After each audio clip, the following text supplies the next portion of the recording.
finer artist.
Why, of course, dear.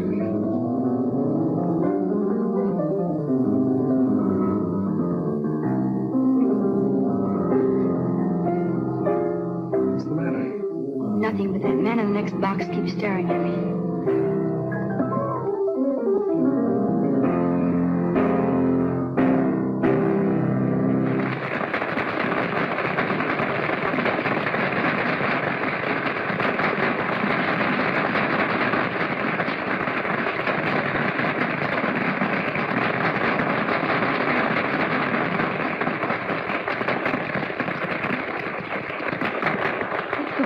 Dad during the intermission. All right.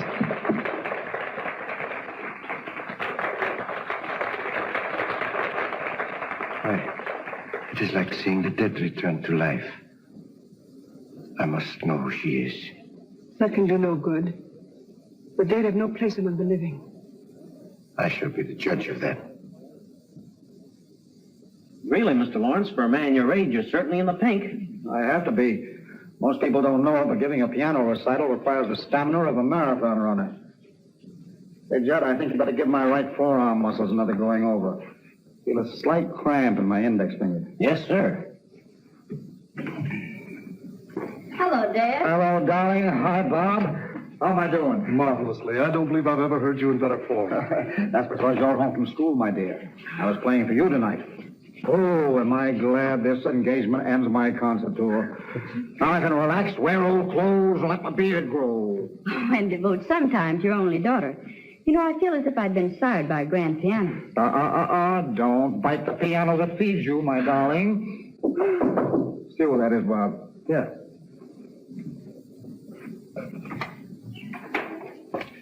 This gentleman would like a minute with Mr. Lawrence. Just a moment.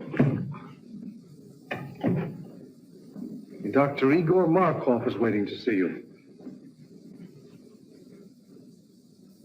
Igor Markov? I don't know the man. I'll tell him to write me for an appointment. No, wait a minute, Bob. I've got a few minutes. Let him come in. Come on, dressing gowns yet?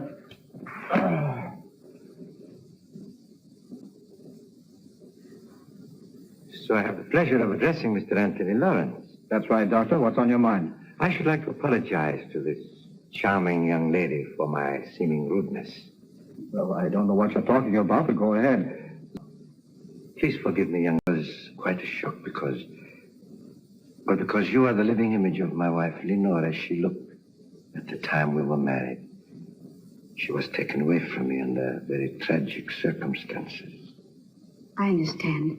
I accept your apology. Thank you.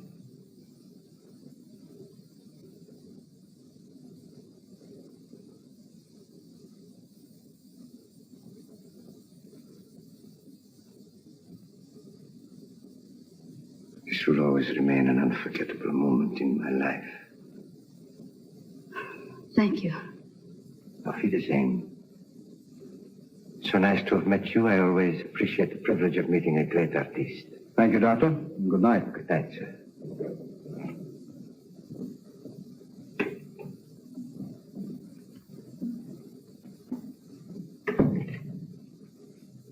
Funny people, these foreigners. You suppose Pat really resembles his dear departed, Or is right. That cock and bull story was old in Caesar's day. The nerve of the guy. My dear boy, you've got to get used to other men admiring Pat. She's a very beautiful girl. There's a difference between admiring and ogling. By the way he stared at me, he gave me the jitters. You'll find him in the next box, fishy stare and all. Oh, no, I won't. We're going to hear the rest of this concert from backstage. Then I'll have to get your wrap. You left it in the box. Oh, please do. I'll wait for you here. Well, Judd, 5 minutes. We better get ready.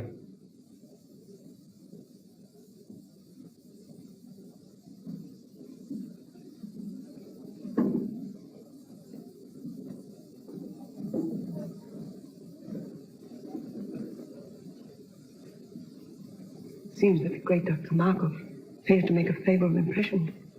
Temporarily, yes. But there will be many opportunities in the future. Besides, the doorman was not averse to accepting a little gratuity and gave me all the information I knew. Igor, I've risked my life for you. I've kept your secret all these years. Does all this mean nothing to you? Don't I mean anything to you? Because of your knowledge of my work, I need you as an assistant. You have never meant anything more, and you never shall. Keep that in mind.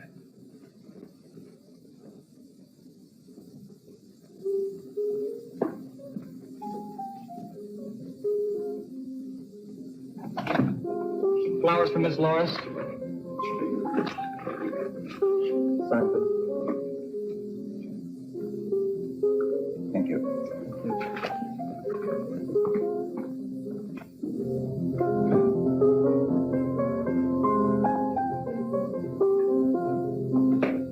More flowers for you, Miss Loris.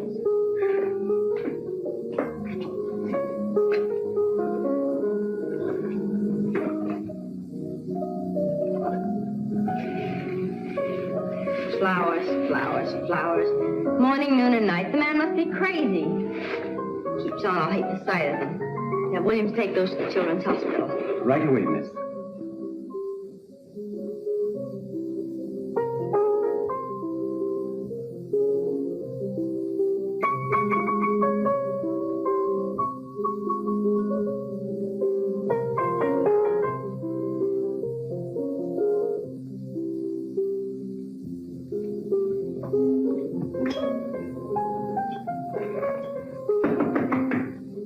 Come in. Ed, you've just got to make Dr. Markov stop pestering me. First it was flowers 3 times a day, and now he's sending notes with them. And look, I can't stand any more of this. You've just got to make him let me alone. Well, the man must be out of his mind. I never heard of such presumption. Now, don't you get upset about it, Pat. I'll take care of Dr. Markov. You just forget about him and let me handle this. What are you going to do, Dad? I'm going to call on our friend and tell him very plainly that his attentions to you are unwelcome. You must stop them immediately. You'll be careful, won't you? Careful? What do you mean? You'll probably laugh at me, but when you call on Dr. Markov, will you take Bob with you? Pat, I can take care of myself. He won't make any trouble. You said yourself he was out of his mind. Did you notice his eyes that night in your dressing room? They seemed to stare right through me. You've been listening to too many horror radio programs lately. What you need is a good workout on the badminton court. Come on, run along. Fear not, fair lady. I shall bear the reptile in his den.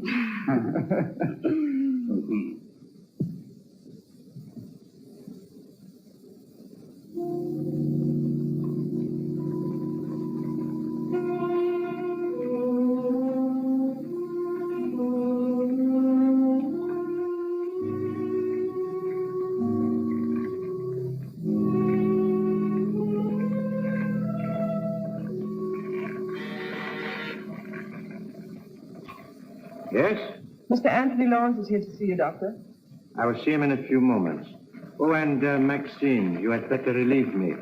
I am making a new batch of X-54, and it requires constant watching. I'll be right in, Doctor. The doctor will see you in a few minutes. Won't you be seated? Thank you.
back where you belong. Go!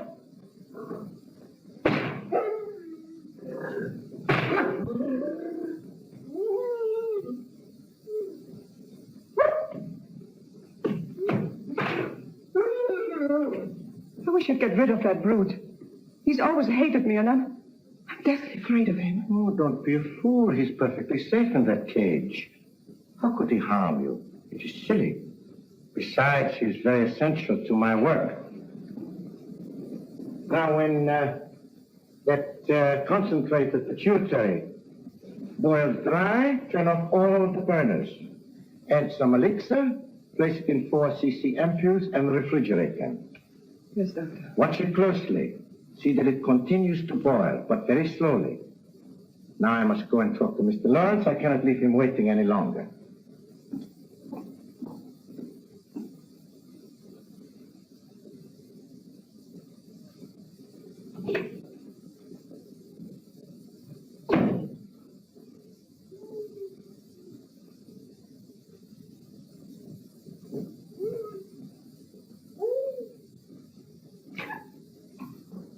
Oh, well, Mr. Lawrence, nice to see you again. This isn't a professional call, Dr. Markov. I've come here on a purely personal matter. Oh, well, in that case, you'd better come into my private office. Thank you.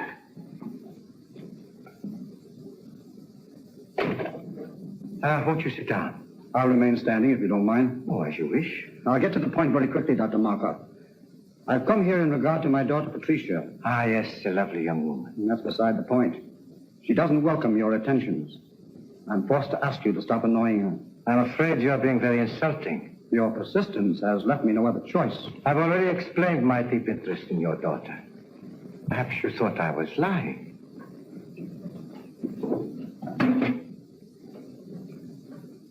Would you look at this picture?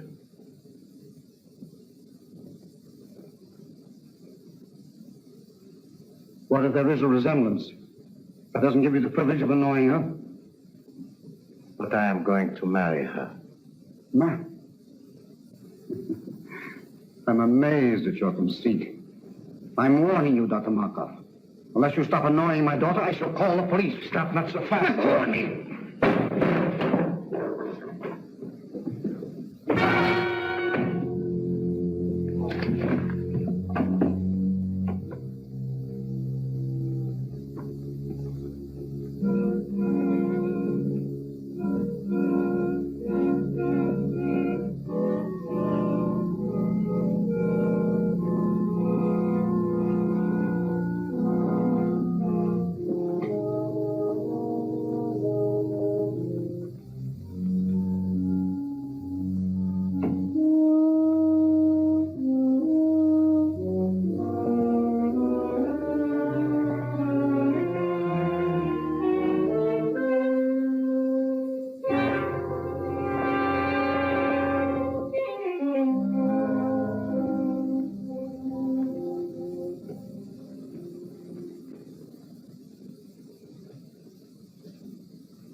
Pardon me, Miss Lawrence. Dr. Markov's on the telephone for you. Dr. Markov? Oh, say I'm not in. But he says it's important. He must talk to you concerning your father. My father? I'll talk to him.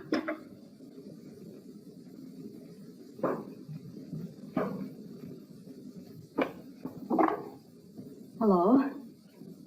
Yes, Miss Lawrence speaking. Oh, Miss Lawrence, your father has had a slight attack of vertigo. Yes, he's here in my office. It was probably brought on by overwrought nerves. I was wondering if you had not better come and get him. Is he very ill?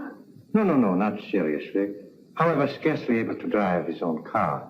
Of course, I could keep him here, or if you wish, I could call an ambulance. Ambulance? Oh, no, I'll be right there. Where is it? 1335 Cliff Drive.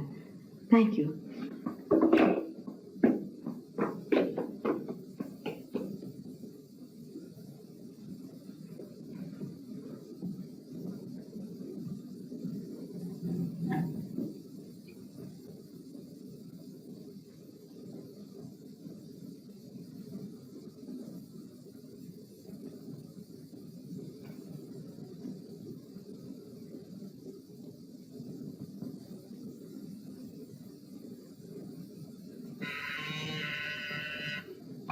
Yes, Doctor?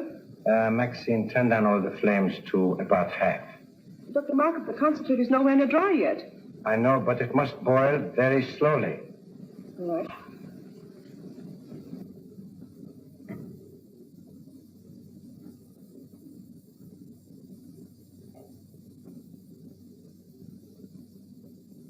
So you see, Mr. Lawrence, nobody having witnessed our encounter, I am perfectly willing to keep it a secret. Of course, if you desire to say something about it, I will admit that you threatened me with violence, and I was forced to protect myself. It is simply a case of your word against mine.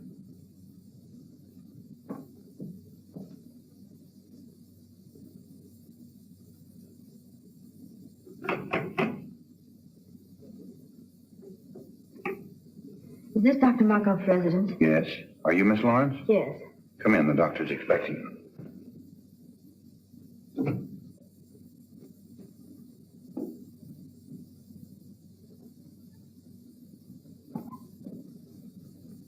Father, how do you feel? Pat, what are you doing here? Dr. Markov said you were a little indisposed, so I came to drive you home. Are you feeling better now? Yes, much better. You're well enough to start? Yes, of course. Steve, help Mr. Lawrence to his car.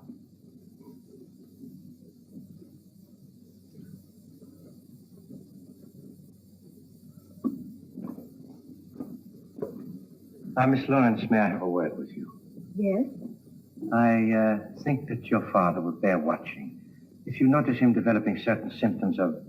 Well, if you notice him acting strangely, I would strongly advise you persuade him to see his doctor. I'll remember. Thank you. You're welcome.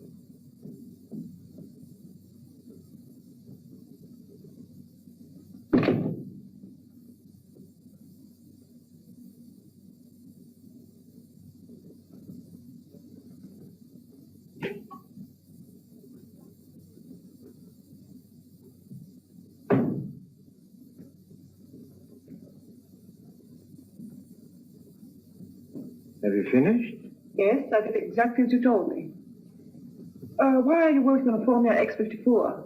I thought you were satisfied with X53. Not quite.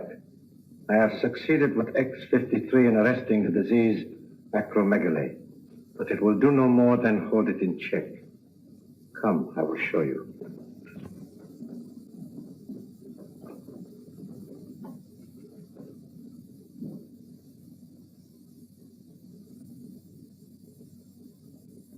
You will recall that after I injected him with the disease, it was allowed to proceed to this stage. Enlargement of the head, feet, and so forth. But from the moment I gave him an injection of X53, there has been no change in the condition. Neither progressive nor retrogressive. I have every reason to hope that this new formula will prove to be a complete cure for the disease. Think what it will mean to have the power to control a dread disease like acromegaly. The only living man to have such power. And why are you the only living man to have such power? You know why. Yes, I do. But you're not even a doctor. You stole the name and laboratory notes from the man you killed. He deserved to die. And his death made it possible for me to escape from Europe as the real Dr. Markov. And reap the rewards earned by another man with years of work and study. What I took from him was small repayment for what he tried to take from me. The love of Lenore, my wife, the woman I worshipped. But his love cooled as I knew it would when he looked at her beautiful face and saw the ravages of the hideous disease acromegaly. Did you deliberately inoculate her with that dread disease? I did. I was determined that no other man should try to take her from me. I knew if she were no longer beautiful, no one else would want her, then I would have her all for myself. But she could not stand the sight of her own face. So she killed herself. This is incredible. Only a madman could do a thing like that. I'm getting out of here. I'm going to police someone down. Police someone down. I'm a madman. Stop!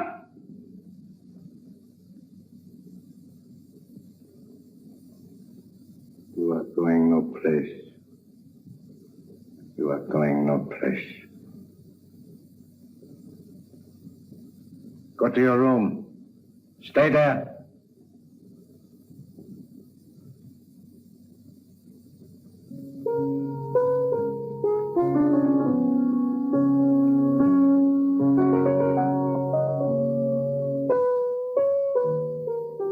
Good to have you back again with us, Bob. Glad to be back once more, Pat. It's no fun being away from you. I do wish you didn't have to spend so much time out of town. If I didn't, your father would probably get himself a new business manager. You know, it's chiefly on his business I'm away so much. I know. Bob, do you think you could book Father for a series of summer concerts? Pat, what are you talking about? If you knew the heavy schedule I booked him for next season, you'd want him to have a good rest. Oh, I do, but he can't seem to rest. I don't know what's gotten into him. He seems to have so much energy. He just can't seem to work it out. Well, let's hope it keeps up. But it can't, Bob. Do you realize that he's up at 6 every morning? That he walks practically all day long? That I can't get him to go to bed at night? Sometimes I awaken him at 2 or 3 in the morning. And he's still playing his piano. That's not normal at his age.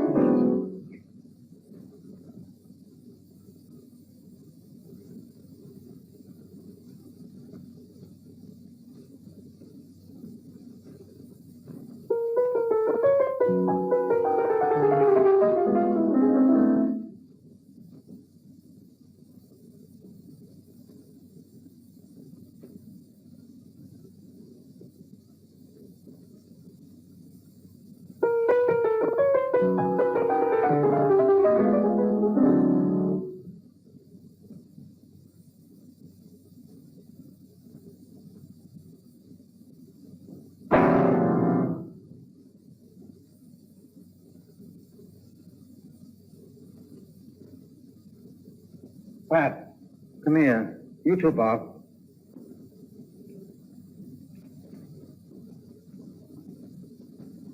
Doesn't it look as if my fingers were thicker? Well, your hands are swollen. Well, the fingers are anyway. Oh, I feel awkward. When did you notice this? The past few days, I felt something coming on. My feet, too, seem enlarged. All my shoes feel tight. Do you suppose you've eaten something that poisoned you? No. I'd know it if I had. He said if you felt bad, I should persuade you to see a doctor. Who said? Dr. Markov. Markov? Yes. When was that? That day you went to see him about a social matter. Oh, rubbish. Why should I see a doctor when I never felt better in my life? Because I want you to, Father. Promise me you'll see Dr. Adams at once. Let me call him now. Nonsense. There's nothing the matter with me, really. I'll tell you what I'll do. If this condition doesn't clear up by tomorrow, I'll drop in to see Dr. Adams just to put your mind at ease. But you won't go. You'll put it off. Why don't you let me call him now? Because it isn't urgent. Anyway, right now, I feel like going out for a walk. But you've been walking all day. I can't help it. I feel restless and full of energy. What do you make of it, Bob? Oh, perhaps some minor upset. But I would have him checked over by Dr. Adams.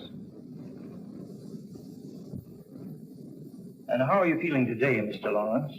Physically, extremely well. And your appetite? Still increasing. Mr. Lawrence, after studying all the results of your laboratory tests, X-rays, metabolism records, I have reached a conclusion. But not being satisfied with my own diagnosis alone, I called into consultation Dr. Kruger and Dr. Naylor, whose reputation, of course, you know. Certainly. And they, without any hint from me, both came to the same conclusion. Acromegaly. Acromegaly. Yes. It's a very rare disease, glandular in origin, activated by a defective pituitary. Doctor, can't you tell me in plain English what's wrong with me and how serious it is? I'm trying to tell you. You have a glandular disorder, a disorder of the pituitary gland. A disease so rare that medical science knows little about it as yet. Is it fatal? Fatal? Well, not necessarily. It's a progressive disease, enlarges the extremities. It's accompanied by an increasing amount of energy to a fabulous and dangerous degree. Is it curable? Mr. Lawrence, there is but one man, to my knowledge, who knows anything important about acromegaly. He's a specialist in glandular disorders, and I understand has devoted a great deal of research to this particular disease.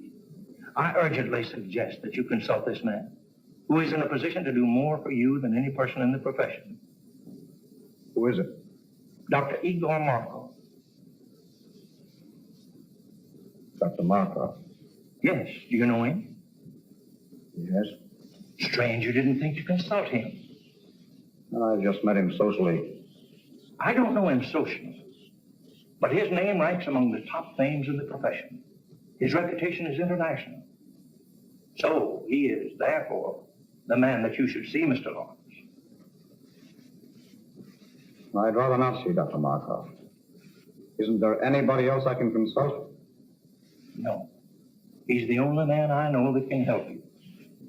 He has not seen fit as yet to give out his findings or his method of treatment to the profession. So, therefore, if you're to be helped, you must go to him. And there's nothing you can do for me, Dr. Abbott. Frankly, Lawrence, nothing effective. Well, thank you for your frankness. You will see him? I'll think it over.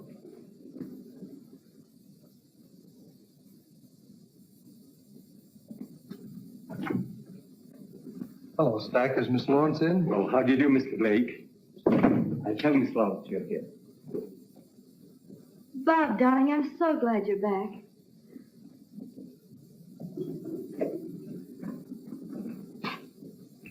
I've only been away 4 weeks. How are you, sweetheart? I'm so worried About what? about Father. What's he been up to now? That's just it, Bob. I don't know. He's locked himself in his room for weeks. He hasn't allowed anybody in to see him. Stack takes his meals into him, but he has to leave the tray in the music room. He says the door into the bedroom is locked, and that Father won't come out until after he's left. Is he in there now? Yes, but the door from the music room into his suite is locked from the inside.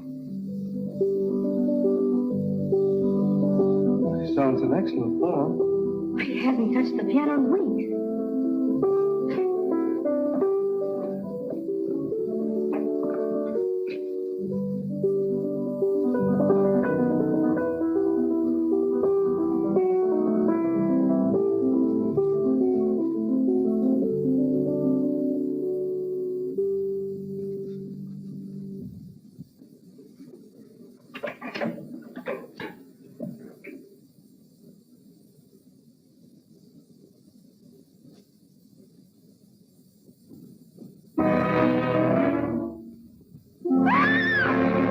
Take her out of here, Blake. Take her out of here, quick.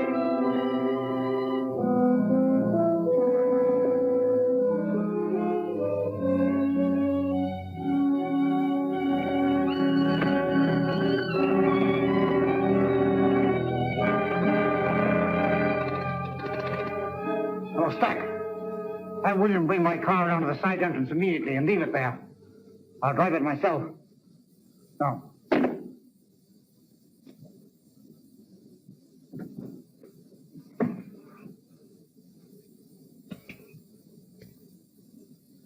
Darling. Easy, darling. You fainted. Bob, did you see what I saw? What are you talking about? Did you see his face? His head. It was so large. It's your imagination, darling. The lights in there were strange, that's all. No, Bob, no. Maxine! Maxine, are you there?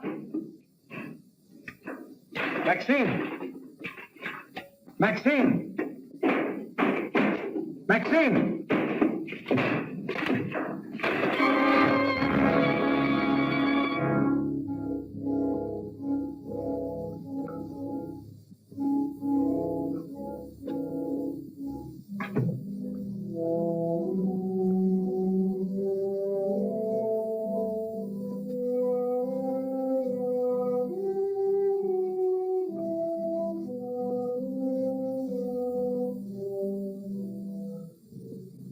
Lawrence.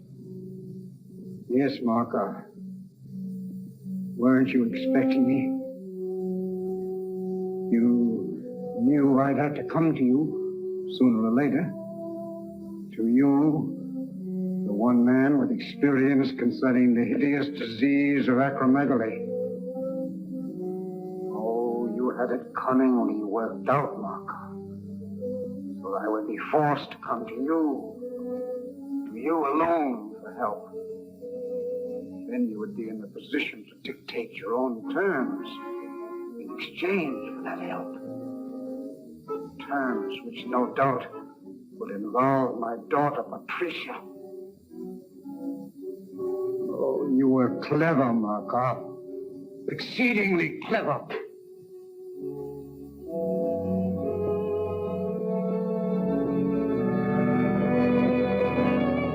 As the only man with sufficient knowledge of the disease, not only to alleviate it, but to infect a person with it, you hold a decided advantage. So you see, Markov, I know you infected me with something that caused acromegaly. But how you made the disease develop so rapidly, when science has proven that it takes years to reach this stage, I do not know. But you did. And now, Markov, I come to you as you knew I must, to make terms. Yes, I've come to make terms. No, Lawrence, you overestimate my control of the disease. I've made an extensive study of it. Yes, that is true. But after all, I am only an apprentice. Yes, the devil's apprentice. Markov, you have set yourself up as a Frankenstein and created a monster. I am that monster. But if you remember, the monster destroyed the man who created him. That is what I'm going to do to you, Markov. Destroy you! Good work, Steve. Put him on that chair while I prepare an anesthetic. Darling, I wish you wouldn't disturb him again this evening. But I must put my mind at rest. Can't you take my word for it, Pat? I'm sorry, Bob. In this case, I can't. It's locked. You see, he doesn't want to be disturbed. But I must see him. Oh, not tonight, Pat, please. In the morning, perhaps. I'll tell you what. I've got to see him in the morning on some business. And as soon as I've finished, I'll send for you. How's that? Well, make it early. I can't have this hanging over my head. I know, dear, and I'll make it just as early as I can. Now, how about getting some rest for yourself? You look exhausted. Oh, I suppose I do, but I can't. Alone. Sleep well. I'll try. Good night. Good night.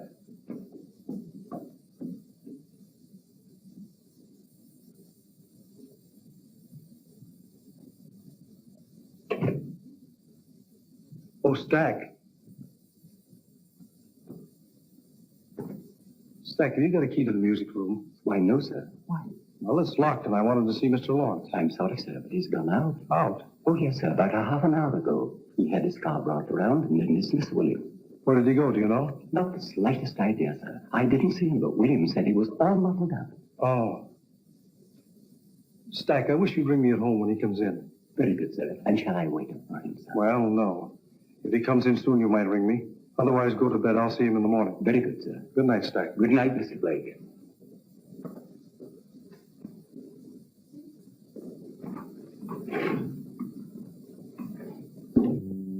Swing.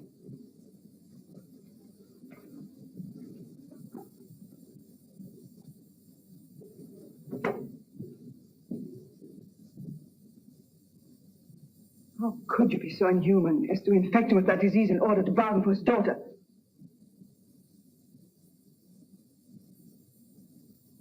Who gave you that idea? You left the dictograph open.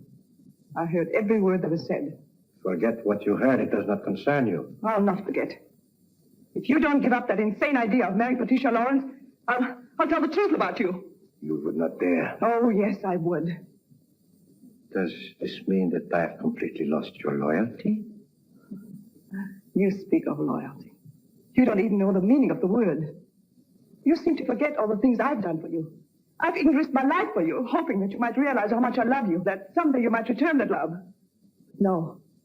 All I meant for you was just someone to help you attain your own selfish aims. I'm tired of it. I can't stand it any longer. Do you hear me? I can't stand it. I'll never let you marry that girl. Never. Never, never, never.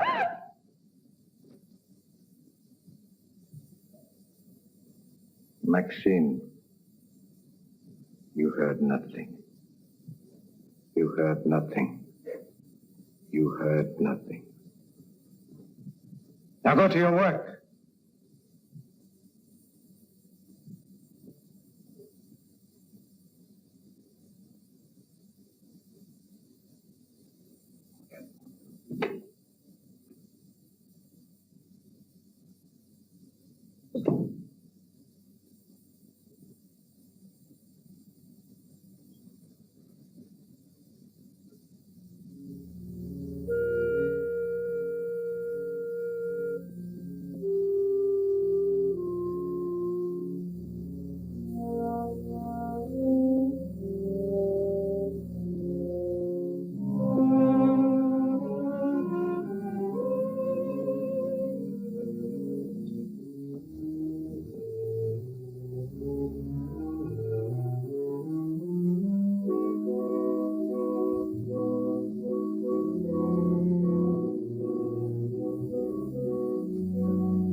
Go back in the other room.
Good morning, Doctor.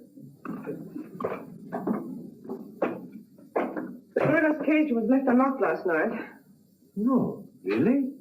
Why, he could have killed somebody. Yes, he could have killed me if Ace hadn't heard me scream and driven him back again to the cage. Oh, well, you are very fortunate. Very. And so am I. I could have lost a valuable assistant. How do you suppose the cage was left unlocked? Oh, I suppose the attendant was careless. I shall discharge him immediately.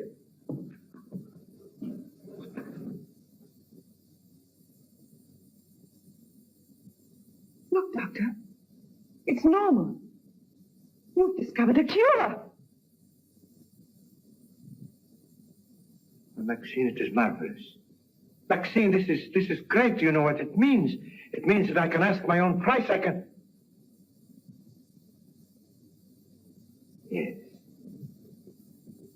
Oh, by the way, Maxine, I have a special prescription I want filled at Handcuff and Groves. You will go and see to it yourself personally.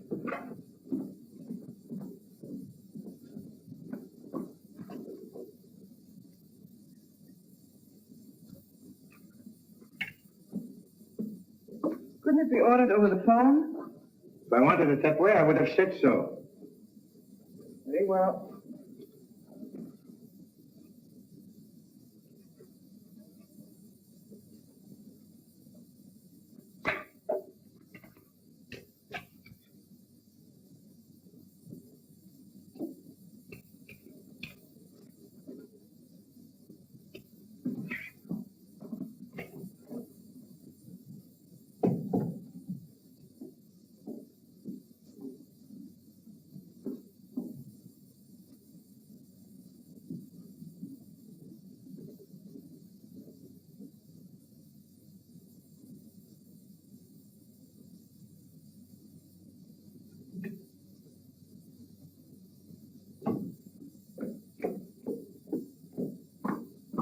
Good morning, Stack. Good morning, Miss Lawrence. Have you taken my father's breakfast into him yet? No, I haven't. You haven't? Why not? Well, as a matter of fact, your father isn't in. Isn't he in?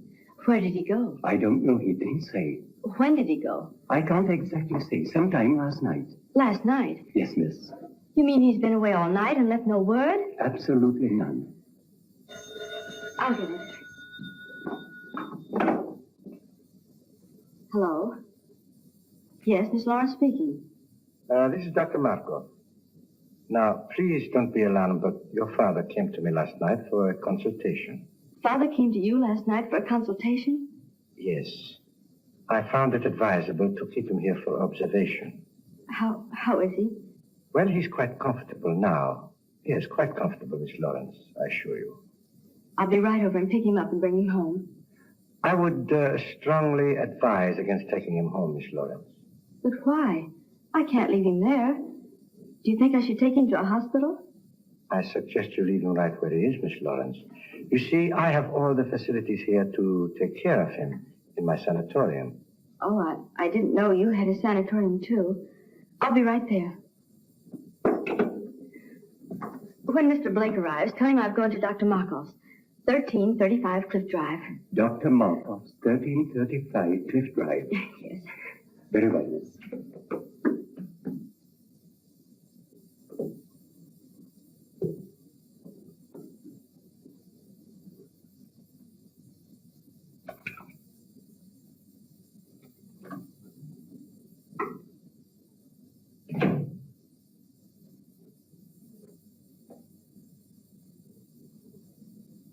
Lawrence, I want you to try hard to understand what I'm saying.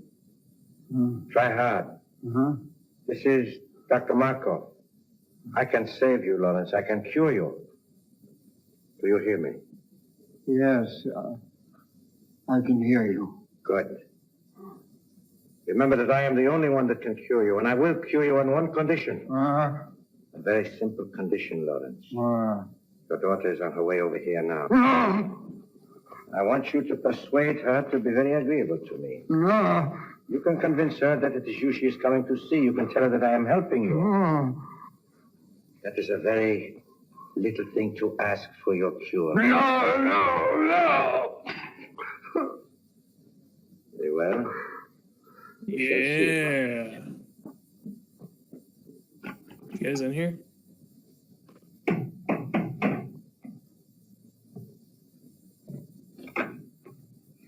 Dr. Markov, please. Come in. Dr. Markov wants you to wait in there.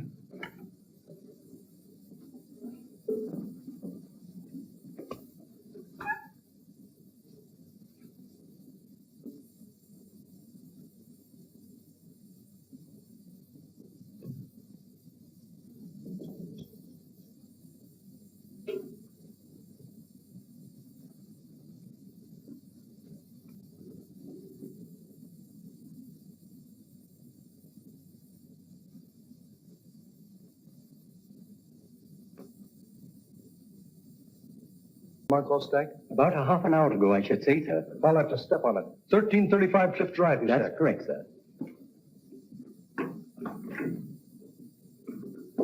I do not have to cure you, Lawrence, because nobody knows I have discovered the cure.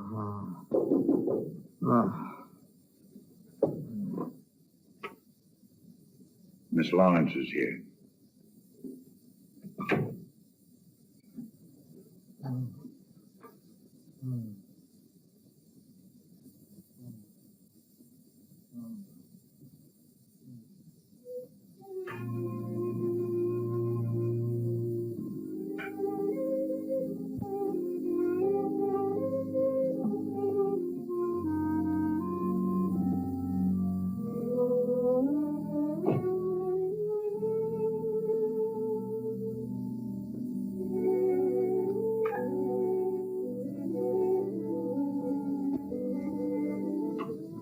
Miss Lawrence. Oh, it is a great pleasure seeing you again. Dr. Markov, how is my father? He's resting comfortably.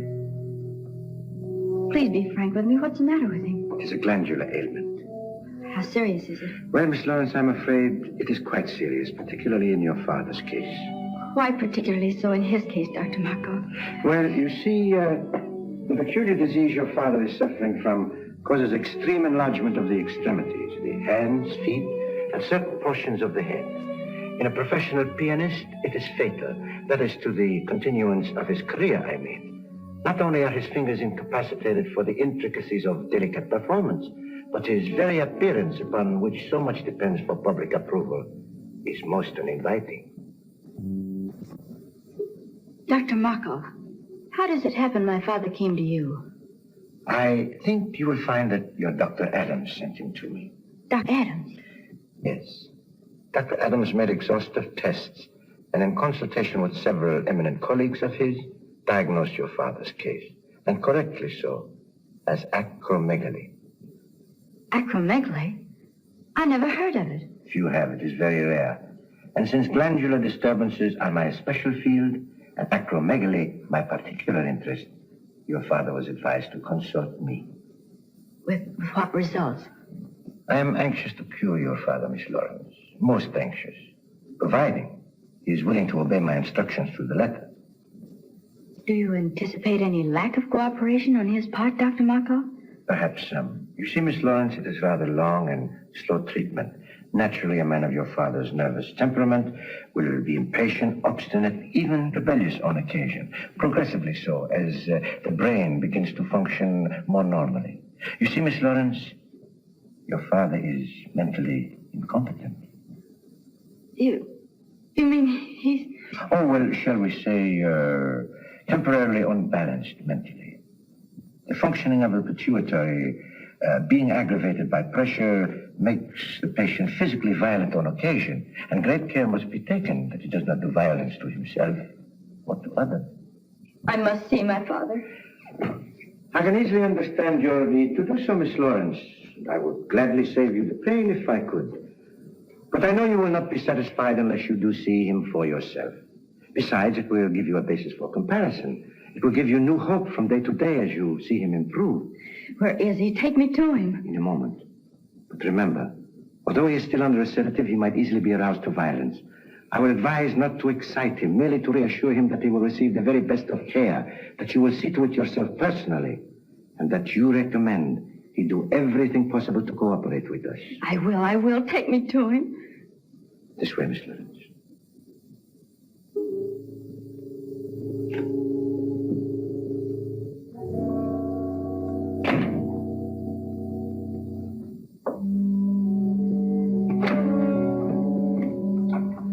You know what to do.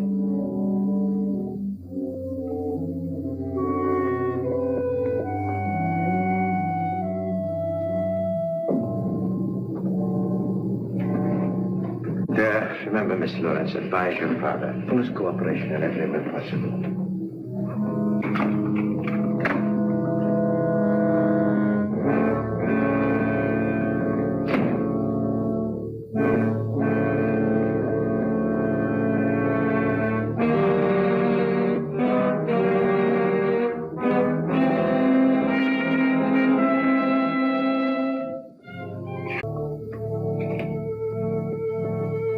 Go in there, Maxine. What now?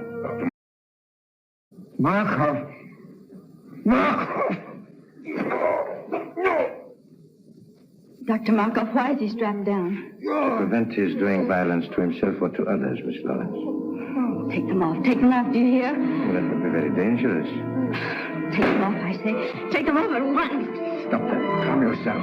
Calm yourself, Miss Lawrence. I don't care what you say. You can't treat him like a wild animal. It's a necessary precaution, Miss Lawrence. If he were to become violent, he would be extremely dangerous. I don't care what you say. You can't treat him like a wild animal. His recovery depends solely on you. What do you mean? I will cure your father when you decide to become my wife. Let go of me. I'll never marry you. Never is a long time. Some people do change their minds.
Is he all right?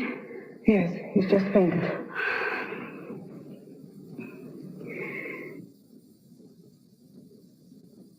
Dr. Markov was the only man who could cure Dad.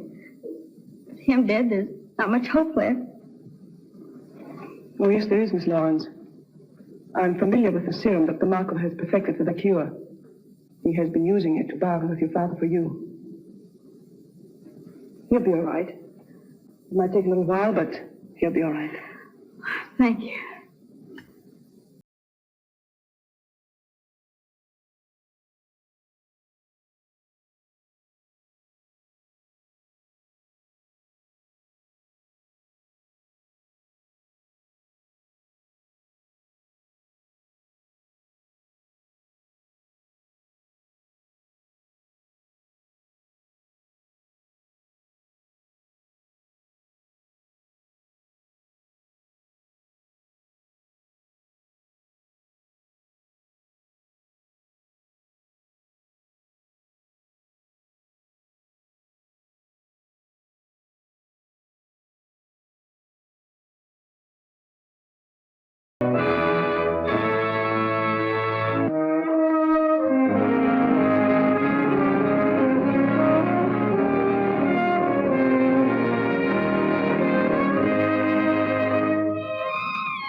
Ever been by a girl like this.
Assurance of this race of puny bipeds with overblown egos.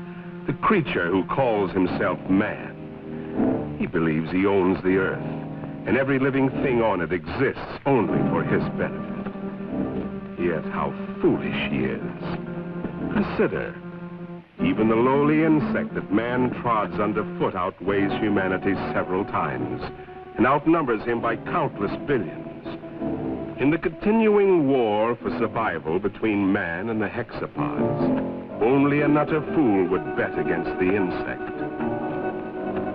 Let a man or woman venture from the well-beaten path of civilization, let him cross the threshold of the limited intellect, and he encounters amazing, wondrous things, the unknown and terrible. If he escapes these weird adventures with his life, he will usually find he left his reason behind him. Perhaps that is what happened to these two souls, lost in the great Mexican desert. But then, ask yourself, why would anyone trod from the usually well-traveled roads of this modern age, from the luxury of an air-conditioned automobile? It's difficult for our modern world of statistics and electronics to accept miracles. But you could almost call this a miracle, a genuine miracle. Out of hundreds and thousands of square miles of heat and seared wasteland, where the vultures wait for the other vultures to die, an American oil surveyor has chosen to explore this particular terrible corner of the earth, the Muerto Desert, the desert of death. This surveyor can hardly credit his eyes. Perhaps they're only elusive images produced by roasting the optic nerves. But if they do exist, if they are living things from somewhere, one fact is certain. Miracle or not, they will not be living things for long. The Muerto Desert, true to its name, will soon convert them into dead things.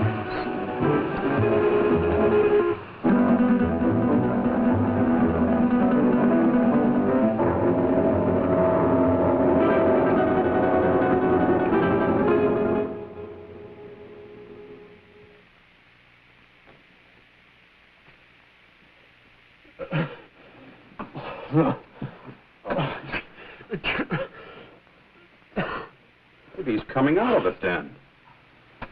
I doubt it, Doc. Even if they got across that desert alive, the sun's bound to have cooked their brains. It's a miracle to me how Pepe and Frank found them. No, I better be getting back to work.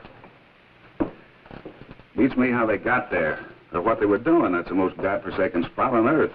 Maybe they're from that missing plane we read about. That plane was headed for Mexico City. Have to be 100 degrees off to land in the Muerto Desert. 100 degrees or not, they had to come from somewhere. Where'd you say you picked them up, Pepe? On the road to Zarpa Mesa, Señor Médico.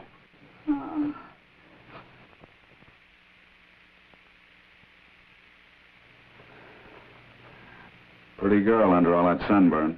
She was almost completely dehydrated. I don't know what kept them alive. You're all right. You're safe. You're in an oil company office. Sure? She's in about the same shape you are. She hasn't come out of it yet, but I think you're both going to be all right. Here, try to take this.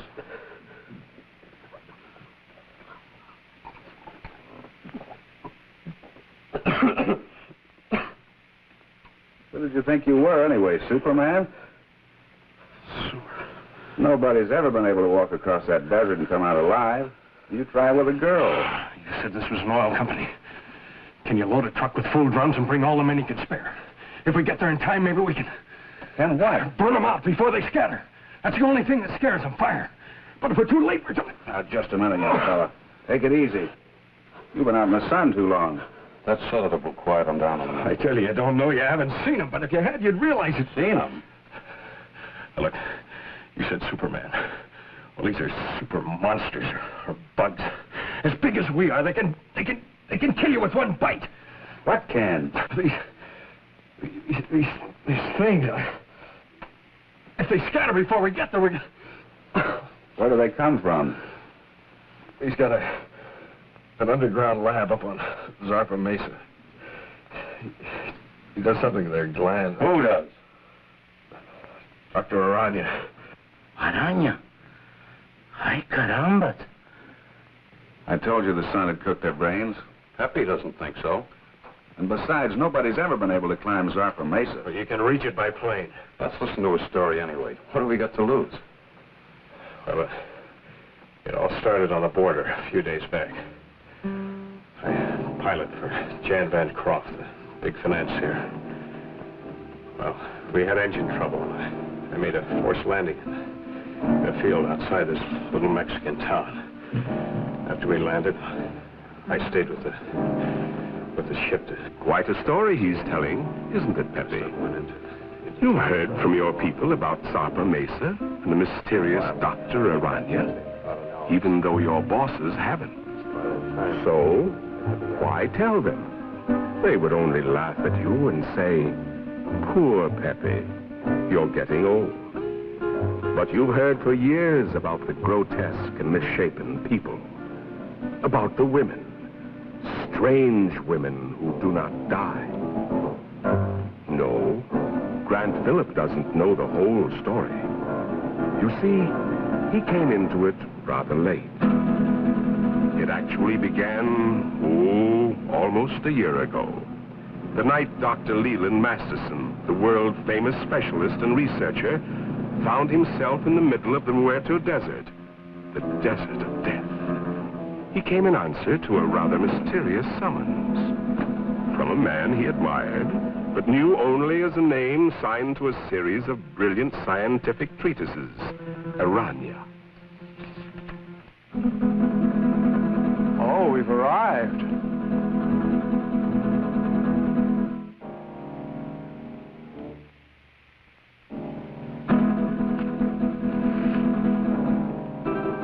Your eyes must be playing tricks on you in this light. Is that what you think, Masterson?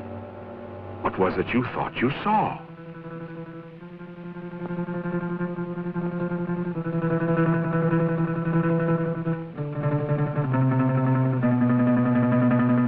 Apparently, they've come correctly. But to Masterson, it seems strange. A man with the genius of Aranya building his laboratory on an inaccessible mountaintop in the middle of an uninhabited desert.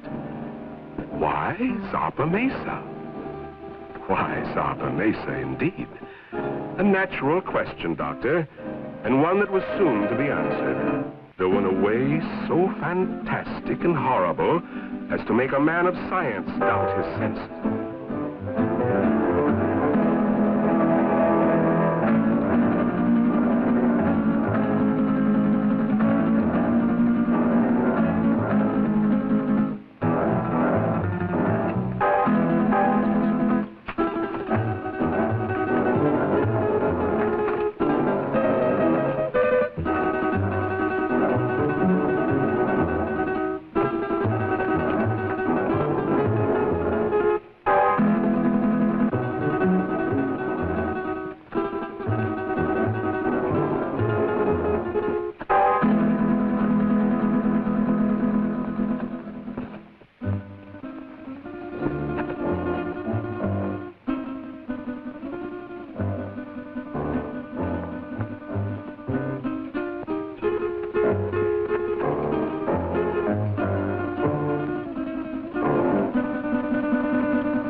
How do you do? My name is Masterson, Dr. Leland Masterson. I believe Dr. Aranya is expecting me.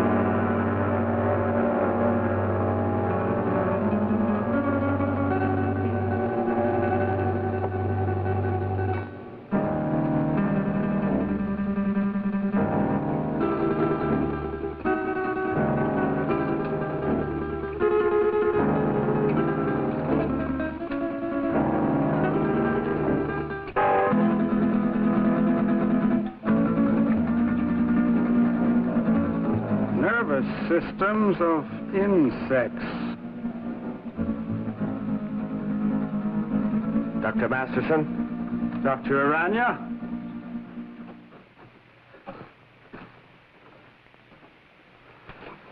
I trust your journey was pleasant. Well, moderately. I must confess, though, that I was a trifle uneasy when your driver headed into the Muerto Desert. But everything seems to have worked out. The sentimental human mind being what it is, this is the only sort of a place I could find to carry on my work. But I can understand your feelings. These papers on the anterior lobe of the pituitary and the effects of the specific hormones on other living things. Quite the most remarkable endocrine theories that I've ever read. Well, thank you, Doctor. Coming from the world's foremost organotherapist, a fine compliment. That's why I jumped at the chance to come here. Work with you. Examine your theories. Oh, let us understand one thing, Doctor. These are not theories. Not theories? I have successfully proved every point over and over again in my laboratory. Wait a minute. You want me to believe that you have produced these things by experimentation? And many more. Then my eyes weren't playing tricks. So you can see why such work as this must be completed inside a mountaintop amidst this desolation. Oh, I'm completing a most unusual experiment in my laboratory. Doctor, would you care to observe? Oh, certainly. Then come along.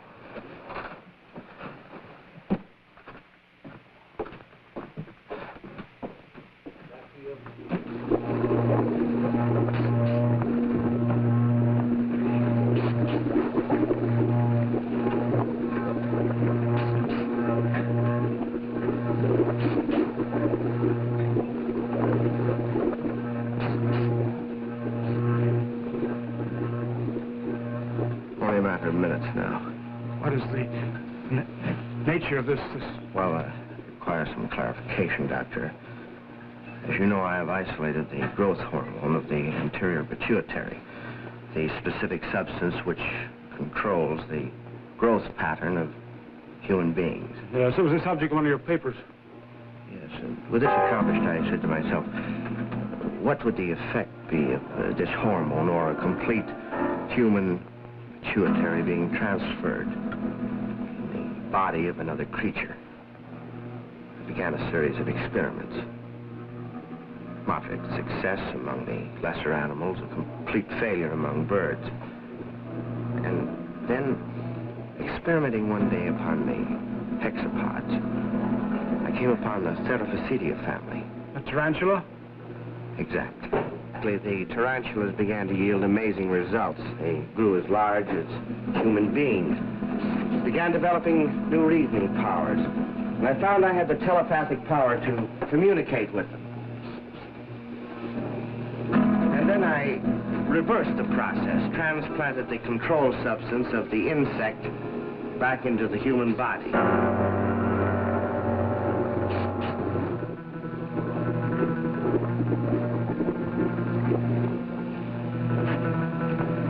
Doctor, observe this girl. I call her Tarantella. he has human beauty and intelligence, still possesses the capacities and instincts of the giant spider. How do you mean? She has the indestructibility of the insect. If her body became damaged, if she were to lose an arm or a leg, she could grow a new one. I expect Tarantella may survive for hundreds and hundreds of years. And what about males? Well, unfortunately, in the insect world, the male is a puny, unimportant thing. You saw a few of the examples. The dwarfs. I think we're beginning to get some results. What is it? If we are successful, I shall have a super female spider with a thinking and reasoning brain. A creature that someday may control the world, subject to my will.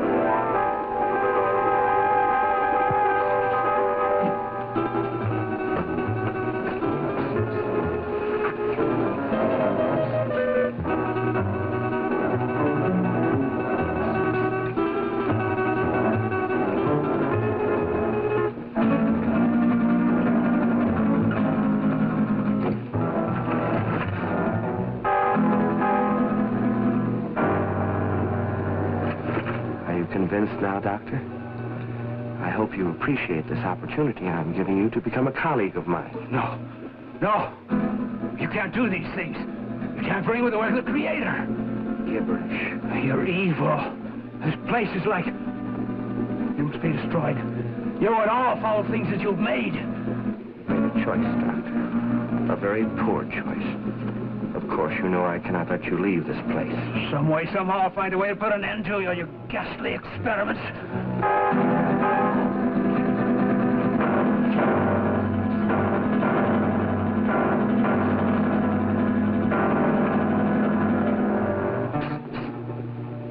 Regrettable. I was hoping for a colleague, but... Well, at least we have another experimental subject.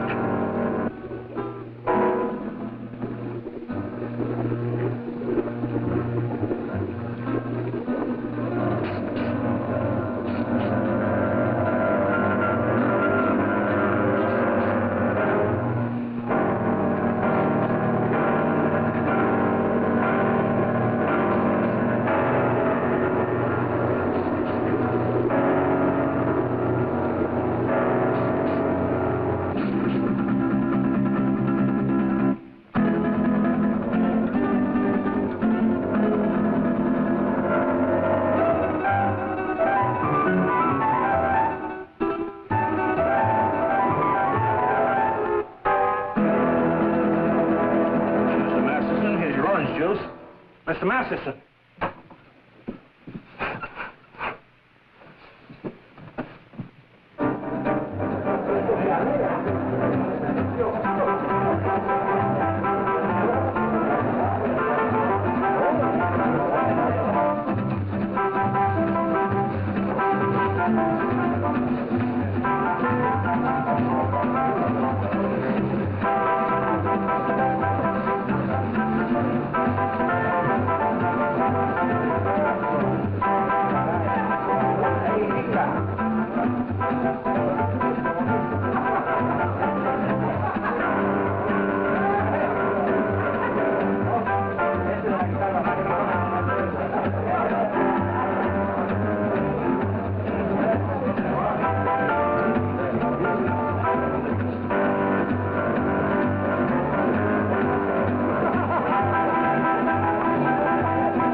Drink, please. Your very best. Scotch. It will do.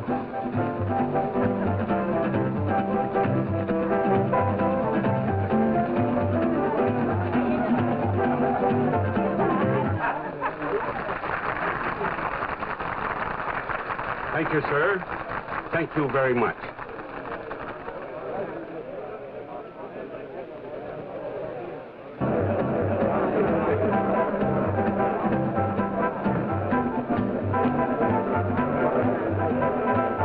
What a dump. Well, it isn't exactly the Star Club, I'll admit, but... Senora, the best people in the house. Fuera.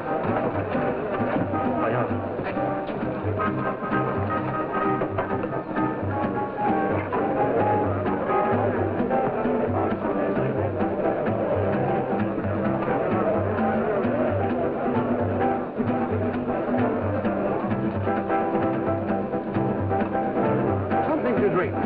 Anything tall and cool. Si, senor. We had to come down in this flea-bitten border town. And you would drag me to this dive, this unupholstered sewer. Oh, I find this place rather amusing. Your great Southwest has a certain flavor, no? No. I don't happen to be in the mood for a cook's tour of our great Southwest. If it wasn't for that forced landing, we'd be in Mexico getting married by now. But, my dear, you can't blame me for the motor trouble. Those things will happen to the best of planes. Well, it didn't have to happen on my wedding day. Now you're acting childish, and that's not you. After all, being able to adapt oneself to any situation is the mark of the true sophisticate. I'm sorry. And you're not angry with me? Of course not, Jan.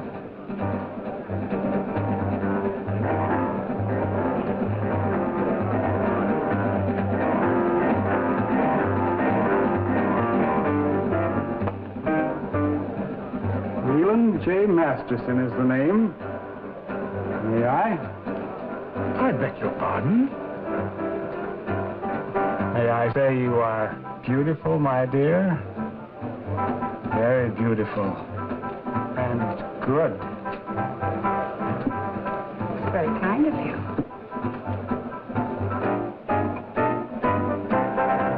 Yes, Wu, the plane is ready, huh? Not for some time. The pilot is having considerable trouble. Spend a small fortune for a plane. Hire the best pilot I can get. And what happens? Well, Wu, what are you waiting for? Get back to the plane. Yes, master.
Masterson.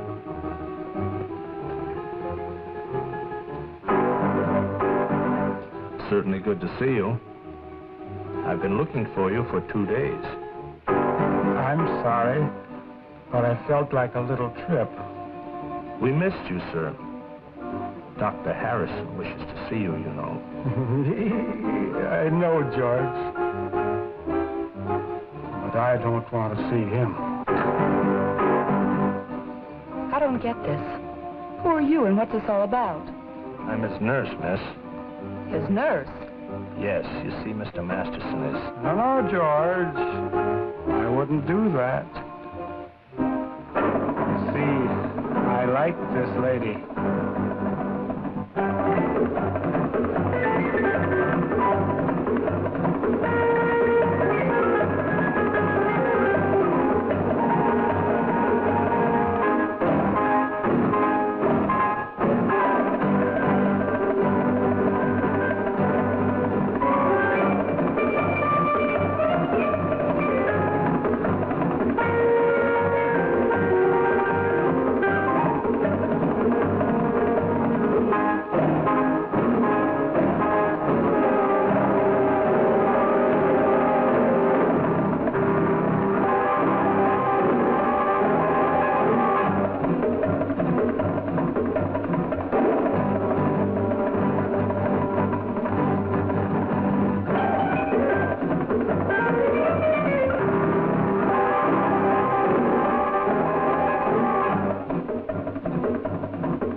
Like her? Very much. She's fascinating. As a dancer, of course. I don't like her.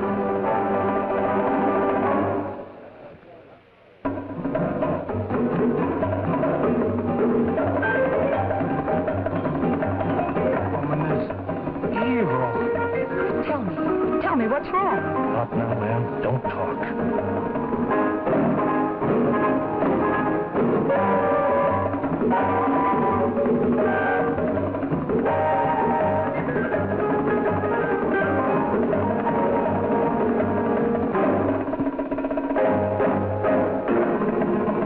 They threw her down, and her blood was sprinkled on the wall, and he trod her underfoot.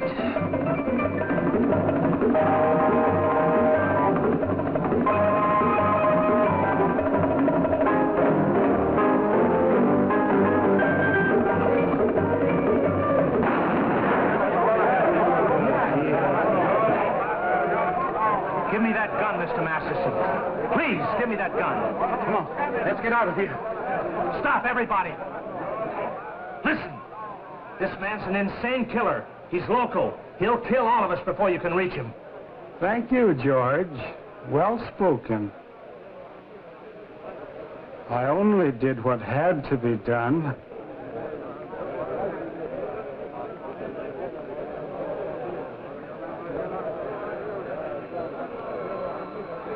George!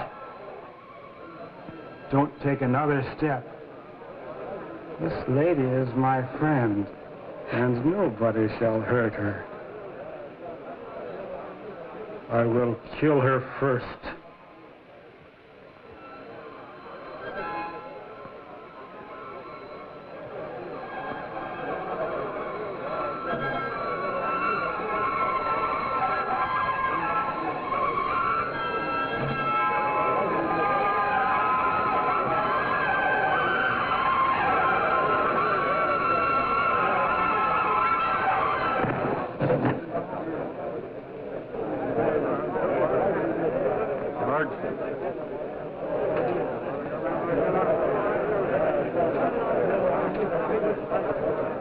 Let's go home. Don't be afraid. I won't let them hurt you.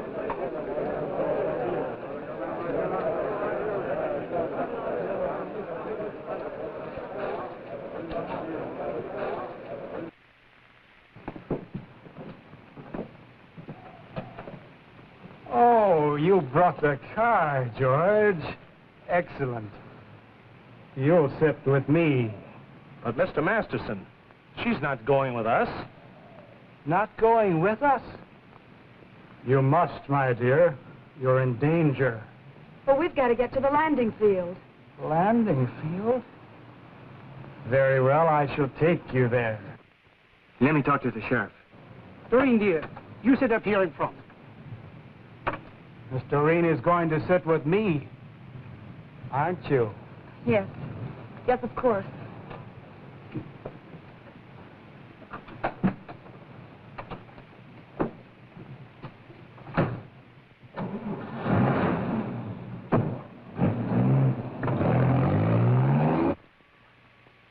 There's a dead woman lying right here on the floor. That's right, Sheriff. He shot her dead. No, she's right where she fell. Nobody touched the thing. We...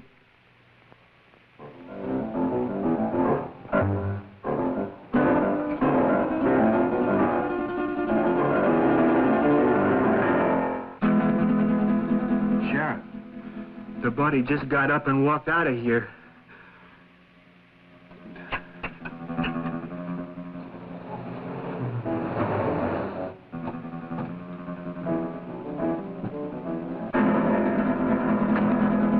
My dear.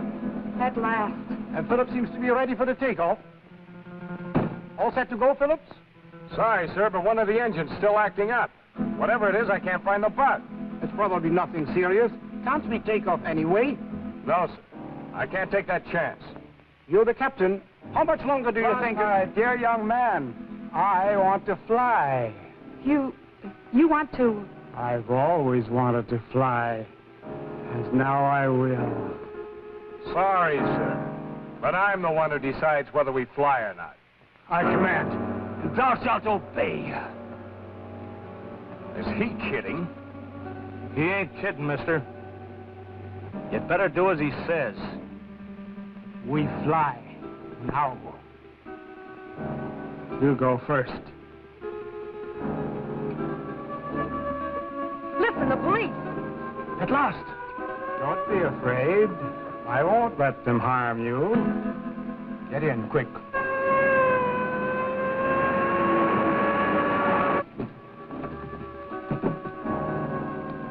Come along, George. Now we will all fly.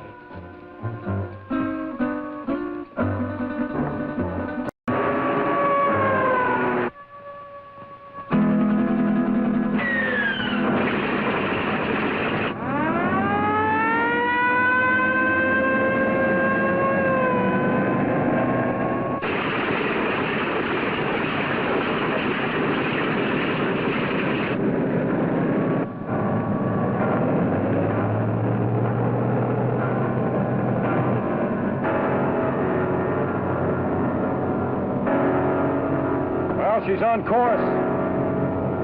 How long do you think it will take us, Phillips? If everything goes all right, about an hour and a half. It's wonderful up here. So close to heaven.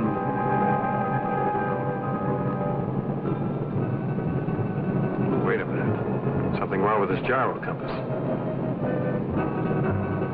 Somebody's fooled with the setting. We've been flying 100 degrees off course.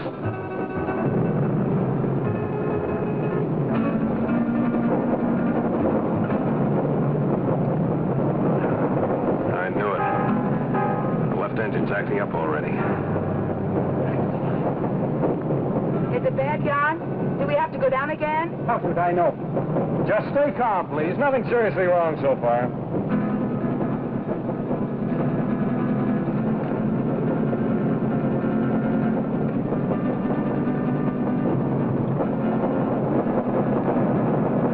It's getting worse, much worse.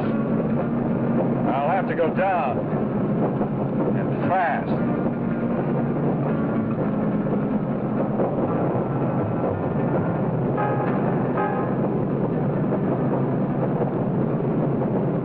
Place to land.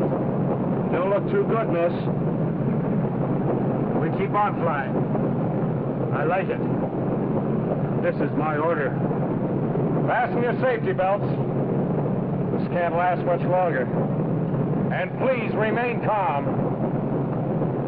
Can't you find a landing spot, Phillips? Not yet. But I'm trying for that mesa dead ahead.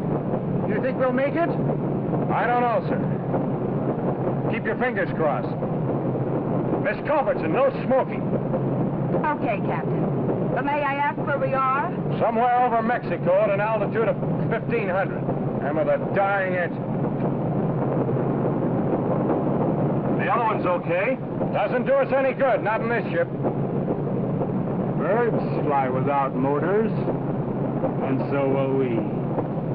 Mister, I don't know who you are or what you are, but this bird won't fly. When a bird is sick, he has to land. And our bird is sick. Very sick. The sick I shall heal. The good I shall protect. We've got a chance. I'm going down. Hold tight. It'll be rough. Hold on, everybody. It looks too short. I'll have to break the run.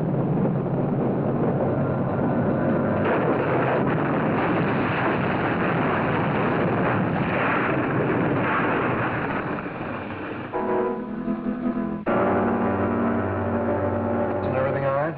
Yes. Yes, I'm all right. Good.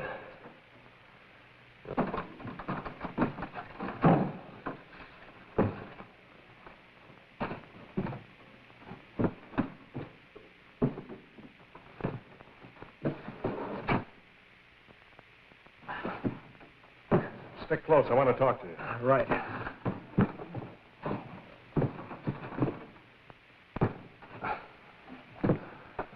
Never thought we'd make it, Phillips. But we did, sir.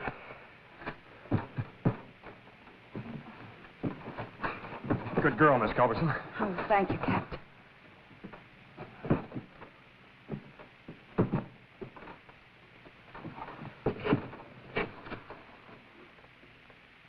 I like it here.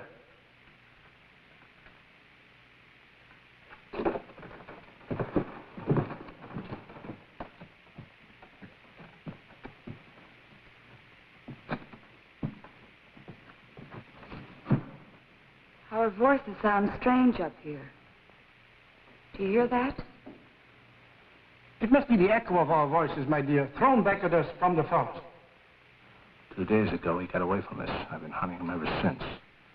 I caught up with him in that border dive just before I killed that dancer. I tried, but I couldn't stop him. Why did he kill her? How did he get that gun? Nobody knows why he kills. He just wants to, and he does. Where he got that gun? Probably bought it. He has lots of money all the time. Doesn't mean a thing to him. Can't we get that gun away from him? I'll try, Captain. You can bet on that. But for the sake of all of us, don't try to rush or force him. Leave it to me. May I smoke now, Captain? Oh, no, not yet. I have to look at the gas tanks first.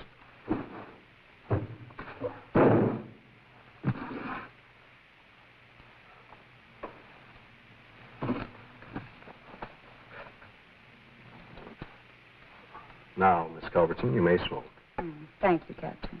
Any idea where we are, Phillips? I think so, sir.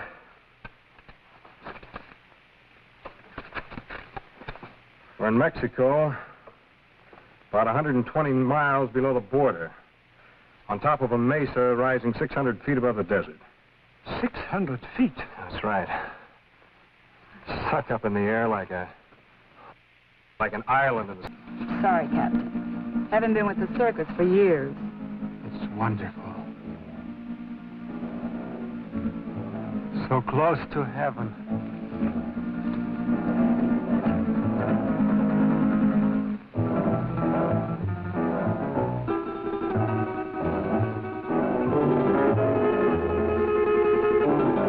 I'd better get that flare. And the flashlight. We'll need some light.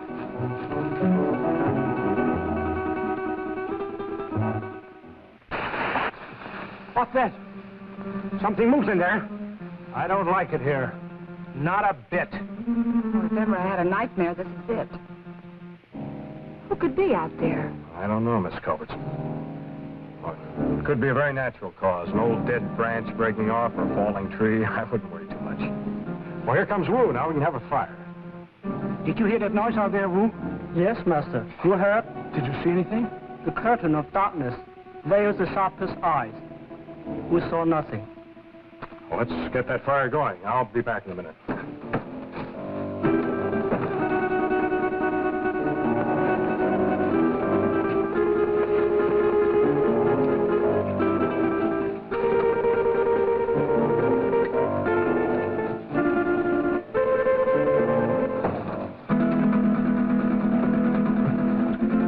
Well, that's better. We have a fire, a light, a flare, and... A drink. Oh, I certainly can use it. Well, this had occurred to me when I saw the bottle. But first, let's get this into the air. Our only flare and it worked. How do we know it was seen? Well, we don't, sir. All we can do is hope. Sorry, Miss Culberson. No glass. Oh, that's all right, Boo. It's a relief to be informal once in a while.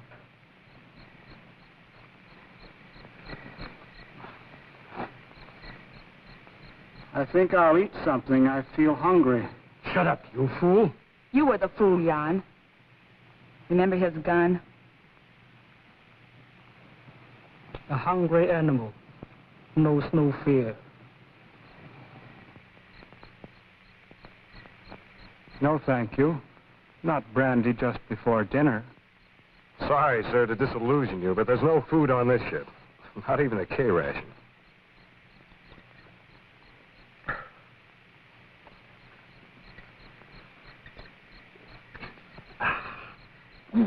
Thank you, sir. That helped. I'm going to look around.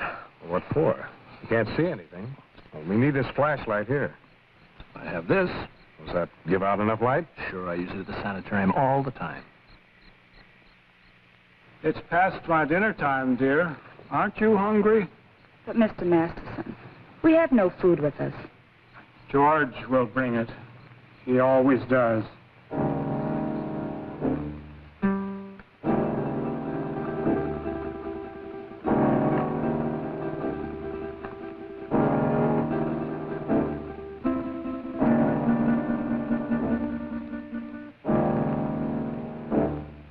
If our flare wasn't seen by anyone, how will we get off this mesa? To be honest, sir, I don't know. We can't do anything decisive until daylight.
You're so attentive. But even I can do some things for myself. So I noticed. And, no offense, ma'am. You scare easily, don't you, Captain?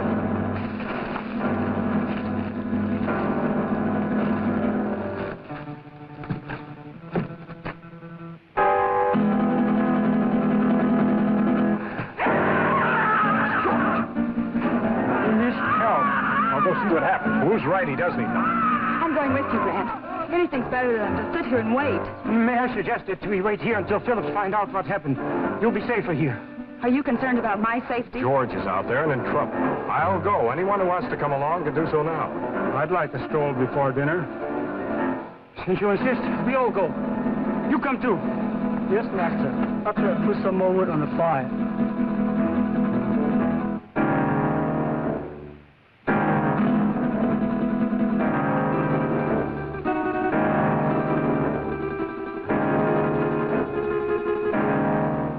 Stay close together. The best way is to hold each other's hand. And form a line. If you don't mind. I believe it's better, Mr. Bancroft, if you hold on to Mr. Masterson's coat. And Wu, you bring up the rear.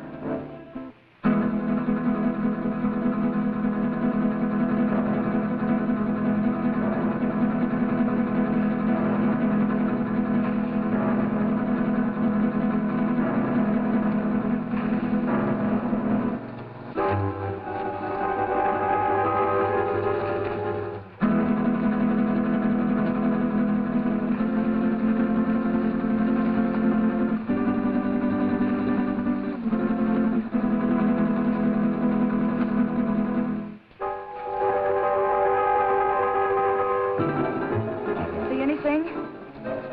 I can't.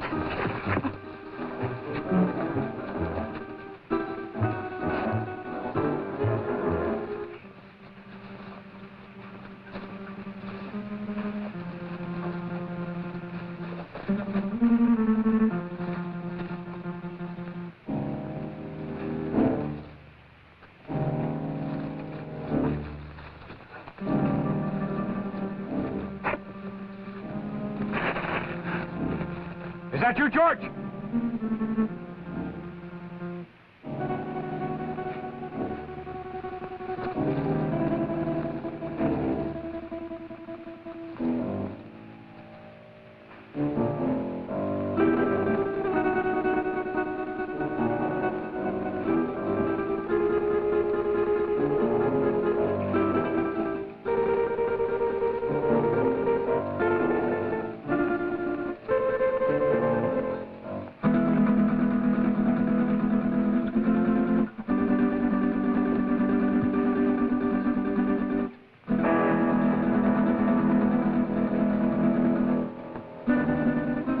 End of the trail.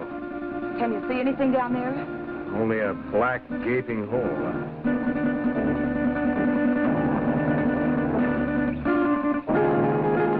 Light won't reach bottom.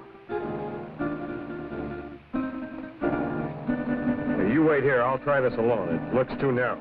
One wrong step and we may all go over.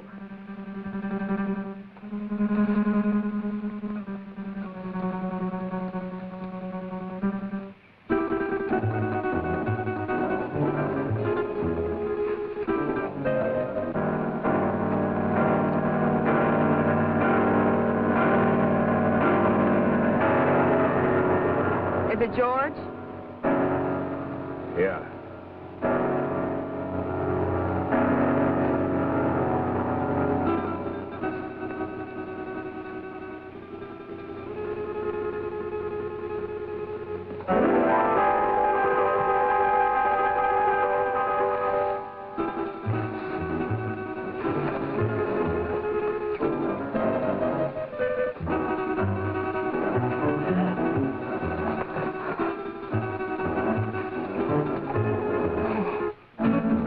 Shot him.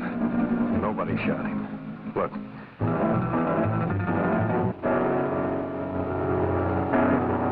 How horrible. What could have killed him? I don't know. I hope we won't have to find out. George is beyond help. We should all go back and tend the fire for the living. Poor George. There's not a thing we can do for him. I'll stand close to the underbrush. I'll have to get by.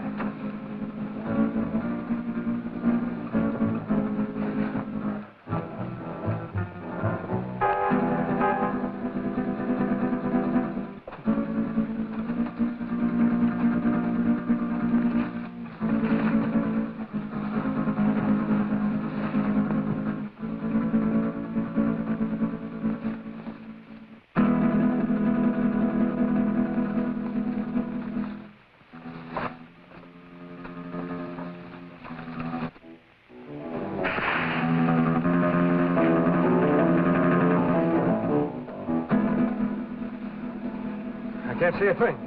That noise is not falling branches. Something's moving in there.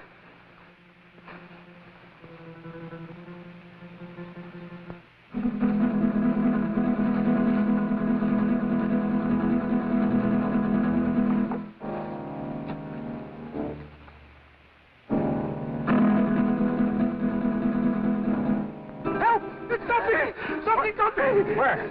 Here, my arm. My left arm. It's a nasty scratch, all right, but nothing serious. I'll dress it as soon as we get back to the plane. I'd suggest we all stay away from these thorns.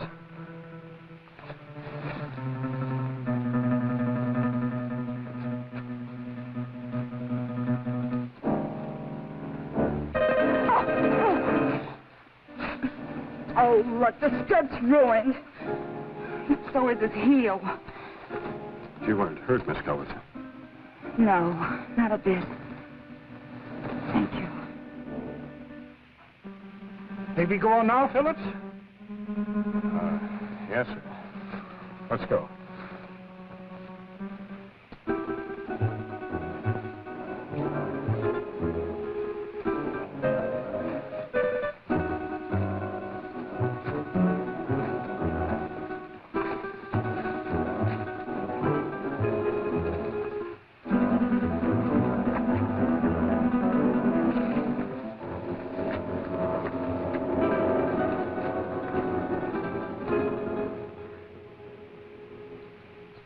Where's that bottle of yours, Captain? I sure could use another drink. I think we all could stand a little drink after this experience.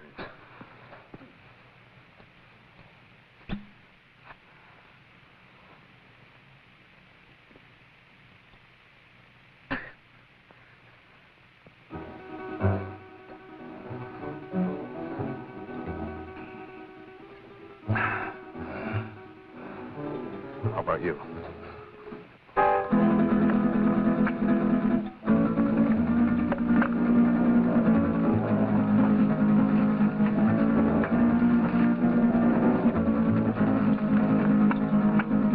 Something we can do to get help.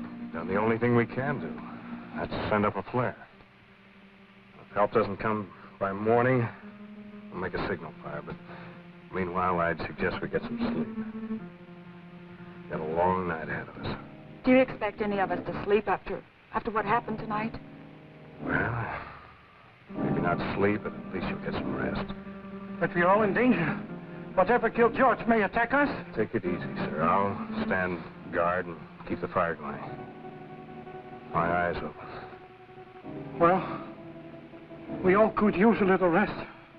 But remember now, we are putting our lives in your hands. I realize that, sir. Doreen, why don't you try to make yourself a little comfortable? Try to get some rest. I'll try. The darkest shadows of the night will melt away with the morning sun. Mr. Masters, don't you think you better get some sleep? Is it bedtime? Yeah, it's bedtime. I'll wake you when morning comes.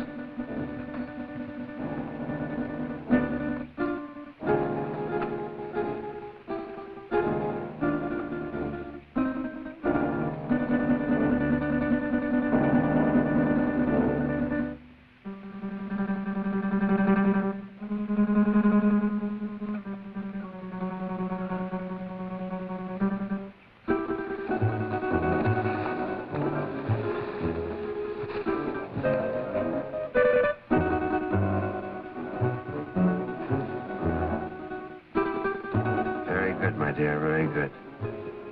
Soon their nerves will break.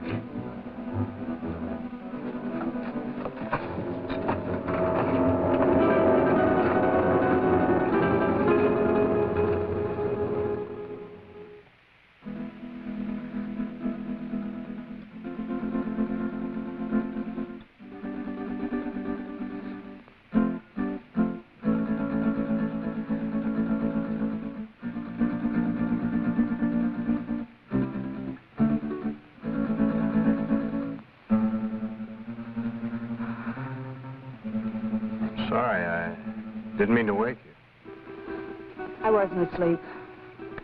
You nervous? No. I was just thinking. Phillips, why do you ignore me? Is that what you were thinking about? Yes. I resent it. You're not used to it, huh? Do you really dislike me that much? I don't dislike you, Miss Coates. But you don't approve of me, is that it? You think I'm marrying him for his money. Well, aren't you? I'm very fond of him. But you don't love him. Well, I'm not exactly mad about him, if that's what you mean. But I am fond of him. And he can give you nice things. Oh, yes. Why not? He can give me security, for one thing. And that's important. Don't you think? Why should you care what I think? I don't exactly. It's just that I'd like you to understand me.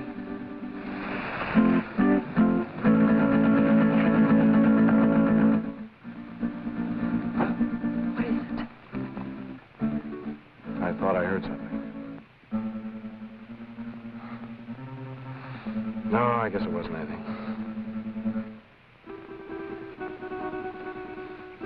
Now, what were you saying? I was saying that I'd like you to understand me. I think I do understand. Oh, no, you don't. You can't. Oh, yes, I can. I've had my hard knocks, too. I've had to work ever since I was a kid. Some of it wasn't very much fun. Well, I guess it boils down to what you want out of life. What is for you, Grant? Well, I want a girl who's sincere. Real. Someone who'd stick by me when the chips are down. One who wants me only for what I am, and not for what I have. Big order, huh?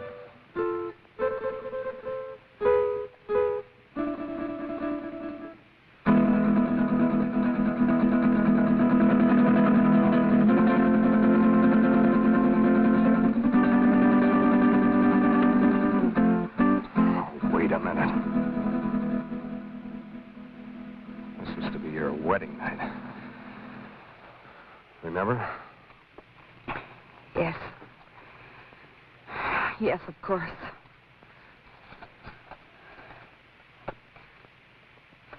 That was a foolish thing to do.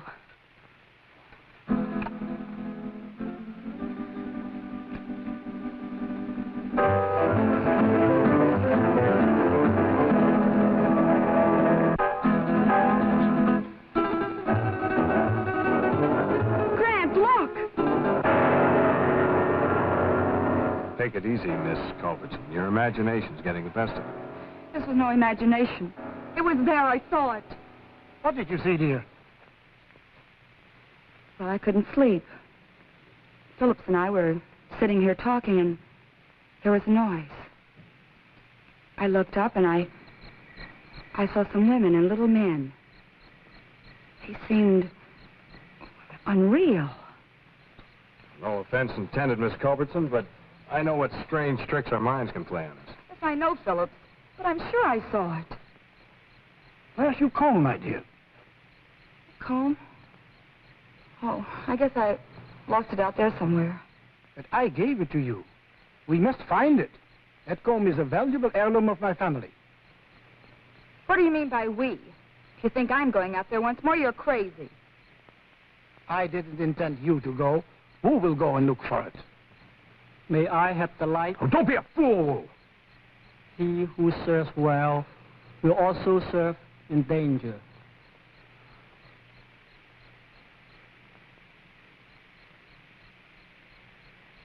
Whoa.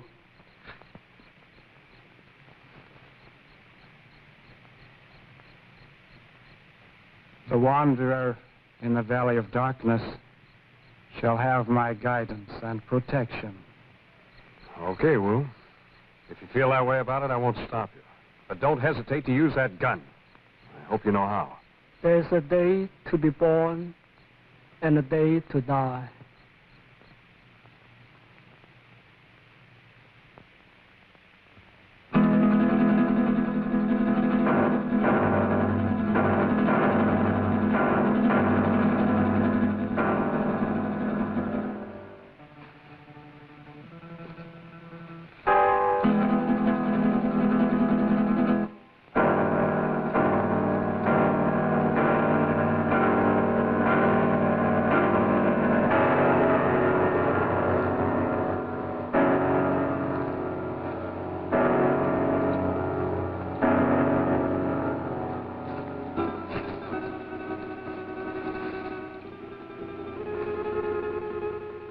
want you to realize that if Wu doesn't come back, you will be responsible. I'll never touch that comb again, even if he finds it. I still have my heirloom. You make me... And you are a coward, sir. What? Why you... You're very brave, aren't you, since Masterson no longer has a gun? Let go of me, or do you want to lose your job? I haven't had the opportunity to tell you yet, but I quit when Wu went out there on your orders.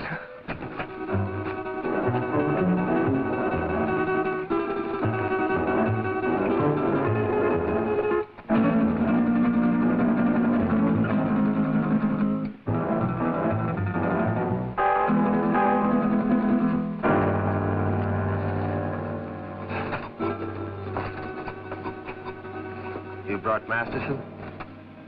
Yes, he's here. Good. We found him at last. What about the others? Well, I have something in mind for the girl and the pilot. The other I shall dispose of. What's the matter, Wu?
Priceless heirloom.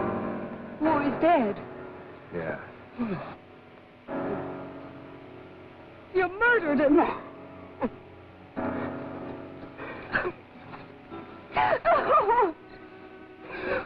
They're coming for us. They're coming. Hank, throw more wood on that fire, quick! Just keep it moving, Doreen. Well, remember, we haven't seen him yet. Aren't you afraid, Grant? Scared stiff. If you're frightened, what do you call him? I can't stand it. I'm getting out of here. Don't be a fool. The only thing keeping him back is our fire.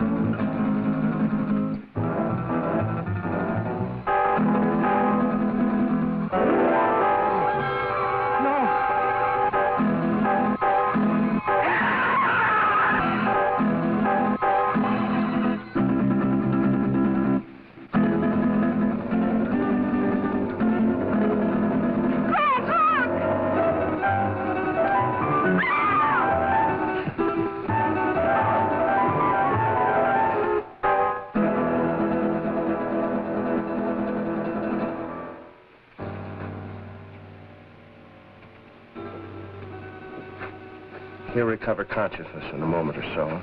Be perfectly sane again. It's unfortunate he left us in such a state before. I understand that he was committed to an asylum, attempted to kill Tarantella. Grant, look. It's the dancer from the cafe. I saw him kill her. Amazing the durability of my creations. Dr. Aranya. That's Spanish for spider. We meet again, Doctor. Again? Did I leave here? Yes. I seem to remember vaguely that... Yes, you escaped just before, Doctor, and you led us a merry chase recovering you. Why? Why not just kill me? Why bring me back? Unfortunately, I still need your help. I'll give you one more chance to change your mind. No, never. Nothing you can do will ever make me a part of this. Tarantella. No, you're not going to torture him anymore.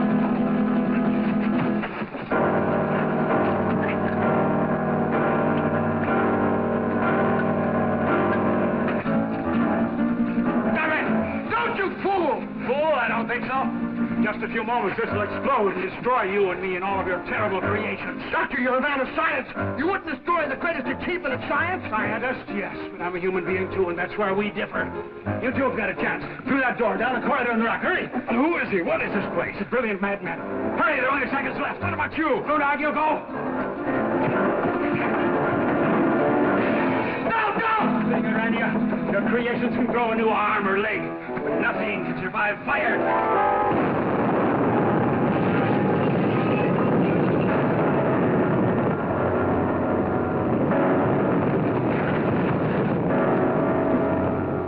I don't know how long we stumbled and staggered across that desert before we found it. Well, that's about the story. Believe it or not. Brett. How do you feel, honey? All right, I guess. I've just been telling them our story. They don't buy it. I think he did. Es verdad. That's the truth. Now, don't worry about it. You're going to be all right in a couple of days. Just a little too much sun on the bare head. If anybody thinks I'm going to load one of my trucks with oil and send it up on top of a mountain to burn a bunch of imaginary spiders. Yes, you're right, Dan. Common sense tells you there isn't anything to his story, doesn't it? Giant spiders on a desert mesa. Fantastic. Pepe is just a superstitious native. True, no one has ever been on Sapa Mesa, but it's just like any other bit of tableland. Not a thing different about it. Or, is there?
His death was very sudden, Mrs. Krug. Yes, sir. He was alive last night when I brought him his supper. This morning, Hans found his body. Your son?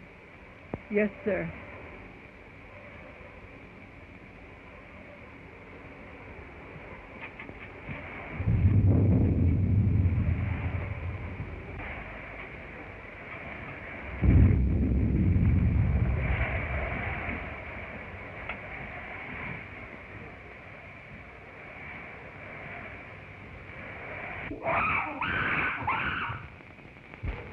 It's Yogi, Mr. Earlton's ape. But I thought he had disposed of him. No, sir. Do you mean to say that that animal is in this house? Yes, sir. Mr. Robert had Hans lock him in his cage in the cellar.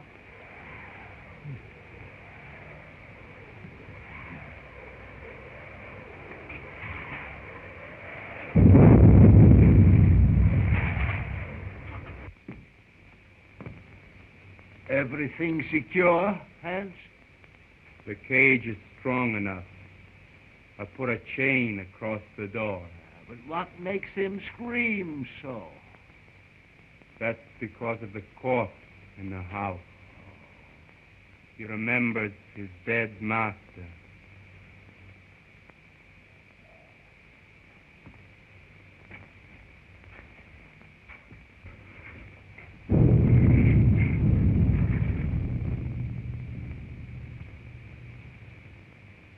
You have my deepest sympathy, Robert.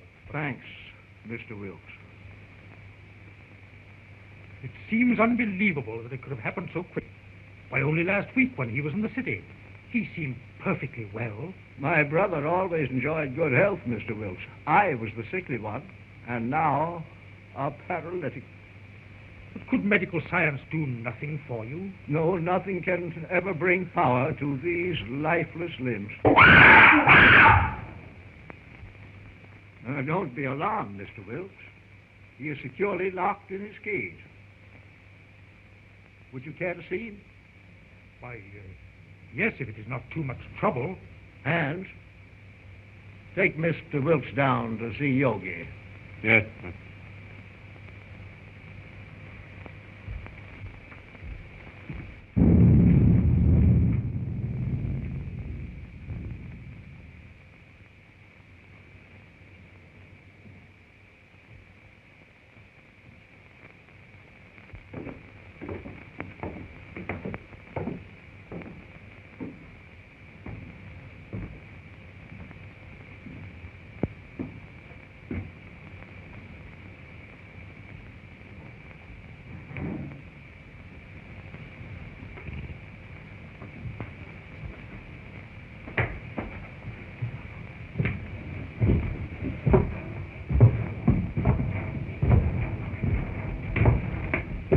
There was a mate to this one, but it died in one of Dr. Elton's experiments.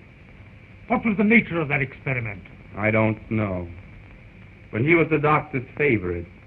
Yogi had the run of the house. He knew every nook and corner. But was there no danger? Miss Ruth was afraid of him.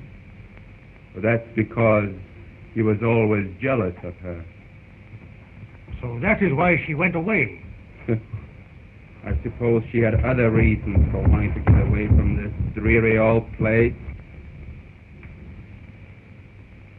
And she's coming back here tonight. If she does, he'll know. They'll never forget their hatred.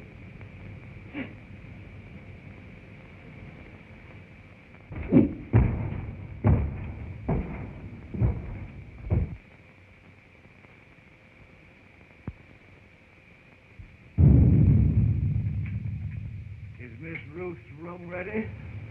Yes, sir. Light a fire there. It's growing cold. Make her room as cheerful as possible. Yes, sir.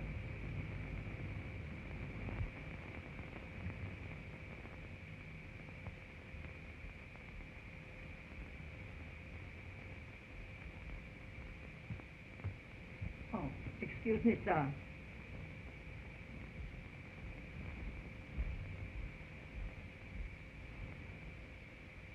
Look down the road and see if you see any signs of Miss Ruth.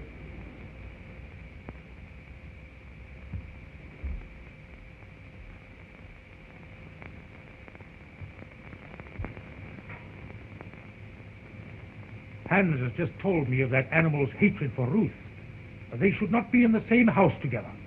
She's perfectly safe. He can't possibly escape. Why, with his tremendous strength, anything is possible.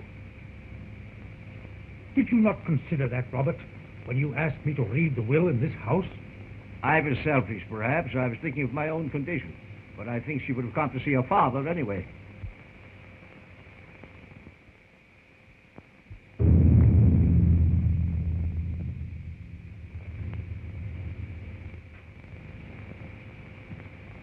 Storm is increasing. I'm afraid I shall have to impose on your hospitality and spend the night here. Yes, of course. Mrs. Krug. Mrs. Krug? Mrs. Krug?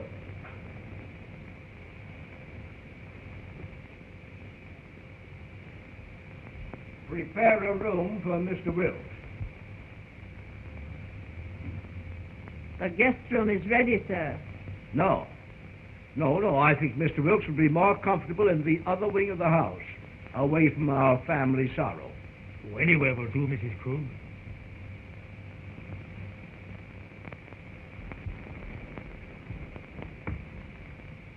Did you see anyone on the road, Hans?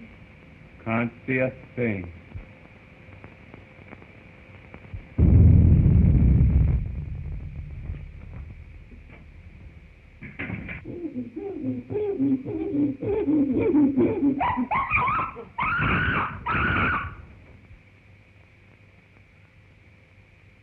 There's someone coming now.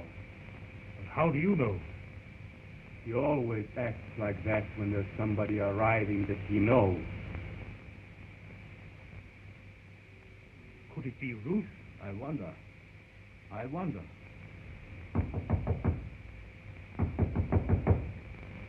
County Road! County Road!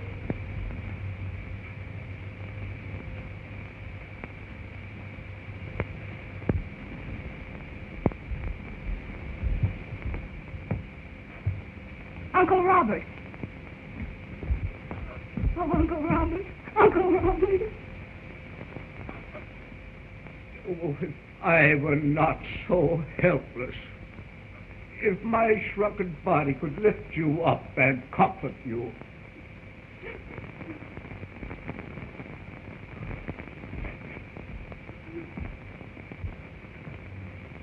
There, my child. Be brave, dear. Be brave.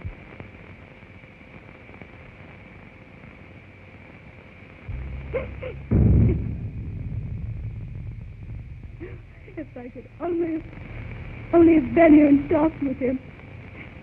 Just seen him once again. Let me take his place in your heart, now that you're more than ever alone. Oh, I loved him so much. I should never have gone away.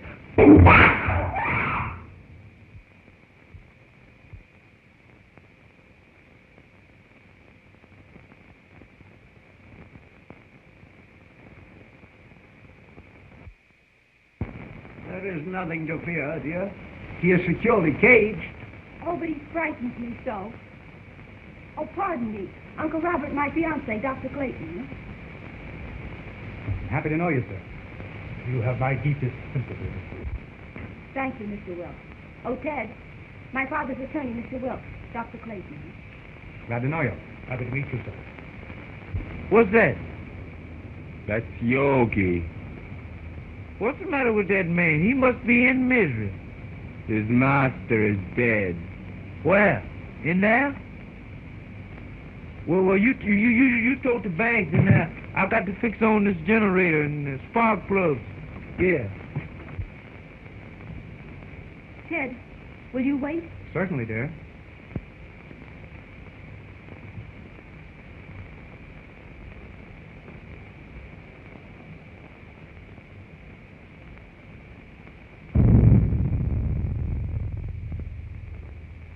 Make yourself comfortable, Doctor.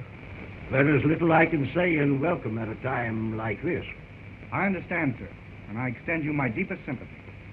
Thank you. You knew my brother? You were acquainted with his work? Yes. I suppose that was an ape's cry that startled Ruth. But there is no cause for alarm. I have him secured beyond possible means of escape. Mr. Wilkes inspected him. Oh, yes, sir. He's in a cage. But he's such a powerful animal. I would not have wanted to be closer.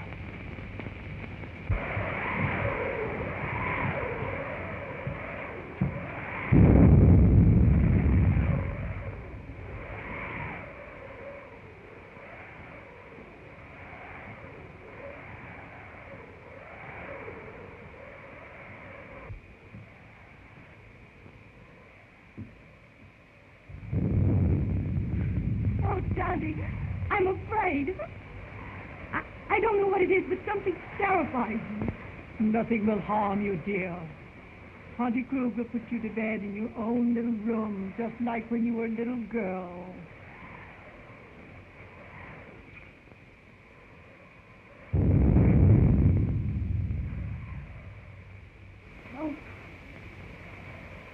can't seem to realize.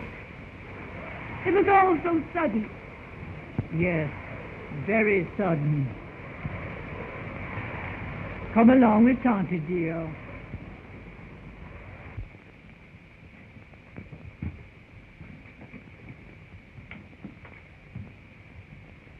Hello, Hans.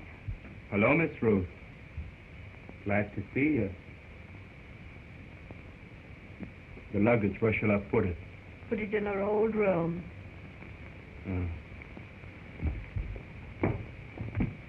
Your Uncle Robert arranged it that way.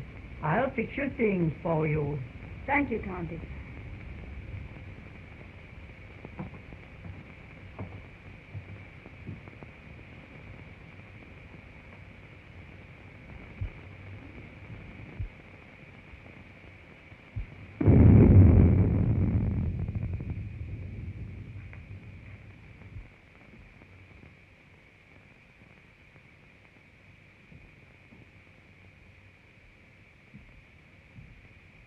I'm going to tell them. Now that he is dead, it should be known. Don't be a fool. We may be turned out. But it is our right. Haven't we been still long enough? No. Wait until the will is read. We may be rich.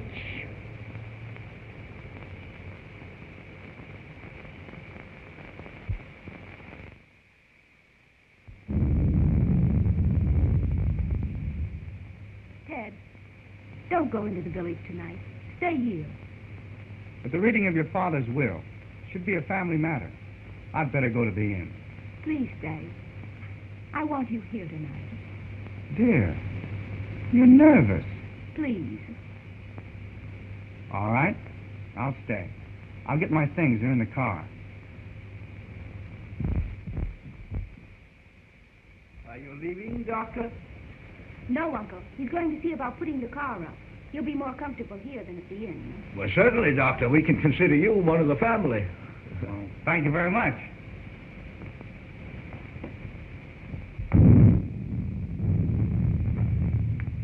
Oh, Hans, will you show Dr. Clayton where to put his car? He's staying all night. All right, Miss Ruth. Thank you, dear. I'll only be a minute. Tante, will you prepare the guest room? Yes, I will, dear.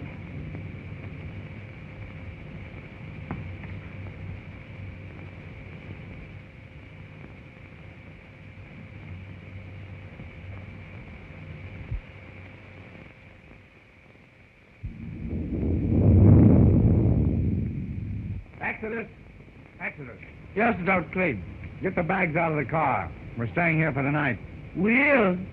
Isn't that what I'm called, sir? You know, Dr. Clayton, I think I'll go for a walk. Go to a movie or play some pee-wee golf. Nonsense. You can't walk to the village in this storm. It's 11 miles. That's just a pleasant walk. I'd just love to take off my shoes and play in the raindrops. I'd skip part of the way, too.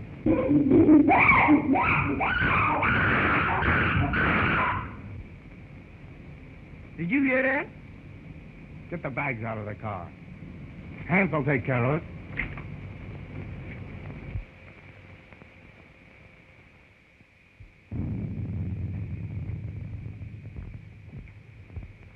Oh, Ted, did Hans take care of the car? Yes. He's showing Exodus where he can sleep. Shall I proceed with the reading of the will, Miss Ruth? Yes. Oh, I'm sorry. I didn't realize the... Oh, that's perfectly all right, Doctor. You may remain. Thank you, but I prefer to go to my room. Will you show Dr. Clayton to his room, Tante?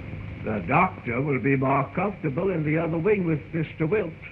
But Miss Ruth said Dr. Clayton was to occupy the guest room. Well, of course, Ruth, I was thinking only of the doctor's comfort. Come, Doctor. I'll come back when you're through.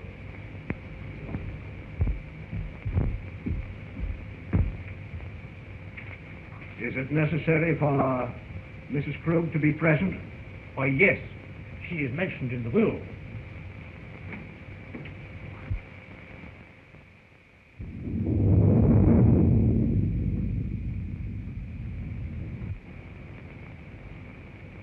Come with me and I'll show you where you can sleep. Where's the dead man at? On the second floor. Well, I'll sleep in the cellar then. That's where Yogi is. You mean that man at her household? Well, you give me an umbrella and I'll go up on the roof. Come on.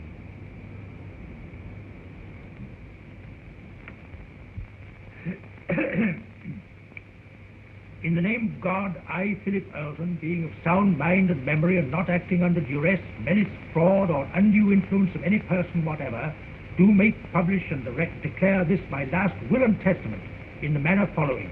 That is to say that I bequeath all monies to my credit at the Hudson National Bank in the amount of $50,000, together with all personal property in the safe deposit boxes of the Hudson National Bank, which consists of house and lot and furnishings and personal effects pertaining to house and grounds, to my only daughter, Ruth Earlton, and sole heir. In the event that my sole heir, Ruth, should meet with death in the meantime, then the above I bequeath to my only brother, Robert Earlton. In loving memory, I hereby provide that he be sheltered and suitably provided for in our family home until his death, this home to be maintained until such time. To my faithful servant, Emma Krug, I hereby bequeath the sum of $50 monthly to be paid out of my estate, this sum to continue without recourse until her death. I hereby appoint William Wilkes as executor of my will to act without bond. Witness my hand this the 22nd day of April, 1925. Philip Earlton. I'm very grateful to your father, Miss Rose.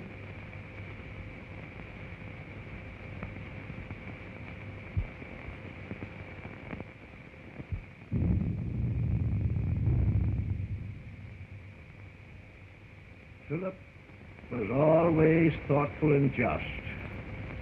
I'm very happy. My wishes are realized in spending my remaining years. Have they finished? Yes, sir. Thank you.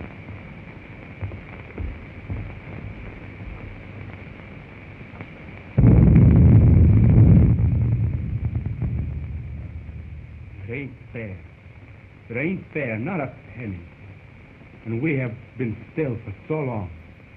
And now we get scraps thrown at us by strangers. It wasn't him. He was a good man. Now she comes back. Now there's money to be had.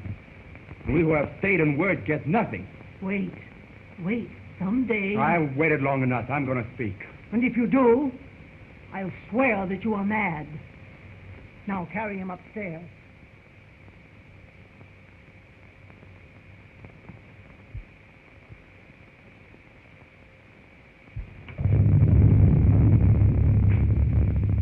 Are you ready to go upstairs now? Yes. It's been a trying day. I think I had better retire. You also, Ruth. I'm coming with you, Uncle.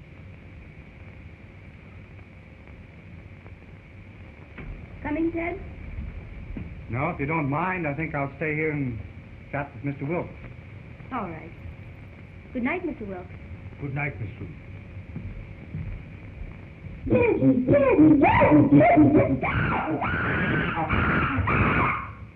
That yoga man sure is mad about something. If he's gonna yodel all night, ain't nobody gonna sleep. Hans, I will go through my brother's room. I have had my bed moved to the room next his, so we could spend these last few hours together.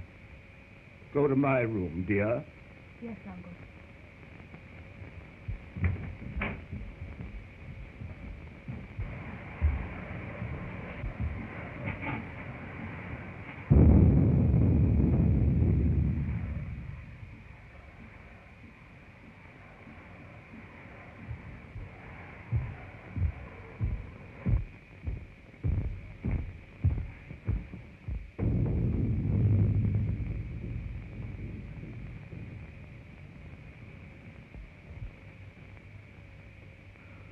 If I only had a daughter now, to be always near me. I shall always want to be near you, Uncle. You are so much like Daddy that it will keep his memory fresh and dear to me.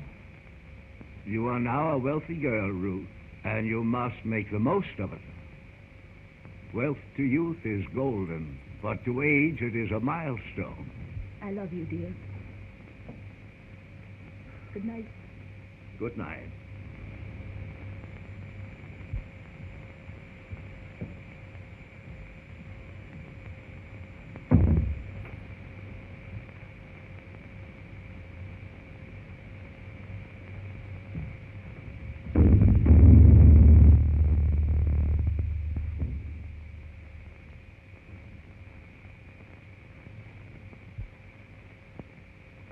Hypocrite. Damn dull hypocrite. Why don't you tell her you hate her? Why don't you tell her you want the money more than she does? You're all liars. A remarkable woman, Mrs. Krug. She's been here to the brothers was almost her religion. And, Hans, is he her son? Yes. He was a baby when he came here. I believe she comes of a very good family, but she gave up everything to come to America. Mm-hmm. They're Germans, aren't they? Yes, so are the Eltons. I think there's some sort of a distant relationship. There's a large fortune involved, isn't there?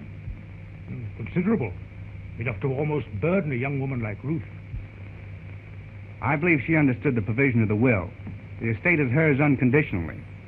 Her father intimated as much. Well, fortunately, there are no other direct heirs. You know, wills are always open to contests, Doctor.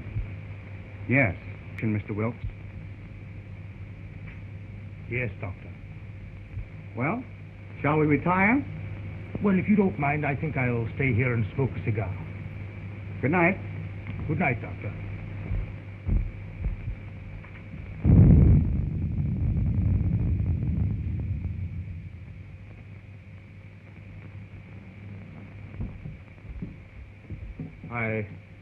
I've attended to your car and drive it, sir.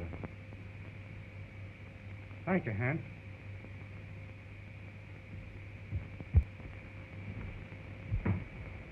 Good night, dear. Oh, Miss Ruth wishes to speak to you before you retire. Thank you.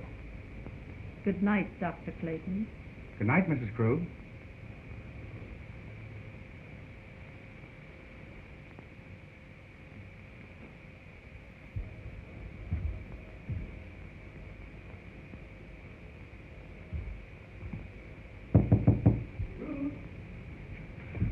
Come in, Ted. Mrs. Krug said you wanted to see me. What is... Listen, Ted. I have a premonition that something's going to happen. Something horrible. No, it's your nerves.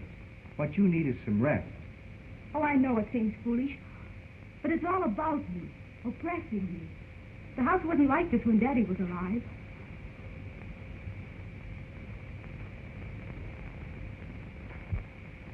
That's because you've grown unaccustomed to it.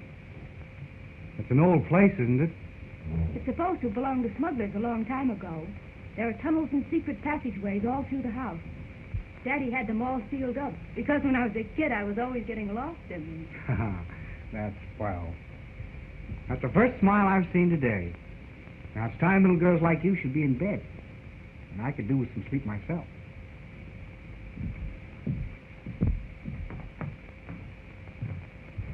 You're going to have to take something for your nerves, young lady. All right, Doctor. Should I take an apple a day? Apples are strictly forbidden in your diet. Good night, dear. Good night, sweet.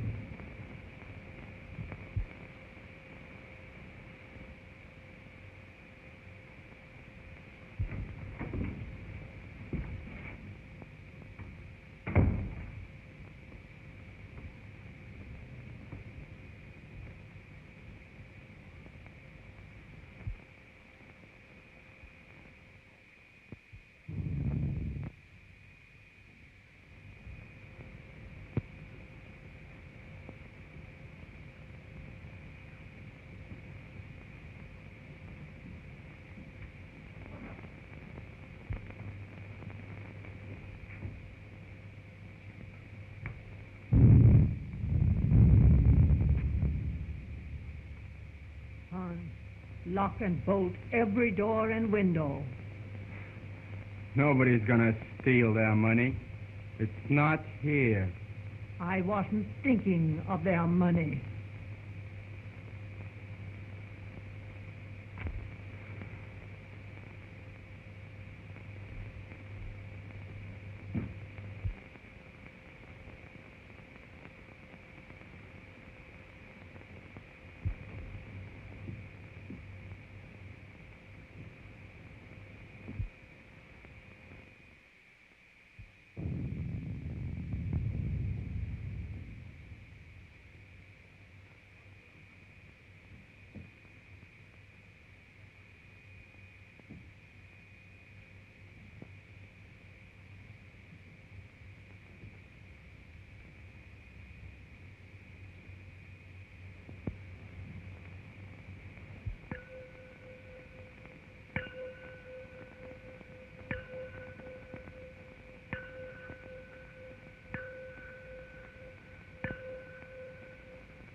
Ruth! Ruth, open the door! What's happened? What's the matter? I just heard Ruth scream. Ruth! Open the door, Ruth! What was that? Someone come to me. Ruth! Wilkes! What is it? What has happened? Now be calm, Robert, be calm. It was my niece. I heard a scream. What is it? Oh, Dad! Dad! Well, what happened, Ruth? What's the matter? Oh, it was... Oh.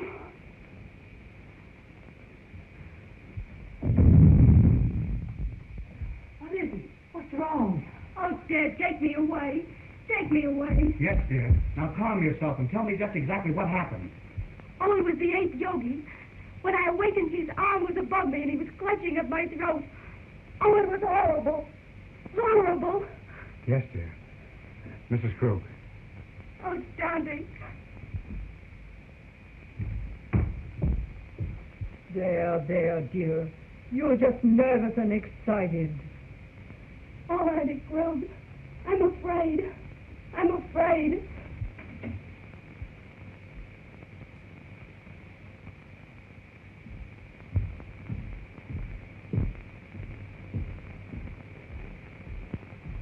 She is terrorized. She said that awful brute was in her room. No. He couldn't possibly escape. Rouse Hand, send him to the cage and tell him to bring Ruth here to me. Yes.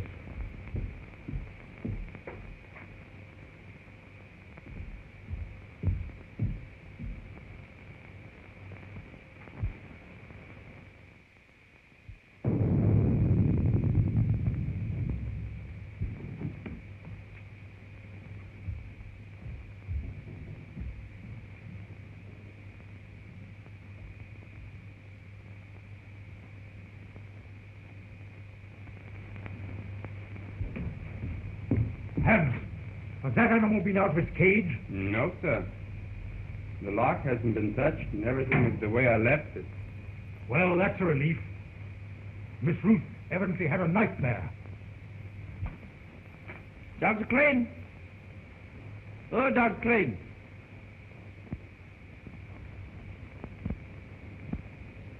I bet he's down there giving that yoga man a pill.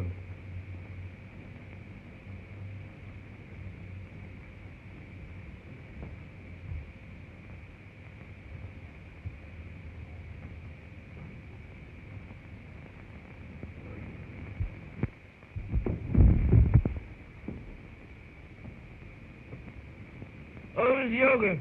Miss Yogi, please don't do it this time. Don't bite on this time, Miss Yogi. Don't be loose, Miss Yogi. I leave you. I ain't never coming back here no more. What is all this nonsense? What'd you say, Yogi?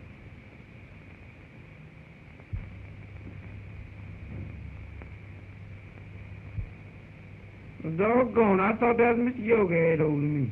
Go to your room. Yes, that's why I'm going, and far away from here. That's all right. You needn't show me. I'm going in now.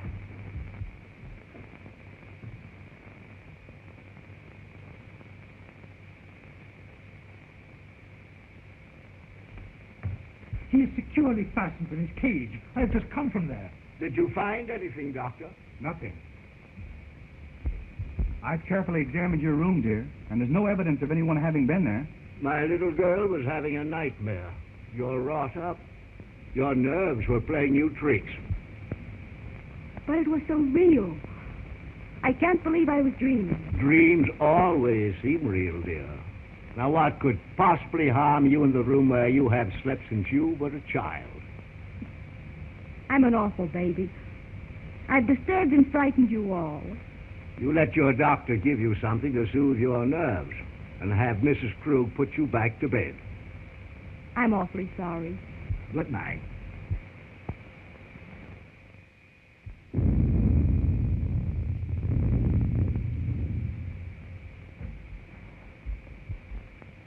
Well, I must confess, Robert, it gave me an awful jolt. Ruth was always emotional, even as a child. Oh, Ted, I can't. The impression was too vivid. I can't sleep in that room. Then perhaps I'd better take you to the inn. There, dear. Tante Krug will stay with you just like she used to do when you were a little girl. Will you, Tante? Of course I will. Don't worry, dear. I'll be all right with Auntie Krug. You've had a very severe shock. I'll get something that will help you sleep.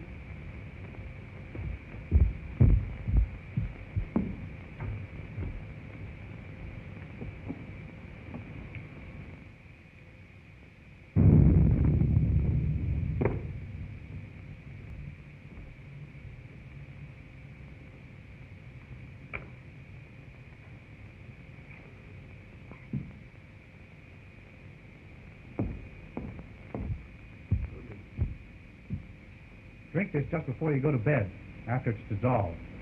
Thanks, dear. Perhaps I won't need it. I'll sit up for a while to make sure you're all right. Thanks. Good night. Good night, dear.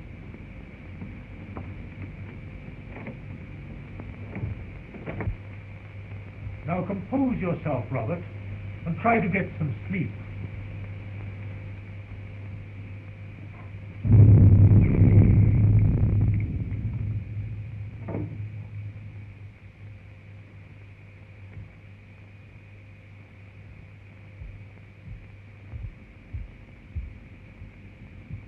You may have another patient, Doctor.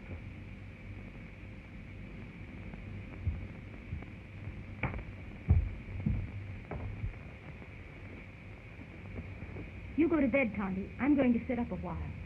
You should have rest, Ruth. Oh, I couldn't go to sleep right now. I'm going to read a while.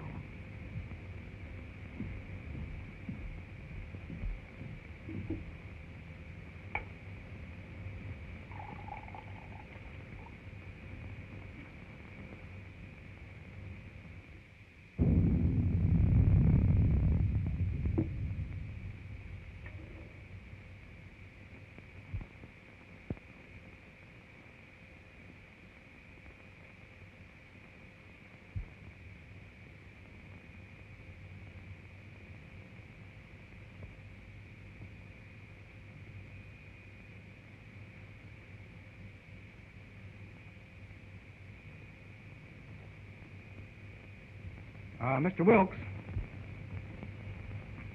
just where were you when Ruth screamed?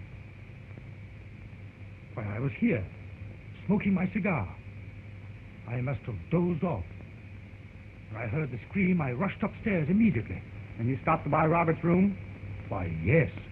Her scream had awakened him also. And Hans was at the foot of the stairs, and he went to the cellar with you? Yes. The ape was in his cage, and the chain was securely fastened. But I'm convinced that Ruth was dreaming.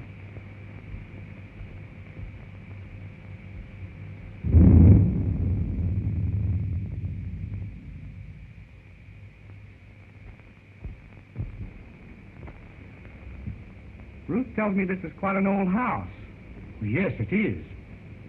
It has a lot of secret passageways in it. You know anything about them? No, but Hans might know. Hans. I'd like to talk to him. Well, his room is next to the kitchen. I'll go and get him.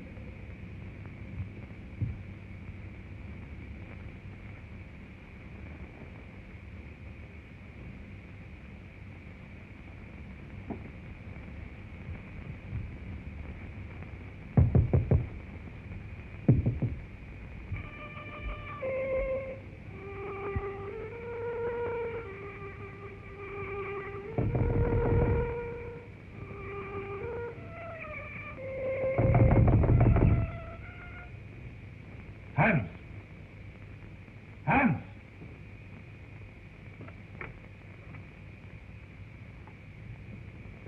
Yes, sir? Dr. Clayton wishes to speak to you.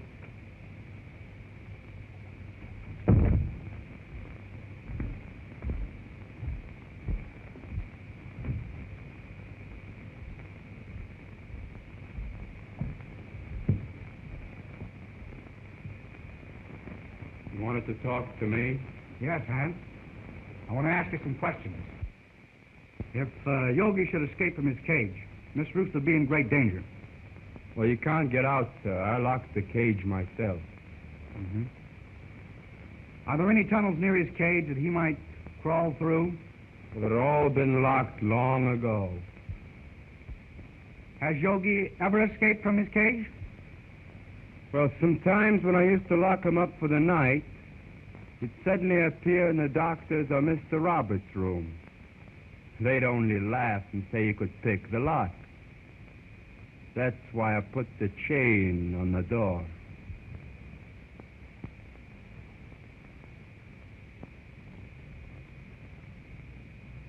That's all, Hans. You may go. Very well.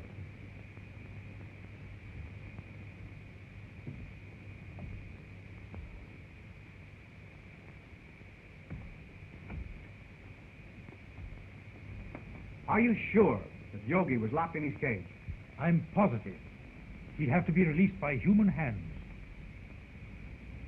Yet Ruth is not the type of hysterical woman that's given to nightmares. I think you're alarming yourself unnecessarily, Doctor. I wonder. I still can't believe she was dreaming.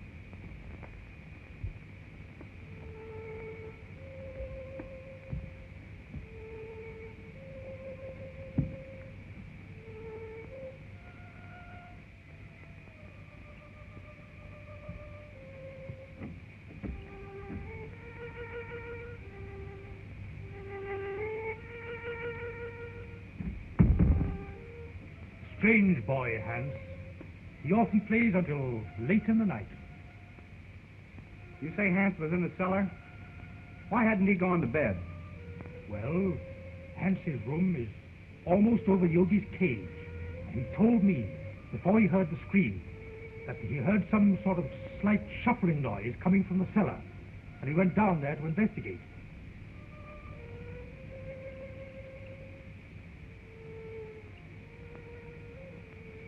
How long has Uncle Robert been an invalid?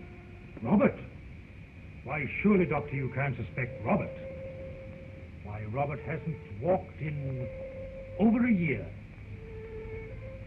Nevertheless, I'm worried. I'd like to talk to Robert. Would you care to come along? Why, certainly.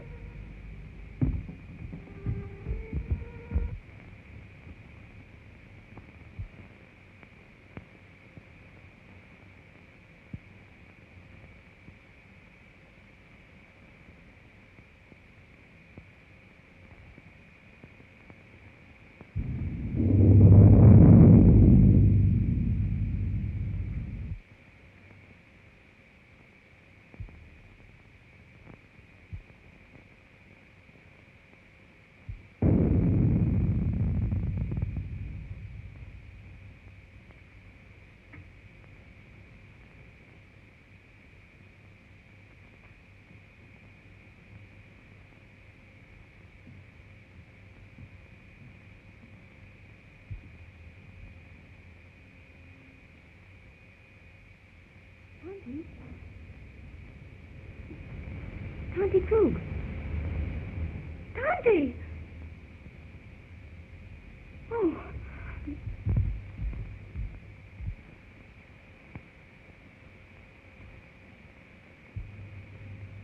He's sleeping. Perhaps we'd better not disturb him until the morning, Doctor.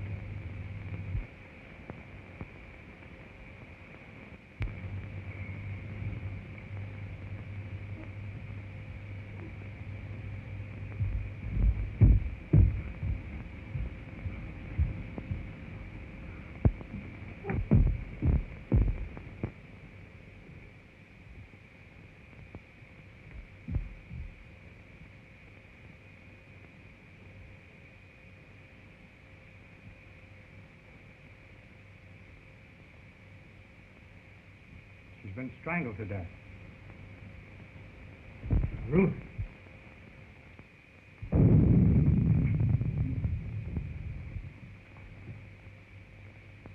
It was a shock. She'll be all right in a minute. You were right, Doctor. There must be a secret entrance to this room. Someone has made a second desperate attempt on Ruth's life. Mrs. Krug was not the intended victim.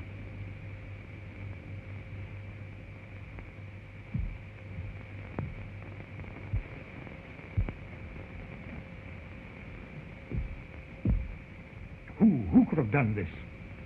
Let's see. Robert was in his room. Yes, but we know where Hans was. Could there possibly be a secret passage to the ape's cage? I don't think it was the ape. His animal instinct would have told him it was not Ruth. Possibly. But what motive could anybody have for wanting to murder Ruth?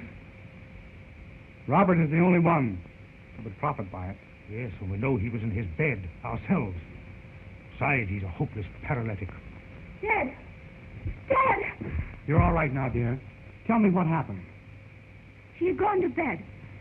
I had fallen asleep reading. When I came back to bed, she was lying there with those horrible marks on her throat. Well, didn't you hear anything? I didn't hear or see anything. Oh, Dad, take me away.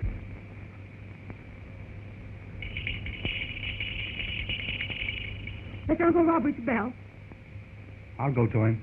Wait. Don't tell him. The shock would kill him. All right. I won't tell him a thing.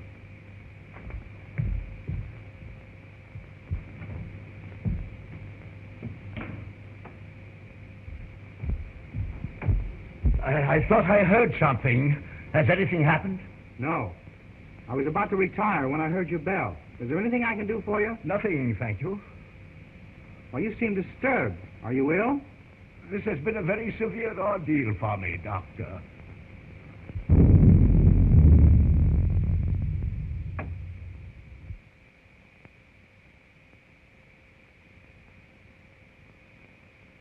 Ruth.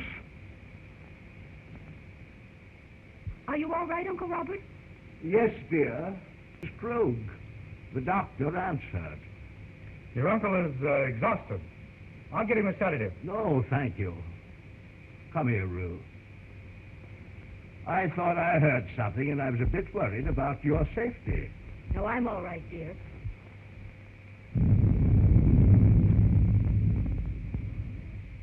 Well, Doctor, did you learn anything? Yes. Robert did not know of Mrs. Krug's death. I was taking his pulse when Ruth entered the room unexpectedly, and it stopped completely for several beats. There can be no possible connection. Why, the man is a helpless paralytic. I'm not so sure.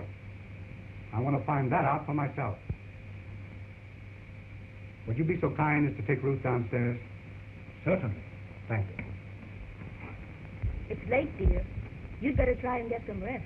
And you'd better go to bed, too, Ruth. I'll take care of your uncle. All right, Ted. Good night. Good night, dear.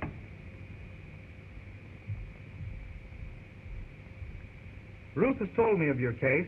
I'm very interested. Medical science can't help me, Doctor. Nevertheless, if you would permit me, I should like to make an examination. Very well. See for yourself.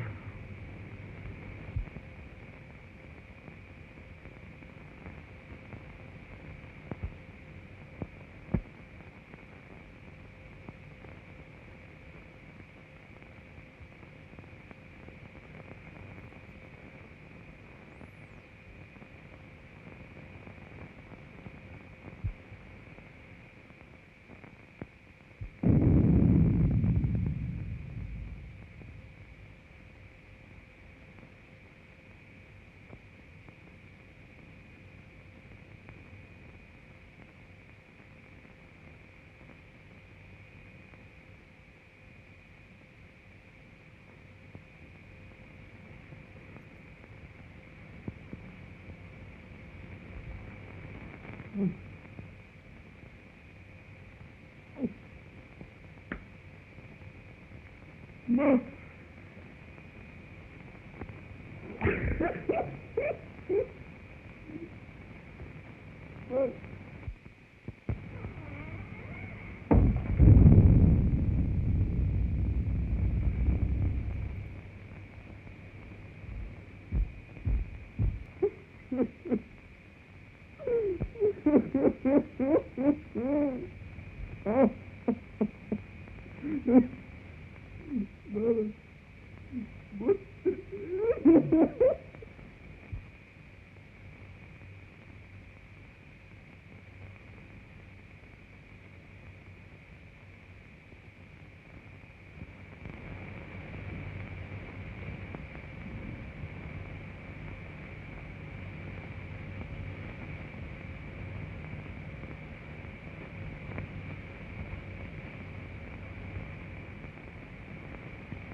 You fool. You let the girl escape. You have failed again. It was her bed. I was sure it was the girl. Instead, it was my mother I killed. Do you understand, my mother? Emma? Dead? You put the idea in my head because you wanted the money. You told me when the girl was out of the way, you would acknowledge me as your son. And we'd both be rich. They'll hear you. Shut your vile mouth. Why didn't you tell him I was your son? And now Mother is dead. And it's all your fault, you shrunken devil. Yours and the girl. And I'm gonna kill you both. Hands! Hands! I was wrong, Mr. Wilkes. It's utterly impossible for Robert to ever walk again. Why, Ted, what do you mean? Ruth, you must realize that the attack made on Mrs. Krug was obviously meant for you. But who would want to harm me? There is only one possible solution. The ape. Yogi. Oh, Ted, if he is loose, he will kill me. Oh. Mr. Wilkes, will you see if Yogi's in his cage, please? Why, yes, yes. Oh, Ted, then it was Yogi's arm that I saw. I wasn't dreaming. I'm not sure yet, dear. Oh, Ted, take me away.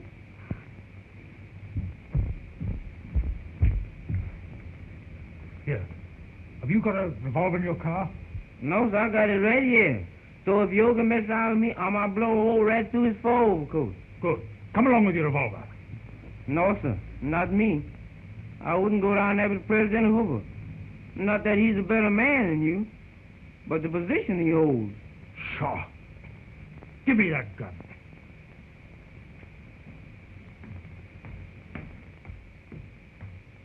Well, there's going to be another dead one.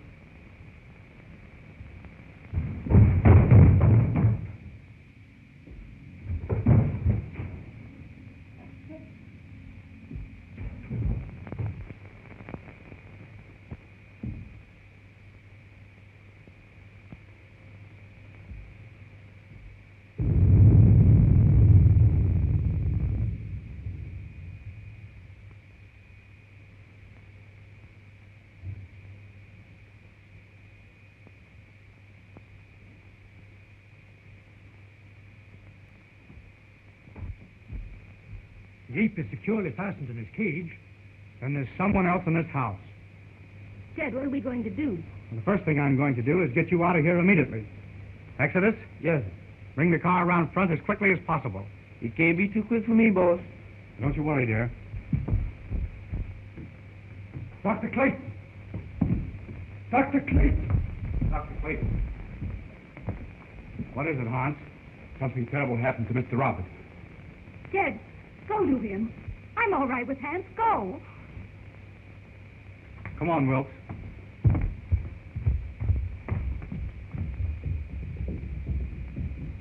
Hans, what is it?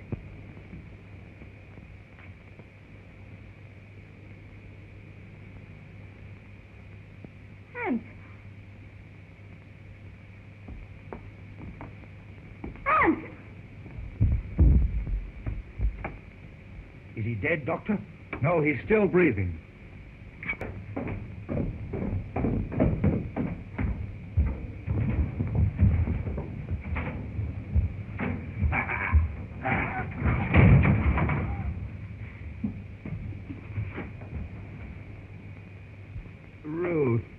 Ruth. It's all right now. Tell us what happened. Take Ruth away. Ruth's safe? Who was it? I am the guilty one. I forced him to do it. Him? Who do you mean? He is my son. Hans. Hans! Ruth!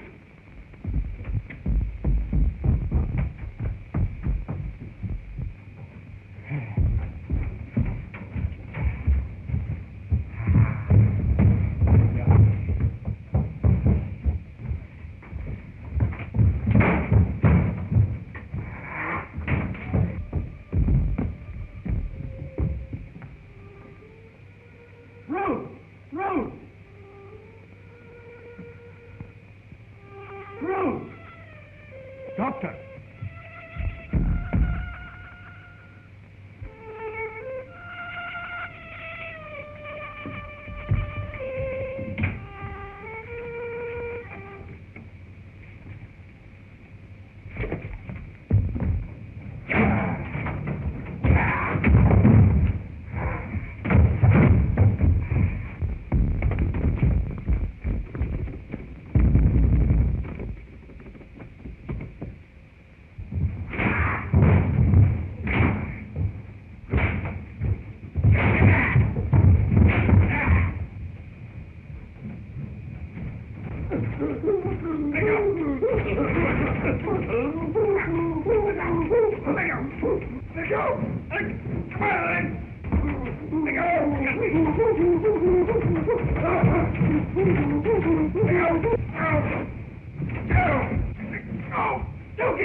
She's all right.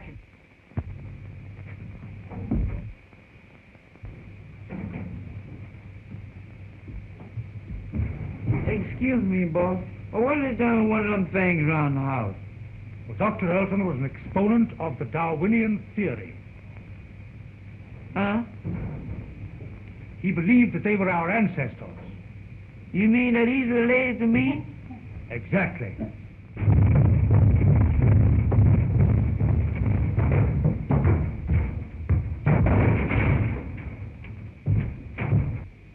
Well, I don't know. I had a grandpappy that looked something like him, but he wasn't as active.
all, Captain Luke. Your splendid service as an interpreter is appreciated. But when you try to tell me stories of mesmerism, occultism, men without souls, hordes of supermen capable of annihilating armies of trained men, you make me wonder which of us is sane. General, I dare say I failed in my presentation of the facts. No, not facts, but the ravings of a mad Cambodian priest. No, Luke, it's too fantastic. Read that last. To General Headquarters, Austrians bringing up veteran shock troops. One Stand moment. I wish I could believe in your robots. I could use several regiments of them right now. That's all. Yes, sir.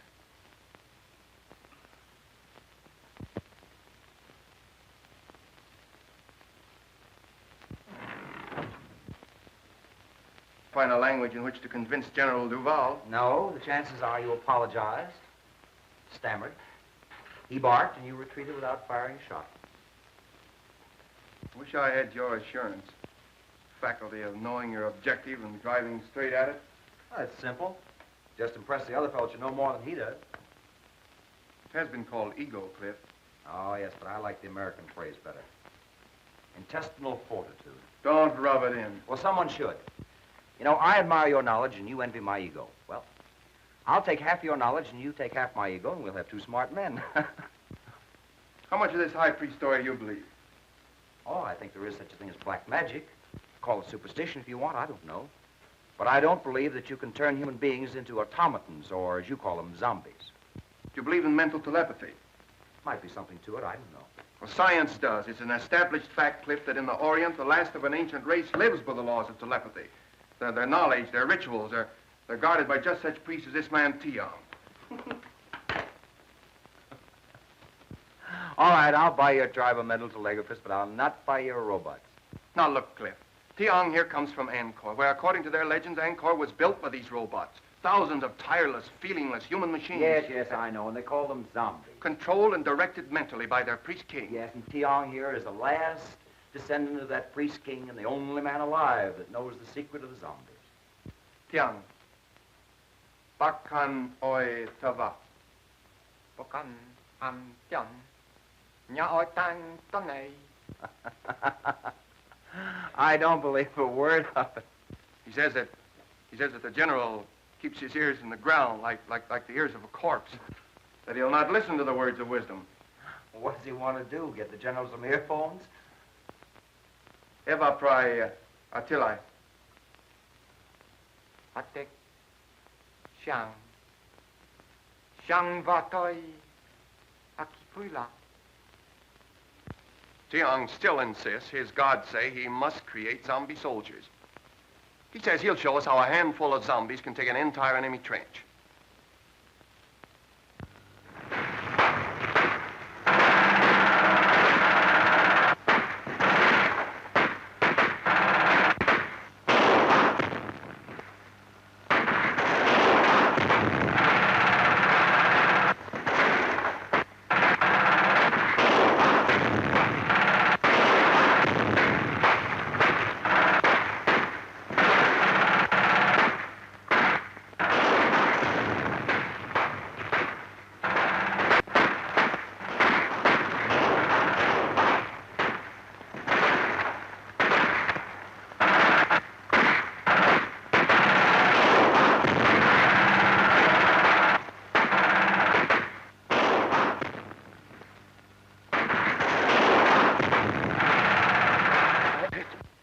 I am not here to plead the cause of the Central European powers, but that of modern civilization. In the name of humanity, you must not go further with your experiment. It may mean the destruction of the white race. General Van Schelling, the responsibility is not ours. It is that of a fanatical Oriental priest attached to our Cambodian contingent. We have already placed the man under arrest. His experiment ends with that. I thank you, sir. I shall be glad to return with that assurance.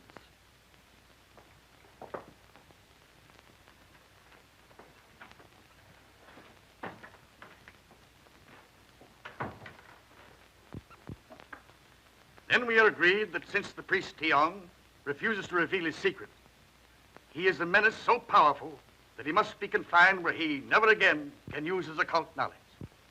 Quite right, General. Right? I suppose so. I am in accord.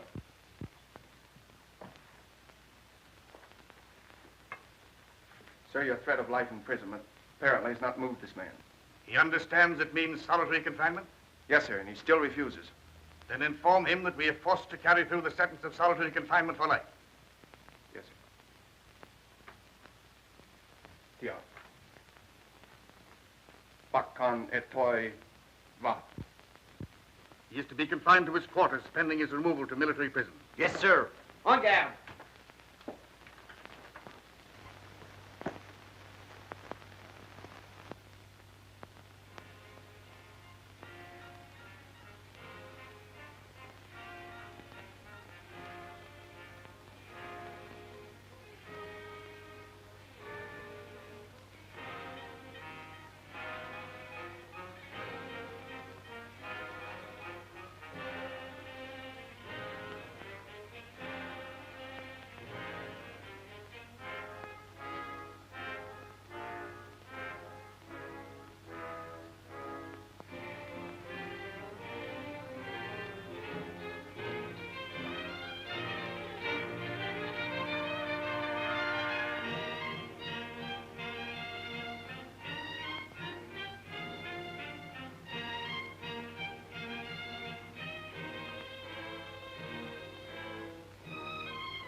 Gentlemen, the priest Tiang was murdered. Murdered by someone who did not want the Allies to benefit by his power to create robot soldiers. Or perhaps by someone who tried to take the secret from him to become the greatest force in the world. True. When dealing with these Orientals, you deal with fatalists. Death to them is a transition to a better life. Thoroughly understandable. But his method of creating these zombies must be on record somewhere. So I believe, sir. And it could only be in one of the temples of Angkor. Then we must find it. And when this war ends, our duties will not end with it. I make a suggestion and ask that each of you bring it to the attention of your government. Urge them to sponsor jointly an expedition to the lost city of Angkor. And for general appearances, let it be a private expedition. Find the secret of the zombies, destroy it. Then we shall...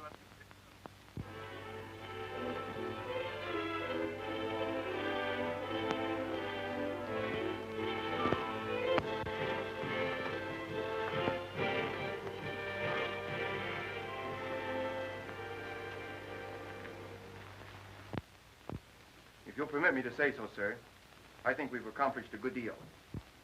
It took years to make Angkor what she is. Certainly, we can't expect her to divulge her secret to us in just a few months. Yes, but this all costs money, and darling. Mr. Mack, how do you like me in this helmet? My dear Claire, I like you in anything. You're a gallant. I think I look awful in it. So do I. Now, Daddy, this is the time you're not to agree with me. Well, maybe someday I'll say something that meets with your approval. I've promised myself that, darling. Mr. Luke, how do you like me in it? In what? This hat, topper, this. I think you're beautiful. Sure. You're more than gallant. I beg your pardon, Oh, now you've spoiled it. Is this the discussion of business, or are we playing charades? Proceed, gentlemen. I'll take the minutes at the meeting. Now, Claire, now, here, Fun. Am I intruding? Well, you're late. Sorry. I was busy. Oh, you were? Yes. Well, that's interesting. Monsieur Luke, no doubt, has represented me well, I trust. Well, he made some alibis for you. That's very nice of him, I'm sure. But I have a habit of handling my own affairs. I'm looking things over today. Well, I'll be pleased to accompany you. Perhaps Mademoiselle Duval will permit me to... Thank you, monsieur. I've made my arrangements. Monsieur Luke has consented to act as my guide. I see. In an hour, Monsieur Luke. Thank you, Mademoiselle Duval. None whatever. So he promised to give up his power, release his subjects for this woman he loved. Now, that's my idea of a man in love. You believe the legend? Who made it up, old Ankavar or you? It's a true translation of the legend. Would you have given up all that power for Endra? I shall never have power, and I've never known love. Well, power's not so important. You are in love with old stones and pieces of pottery. Well, perhaps you're lucky. Perhaps. Who's there?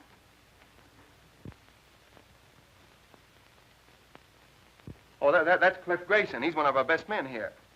Aha.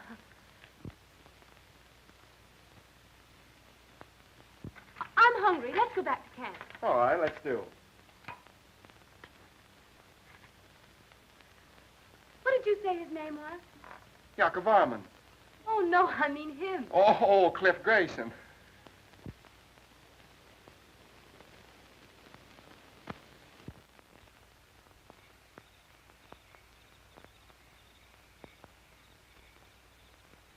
I thought for a while she was in love with you. That shows what imagination can do. I could have understood that. Why? You're so much more her kind. There goes that inferiority complex again. You know, someday I'm going to cure you with that. I hope you do. What was it you said once about if you want anything, ride roughshod over everything? Be ruthless. Forget all sentiment. Get to your objective, take it, and hold it. I wonder if I could do that. Perhaps not. But the man that doesn't is a fool. Good night.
Interpret that dance?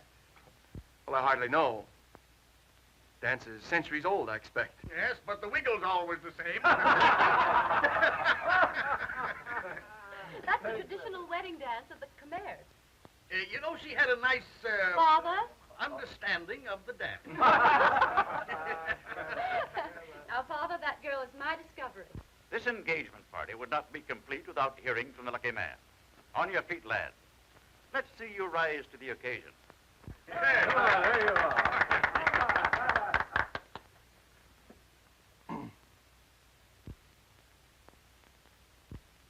Well, I hardly know what to say.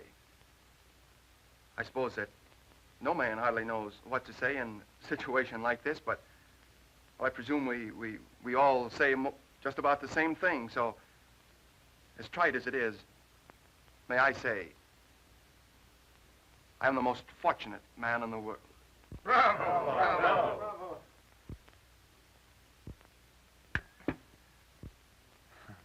I'm sorry.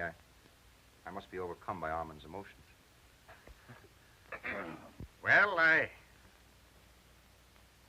don't know what I'm supposed to say.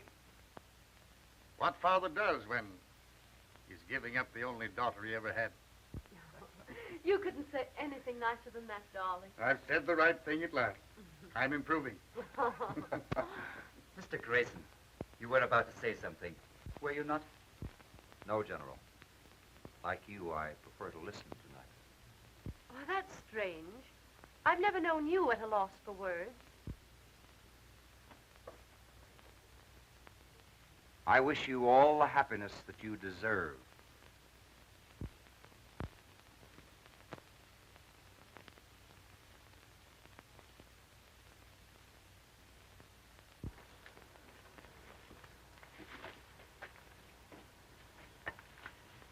It's like putting a jigsaw puzzle together, isn't it?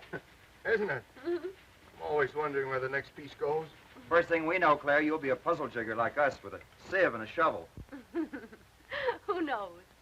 I might be the one who finds the secret of hypnotizing subjects. I know certain people I'd use it on. Will you tell us if you find the secret? Oh, she'd have to. A woman isn't supposed to keep a secret, is she?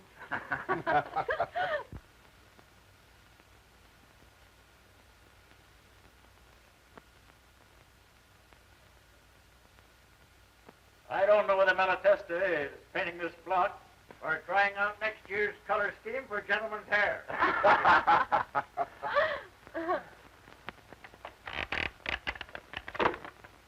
Oh!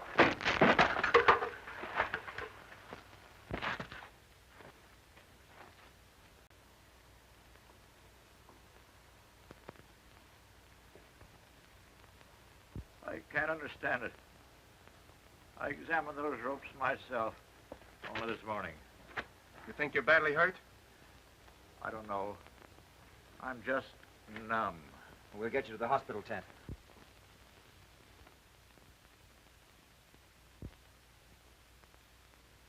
One thing I've always admired about you was your honesty. The thing I've most admired about you was your loyalty to your work and to your friend, Cliff Grayson. I've never had reason to question his loyalty either. Even now, he's an innocent victim, as I am. But do you think he would ever have admitted it? Unless you had used me to excite his jealousy. Exactly. I suppose in your mind you can justify that. A woman in love can justify anything. Be ruthless. Ride roughshod over everything. Forget all sentiment. Decide upon what you want and get it, no matter whom it hurts. I've been told that was the thing to do. And now I find it's a woman's code, too. Well, I still admire your honesty. Oh, I have a regret. I've hurt you. Well, you should have no regrets. If getting what you want is everything, there should be no regrets. Oh, aren't you being a little ruthless now? No. I'm a man who loves you. Even now? Yes. I shall always love you.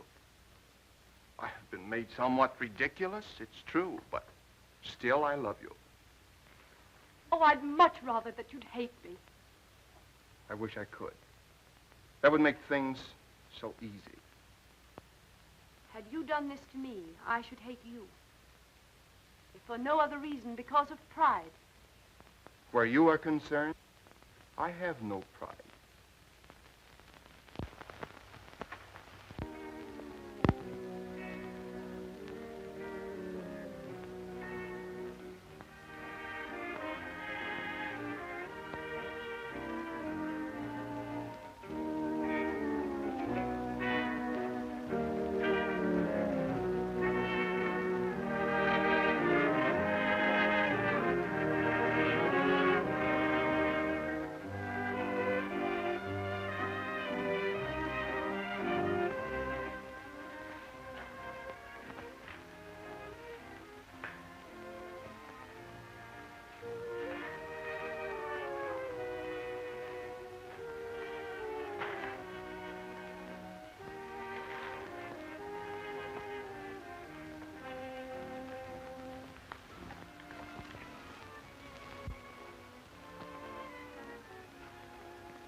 Fools.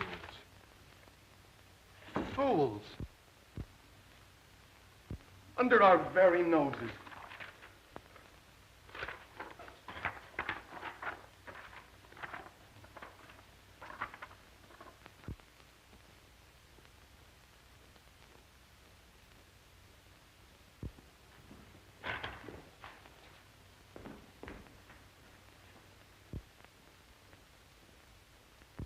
The ceremony. The zombie ceremony.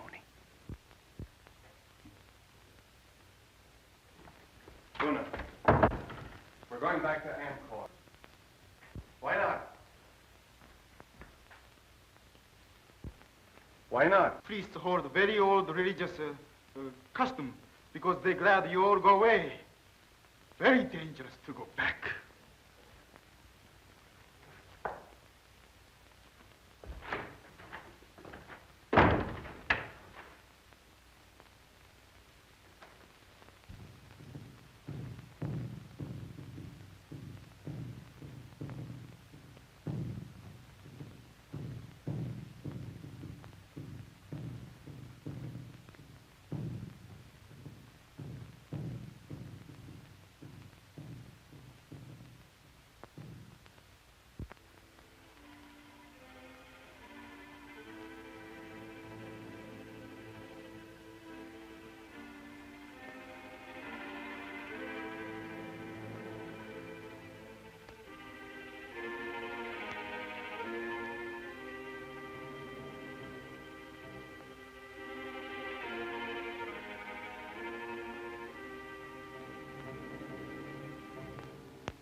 just like the picture.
I can't translate that. Where's Luke? He's been absent now for 2 days without permission. And right in the middle of this important translation, he disappears into thin air. And none of you, not one of you, are able to offer an explanation. I have discipline in this organization. Well, did you absent yourself from your work? Well, I thought that you would be glad to know that... You thought? You are incapable of thought. Did I give you permission to go to anchor for 2 days while your work here, insignificant as it is, waits while I wait? But Dr. Trevisan, I will not tolerate insubordination. When you signed with this expedition, you agreed to abide by its orders. You see, Luke, you are dismissed. You will be provided with transportation back to France on the next steamer leaving Saigon. But, Doctor... Good day, sir.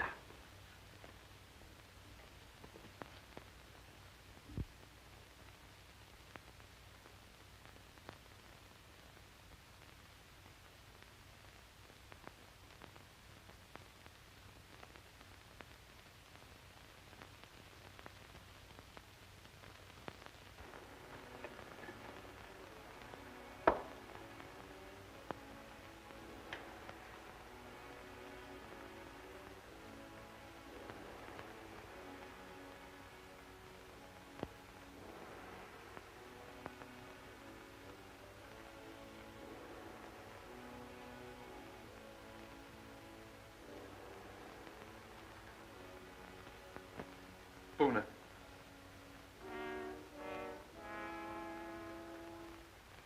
Buna.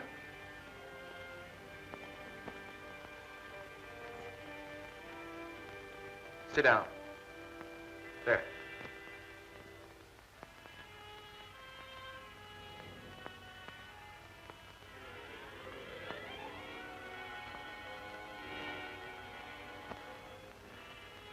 Buna, the white man's ways. But I've discovered that he's objective and drives straight to it. Ruthless? Yes, but therein lies success. Buna, I have discovered the secret formula of the great king of the Khmers. You are my first experiment.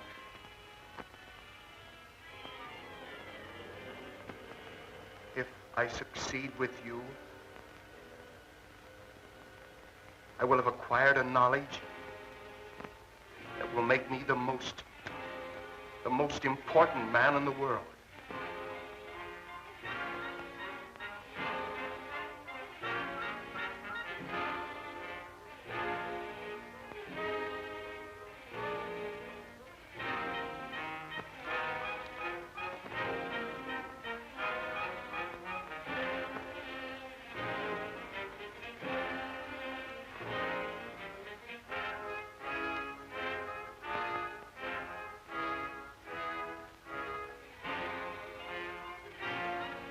Lower your arms.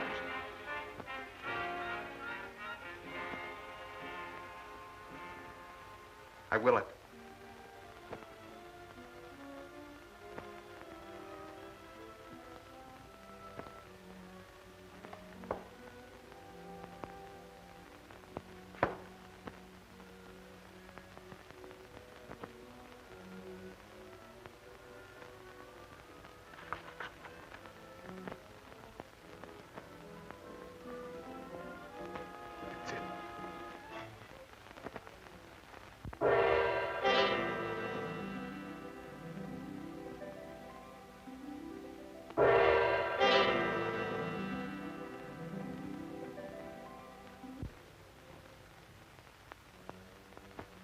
Can you move hand or foot, except as I will it?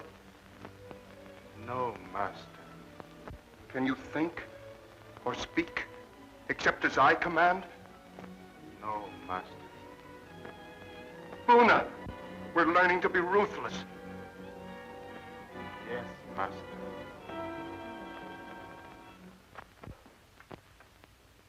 Armand, you're a different man.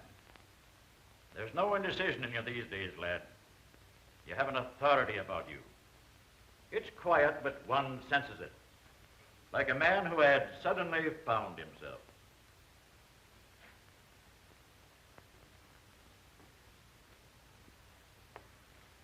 Took me a long time to acquire it. I no longer question what I should do. I do what I want to do. That's fine. But there's always one danger of overdoing it. And that's worse than not doing it at all. MacDonald, you're the one man to whom I'm grateful. You're my friend. I always believed in you, lad. I know you did. If you hadn't said what you have, I wouldn't say this. I liked you for the way you stood on your feet when another man had the good luck that you deserved. Wasn't for me. That's the way to look at it. She's a grand girl, and he's a good lad. And we'll all be wishing him happiness in another 2 weeks.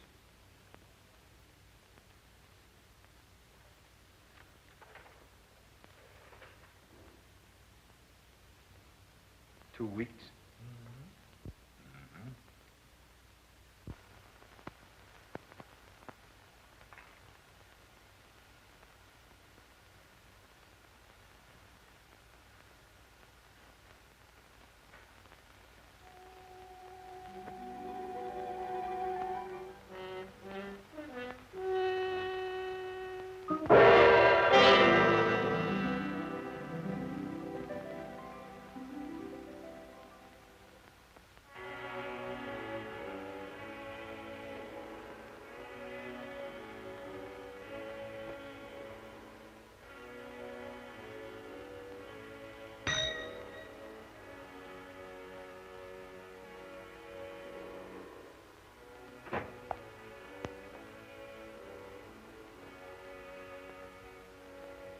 Have Monsieur Grayson come here at once.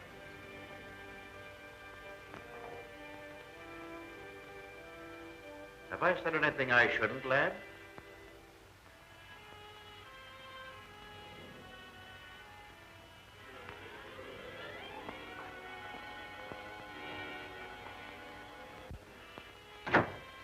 Yes, sir.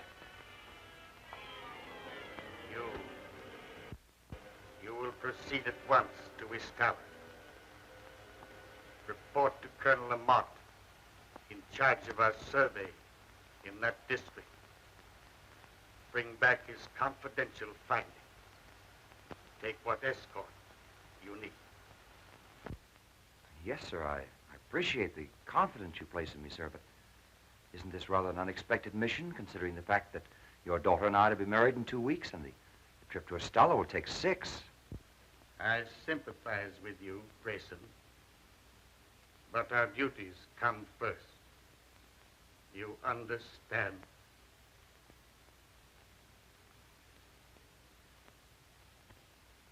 Yes, sir.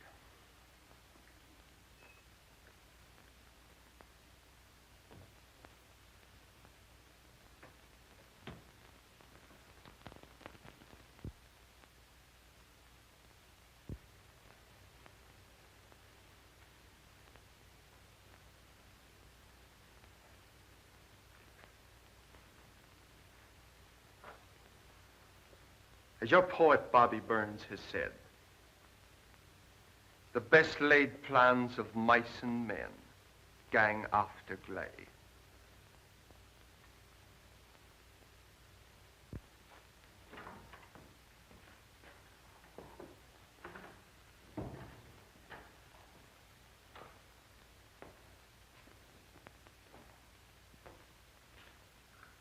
Bonsoir, monsieur.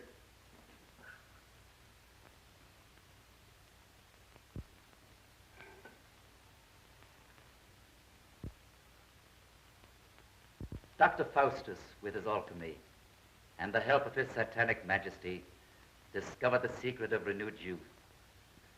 Just what is the secret you found? I have not as yet been able to enlist the help of Satan, but perhaps you, with your recently acquired habits of appearing at inopportune moments, hold the power to materialize the Prince of Darkness. In possession of the knowledge you hold, I should not need his help. You assume much, my dear Mazovia. I know much, my dear Luke. You should know, then, that I'm not easily fooled by your attempted subtleties. Any knowledge that I may possess shall be retained only by me.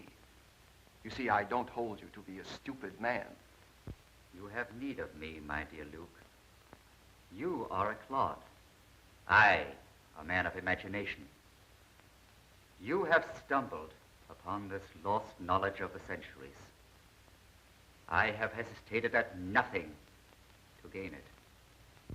Let me share your secret with you, and the world lies at our feet. In France, did Theon, the high priest, share his knowledge with you? No. And therefore he died. You killed him? With the help of the goddess Siva. Ah, that you will not understand. This you may. The breaking of the scaffold, so well tested by MacDonald. The mysterious disappearance of Francois and Henri. The refusal of the natives to do any further work. Why? The expedition withdrew, did it not? I knew you would not give up. I hoped you would lead me to the secret. Tiang took this from the goddess Siva, and I took it from him. I thought it was what we all sought. It was a clue, but not the right one. This I am right in.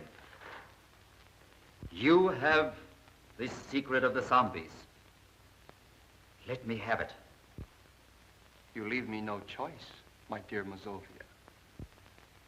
You show rare judgment, my dear Luke. The secret lies in placing the right hand.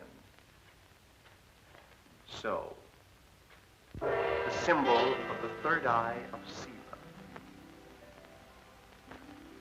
The summoning by will of one who is to be your executioner. His hands slowly steal about your throat.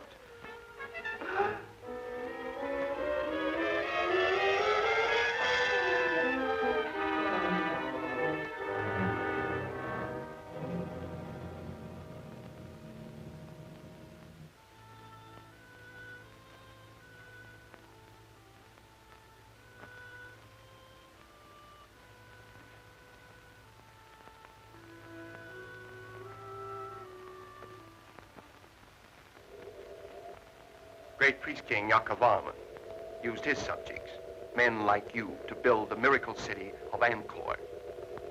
Perhaps under my control, you are scheduled for even greater things. Dr. Trevisant, I thank you for reinstating me. So kind. And you, my poor friends, for the unwilling contribution of your souls. You are giving me power to achieve the one thing I want, and I am so grateful.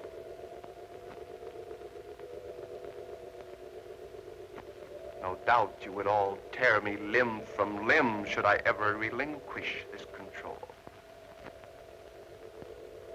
But that shall never be.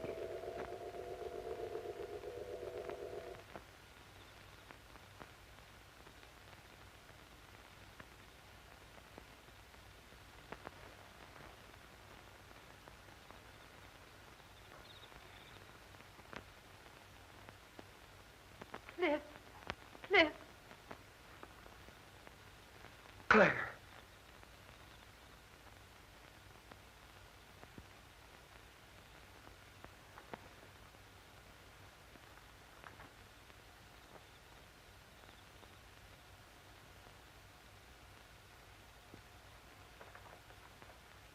Come on. We're going home right now. Come on, pack up. We're going home.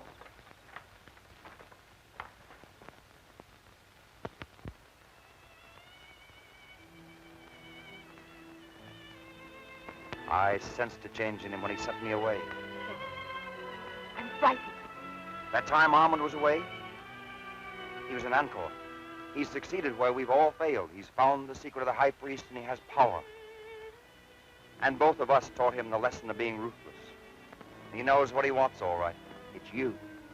What will he do to you? He'll get me out of the way. Our only chance is to get away together, and right now. Come on.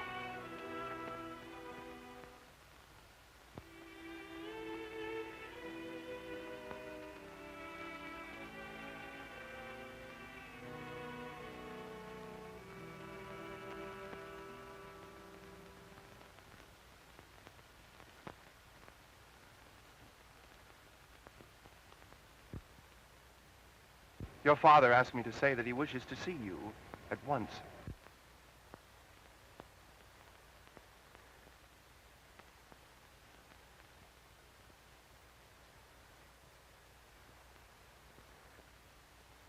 I trust you had a pleasant trip to... Where was it? Oh, yes, Ishtala, I believe. That trip couldn't possibly have been made at your suggestion, could it? My suggestion? What possible reason could I have had for that? Same reason as for all these changes have been made since I was sent over. For these men and your scheme to marry Claire. If anything or anyone gets in your way, ride roughshod over him. Isn't that your creed? Not creed. Just advice I gave to a friend. You also advised, forget sentiment. If you want a thing, go after it and get it. Isn't that it? You've proved an apt pupil. I had a splendid teacher. And now I'm the one that stands in your way. You are, but I'm removing you.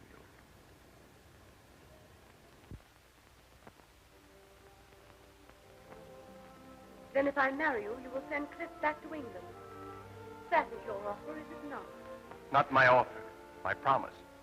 He goes unharmed. Unharmed. I want your word that you will not make him subject to your will as these others are. These followers, shall we say. He will not be harmed. I give you my word. I believe that you will keep it. Yes, I will. And I'll do more. I'll let you bid him goodbye. I should like to do that. You love him very much, don't you? I'm proving it. It isn't easy to give up the one thing in the world one loves. No, it isn't, is it?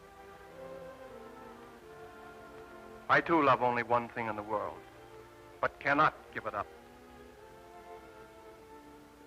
Our difference is, I haven't your courage.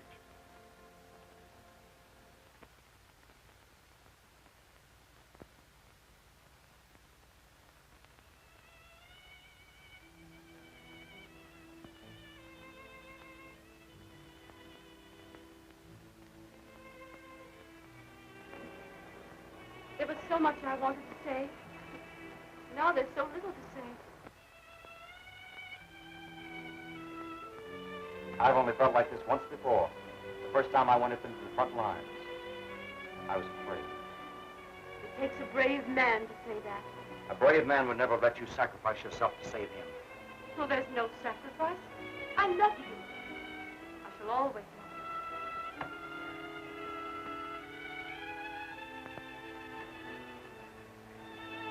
you. We shan't say goodbye. No.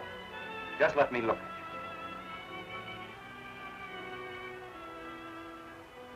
I'll miss my guide. Oh, we've got to keep our heads up. I'm going in now. It stopped. 10 minutes past 5. From now on, I shall always count time with London. And mine will always be set 8 hours later, toward the east.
An apt pupil. Your teacher commends you. At least I let her remember you as a man.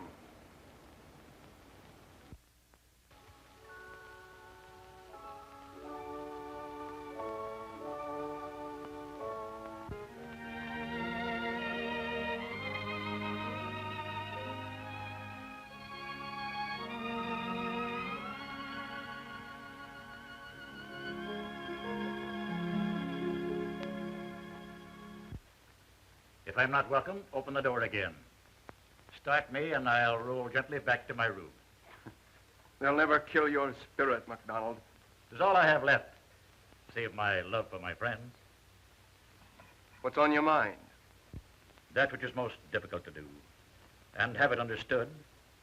Give unwanted advice. That's true, Mac. But go ahead. You're the one man I'll listen to. Thanks. Well, what's it all about? You and yours. You've done a terrible thing to her. Is it so terrible to fight for and to get the one thing in this world you want? Not if you played a gentleman's game. I don't like sermons. Nor perhaps the truth? Perhaps not. I do. This power which you have, this obsession which drives you on, will defeat you in the end, and it should. You fool yourself with the delusion that you can make this woman love you. You can't do it. No man should do what his sense of right tells him not to do, nor desire that which it forbids him to desire. When right ways disappear, one's person must vanish with one's principles. That was said by an ancient philosopher, and I hold these things to be true.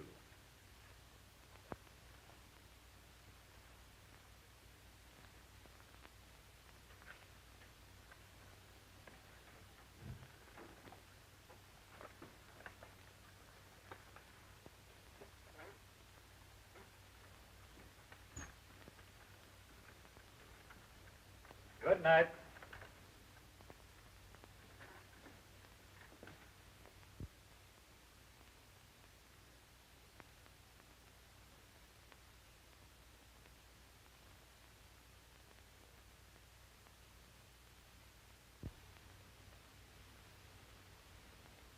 My dearest, know that I love you. Loving each other, we are no farther apart than our thoughts could reach.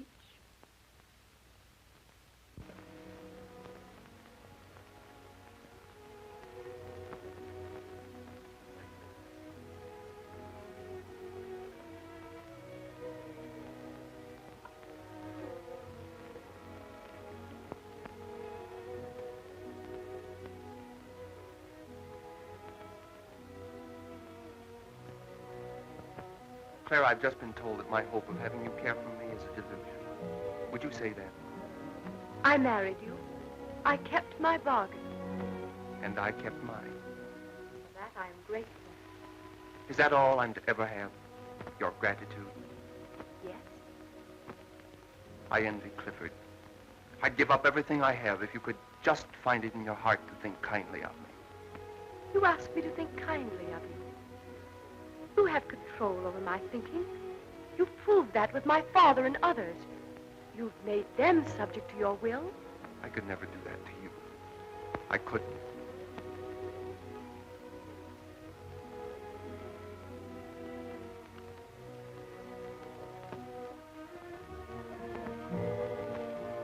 If I give up this power, if I release these people,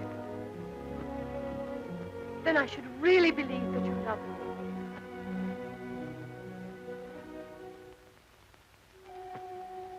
I'll prove it. I give it up.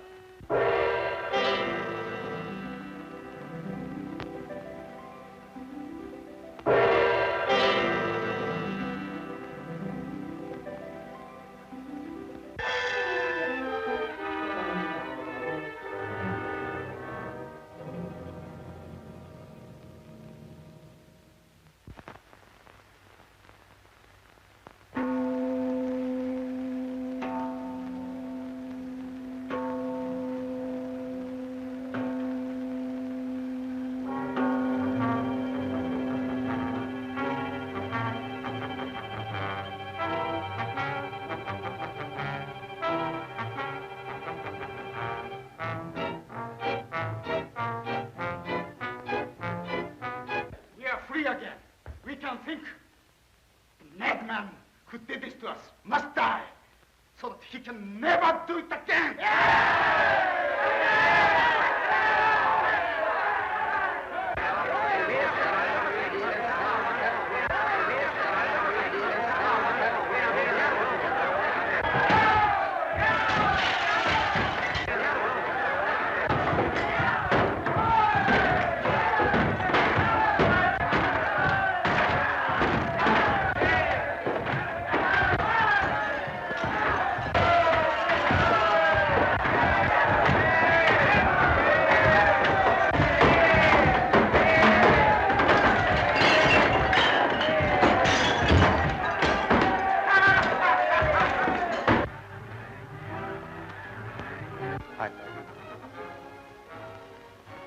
I love you.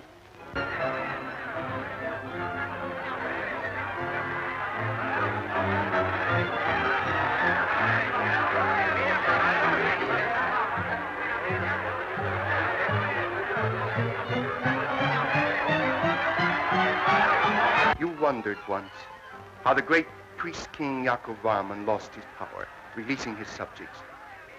He was enamored of the fair Indra. He did try by sundry means to win her love. But she, as women will, could not care for him. So he willingly gave up his power for this woman he loved.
Come on, where is he? What's happened?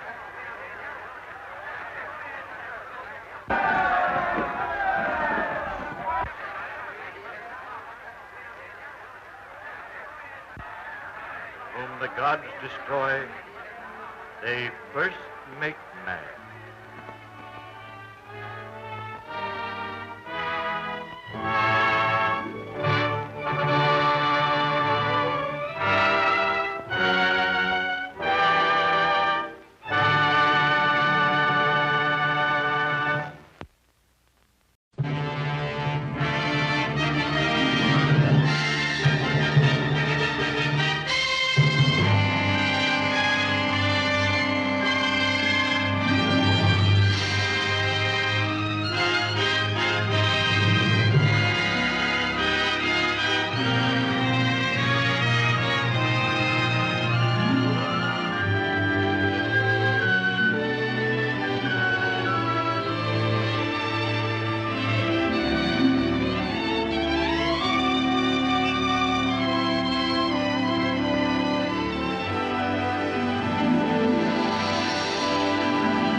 is the jungle, the vast wilderness of giant, lush foliage, of tropical birds and fierce animal life.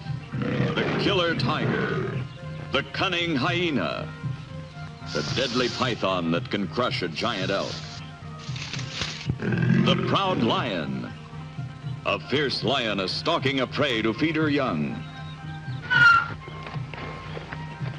and the buzzards, the scavengers of the jungle, soaring lower, ever lower, eager to devour the dead or the dying. Kill or be killed. This is the law of the jungle. And here?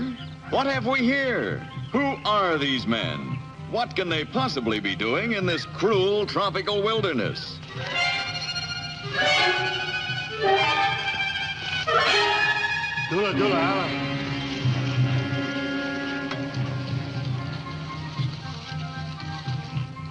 Come on, Narcos.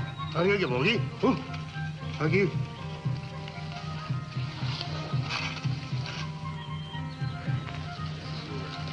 Ahí, aquí voy a. Ahí, rápido.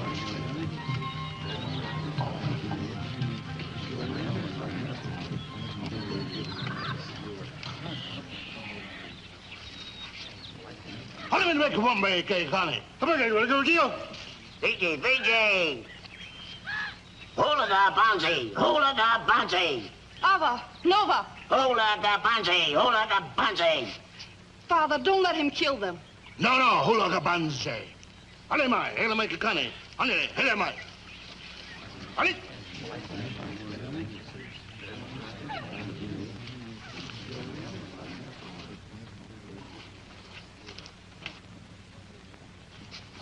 Hadi mai pai mede. Hola ke baholi, ya ke maki ya. Uncle Gustavo, Uncle Lolo Casapo. Mo le ke mo pa we ke ya. Hula ma no him ne ko okay. Hola da Banzi, hola da Banzi. No, Ava, Uncle Son. Uncle Son, son na lina. Holy ke ma pa ne ho ke ke. Ole no ko ba ne ya we. Tell my call me ke no ba yi ke. Ni ba ka. Yo no pa. Yeah. Uncle Son no lina, e Uncle Soda. Aunda som. Até bom lá linda. Pronto.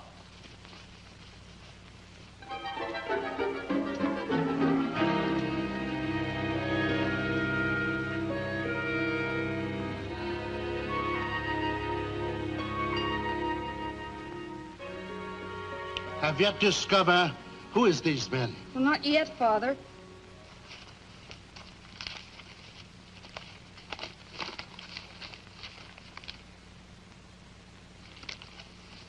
Look, Father. I think one of them is named Mervyn. Mervyn? Mervyn?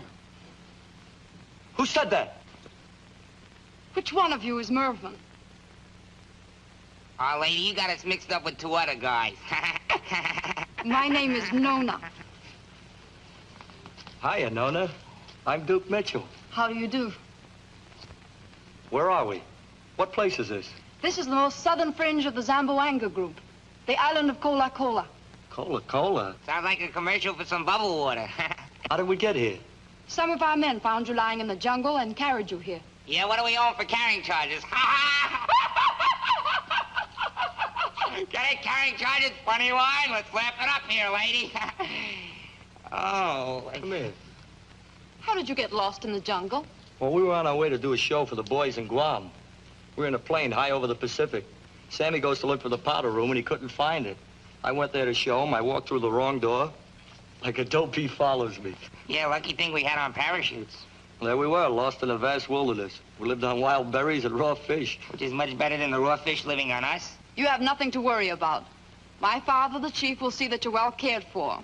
Me, Chief Rockers, king of this island. Well, gee, you sure look super, Chief. Super, Chief, Dad. Shh. Hiya, Chief. I'm Duke Mitchell. This is my partner, Sammy Petrillo. You know, Mitchell and Petrillo, songs, dances, and snappy patter. Have tuxedo, we'll travel. And not this far. Welcome to our island. We are honored. Our house is yours. Yeah, well, remind me to get some new wallpaper in here, will you? Shh. Bungo. Papao Colihao and Poi Poi. Ah, come on, bang.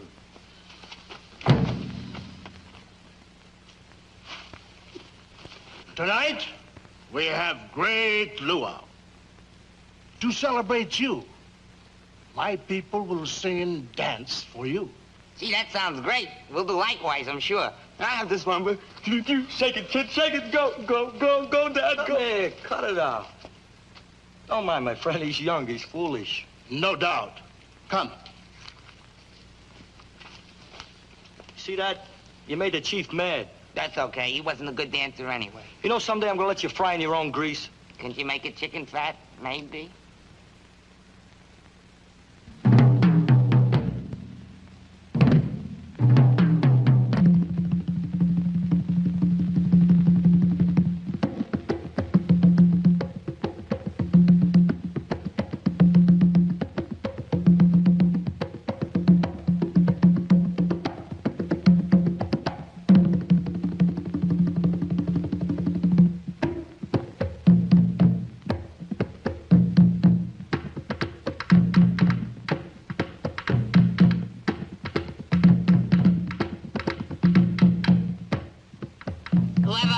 Off the floor.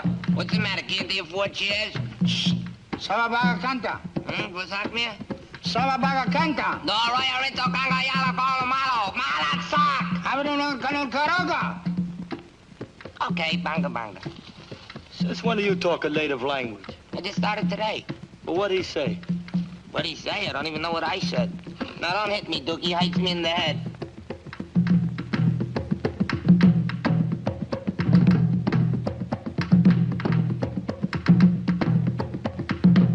That's a wonderful dance they're doing. My people are happy to entertain you. Well, Sammy and I really appreciate it. Yeah, well, I'd be more entertained if I had a pretty girl to talk to. Hey, girl, why should Duke have all the meat and potatoes? Meat and potatoes? Don't mind my friend. He speaks in a vernacular. I do? Gee, I want a girl just like the girl the other. That's easy. I'll call my sister. You have a sister? Yes. Oh, boy.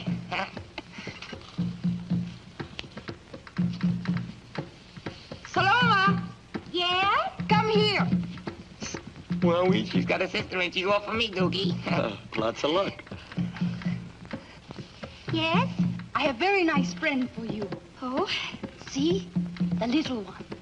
Dookie, and it's all for me. Ah! Dookie, no!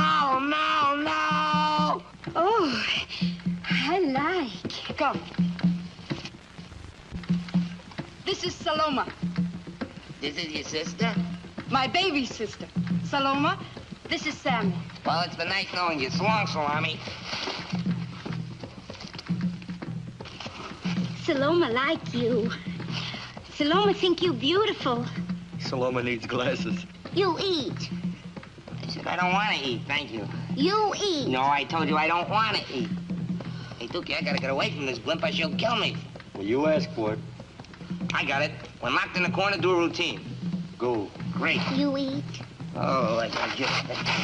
Will you let go of the shirt? What are you trying to feed me for? You're not my mother. You can't feed me. Saloma, no falafel. Oh, no falafel. After all, I've been eating for a long time. I know how to feed myself. I've been feeding myself ever since I was a little boy. Do you understand? No falafel.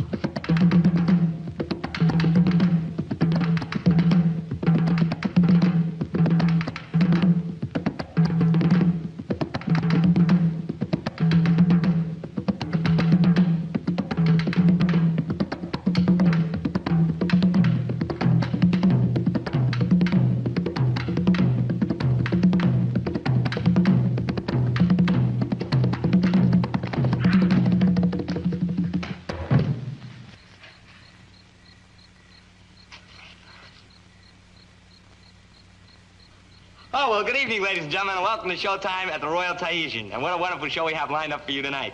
You know, as you know, this is my first visit to your beautiful island of Cola-Cola, and I want to tell you that the climate is wonderful. It really makes a guy feel full of Pepsi. Get it? Cola, Pepsi, Pepsi, Cola.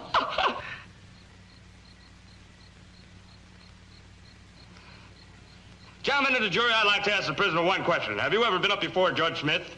I don't know. What time does Judge Smith get up?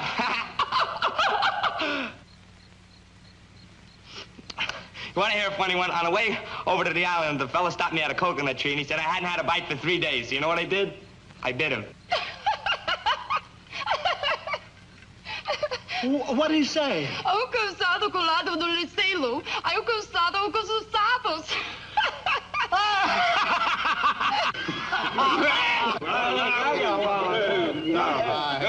Hi. Well, I knew you'd get one of them eventually. Oh, I have a million of them. Wowie. Listen to this one. Listen to this one. Did you take a bath this morning? Why? Is there one missing?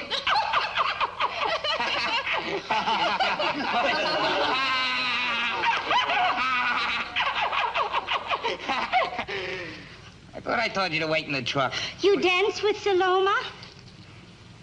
Oh, this is ridiculous. Oh, come dance. Left your motor running, kid. I don't want to dance with you. Leave go of the arm, will you? You're breaking the whole arm. Will you let go of the arm already? Saloma. Leave go of me. Don't get physical. I said leave go of me. Saloma. Ao gaga sozinha. Don't hate me, please. Do you think perhaps she is too rough? Probably doesn't know her own strength. Saloma, toma damba bita. Anda homa wala tandra. My father says, do you wish to dance for us? Well, I don't dance, but I'll do 8 or 10 tunes for you. Well, that's fine. All righty. Okay, fellas, let's wrap it up. You. Now you. You. Do I want you? Oh, my, do I? Baby, indeed I do. Do I need you? Oh, my, do I? Baby, of course I do. You know that I'm the one who found you. That's why I'm always hanging around you.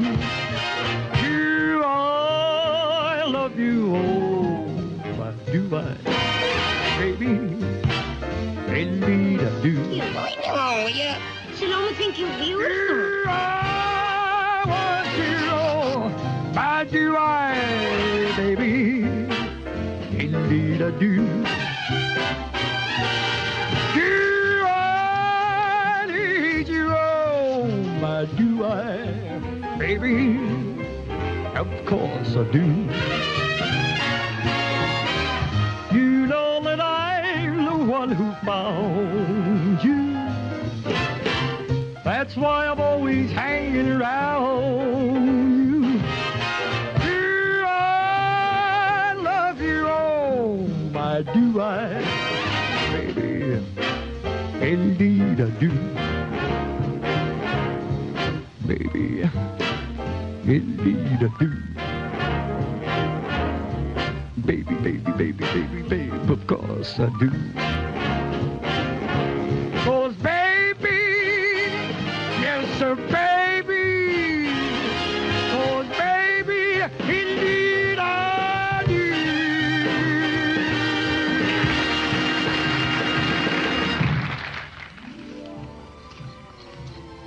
Boy, look at that moon. You wouldn't think it was the same one that was shining over the Bronx, Brooklyn, Coney Island. But it is. Yeah, but it's so much bigger and brighter out here. You sure have a beautiful place to live in. I've heard about places like this, read about it. In fact, I've even seen them in movies. Never really expected to be here, though. Yes, we have everything here to make us happy. A calm, peaceful atmosphere. No noisy streetcars or automobiles. No rushing around in and out of subways. No smoky factories smudging up the air we breathe. Say, how come you know about these things? And how come you talk like a college girl? Perhaps it's because I went to college. Come again? I was sent to your country to be educated. Someday I will be queen of this island. My people would like their queen to be smart. Well, what do you know?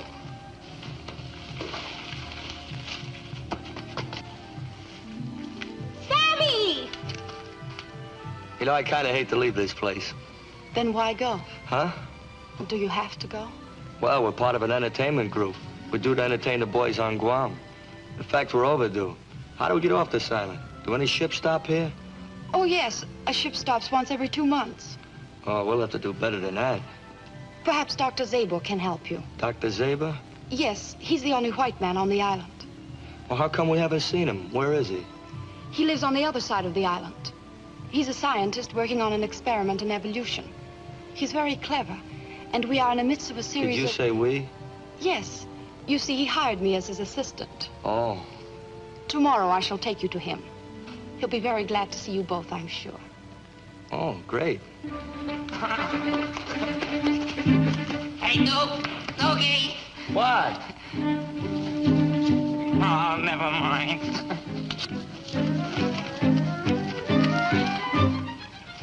You went that away.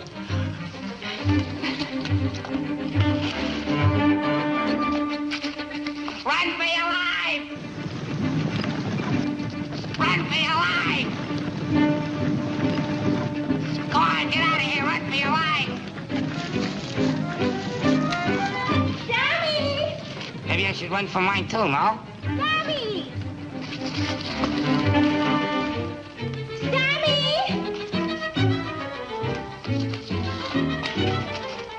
Oh, pardon me. Sammy! Sammy!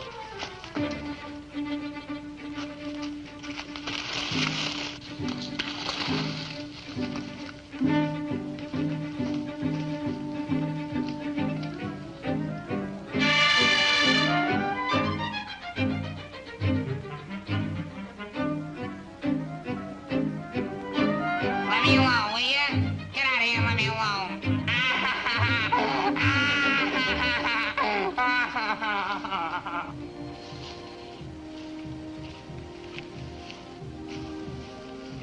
Here we are. Well, thanks for seeing me home. That's the custom of the island. No kidding. Yes, that's right. Well, there's a switch. What other customs do you have? Oh, many quaint ones. I shall tell them to you sometime. Well, that'll be peachy. I must go. It's getting late. Good night. Wait a minute. You can't take a guy home and then leave him with just a good night. No? No.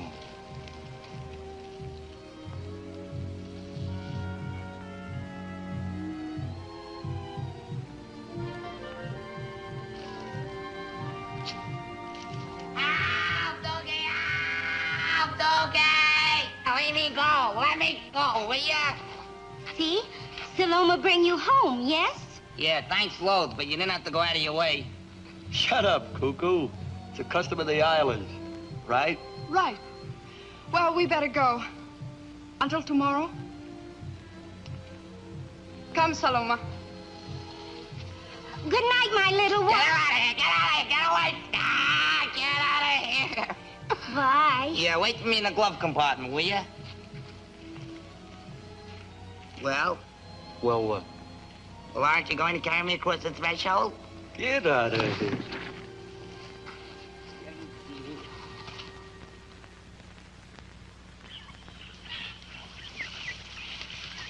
How much further do we have to go? Oh, not very much. Boy, now I know how Livingston felt when he couldn't find Stanley. You have that wrong. It's just vice versa. It's vice versa? Vice versa. Livingston didn't find Stanley. Stanley found Livingston. This is a vice versa? That's right. What are you looking for? I expect 2-ton salami to come out here charging after me at any minute. Oh, don't worry about that. She won't. None of my people venture very close to the castle. It is forbidden. Castle? What castle? The castle where Dr. Zabel lives and works. Well, how come you go there and work? I don't share all the beliefs of my ancestors. Where is this castle? There it is. Cozy little shack.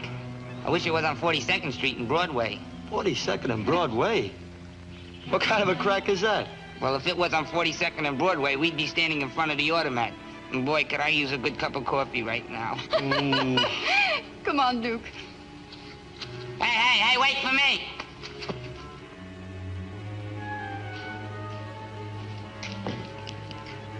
This looks like Death not only took a holiday, but he got a hangover from taking it. Oh, this looks like Sing Sing. I gotta get out of here. What are you worrying about? Worried? I ain't worried. Just wish I was back in Brooklyn playing the Lois Pitkin, that's all. Good morning, Chula. Morning. Tell Dr. Zabo I am here, and I bring 2 white visitors. I tell Master. Close the door. Close the door. Close the door. Oh, it's me.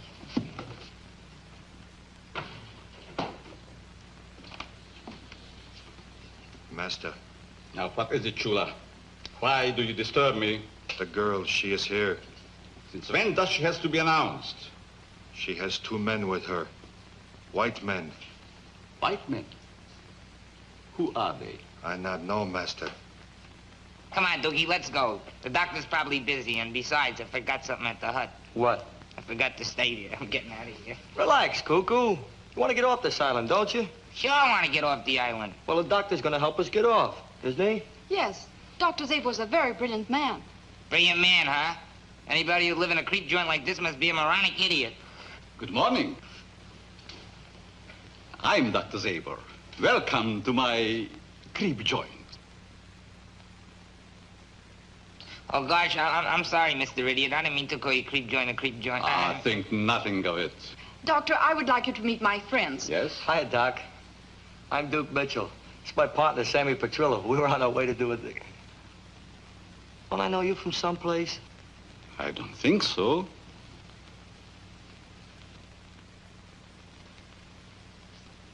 Psst. Hey, Dookie, come here. I think I know where you know this guy from. Where? Ain't this the fellow that goes around with the hands in the faces, biting people on the neck and wearing capes? You're crazy. Watch out for bats! Wait a minute, I'll prove it to you, watch. Dr. Zaber? Yes? Would you do me a favor? What is it? Make a face. What? Thanks. See? What did I tell you? Now go over and apologize.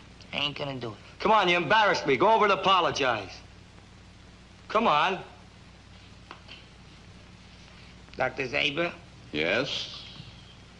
What do you go around scaring little children for? What are you doing? What's the matter with you? Don't mind him, Doc. He thinks you're the guy that goes around biting little kids on the neck, you know what I mean? It's him. Doctor, my friends fell out of a plane and landed on the island. They would like to get back to civilization. I told them you could help them. That's possible. Thank you, Doctor. It may take several days to make arrangements. In the meantime, please, accept my hospitality. Allow me to furnish you with suitable clothes. Gee, thanks, Doc. But no capes, huh? Oh, Chula! Yes, Master. Take this man to my room. Yes, Master. Pick out anything you want from my wardrobe. When you have changed, Chula will bring you to the study. Follow Chula. Come. A most interesting cranium. Strange, but interesting. Really think so? Oh, what a charming compliment.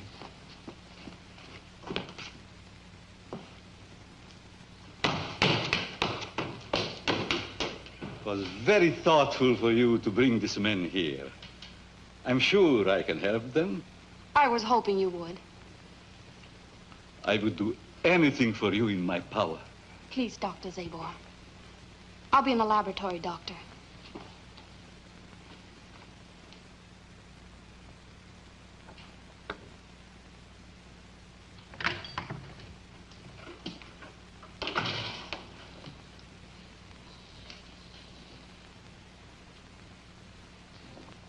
Why do you treat me so coldly, my dear?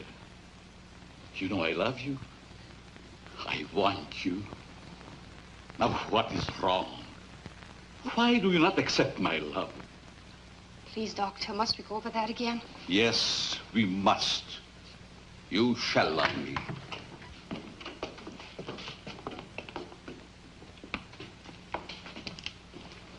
Certainly nice of you to fix us up like this, Doc. Yeah, I always wanted a Palm Beach suit, thanks. Very happy to do it. It's quite a drugstore you got here, Doc. This is my laboratory. Laboratory? No kidding. Hey, Duke, look. Looks like the monkey house in the Bronx Zoo, doesn't it? Only smaller, of course. They are my guinea pigs. Guinea pigs? They look like monkeys to me.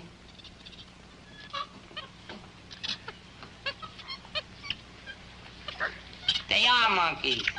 Silly boy.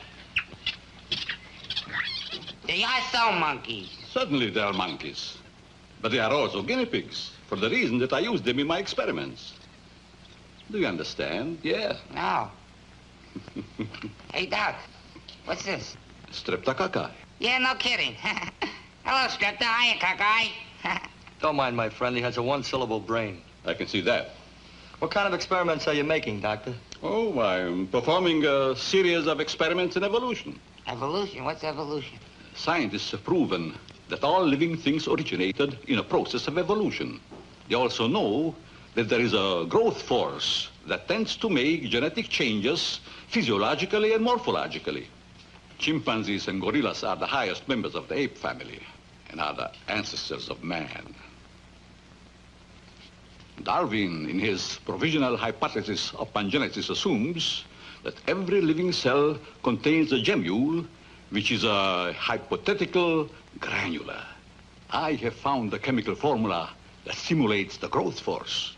And when nature takes years, I can, in a matter of hours, make a complete embryonic metamorphosis, both physiological and morphological. Do you understand? Well, Sure. What? Yeah. You mean you understood him? Uh-huh. What'd he say? What'd he say? Well, he was just trying to tell you that due to the great lines of the cerebrium, which have been perplexed by the fact of where the last type of dog had its first origin, you cannot confuse tyrannical and spasmodic conditions when it is inevitable Shut that he up. is a satellite of inconvenience. Shut But you have up. no embryonic physical morphosis, understand this? Memphis, period. Master, Pepe Bordeaux here to see you.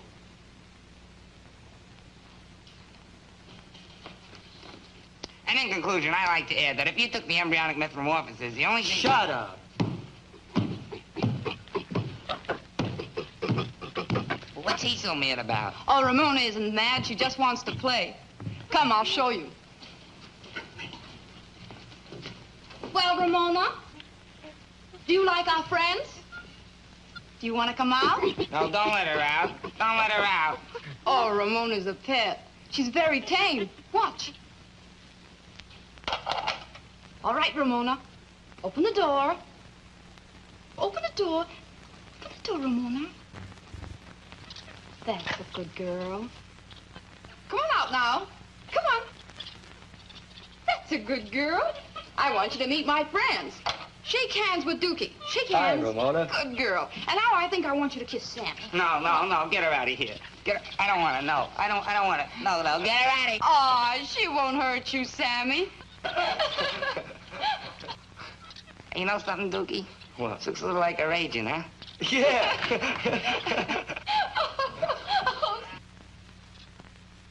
Pepe has come for some acid for his batteries, Nona. Very well, Doctor. Come on, Ramona. That's a good girl. Into your cage. That's a good little girl. All right, Pepe. Thank you. This is Pepe Bordeaux, Mr. Mitchell, Mr. Petrillo. Hi, Pepe. How are you, Mr. Bordeaux? Pepe is representing the law on the island. Oh, a cop, huh? As you call them, a cop. My friends are from America. How did you get here? There has been no boat for months. Oh, we just dropped in.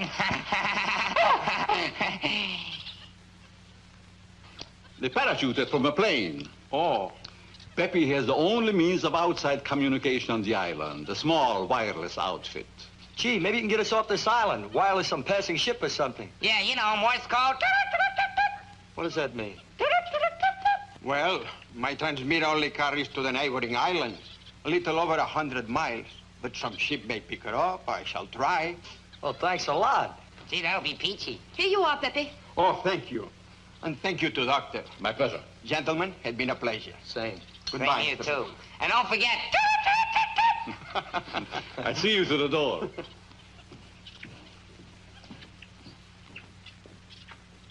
Wow, it'll be great if we can get a ship to stop here, won't it? Sure will. Sooner the better. Gee, Nona, why don't you tell us there was a wireless outfit on this island? I just didn't think, I guess. Well, if the ship stops here, we can go right on to Guam. Gee, honey, what's the matter? Nothing. Come on, baby, don't feel that way. Come on, baby. Smile. It's getting awful sticky around here.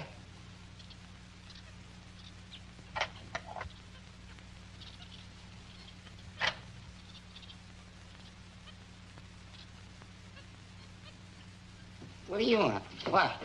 What are you doing?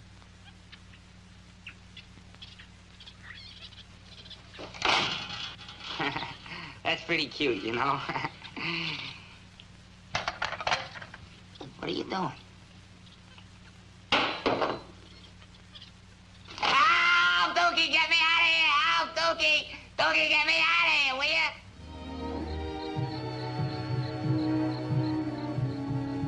You know something? I don't like the way that Dr. Zabel looked at you a couple of times tonight. And do you know something? I don't think Dr. Zabel liked the way you looked at me a couple of times tonight either. Well, it's just too bad.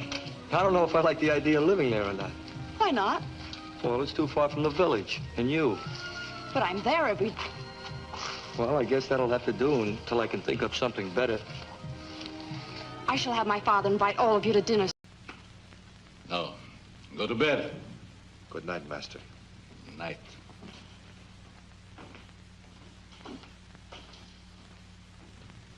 Fine thing. He knows I'm afraid to be left alone. Oh, I wouldn't think of letting you go home alone. I'll see you home. Well, thank you very much, but wouldn't Sammy like to come along? Oh, no, Sammy wouldn't like to come along. Sammy's tired. Sammy's tired, Sammy's tired. How does he know if I'm tired? Come to think of it, I am a little tired.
That you, Duke? It's about time you got home.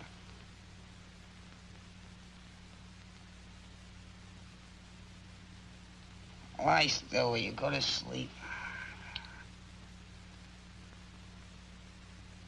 Cut it out, will you go to sleep?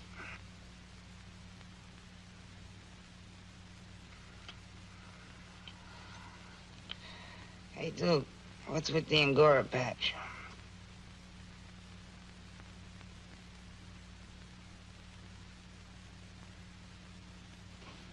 Ramona, how did you get her back to your cage? Come on now, Ramona, let's go.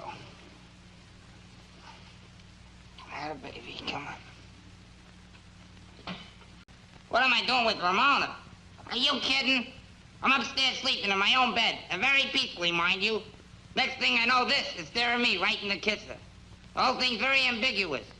Take her back in her cage. What? Take her back in her cage. All righty.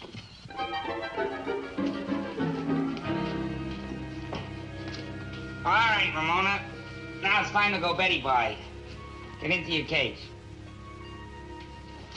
Oh, no, you don't. You're not gonna lock me in again.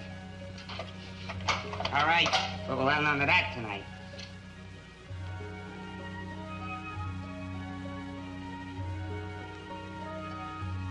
Now what do you want? Oh, you want I should sit down and rock you to sleep, huh? Oh, okay. Come on, Ramona. Up we go. And over.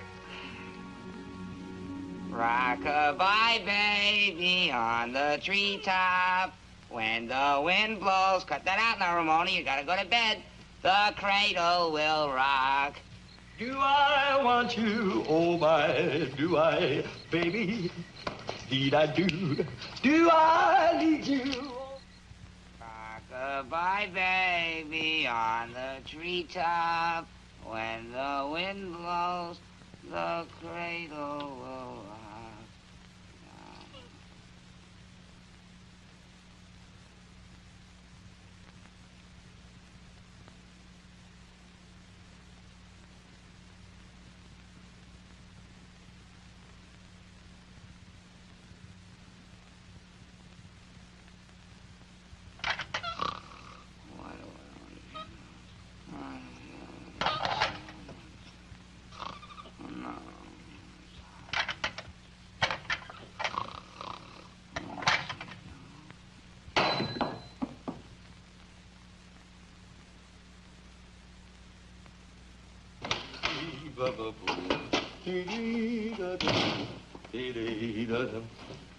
Boy, what a night.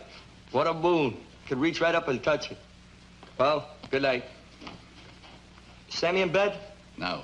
Still in the laboratory. In the laboratory? What's he doing in there? Putting Ramona to bed. Babysitting with his Jim? This I gotta see.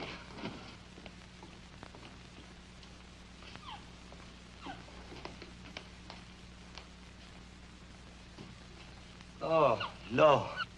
Now I've seen everything. Good night, Cuckoo.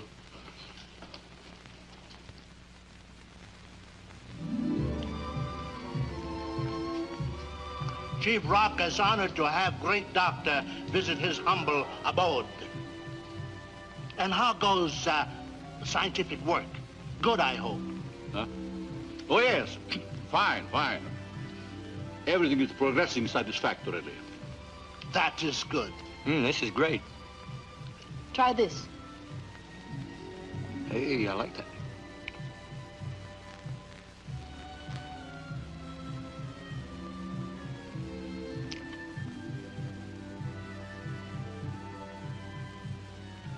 Hey, Duke, get a load of that, will you? Does he sleep with that thing on? You eat. Look, I told you 40 times, get out of here, know how to feed myself. You gotta eat to grow fat. Will you get out of here? I know how to eat my own food. Duke, will you make us stop already? Fight your way out of it, kid. She outweighs me.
Oh, I get it. You're gonna go out that door. I'm gonna go out this door, and then we're gonna meet over here, right? Oh, it's a very good idea. Oh, by the way, here's the bull. You get 2 cents back on it. Let's get into hay.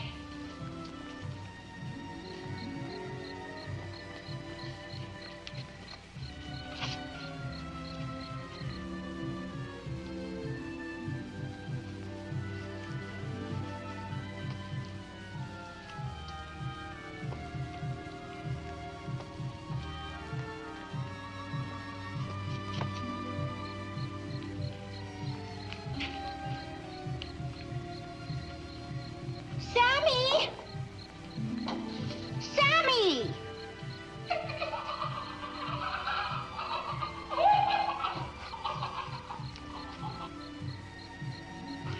What are you laughing about? I was just thinking. I had to fall out of a plane to meet you. Baby, when we get back to the States, we're gonna have a big wedding with all the trimmings. But, darling, my father will probably wish me to be married here with the full tribal ceremony. Okay, we'll get married in a car barn by a motorman, if you want. Just so it's you.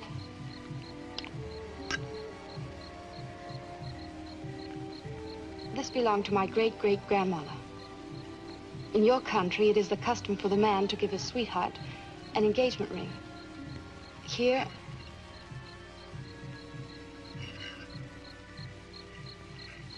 this is the custom.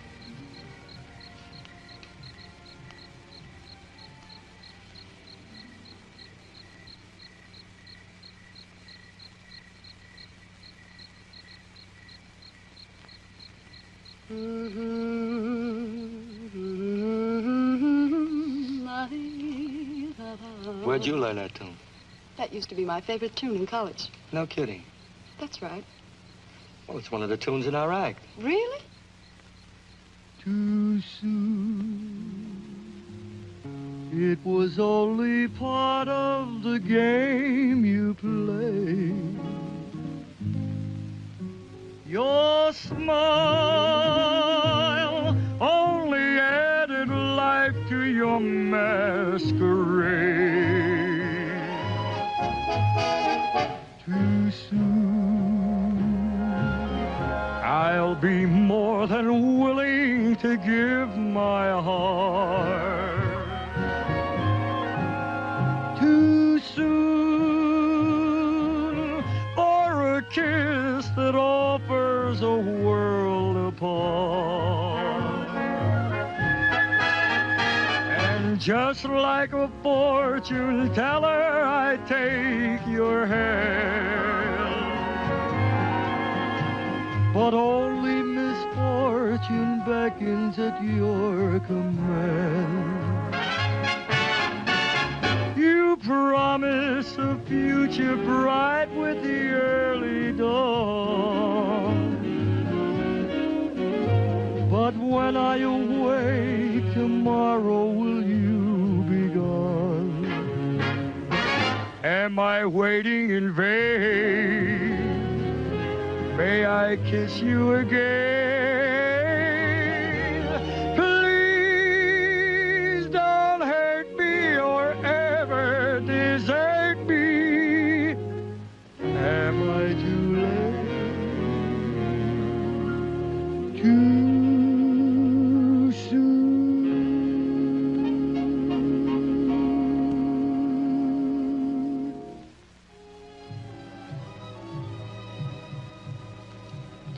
To your health, my good doctor. To yours.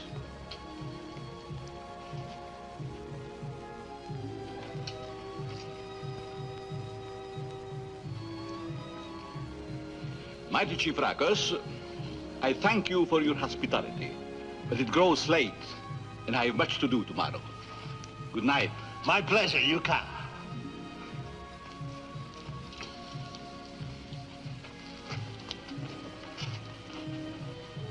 Good night.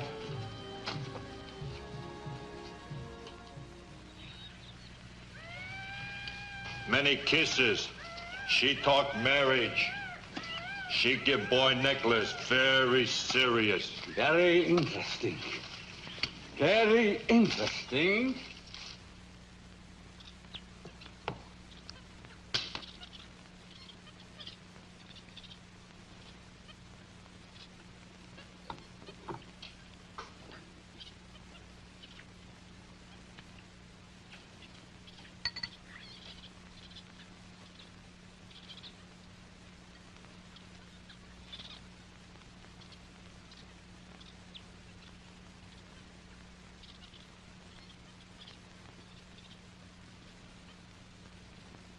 Chula. Yes, master. Open the cage.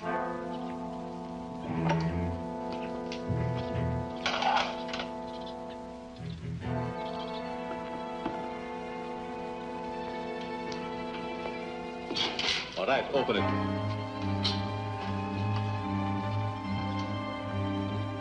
Pick her up.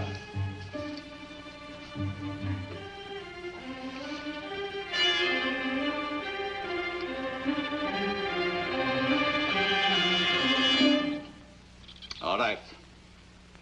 Lay her down.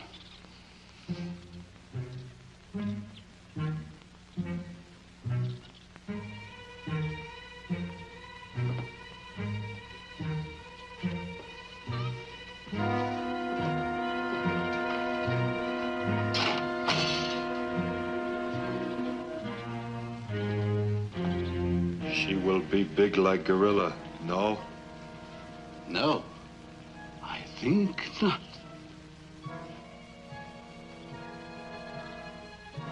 I think not.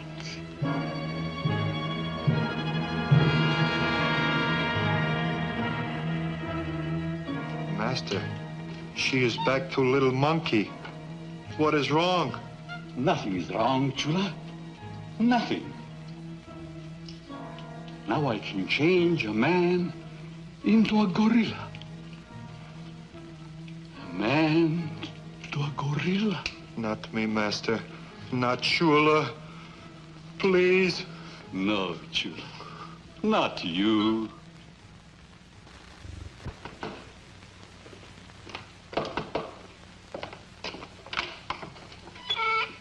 Good morning, Chula. Morning. Good morning. Good morning. I'm sorry I'm late, Doctor. Perfectly all right, my dear. I slept late myself this morning. I have a surprise for you.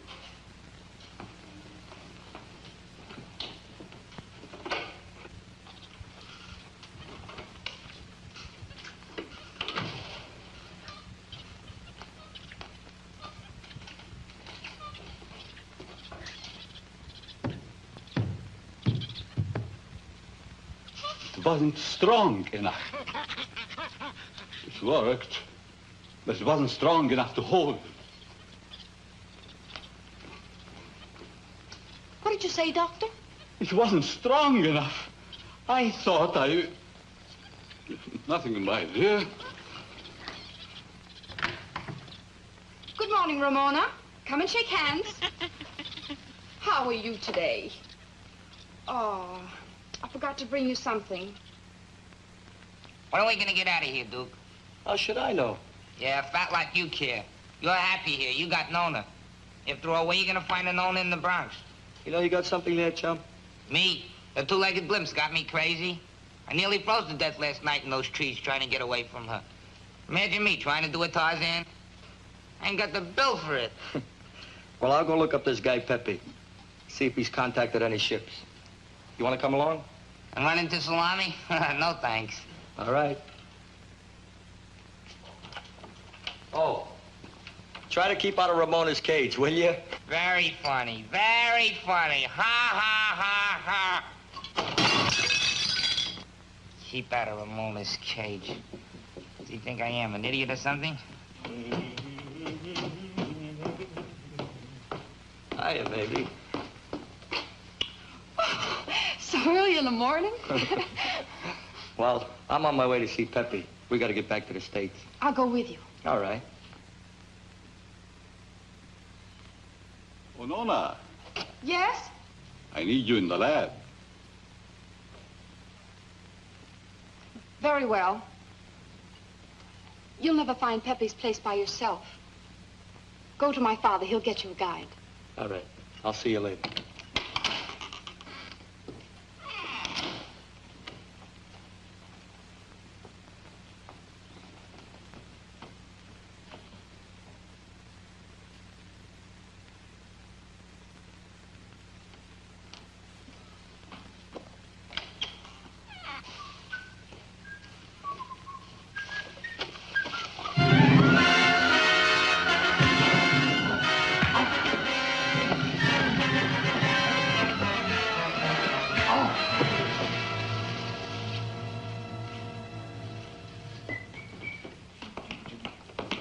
Good morning, everybody. Where is everybody?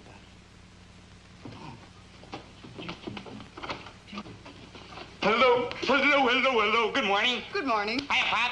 Good morning. And how are you today, my little anthropoid? Anthropoid? Where'd I get that one? Oh, well. I'll go a little streptococcus. Streptococcus. Never mind that.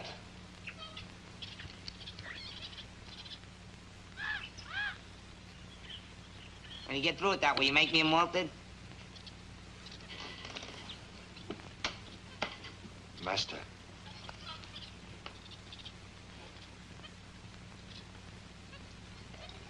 I think that will be all for today, Nona. Why don't you take our guest along with you to the village?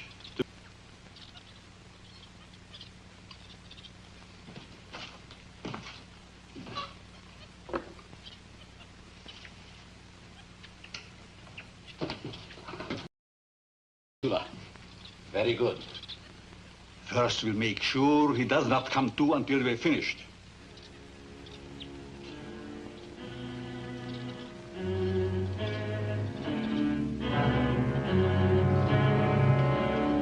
There. Put him into the cage and take off his clothes. Remember, Noni, you promised to protect me from Salami.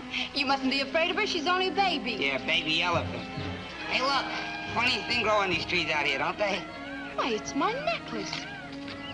Yeah, that's right. The one Dookie had on. I wonder how it got here. He's awful careless with his jewelry. Don't tell him we found it. I want to tease him about losing it. Make him worry a little before I give it back. Serves him right.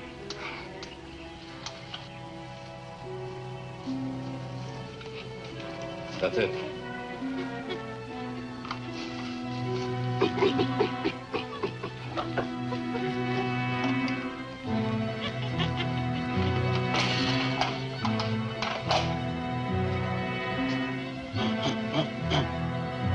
How long it take, Master?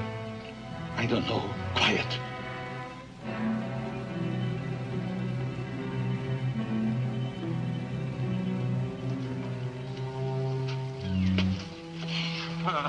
Oh, you are back, my little one.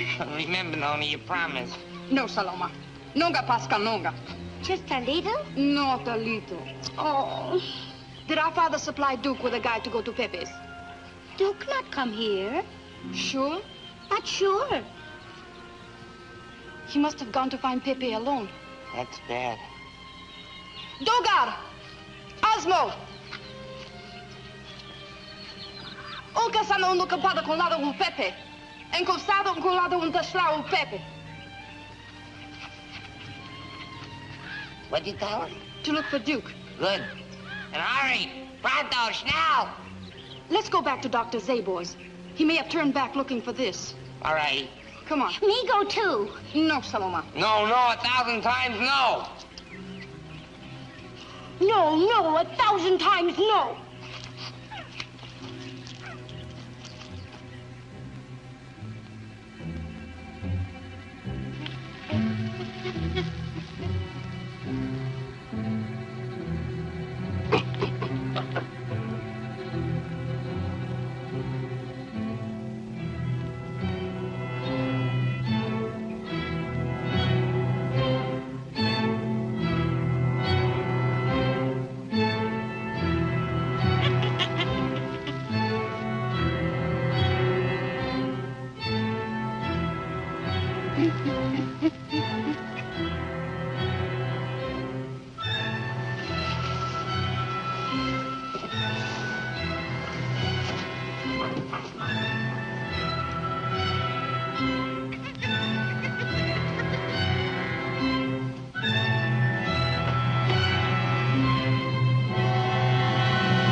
Now, let's see if my lovely Nona will prefer you to me.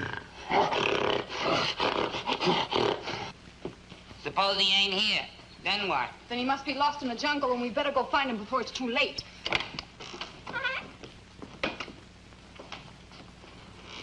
Dookie! Come out, wherever you are. Maybe he's hiding. Duke! Hide his clothes in there. And put Ramona in there, too.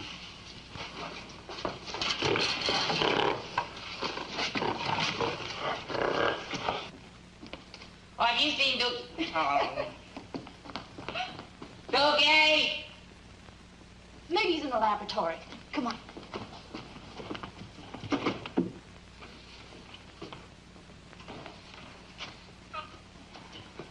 Doctor, the Duke come... Where'd he come from? Another step in my experiment, my dear. Ramona is now a gorilla. Ramona? This is Ramona? Yes. Boy, I'd hate to have to rock her to sleep now. do you intend to advance her one more step? To the human level? No. I don't blame you, Doc. It's the stupidest looking gorilla I ever saw. Did Pepe have any good news for our friend you? I don't know. We can't find him. He must be lost in the jungle. Some of my people are searching for him. Sammy, I think we'd better go back to the village. Not me. I'm tired of chasing around. I'll wait here. I will be glad to go with you, my dear. Come.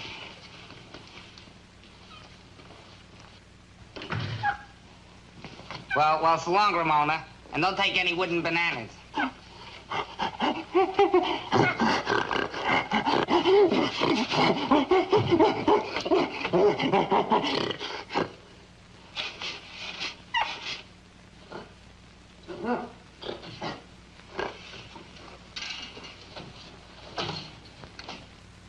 Chula, if you should return, bring him to the village. Yes, master. Let's go, dear.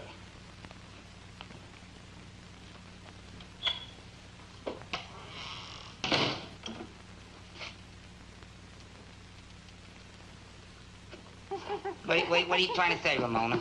Oh, wait, what are you trying to do, Ramona? I don't understand you. What?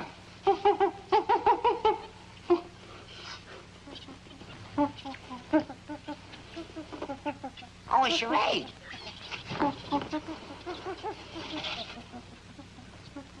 Oh, good. Oh, uh-huh. 3 words.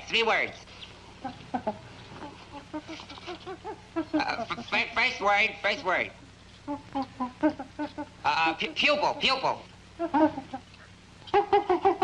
Lash, eyelash. No, brow. Eye. Second word. Ear. No, sounds like. Bang. No? Uh-huh. Hit. No.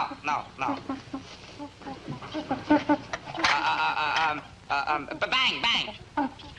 Ram. Sounds like ram. Sam. Ham. Ma'am. Lamb. Wait a minute, Ramona. I can't hear you with all that noise. You wait right here. I'll be right back. Look, will you clear out all that racket out there now? You're confusing me, and I don't... Ramona. Then who are you?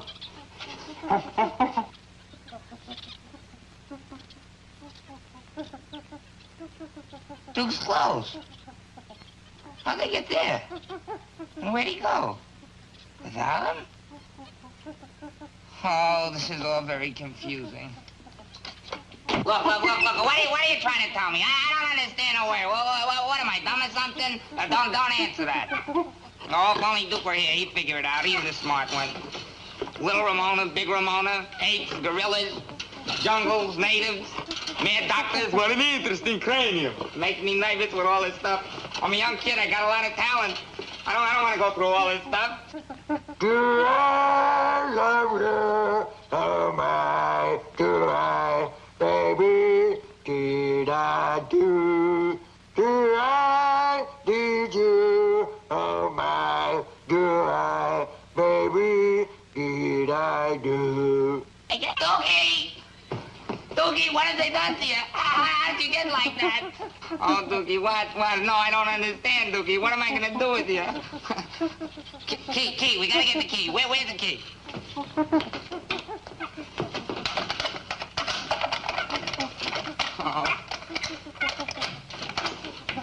Oh, Dookie. Take it easy. You don't know your own strength. Come on, we got to get out of here.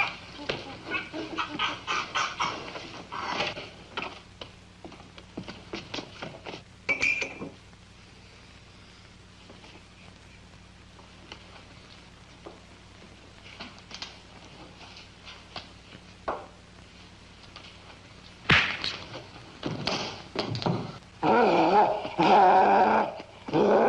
right. Stop making with the Tarzan stuff.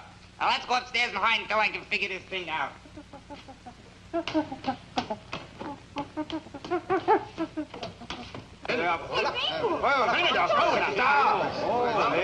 Father, they have not found Duke.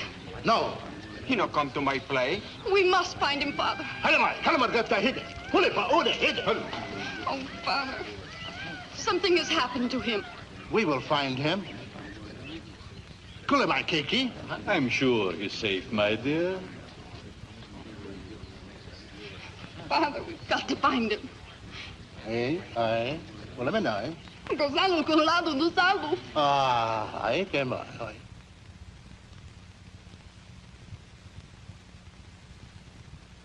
When you were human, you did all the thinking for the both of us. Fine jam to have to get out of. And with nothing but my poor little brain to help us. And don't look at me, will ya?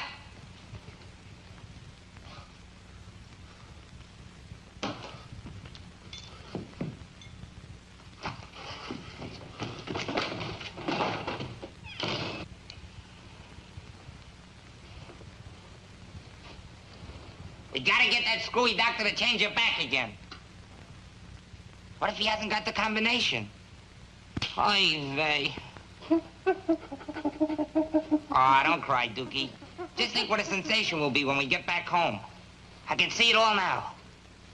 Sammy Petrello and Duke Mitchell. The singing gorilla. I will kill him. We may even play the palace. Don't cry, Nona.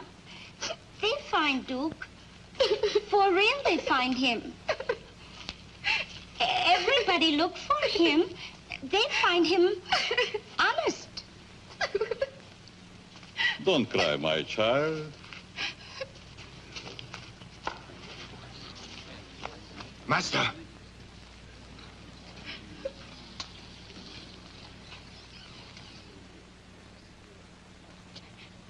It's about Duke. No, my dear. Ramona is loose. She's dangerous. If she comes here, you have my permission to kill her.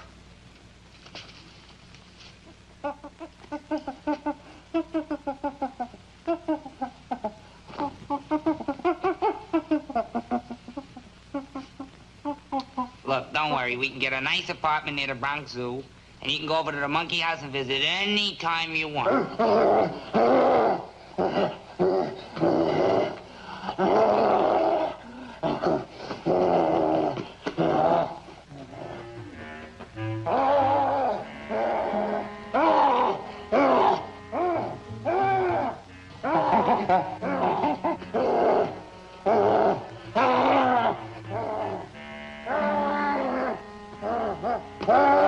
Look, will you cut out the hysterics? We gotta think now. Quiet, quiet. Quiet! Quiet! Now sit down, we gotta think this over.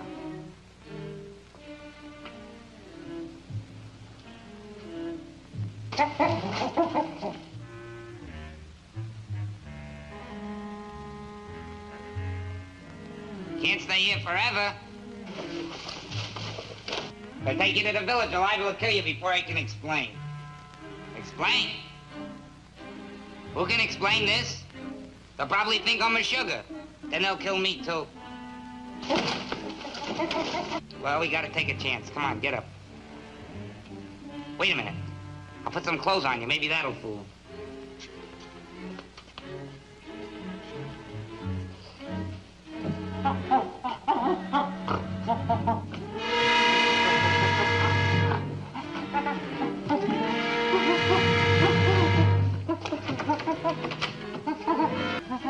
Here's something that ought to do it, Dookie.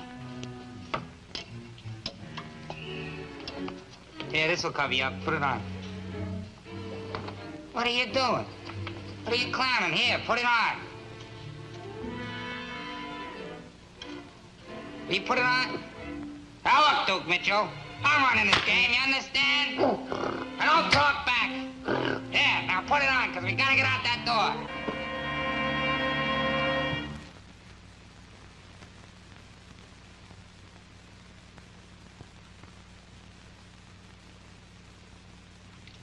Dookie. Dookie, this is you over here, ain't it, Dookie? This is you, ain't it, Duke? Oh, come on, Dookie, tell me it's you, will you? Dookie. Dookie, please. Tell me a few, will you, Duke? Oh, come on, sing.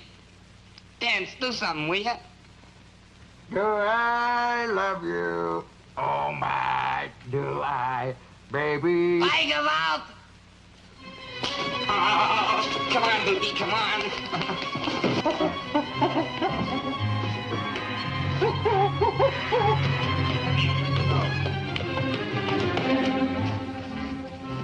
Hurry up. Come on, Dookie, let's go. Come on, Dookie, come on, hurry up, boy.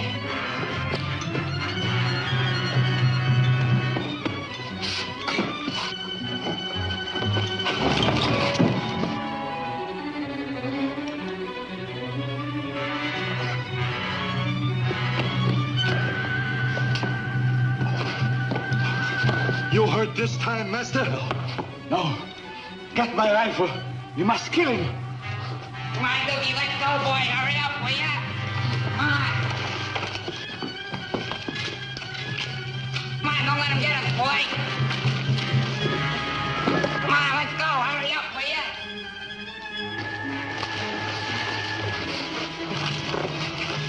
Don't let him bluff you, Duke. Don't let him bluff you.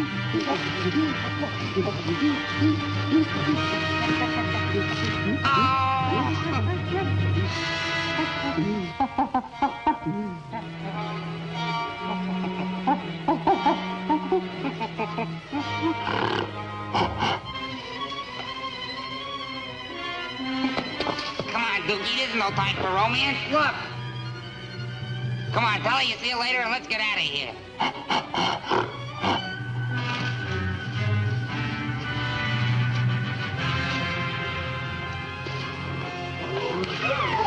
No, wait, get out of here, wait.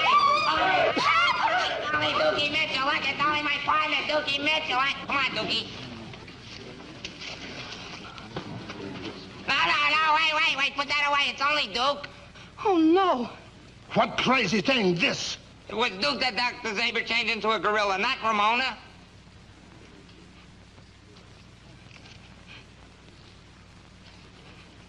Duke, is it really you? Oh, Duke, my darling, what have they done to you? We'll find Doctor. He'll pay for this. You won't have to find me. A very touching scene, my dear. Step aside, my dear. Oh, no. Step aside. No, Duke, what are you nuts? Come on back, Dookie.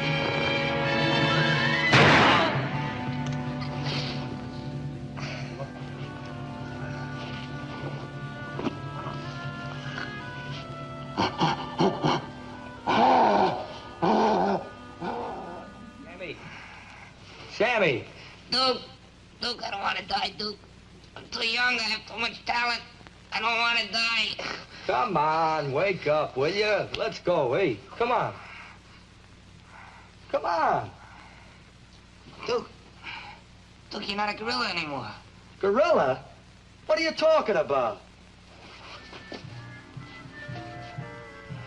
Where am I? Where are you? You're in our dressing room of the Jungle Hut in Passaic, New Jersey, and we're on next. Let's go, come on. Boy, what a dream. Hurry up, straighten up. Come on, will you? Come on. Hush up, Dookie, I'm going.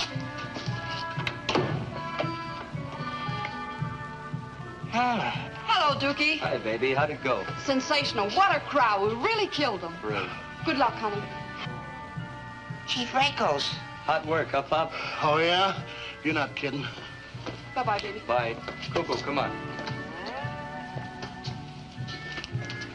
Watch it, Bart, watch it. Pepe. What? Nothing.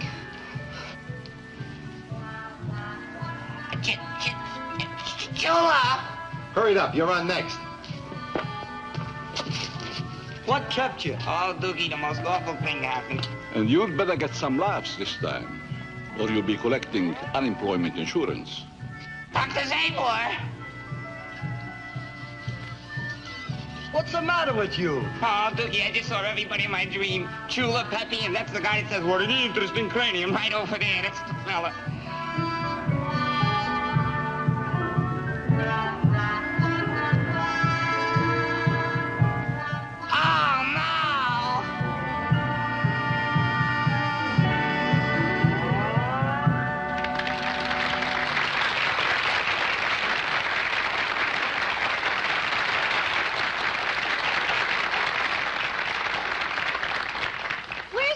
Tarzan.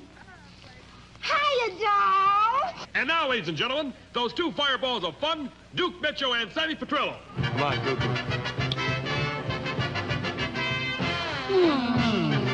Come on, break it up. Come on. Gee, you're not so bad.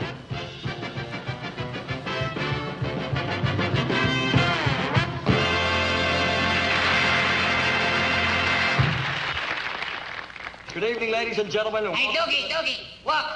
There's the Nuar bird. A luau bird? Yeah, don't you know what a Nuar bird is? No, what's a luau bird? That's a bird that lays square eggs. Then he goes...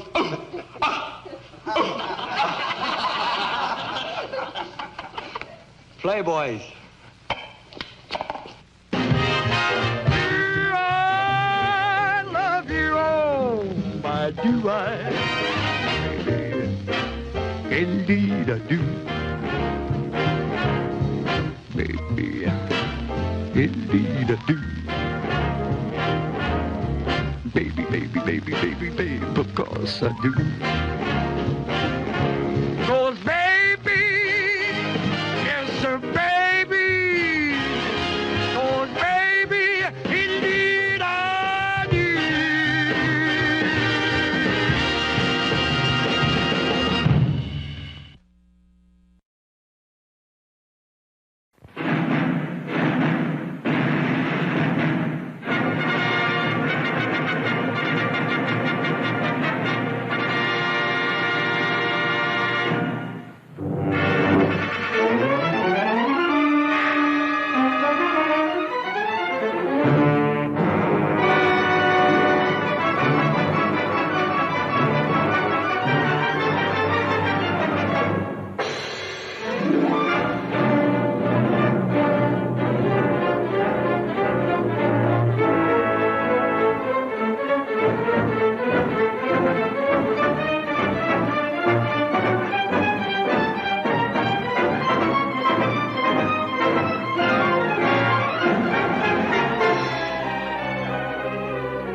Parting is such sweet sorrow that I shall say good night till it be morrow. Ah, good night, good night. Parting is such sweet sorrow that I shall say good night till it be morrow. Good night. Good night! No! Help! Help! Murder! Police! Help! Oh, Mr. Stevens! Peter! Help! Help! Help! Help! Help! Help! It's after me! Oh! Help! Help! Please! Help! Help! It's after me!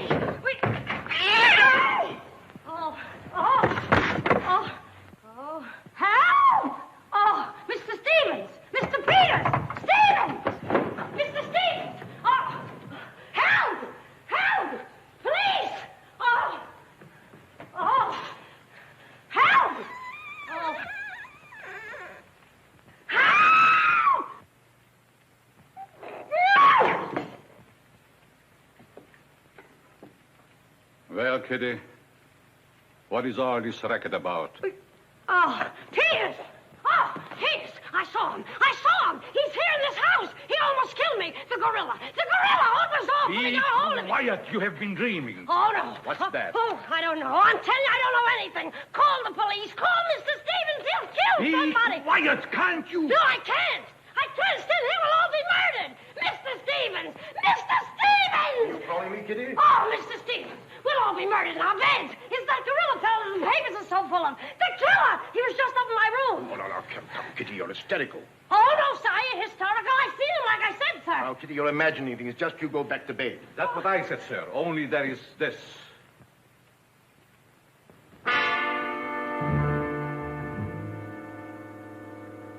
The gorilla's paw. No! Shall I call the police, sir? Police? Yes, call them right away. Just a minute. I'll handle this my own way. Yes, sir, only... Only what? I was thinking of the time, sir. Time? According to the newspapers, the gorilla gives his victim only 24 hours' notice. Oh, nonsense. Now, you go back to bed and don't worry about this. Back to bed? Who, me? Oh, don't go back to bed. I'm not particularly interested where you go. Oh, but Mr. Stevens. Kitty. Yes, but... Hello. Oh, now, come, please. Just a minute. That'll be all. Yes, sir. Yeah, but... I wouldn't be frightened like that if I were you, Kitty. Look, you be frightened any way you want. This is my way.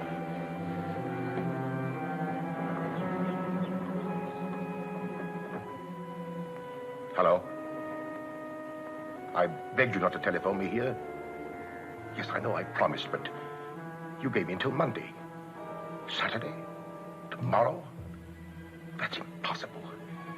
I can't possibly raise that amount of money. Yes, I know I owe it you, but $250,000. Be reasonable. Oh, please be patient. I have a plan, but it's only just started. Give me time to work it out, and I'll repay you dollar for dollar. Hello.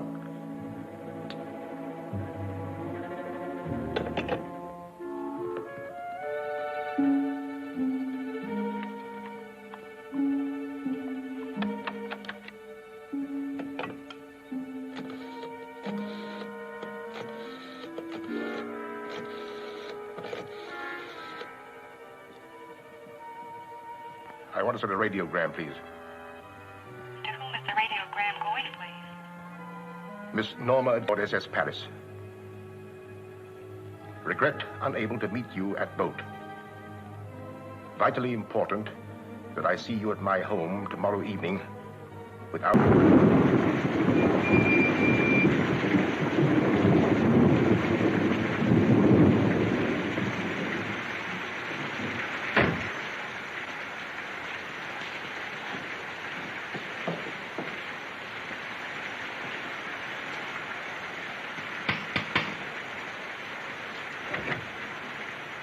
I'm Norma Denby.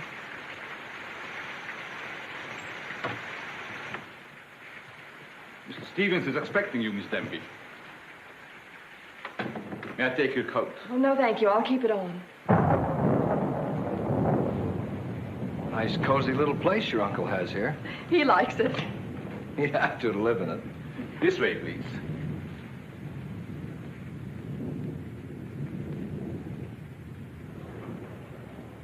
Well, if it isn't the prodigal niece.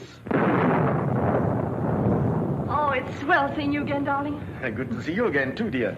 I took the liberty of bringing along my conquest. Good, I'm glad you did. This is Jack, Uncle Walter. This niece of mine isn't much of a correspondent. What few letters she did write, though, were full of you. Congratulations, young man. Thank you, and I hope you'll excuse me for barging in like this. Nonsense, I'm delighted. I was more than pleasantly surprised to hear that you set your marriage for June. Do you realize it's only a month away? Well, we decided we didn't want to rush things too much, so... So, we put it off until... the day after tomorrow. The day after tomorrow? Does that startle you? Why, no, that's fine. That's one of the things I wanted to talk to you about. But I'm forgetting my role as host. Sit down, my dear, sit down. We may as well come to the point. Perhaps you'd rather talk to Norma alone, Mr. Stevens. Oh, no, not at all. As Norma's future husband, what I have to say concerns you, too. Now, as Norma knows, she and I were named joint heirs under the terms of her father's will. And until she marries, I'm the executor of her estate. But should anything happen to either of us, why then the survivor inherits the entire estate. And I think that you, Norma, and you, Jack, as her future husband, should know of what that estate consists. To that end, I prepared a record of the estate's holdings. And I want to talk it over with you both after dinner. But your radiogram said there was something urgent. Well, if it hadn't been urgent, I wouldn't have sent it. Something's worrying you. What is it, Uncle Walter? Well, perhaps I'm unduly alarmed, but last night I received this note of warning from the gorilla. The gorilla? You mean that murderer, the one the papers have been so full of? I do. But isn't it possible that this is all just a joke, that someone's playing a prank on you? I wish I could think so. But, Uncle Walter, why should he or anyone want to kill you? I don't know. Oh, it's possible that some old enemy of mine, I admit I've many enemies in my day, it's possible that one of them, in a spirit of revenge, has hired this maniac, this professional killer, or whatever the gorilla is. This note is exactly like the one that was in the newspapers after he murdered that widow. Still, I can't bring myself to believe it. Of course, you've notified the police. No, I haven't. But surely, if there was anything in all this... I've taken other precautions. Peters and I are armed. And in addition, I've engaged the services of a private detective agency. Their operative should be here any moment now. Oh. But obviously, this gorilla is no ordinary murderer at all. And judging by his past, shall we say, successes, it is apparent that the workings of the police were an open book to him. Of course, there's a slim chance that by not notifying the police, we might upset his plans. Ordinarily, I'm not easily frightened, but I must admit this whole affair is giving me the creeps. Well, it's nearly 9 o'clock, and I suppose you freshen up a bit. We talk it over after dinner. Oh, Kitty, show Miss Dim into the green room and Mr. Marsden to my room. Yes, sir. Don't worry, Uncle Walter. Oh, excuse me, Mr. Stevens. Yes, Kitty? Oh, I know it's customary to give notice. Why, Kitty, you're not trying to tell me you're going to leave me. Oh, no, sir. I'm trying to tell you I have left you. But, Kitty, you're perfectly safe here. Besides, we have guests. You haven't the heart to leave me now. Well, my heart is willing, but I'm going to have an awful time trying to convince the rest of my body.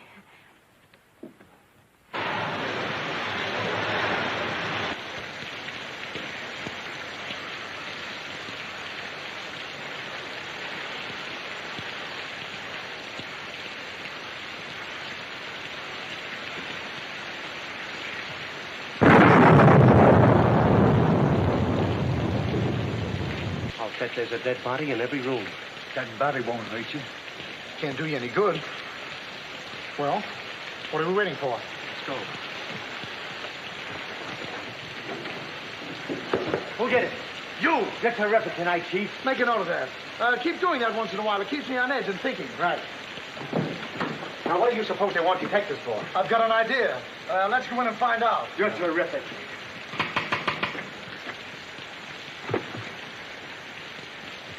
The joint's a speakeasy.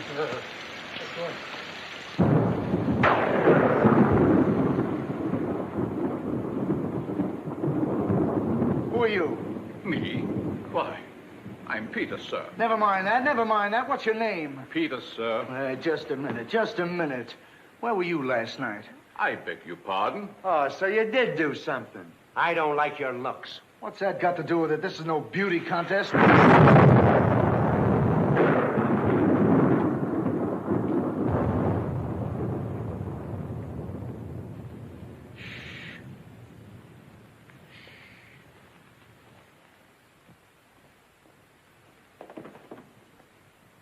Who's Stevens? I am. I'm Harrigan. I'm Mulligan. I'm Garrity. Harrigan, Mulligan, Garrity. I sent for you because I need protection. My life's been threatened. Now tell me, any clues? One very vital one. This warning from the gorilla. That's well. You got nothing to worry about. Mark that down, Garrity. Right. How do you spell gorilla? 2 R's or 2 L's? Gorilla. G-O-R-G-G-G-O. Oh! G-O! Gorilla? Did you say gorilla? Why, gentlemen, you're not afraid.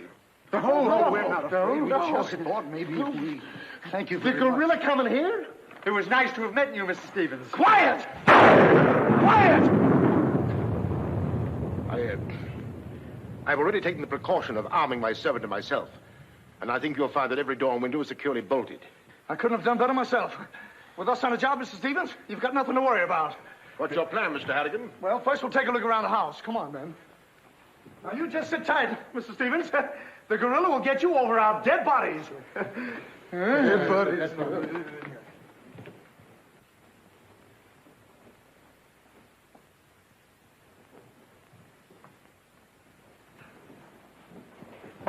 Jack, Yes, darling? who are those men? Probably the detectives your uncle hired. Jack, I'm terribly worried. What are we going to do? Well, it seems there isn't anything we can do yet. Listen, darling, it isn't that I'm trying to appear skeptical. It's just that, well, somehow I can't make myself believe all this. But that note, you saw the note. Of course I did, but still Look, darling, we'll wait. We'll wait and see if something really does happen. But what if it does? I just don't believe it will. Jack.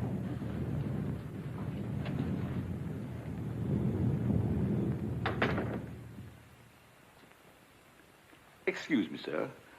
I tried to put your car away, but unfortunately, there's something wrong with it. What do you mean? It won't start. Excuse me, sir. Gives me the creeps. He doesn't exactly give me an appetite either. I wouldn't let him worry me if I were you. Honestly, darling, don't you think there's any cause for alarm? I'm afraid I don't.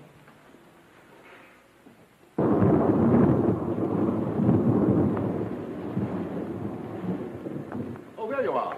Have the sherry before dinner? Thank you, no.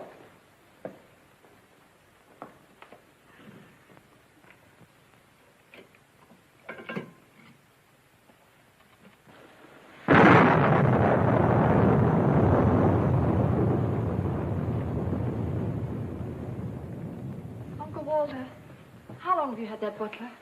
Not very long. Why? Well, are you sure he's all right? I found him so. Why? Well, because I... Dinner is served, sir. Oh. Shall we go in?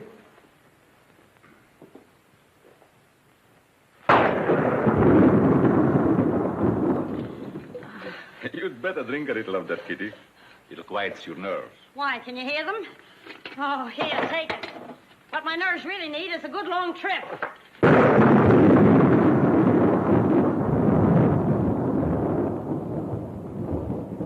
Here. Oh! Now, look here. Where were you last night? Me? Why, Answer yes or no. What were you doing there? Doing where? Well, how do we know? Besides, I don't like your looks. Did you ever take a good look at yourself? Yeah, did you ever take a look? Here, now, wait a minute, you. Where were you last night? I spent the night with Shakespeare. Yeah? Where is he? He's dead. Dead? A murder mystery. Have you any idea who did it? Look, Shakespeare's been dead hundreds of years. Hundreds. This is a fine time to call us in on the case. Say, but she couldn't have done it. How do you know? She can't be hundreds of years old. That's right. Mark that down, Garrity. Yeah, what do we do now, Chief? Well, you two have a look out there. I'll look here. Yeah.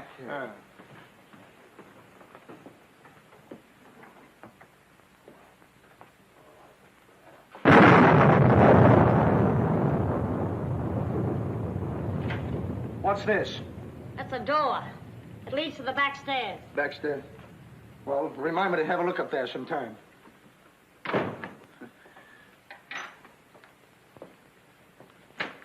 That's an ironing board.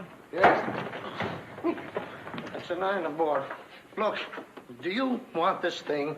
Certainly we want it. What do you think we iron on? Yeah, I see. Well, here, take it! Harrigan! Come in here! We found it. You found what? The mystery. Well, that's hash. Ain't that a mystery? Some pretty good fighting, Chief. Well, I'll be the judge of that. I'm afraid, gentlemen, you won't find the gorilla in there. Why will we not find the gorilla in there? Now listen, you.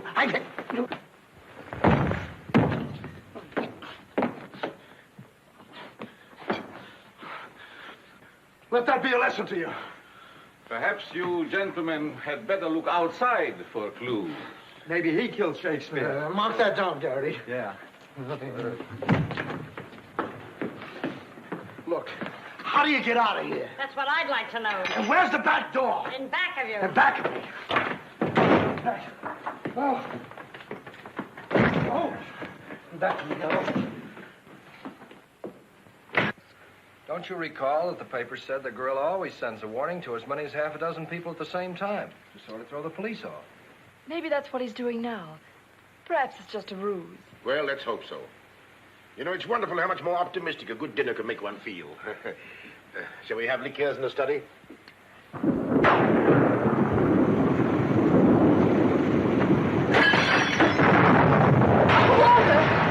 Peter's alive, quickly! Jack! What is it? What happened? Oh, Uncle Walter, are you hurt? I know. No. I don't know what happened. Look here.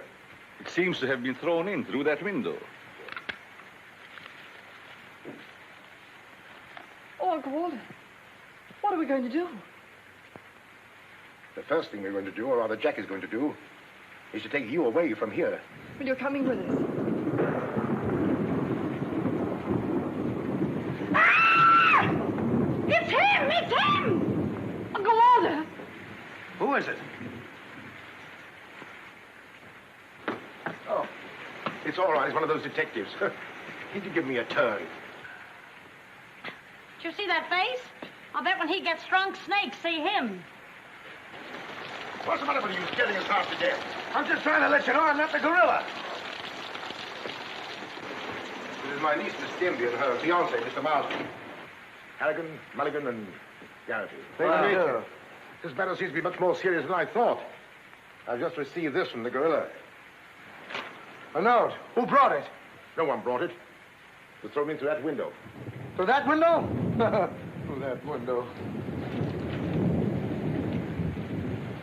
He's right. Wait a minute. This is my good ear.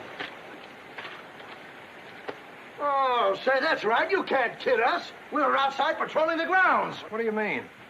Why, that note couldn't have come through that window. But why not? Well, I'll just show you. Stand back, man. That's why. But it was wrapped around a stone. A stone? A stone? Well, why didn't you say so?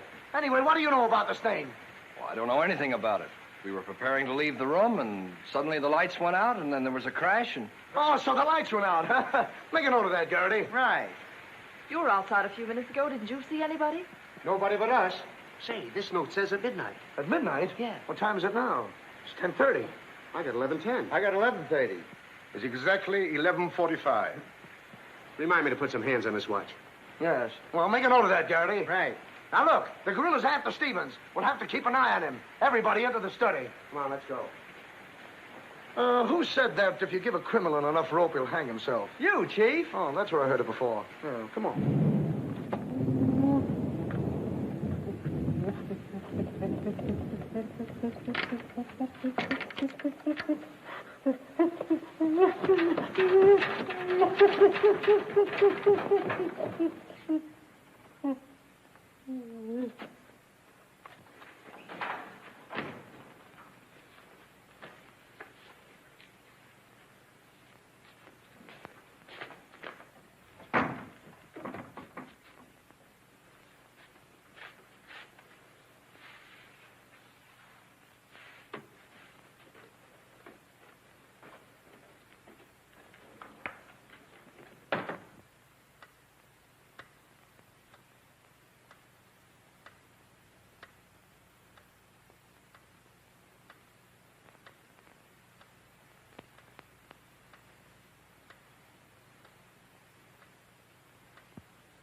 Now that you're all here, I don't want anybody to move. Understand?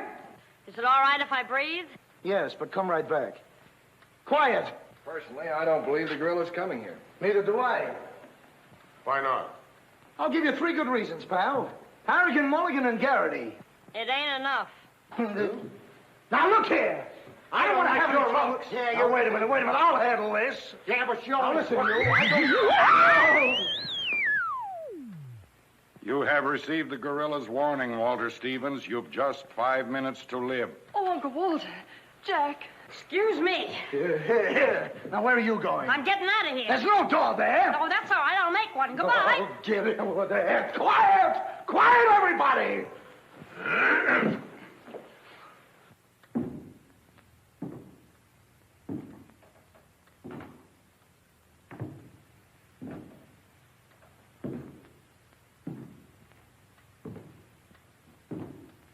Did you hear that?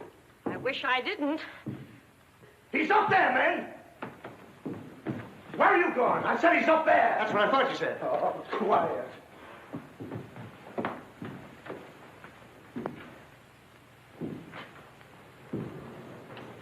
All right, man. Follow me. Stick him up. I got you covered.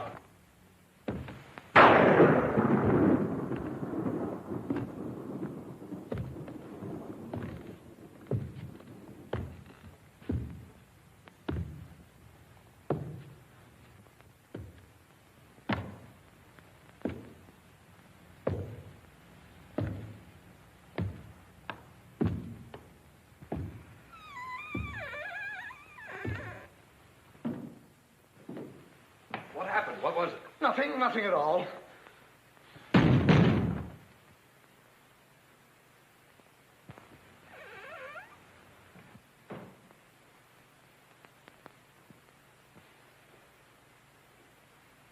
Hey, did you just pass here? Yes. Yes, of course. I brought a trunk down from the attic. A trunk? Yes. Were we here? I couldn't say. Well, maybe we're not here now. Maybe. Maybe. It's 2 minutes of 12. What about Uncle Walter? Uncle Walter, yes. Uncle Walter, we're just going in. Now, everybody! Stay just where you are. Mulligan, you watch those doors. Gary, you watch that one. Mr. Stevens, you've got nothing to worry about. I wish I thought so. Me too. You have 1 more minute, Walter Stevens.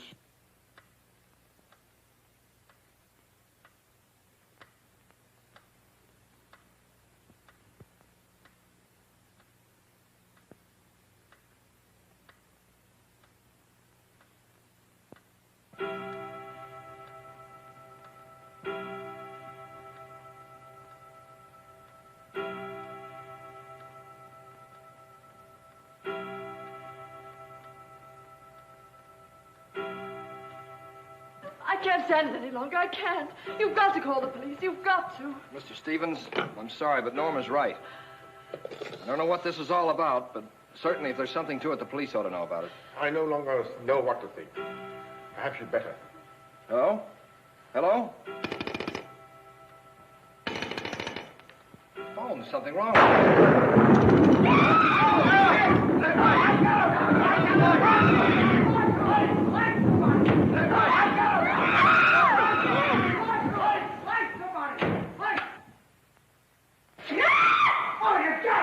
It's me! Uncle Walter, he's gone. Gone? How can he be gone when every door and window in this room has been locked? Mulligan, check those windows. Gary, check the door.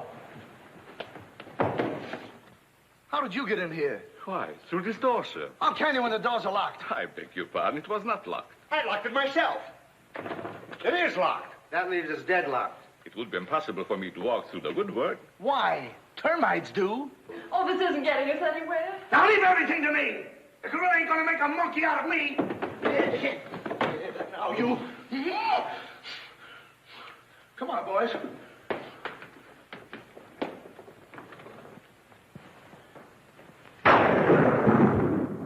Where do these stairs lead to? To the bedrooms. Mulligan, Gary, you have a look upstairs. Marsden, you come with me. We'll have a look around the grounds. You two look in the servants' wing.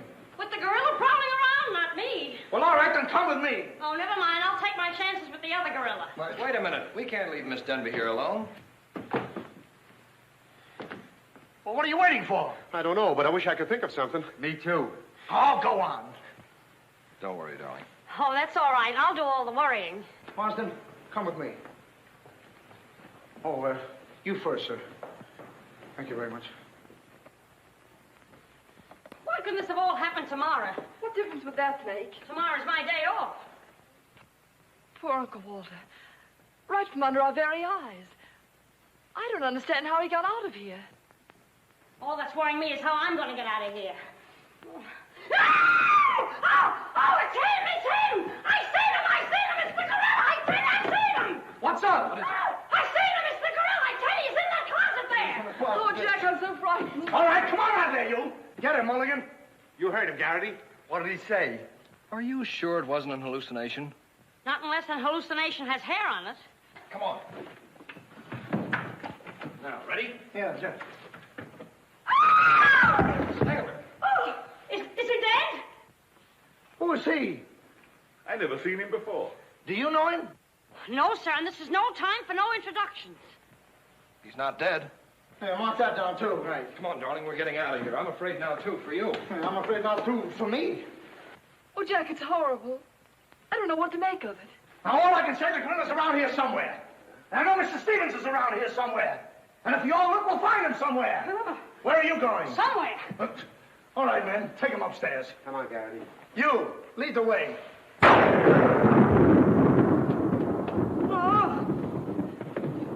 I'll take care of him. Kitty, get a basin of hot water. Do you mind if I go out of town to get it? You and I have a look around the house. Wait a minute. There's something funny about this. Kitty said she saw the gorilla's arm. We open the closet and find the sailor's body. Now, how did the body get in there? And how did the gorilla get out without our seeing him? That's just what I was about to ask you. Stevens was sitting right here in this chair until the lights went out. Ooh, gorilla, la la. Nah. That's funny. What's funny? Nothing. I think I'll have a look around this house. Have a look around the house? Yes, we'll have a look around the house. Yeah, I'll go too. Hey, that guy won't talk. Why not? He's still unconscious. You're unconscious and you talk. That's great, Chief. Mark that down, Garrity. Right. What do we do now? Well, first we'll have to reenact the crime. Well, how do we do that? Now, let's see. When the lights went out, Stevens was sitting in that chair. Yeah. You're Stevens. Sit down. I'm Steve. Mulligan, close the doors. Hey, I'm Garrity. You're Stevens. Now sit down. I'll wait for lights. 1, 2, 3. It's no use. I don't know it works for Sherlock Holmes. I don't know why it don't work for me. That's what I've been trying to tell you. He's gone. Is he gone? Gone. Garrity! Garrity! Now we have 2 mysteries to solve. Look, I've got an idea. What is it? If we can find out how Garrity disappeared, we'll find out what happened to Stevens. It's a very good idea. Should have thought of that myself. All right, we'll reenact the crime. Sit down. But I'm not tired. You have to be tired to sit down? I do. You make me tired. Well, then, why don't you sit down? If I sit down, who's going to work the lights? I never thought of that. Yeah, well, sit down. Yeah, sit down. Sit down. Yeah. 1, 2, 3. Mulligan! Whoa! Mulligan!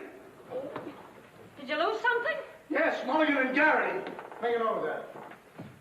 Now look, sit down. Oh, I don't want to sit down. You don't have to want to. You'll sit down and like it. Well, all right, I'll sit down, but I won't like it. Yep. What are you going to do? What I'm going to do ain't important. Well, what am I going to do? That's just what I want to find out.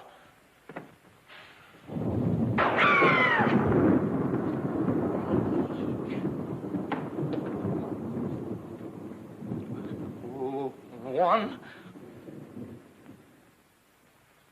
2, 2 and 2,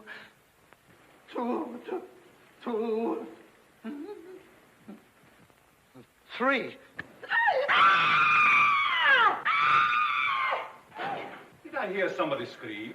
Well, if you didn't, you ought to have your ears cleaned out. Say, where's Mr. Harrigan? The detective! He's disappeared! Disappeared? What a pity. Pity? Why, it's entirely... How did you get in here? Why, you... Oh! But don't be frightened. You're safe with me. Safe with you, my eye. Who wants to be safe? Now, look, I'm very sociable. I want to go where there's people.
Hey, what's the matter? What's happened? Oh, look. I'm standing here, and all of a sudden, everything goes black. Next thing I know, I'm here. That's funny. Hello. Hello, I'm sorry I kept you waiting. No, you turn on Willow Drive. Off Highway 22, and hurry, will you? Thank you. Look, it ain't human, I tell you. It ain't human. What isn't human? For a guy to be standing here 1 minute, and the next minute, he's gone. Who's gone? I'm gone. They're gone. Everybody's gone. It don't make sense. Certainly doesn't. Will you have a cigarette? I don't mind if I do. He kidnaps me right from under his very eyes. Who does? The gorilla! Hey. Who are you? What do you want? What are you doing here? Listen, old man, you got me all wrong. I just came in to use the telephone. You see, my car broke down. That phone? Yeah. Look, that phone is out of order. Is it? Yes. Number, please. Well, if you'll excuse me, I'll be on my way. Now, wait a minute, you. You're the guy we're looking for. You're the gorilla. Surely you don't think I'm the gorilla, do you? I stopped thinking 2 hours ago. But you don't understand. I don't have to understand. Shall I try it? Oh, you've tried enough. Now get him up. Listen, you're making a big mistake. Oh, well, it won't be the first time. Oh,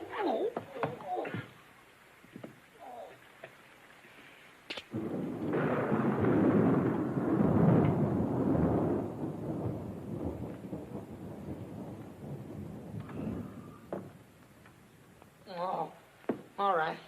All right, I got you covered. Help! Okay, shake him up. Shake him up. Oh. Oh, help! Help! Oh, help! Oh, help!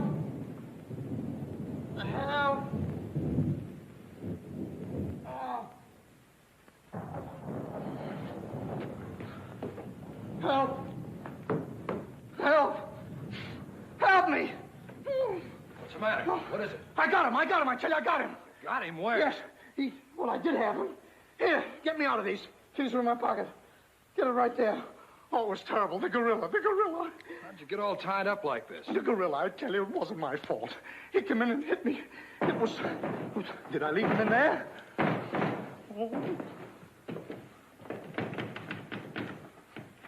Oh. Well, I'm Stevens. I'm Harry. Here. Wait a minute. How'd you fellas get in there? You tell me. What are you doing with those things on? Oh, look. Fellow walks right in. It was the gorilla, I tell you. Yeah? He started to use that phone. But he didn't get very far. Not with me on the job. Lucky thing for him you had your handcuffs with you. Well, where is he? Where'd he go? Where is he? I'm the victim. How should I know? Look, boys, I'm telling you, he walked in. 6 of them. 6 big gorillas. They attacked me. Hit me right on my crow. Go. Look at that lump. Well, look at this lump. Look, yes, right there. It's awful. These windows are locked from the inside. You're not kidding. Kidding? With the gorilla right under my nose and a $10,000 reward, he says I'm kidding. Well, are you? Who belongs to this? What is it? A coat. Why, gorillas don't wear coats. Sure they do. Fur coats. Something screwy about all this. Look, if there's anything screwy about this, it's me. It's me! But I'll soon find out. Each of you grab a wall. What do we do with it? Mulligan, you take that one.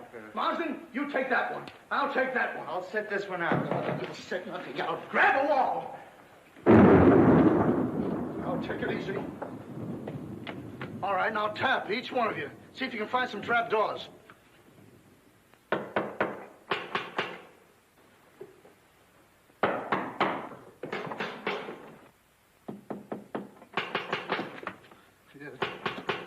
Oh, must be out there. Come on, men. Right out here.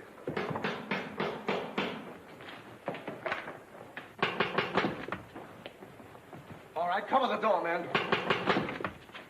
What's the matter with all of you? Are you deaf? I've been pounding on that door for the last 10 minutes. Who are you? That's right. Who are you? Never mind who I am. I want to know where Walter Stevens is. Oh, you want to know where Mr. Stevens is, huh? He wants to know where Walter Stevens is. Who do you think we're looking for? I didn't come here to play games. I want to see Walter Stevens and I want to see him right now. But you don't understand. These gentlemen are detectives. Detectives? Bah! What are you trying to pull on me? I talked to Stevens on the telephone last night. He told me he had a plan to pay his debt. Plan? Yes, said he'd only just started working on it. But did he tell you what this plan is? I wasn't interested. He was to square up with me here tonight. When I talked to him, he wanted a couple of days more to raise the money that he owes me. Now, where is he? Well, Mr. Stevens has been kidnapped by the gorilla. Kidnapped by Poppycock. Now, look here. I don't know who any of you are, but I do know this. Walter Stevens owes me $250,000. And I'm going to collect it tonight, or else. Oh, no, you don't, buddy. How do we know you're... Say, who are you anyway? I'm one of Stevens' clients. I have proof that Stevens has been stealing from his clients' accounts for over a year. I gave him until tonight to return my money, and I'm not going to leave this house until I get it. Yeah, but wait a minute. Wait a minute. I think he's mad. Jack, if what that man says is true, I don't believe Uncle Walter could... It's almost impossible to know what to believe, darling. Yet things are adding up. If your uncle did have a plan, if this business of sending for you was part of the plan, Take her upstairs and keep an eye on her. This has gone far enough. It's gone too far. It's even gone further than that. I'll be all right. It's just too much excitement for one night. Get your hat and coat, darling. I'm going to see that you get to town if I have to push the car all the way myself. I can't go till we find Uncle Walter. We'll take care of that. We'll break this case, won't we, boys? Well, won't we? Oh, sure we will, sure. Like it was walnuts. Yeah. You know, I feel sorry for that poor girl. Yeah? What about poor us? Strange men zooming in and out, animals running around like this was a zoo. Crazy goings on. I want to go home. Oh, so you want to go home? I'm ashamed of you. I'm ashamed of you! You want to take a run out powder and leave that girl here to take the blame alone? We're detectives, aren't we? Are we? Haven't we looked all over this house? Yes. No. Where haven't we looked? Well, if there's a cellar, we haven't looked there. I'm glad I thought of that. Say, this looks like a cellar. Where? It's locked. Well, turn the key. Oh, yes. Never thought of that. All right. Come on, then.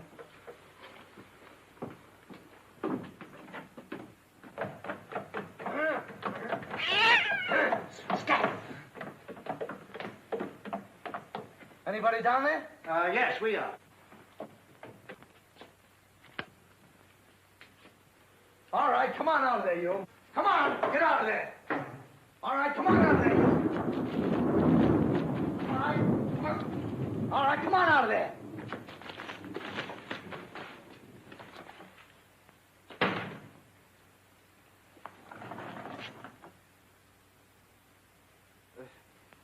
Mulligan, where are you? I'm right here, Chief. Garrity, where are you? Over here, Chief. Is anybody with me? No, you're alone. Yeah, awful.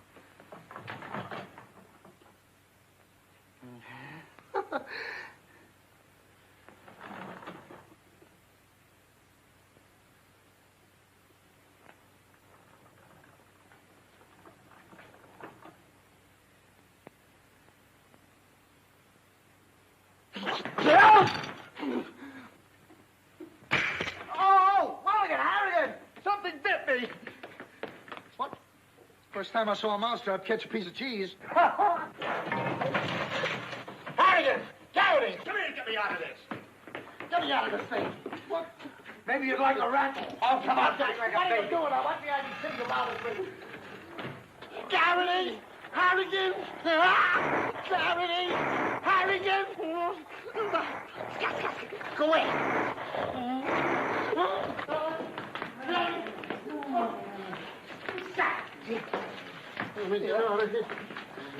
Now, don't worry, I'll handle this. It's a pleasure. Don't worry about it. Okay, buddy. Come on, bud. Get that raccoon coat off. Come on. Get that thing off. Look, when I hit you over the head with this thing...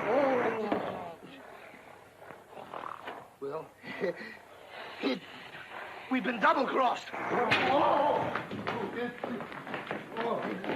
No!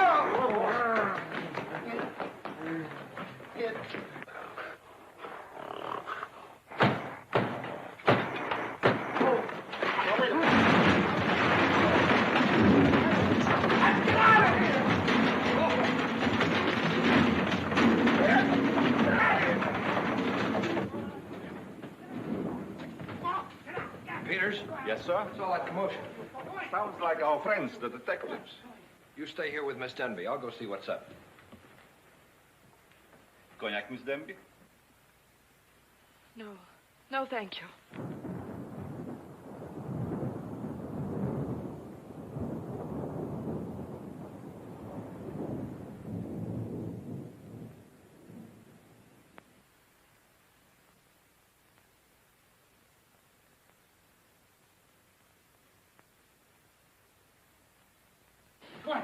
What's the matter? What's all the racket? I got him, I tell you, I got him. You got him? Got who? Yes, the gorilla. He's in there. He's in there.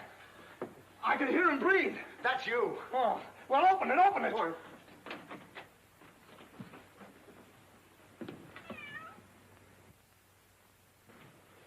Have you men been drinking? No, but it's a good idea.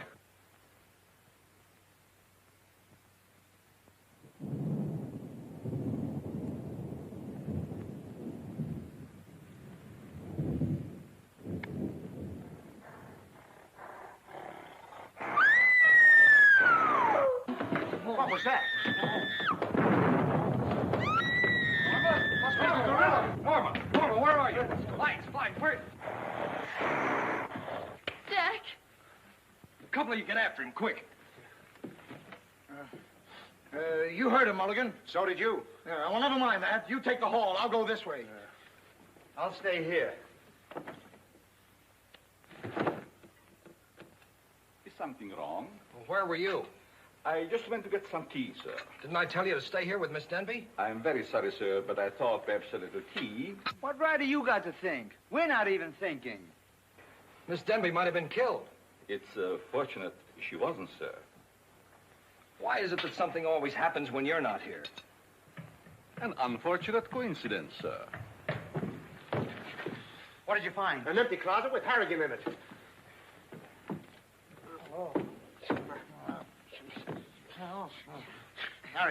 Harrigan, wake up. Get up. Wake The up. gorilla. Did you get him? Did you get him? No, he got you. Well, it won't happen again. Okay, man. Follow me. Okay. Follow me.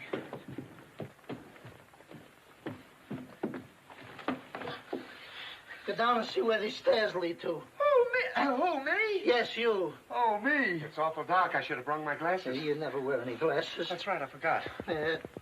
What's that funny tapping? It's my knees. It's a fine time to be scared.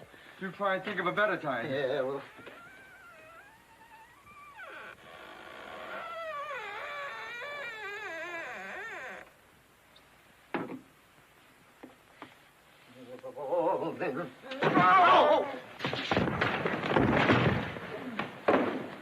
I'll show this mug who's a mug. You fellas stick close behind me. If anything happens, leave it to me. I'll do all the talking. Come on, man. People running in here out of day. All day long. I've never seen anything like this in all my life. First... Hey, where are you gone?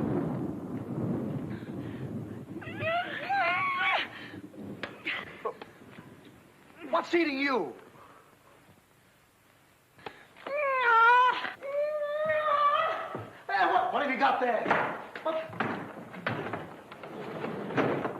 That dame must know something or she wouldn't be running away like that. Make a note of that, Garrity.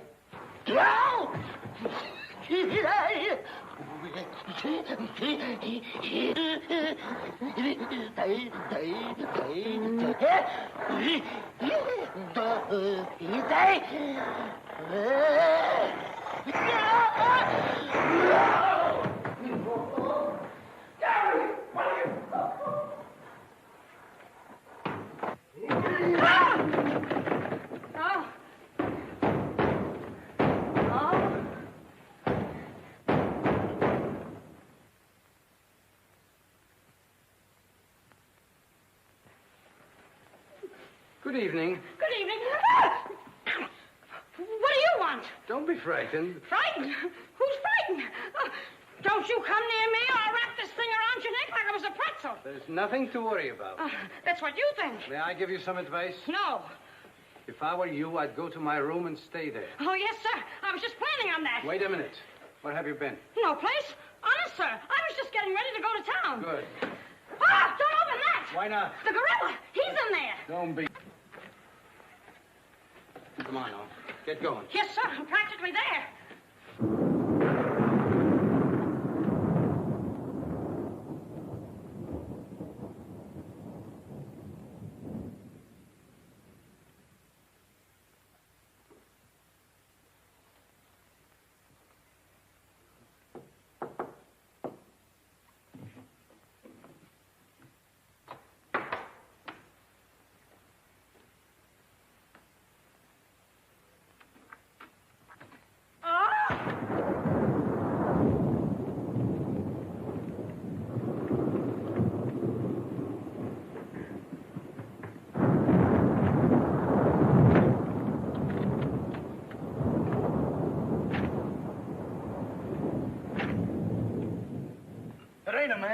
It's a gorilla.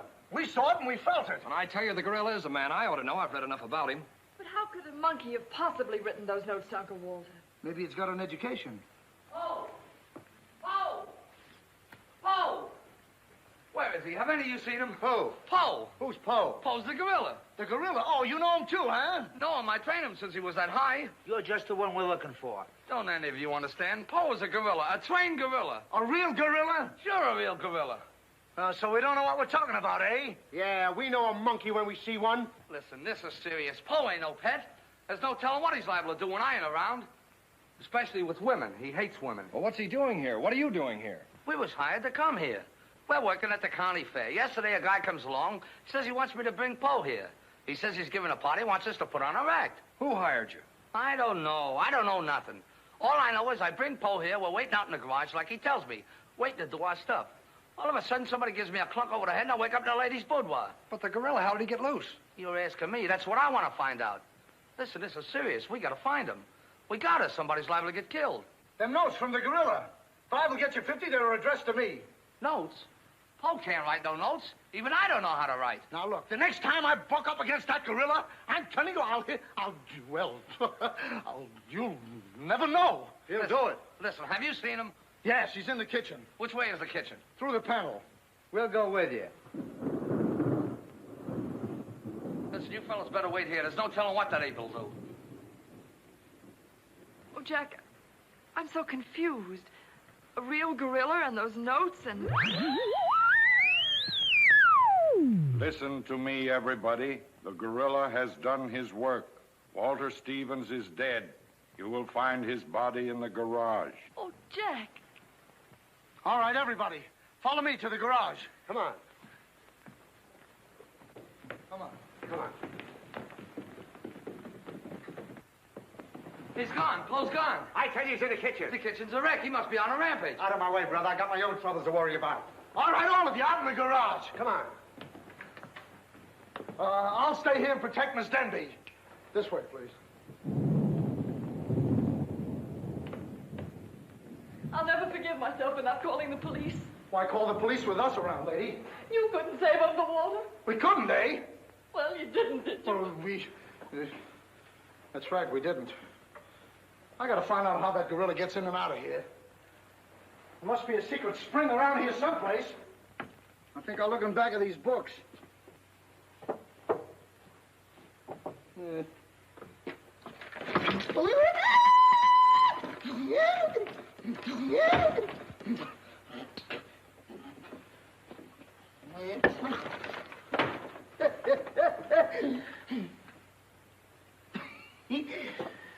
Hey.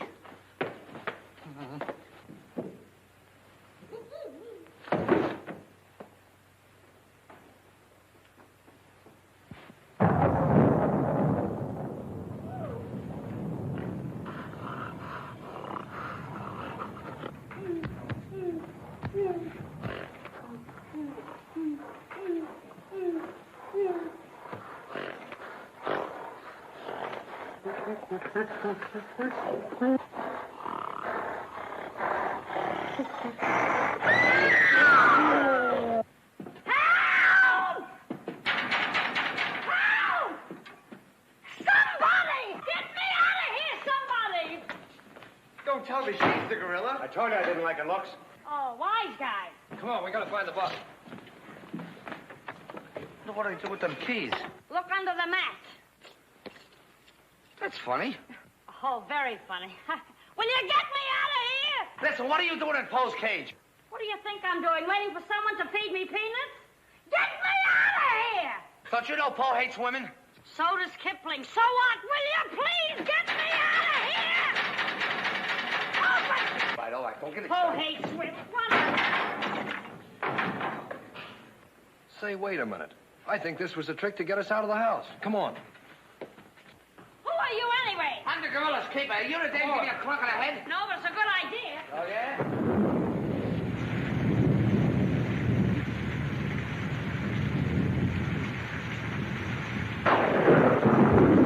Look!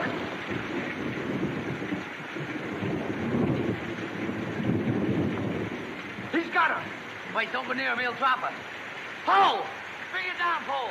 Bring it down to me. Down, Poe. Down to the ground. Put it down, Poe. Down, Poe. Down to the ground. Poe! Stop it, Poe. Bring it down, Poe. Bring it down to me. Put it down, Poe. Come on.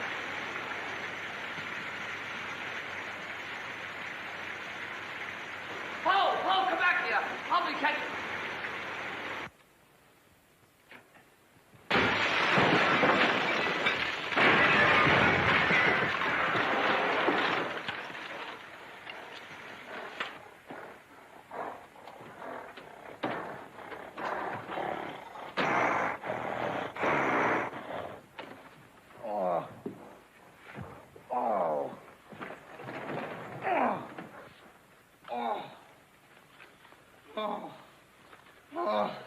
Thank you. Oh, he hit me again. Right here, he hit. Oh. Poe, let him alone. That's a fine way to treat me. After I give you the best years of my life, you act like that. Listen here. No kisses. He might have killed somebody. What do you mean, might have?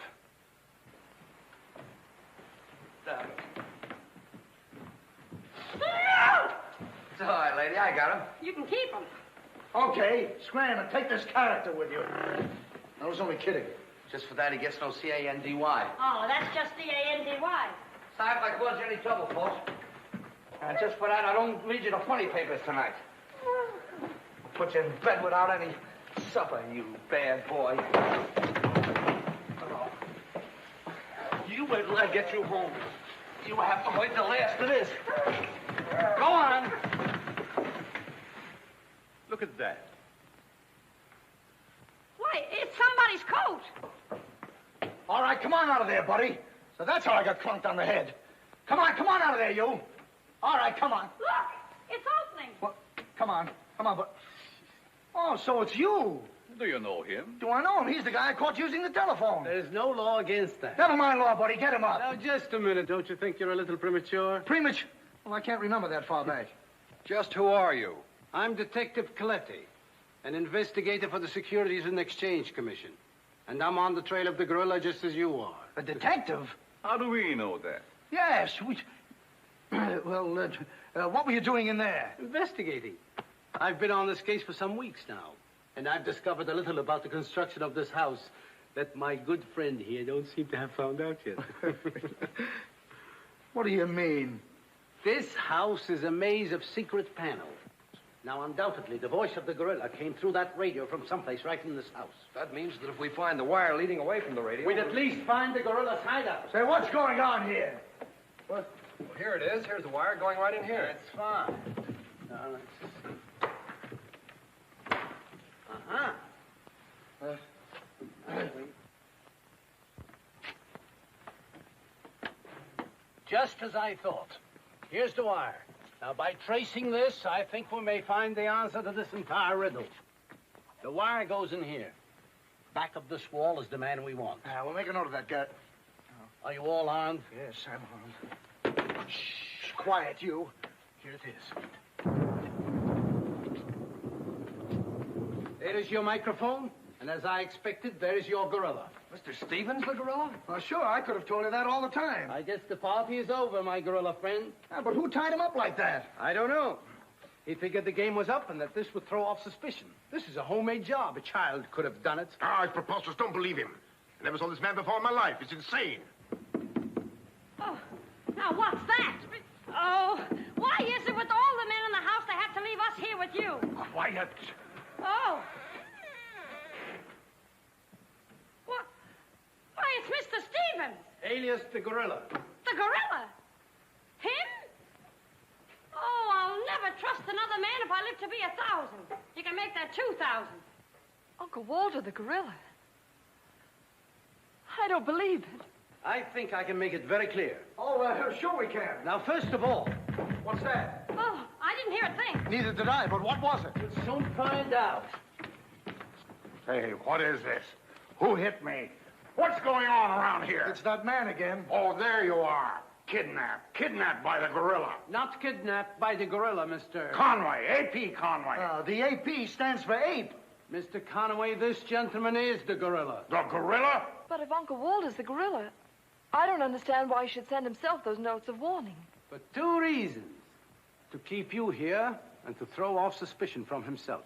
Miss Denby, under the terms of your father's will, if anything were to happen to you, who would inherit your estate? Uncle Walter. My hunch was right. Your uncle brought you here tonight to kill you for your money. Well, at least he had a reason. So that's why he wouldn't let us call the police. That's exactly why. But what about these men, these private detectives? They almost speak for themselves. Do you think if Stephen's life had actually been threatened, he would have called in 3 morons such as these for protection? Morons? Hey, wait a minute. I resent that. But I tell you, I saw the gorilla right there in that closet. I saw his hand and his arm, and it was no optical confusion. What you saw was this sleeve. Another ingenious little invention of Mr. Stevens. It's a very cute little idea. Well, that about clears the whole matter out. And since it stopped raining, I think I'd better go. You're okay, you're buddy. okay. He's all right. Congratulations. Let me congratulate you. You were wonderful. Oh, no, you don't, buddy. Okay, folks. Say howdy to the gorilla. Howdy. All right, give out, or this moron is going to blow your brains out. Well, you see, it was all that. Oh! Now, all of you stick your hands up. I'm the gorilla, all right. But the cops haven't been able to get me, so don't you half-wits get any crazy notions. And as for Mr. Stevens, he's just as crooked as I told you he was. The trouble with him is he talks too much and too loud. I got tipped off on what was going to happen here tonight. How he was going to pretend to be me. I was going to get the $250,000 and at the same time let him get the blame for all the gorilla murders. Well, you better be careful. I'm a little nervous tonight. Drop that gun, and I advise you not to move. Hello. Police station, quickly. What is this? I thought the phone was out of order. Maybe he paid his bill. Hello? This is Walter Stevens speaking. Send a squad car to my house. We've got the gorilla. Things are so mixed up around here that even the gorilla doesn't know who the gorilla is. He's the gorilla. He's the gorilla. Do I know what I'm doing? Look, what's going on here? Don't look so sad, darling. Your uncle isn't a crook, and our estate's all safe and sound now. You know, you never can tell. This is liable to wind up to be a mystery. You see, the guerrilla murders were threatening to bankrupt our insurance company. Most of the victims were clients of ours. So Conway, our special investigator, cooked up this little scheme to trap the killer. I'm sorry I had to frighten you, dear. And you too, Kitty. Oh, I wasn't frightened. I was numb. You fellas are certainly great detectives. Oh, yes. We could have told you that. Did you know that Coletti was the gorilla all along? Sure we did. No, we didn't. Huh? When did you find out he was the gorilla? When I shook hands with him. I don't get you. Well, you see, I was a window trimmer in a department store. And I ought to know a phony feel when I feel one. We'll never be able to thank you, Mr. Harrigan. Oh, well, that's all right. I understand you two are getting married soon. Well, if you call tomorrow soon. Well, remember, if you have any trouble with her, our specialty is following wives.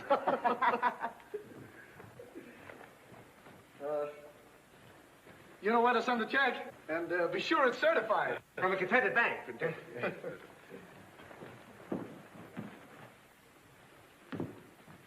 Bye. Bye.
Hello, boys. Got any old tires you don't want? Only old tires I got 'em riding on. We got enough money to go to the circus, but not enough for the sideshow. Save your money. Plenty of freaks around here.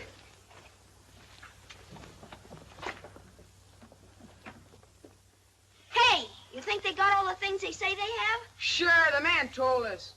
Bet they ain't got no lions. They have to. The man let us see 'em. He did? Bet they ain't got no teeth. Sure they have, long as anything. Let you and me go see 'em. You can go ahead. We're going swimming. Say, we're going past Doc Adrian's house, ain't we? Sure.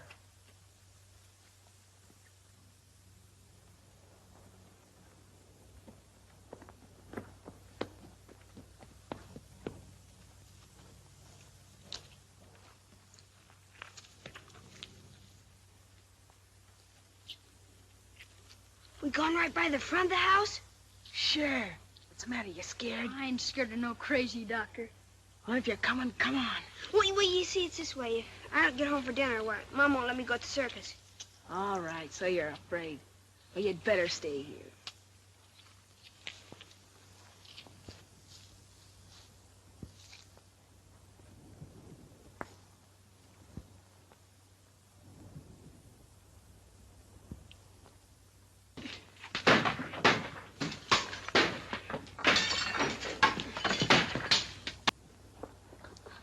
Come on now. Gee, look, he's got Willie.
I can't understand why they don't do something about Doc Adrian. Destroying all the values in this town, giving Red Creek a bad name. I think so. You're right, Mason. He ought to have been run out of this town a long time ago. Who ought to be run out of the town, Dr. Mason? Adrian. You should have been with us this afternoon. He scared the women so bad they haven't got over it yet. This town's too healthy. Maybe he's carrying himself a couple of patients. Understand them big doctors make a lot of money on nervous women. Wasn't so funny when that epidemic broke out, Quinn. You know as well as I do he used a lot of those patients as guinea pigs. I know nothing of the sort. I know he did everything he could. 2 or 3 in this town who wouldn't agree to that. However, I can understand his reason for want of patients now. Well, he got himself another this afternoon. Little Willie over there.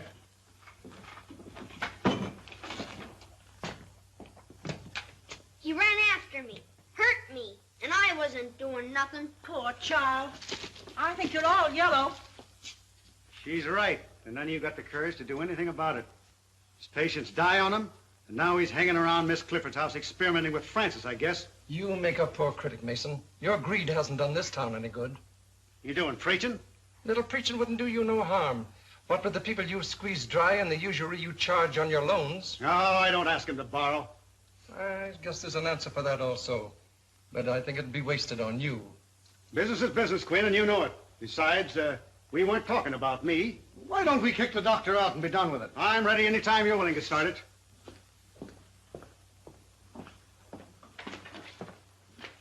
Oh yes, that prescription. I'll fill it in a second. Been quite busy this morning.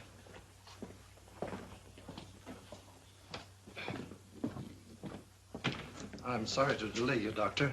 Perfectly all right. I can fix it myself. It's none of my business, and maybe we men of science think different from other people, but if they ever find out in the village what you've been doing... You mean about the animals?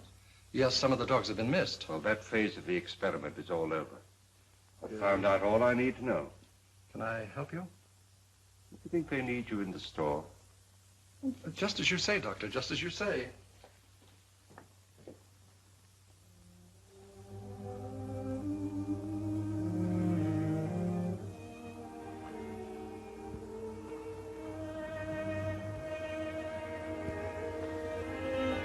Well, that's good. Enjoying the last of the sun, huh? Oh, Doctor. Sit down. Thank you. Oh, how's my girl today? Oh, you're all dressed up. Danny phoned. He's coming over. So early? We can't come tonight. He's going to the circus. Oh, yes, sick. I almost forgot. I've got a present for you, Francis. Oh, for me, Doctor? Well, now, don't get too excited. Just you wait till you open it. It isn't anything at all. A jewelry case. Oh, Doctor. Oh, it's beautiful. But why so much, Doctor? You gave me a birthday present last month. So I did. Well, this is a make-believe birthday, just as you're my make-believe daughter. Was she very like me? She'd have been just 18 today. She was to have worn that. I couldn't save her, and I couldn't save her mother. I hadn't the weapons to fight the disease that killed them. But I have now, or at least I've got a knowledge of them. 10 years it's taken me. Francis, you are going to walk again. You're so intense you frighten me sometimes. So Danny's going to the circus, huh? Yes. Then he's coming back here afterwards and tell me all about it. Oh, he is he? Well, why don't you go with him? Oh, me? Do you think she could? Fooling. Why, of course she could. I don't know why she shouldn't. Hello, everybody. Oh, Danny! Oh, Danny. Hello, Mrs. Clifford. Well, Danny, how would you like to take Frances to the circus? Gee, that'd be great, only... Well, of course she can go. We can take care of her. I'll be back for you later. Oh, thanks, Doctor. Now, don't you worry, Mrs. Clifford. 2 strong men to look after her. She'll be all right. Be back later. Bye, Doctor. Danny, I think you better run home and get yourself cleaned up. You look as if you'd brought all of the grease from the garage with you. You know, Francis, I think the doc's crazy. Well, I suppose I'll have to like him as long as he's nice to you. He wants to be nice to everybody, but people won't let him. Well, I'm not saying I believe all the things. Don't you believe any of the things they say about him, Danny Foster? Well, all right, don't get excited. Look, Danny, the stories they tell about the doctor are just as dirty as the grease on your hands and face. Well, that about takes care of me. So long, honey. Goodbye, Danny.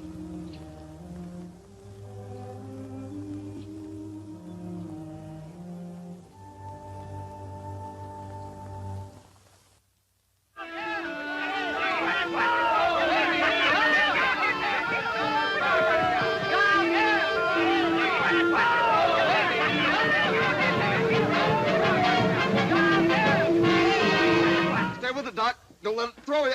Careful. There you are. Hey, that was easy, wasn't it? All right, Francis? Oh, yes. All right. Right. Okay. Well, this time next year, it'll take 3 men to lift you. Oh, not 3 men, Doctor. If it did, they'd want to kick me in the circus. Hop in, Doc. Oh, no, you can get somebody else at the circus to help you lift her down. What's the matter? Aren't you coming? No, you 2 go on by yourself. Oh. Now, you don't mind if I change my mind, do you? Oh, please, Doctor. You'll have much more fun together. Off you go. And don't forget to tell me all about it in the morning. So long, We Doc. won't. Thanks for everything. Goodbye, Doctor. Bye. Goodbye, Mother. Bye. Goodbye, Doctor. Goodbye, Mother. Oh, come now. This is no time for tears. I know it. I can't help it. Ah, nonsense. The change will do her a world of good. Good night. Good night.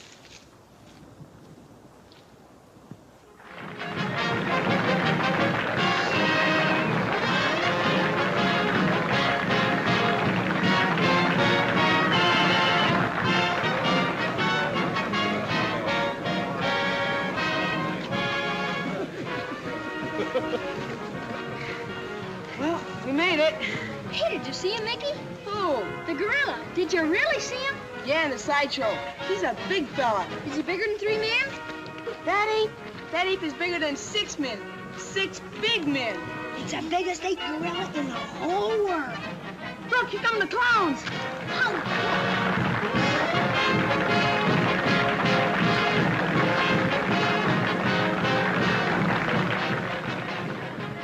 Having a good time?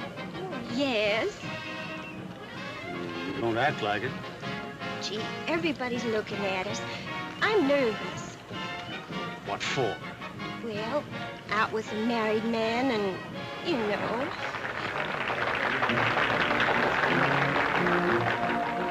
Gee, this is the best circus I ever saw.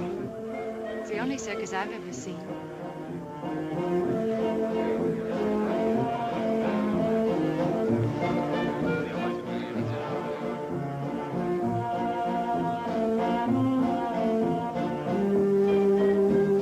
Get 'em while they're hot. Race rope. All right, officer.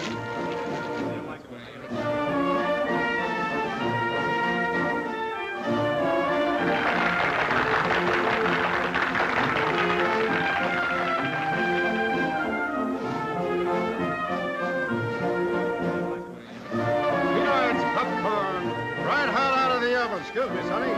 Peanuts, 5 cents a bag.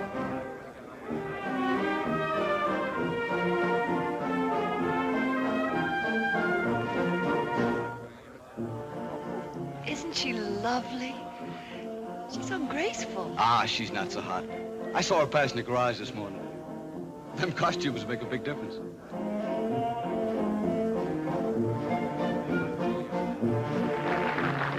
That's what the doctor calls muscular grace.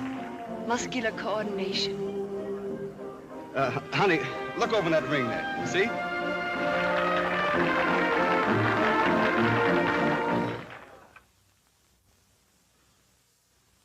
There you are. You're all right now. You'll be chasing bones in the morning. What I've done for you, I could do for men. If they'd let me.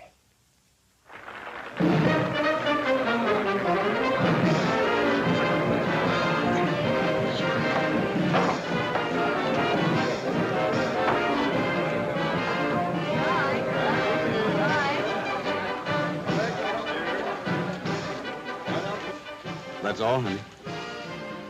I'm sorry it's over. We'll never miss another circus.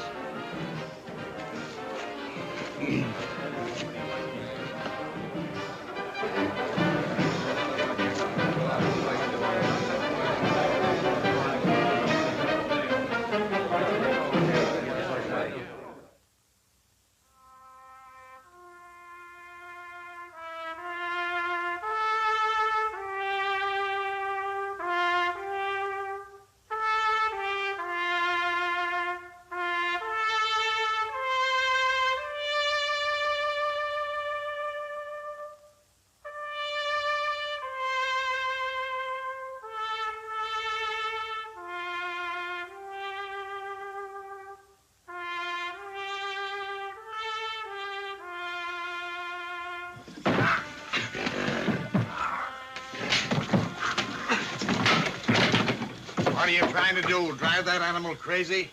Well, he's getting mean. It's the only way I can handle him. Did you ever try a little kindness? Nothing wrong with him? Nabu. Come here, Nabu, old boy. Come on, Nabu. That's it. Yeah, well, 2 years ago, he killed my old man. And I ain't gonna let him forget it, understand? I know he did. I was right here when he did it. Because he was abusing him, same as you're doing. If you don't watch your step, he gets you, too. Why don't you mind your own business?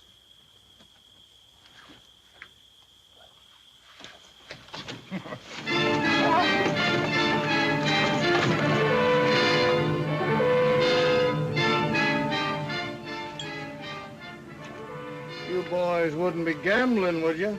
Oh, no. Sheriff, take me in. That was a fine show you fellas put on. You was the funniest clown I ever seen. Oh, I rode a horse. He was the clown. He was? Yeah. Oh, he looks like a judge.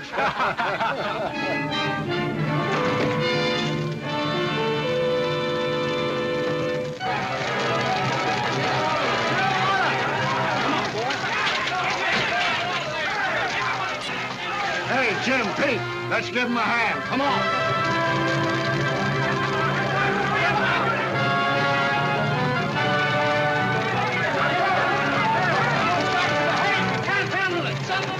Get the animals out!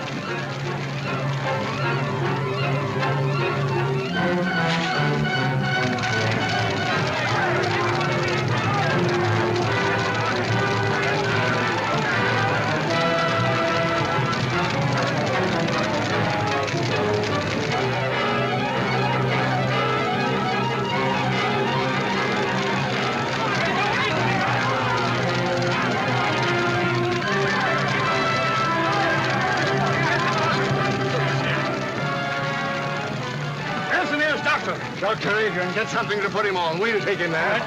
Get him on there. Somebody better get after that ape or he'll tear this town wide open. Pete, get a posse together. Come on, boys. Let's see what we can do about that fire.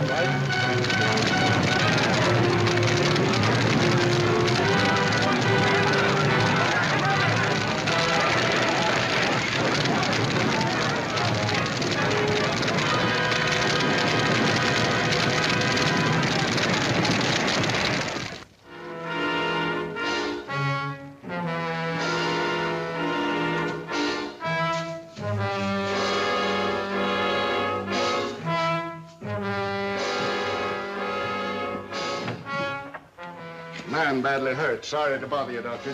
Bring him in here. Come on, right here with him. Well, what happened? An ape got him. An ape? Hope we scared him off in time. This man's badly mauled. Well, you better get him into my laboratory. Jane, you show them. Well, Well, how did it happen? Was he in the cage with the ape? No, the circus burned down and the ape escaped. The circus burned down? And the audience? They'd all gone home. Thank heaven for that. Will you want us any further, Doctor? No, I'll take care of it. Well, then, come on, boys. Let's get out and see if we can find that ape.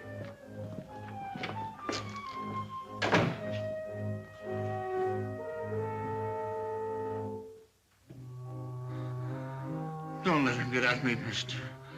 Don't let him get at me. Perfectly safe here.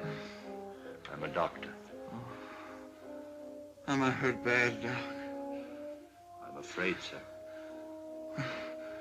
I don't feel nothing. Am I gonna die?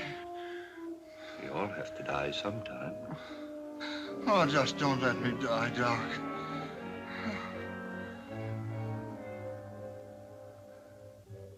Man. The highest kind of animal.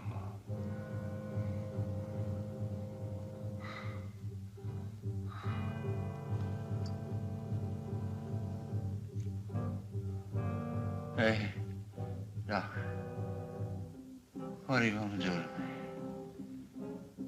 I'm going to write you into medical history.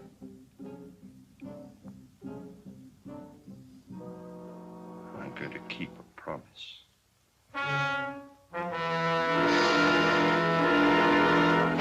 Wait here. Keep your eyes open.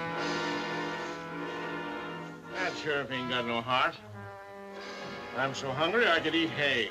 Well, there's a barn full. Help yourself.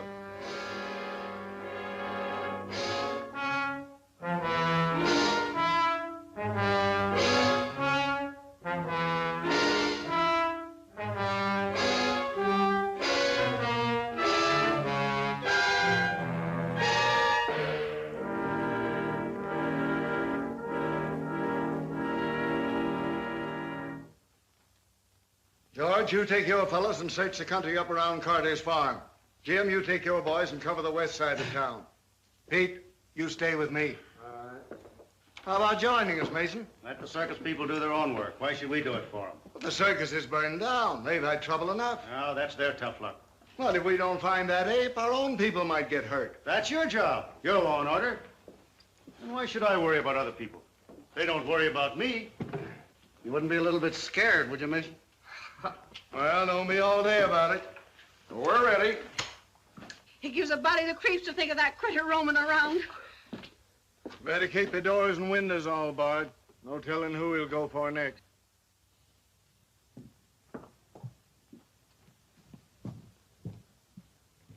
Are you all right, dear? Mm-hmm. Want some more? What you thinking about? I was thinking about that wonderful woman aerialist I saw last night. Oh, here comes Dr. Adrian. Morning, Mrs. Clifford. Good morning. Francis? Oh, good morning, Dr. Adrian. I want to thank you again for the wonderful time I had last night. It was too bad about that trainer, wasn't it? Now, don't you think about him. This is the most important day in your life. Today, we are really going to start her cure. I found the serum that I need. I'm going to walk, Dr. Adrian. I hope so. I'm not just thinking about you, Francis, but of all the other sufferers in the world, all the little boys and girls who can't go out into the sunshine and play and have fun, who have to spend their lives in a wheelchair like you. I'll do anything I can, Dr. Adrian. I know you will, my dear. It's not going to be easy. It's going to hurt.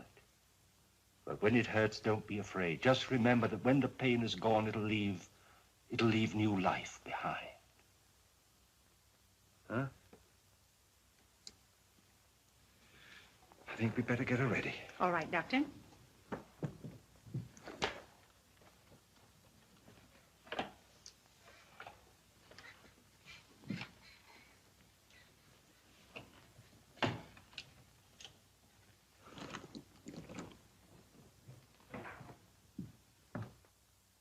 Now we've got him here and there and here.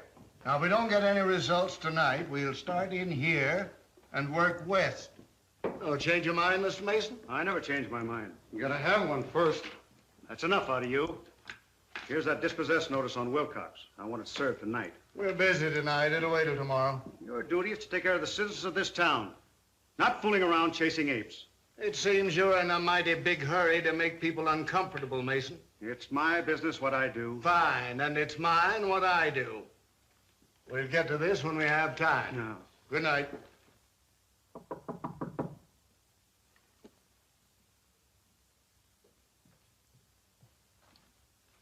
Oh, Doctor.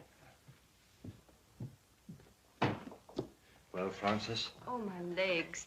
They feel like lead. I can't lift them. But you never could lift them before. Oh, I know, but I never felt them before. You feel them, Francis? You feel them? They're so heavy. Well, that's good news, my dear. That's what we were hoping for. But it's only just the beginning. If there's any change, you send for me immediately. Yes, Doctor. Oh, Mother. Jane. Jane. Jane. Look, I've succeeded. It's there. Life in that tiny bottle. It's working. The child will walk again.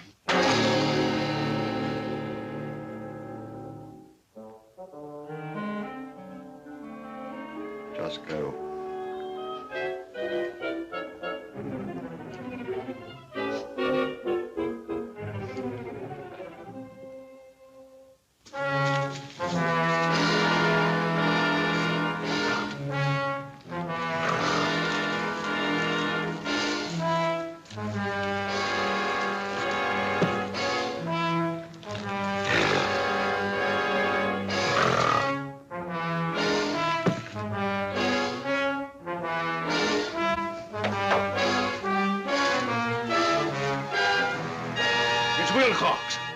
He's all torn up.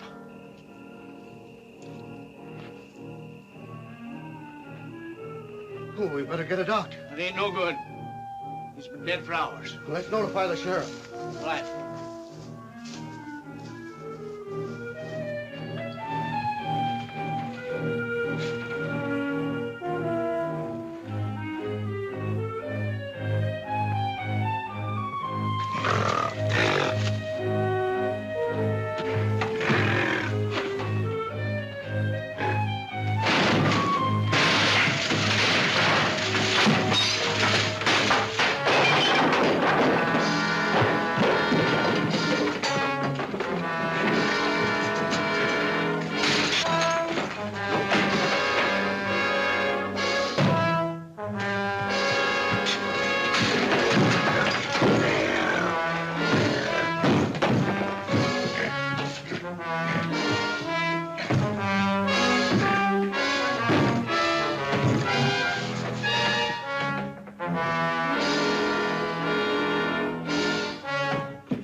Doc! Hey, Doc! Yeah, what's wrong? He ain't got Wilcox. Was there anything I can do? No, he's dead on the doornail. You better be careful, Doc. Thanks, I will.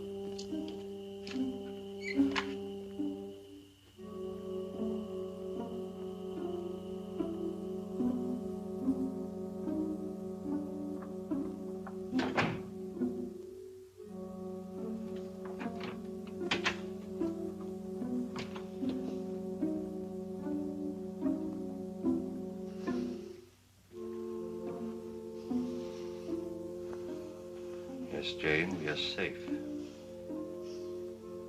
But only you and I must know that he's dead. Good night.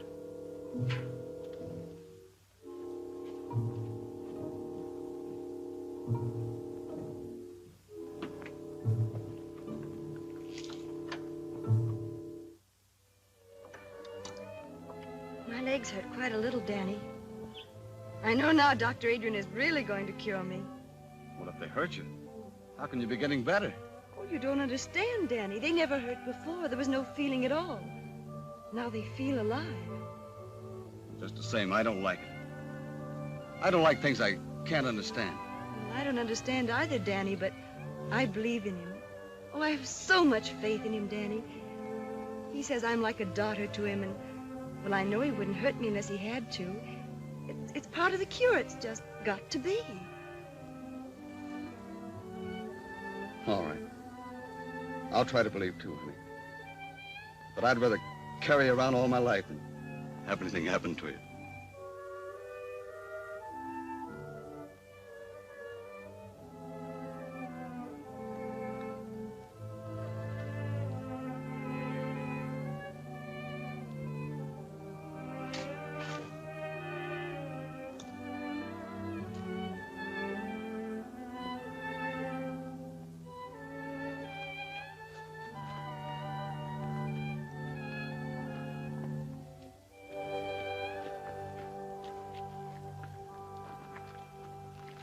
Hello, Sheriff. Any luck? Not yet, but we'll get him. Well, I hope so.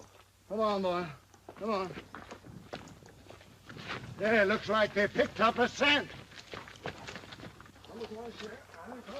All right, get him. There, whoa. There. Well, what got into him? Hold those dogs a minute, will you? Yeah, you betcha. Hello, Doc.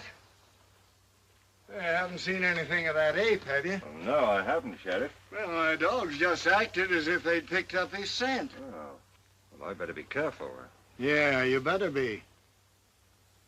Having trouble with insects, Doc? Yes, this is just a little mixture of my own I'm trying to get rid of them with. Well, if it works, let me know. My yard's full of them. Certainly will. Thanks.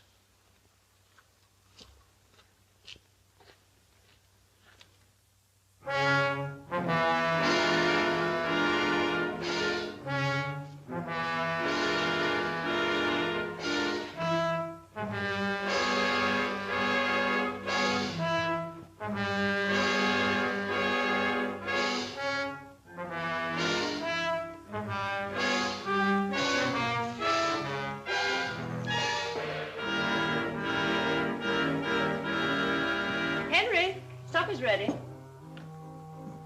Are you going out? Yeah. Oh, but I made lamb stew with dumplings. I don't care for lamb stew and dumplings, thank you. Besides, the sheriff wants us out early to capture that ape. You needn't lie. I know where you're going. Oh, you do? Yes, everybody does. So you've been listening to gossip, eh? I can't keep people from talking to me and telling me you found a new interest. Suppose I have. Well, there's nothing I can do about it, I guess. Well, keep that in mind. But if you just wouldn't carry on here where we live, so people would stop pitying me, even if you'd go somewhere else. Why don't you try going somewhere else? But I have no one but you. I have no folks. I've got no place to go. You got the river.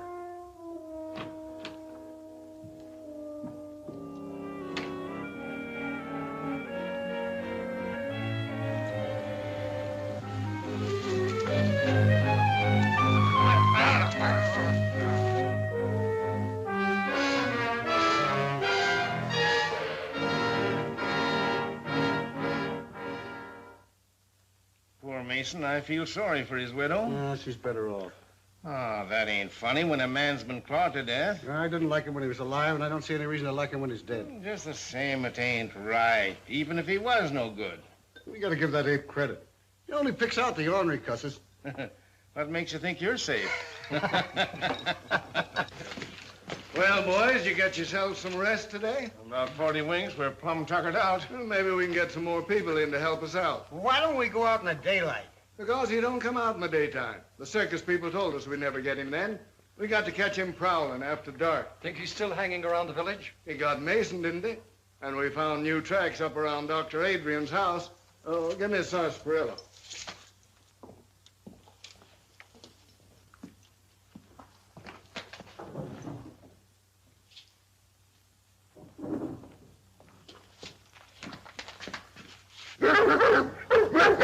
Quiet, you. What to him anyway? Acted the same way around his house. Don't make sense. There's no time for joking. All of you be on the job tonight.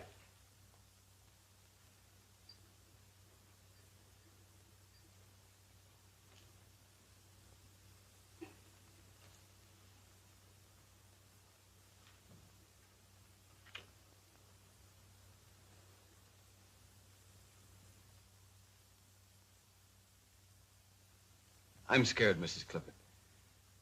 She looks almost... I'm really scared. We must trust Dr. Adrian. But we don't know. He ain't got a patient in this town. People don't just hate a fellow for nothing. Do you hate him, Danny? No. It's not hating him. It's loving Frances the way I do. If anything happens to her, I'm going down to see him. I gotta ask him. I gotta know. Danny? Danny's worried, isn't he, Mother? Now you just rest, dear. Danny'll be all right. Oh, if my legs didn't hurt so. But I'm not afraid. You aren't, are you, Mother? No, darling. I want my little girl to walk again.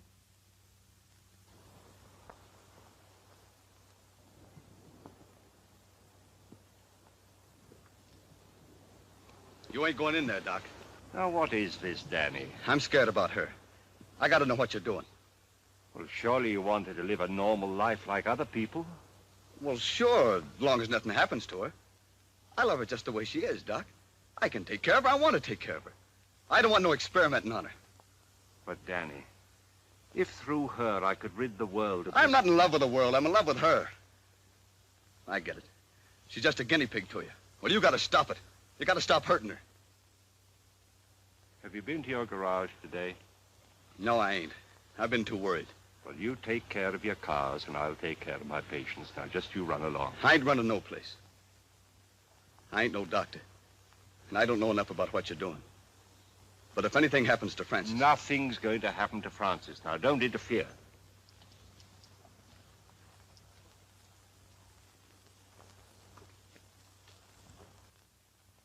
Here comes Danny with the doctor.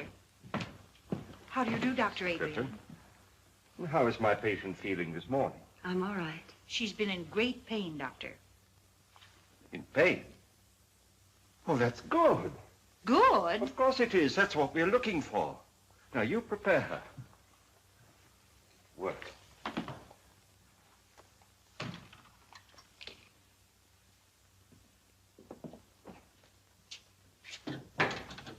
You say the name is Mason? Yeah. Yes, Doctor. Initial H. Anything in your examination to go into my report? No, I believe not. Well, I just said the death was caused by a fractured vertebrae. I guess that about covers it, doesn't it? Yes, I should say that it would. The reason I sent for you, Doctor, is because you examined the circus trainer when he was sent north.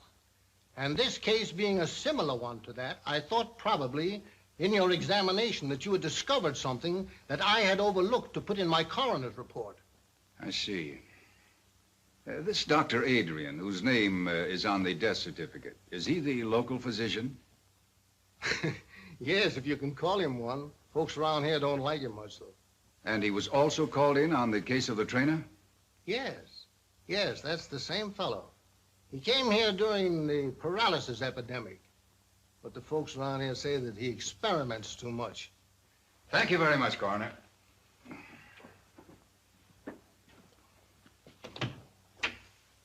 I believe you've given me all the information necessary. That's fine, Doctor.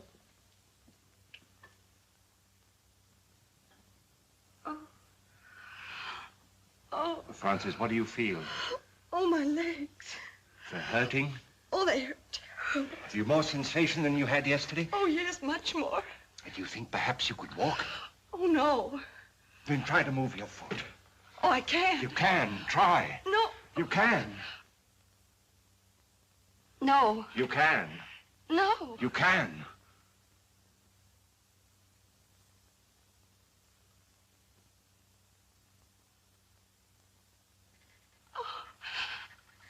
Oh, Mother! Oh. It's working. Oh. Now you rest. You rest. I'll be back later.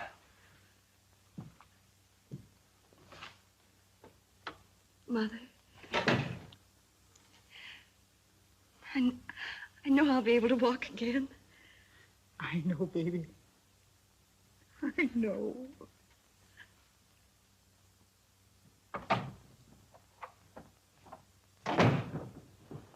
Dr. Adrian? That's right. I'm Dr. McNulty from the Robinson Foundation. Oh, yes. I had occasion to examine the body of a circus trainer who was killed by an ape here in this town. Yes, sir. I understand that you administered to the wounded man before he died.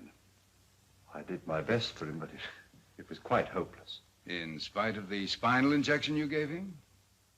I gave him no injection. I just came from viewing the body of this man, Mason, and I noticed a similar spinal puncture. Did you examine him also? Well, they called me in, of course, but it was too late. He was dead. And you noticed no such puncture? Well, the body was so badly mangled that...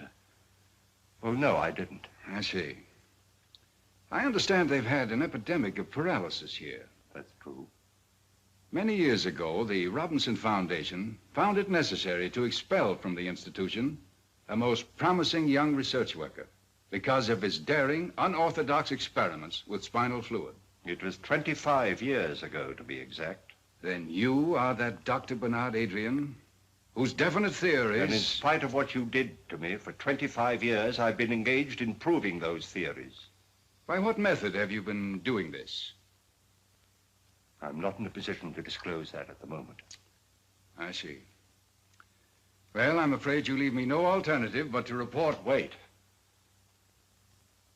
If I could give you some small measure of proof, would you change your mind? I doubt it. Let me show you.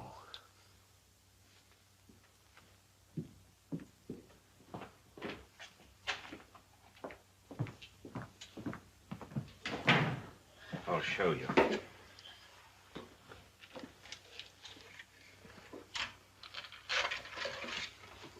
You see? Now, these two creatures were completely paralyzed. But after my treatments, well, you can see for yourself, they're as lively and healthy as ever they were. All this has nothing to do with the case. But it has. The serum that I used. What became of the serum you took from those two men?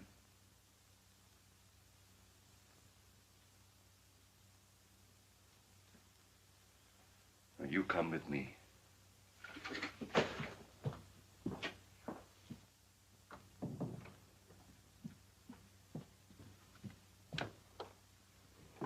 Doctor. Oh, Mrs. Clifford.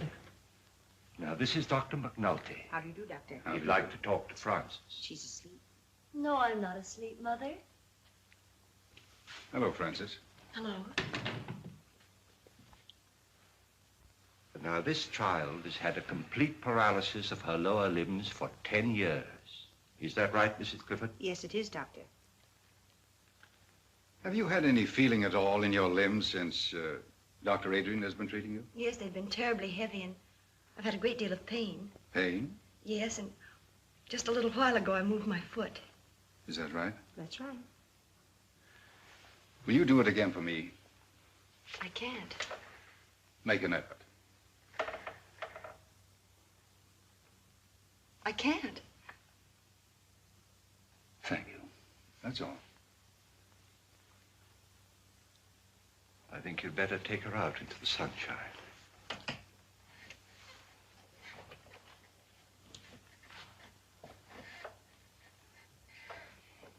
Is anything wrong, Doctor? Why, no, Frances, dear, of course not.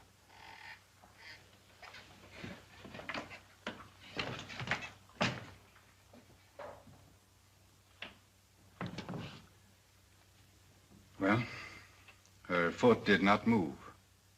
But I did feel a definite muscular reflex. Congratulations.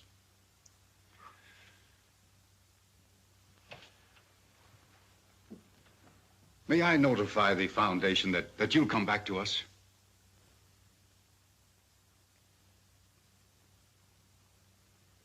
It's too late. I have to stay here. At least give me your promise to keep us informed of your progress. Every step of the way. Thank you.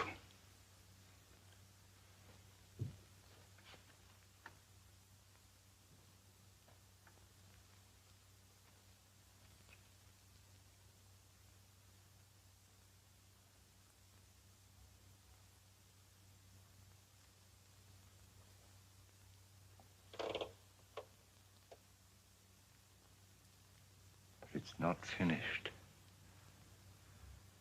It's not finished.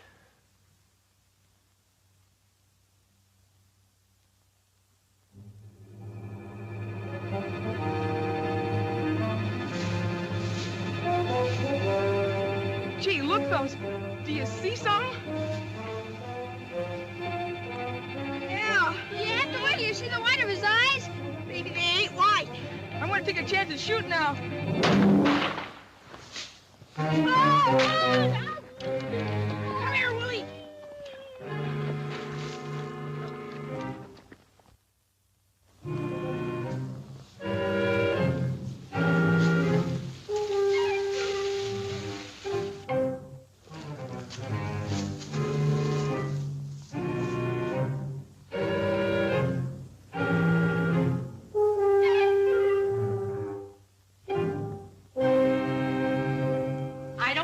Busy you are, Jed Halliday. I want my Willie found. The idea of him wandering around in the dark with that gorilla Which loose. none of you men seem able to capture. Oh, it's all your nephew's fault. He's always leading my little Willie astray. Well, he's always under Mickey's heel. Oh, he's nothing to Now, that. ladies, we've got work to do. Your kids are just someplace where they shouldn't be. That ain't nothing new. Have you looked down in Jones's barn? I caught 'em smoking there last week. We've searched the whole town. Go take a look for 'em, Pete. They ain't far away. Sheriff! Where have you been? Just a minute, Walker. We got him! Oh, what is it? Mickey killed him and shot him dead. Bang, bang, between the eyes. Hold it, kids. What'd you shoot him with, Mickey? My 22. I got a good beat on him. Where's your 22, Mickey? He dropped it, Sheriff. I did not. The ape grabbed it. I'll ape you when I get you home. Ah, gee, Ma, don't you believe us? Where'd you see him? On the pike about a quarter mile from Doc Adrian's house. All right, get him home. Come on, Mickey. Come we're on, going Willie. home right now. I Come you're on, going home. home late. Tonight it's too far. Come on, get out. They probably shot a cow. Yeah. I look into it. Where are the dogs? Red's got him over on the other side of town. All right, let's go.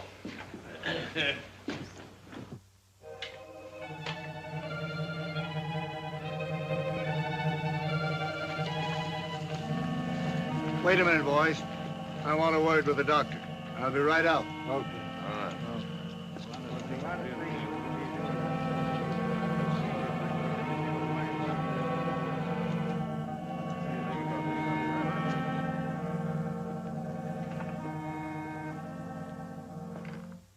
Is the doctor in?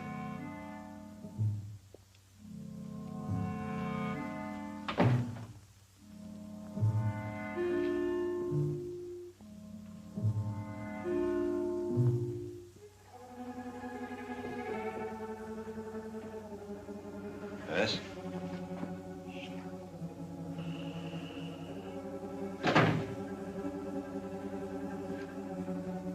Good evening, Sheriff. Just wanted to see if you were all right. Ain't been out, have you? No. I'm trying to think out, Doctor, a lot of things. That ape seems to take a fancy to your place. Now, don't take offense, Doctor. I'm just trying to clear up my mind. Them dogs of mine have been sniffing ape for days. It's made them foolish, I guess. Else why'd they snarl at you? Well, there may be some chemical odors on my clothes that offended them. Uh-huh. But I ain't never seen my dogs offended at anything. Can't understand it, Doctor. Wait a minute. Jane! Just get me that torn coat of the trainer's, will you? Now, this is an idea that's just occurred to me. I don't know whether it makes sense or not, but perhaps it'll explain your problem. You see, this coat was worn by the trainer when he was mauled by the ape, and it's been in the house ever since. Now, that perhaps explains the interest of the ape in this house, and your dogs in me. Then I'll bet you're right. Well, I'll get along. Think I'll put a few men around your house the rest of the night, Doctor, just so you'll be protected. Don't bother, I'm perfectly safe, and they might interfere with some work that I have to do. Well, maybe I'll just keep an eye out myself. I'm just a bit scared, Doc. But don't tell anybody about it.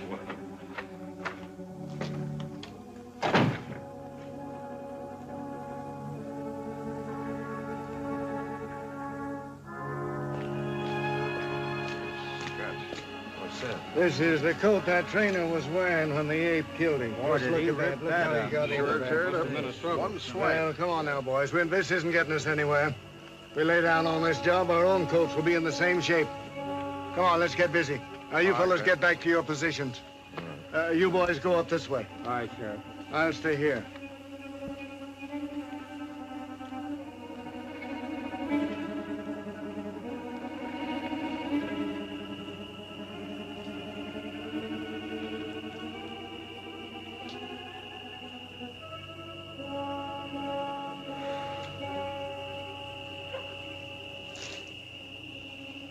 I can't fail. I can't.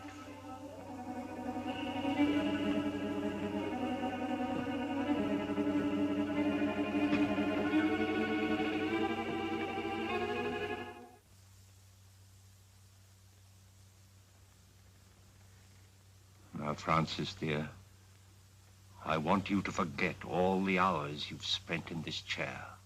Put them out of your mind. You're not paralyzed, you never were. Fasten that firmly in your mind. You're not paralyzed. You'll do that for me? I'll try. Don't forget, you're not paralyzed. Now then, move your right leg. Move it. You can. I can't. Try. Stop it, you're hurting her. I can't, Dr. Adrian. Try it, Francis. You can. You know you can. Move. There. You moved it, didn't you? You moved it. Now the left one. Now the left one. Now move it. Try. Try again. There. You moved them. You moved them both, didn't you, dear? All right, then. Stand up and take a step towards me. Do it. Do it. It's only your mind holding you in that chair, not your body. Do it, I say. Do it. You see, I told you. Go get her some water. Oh, she's all right, Danny. She's better than she was, isn't she? She needs more. She needs more. Take care of her, Danny. I'll be back. Oh, Francis, darling. Francis.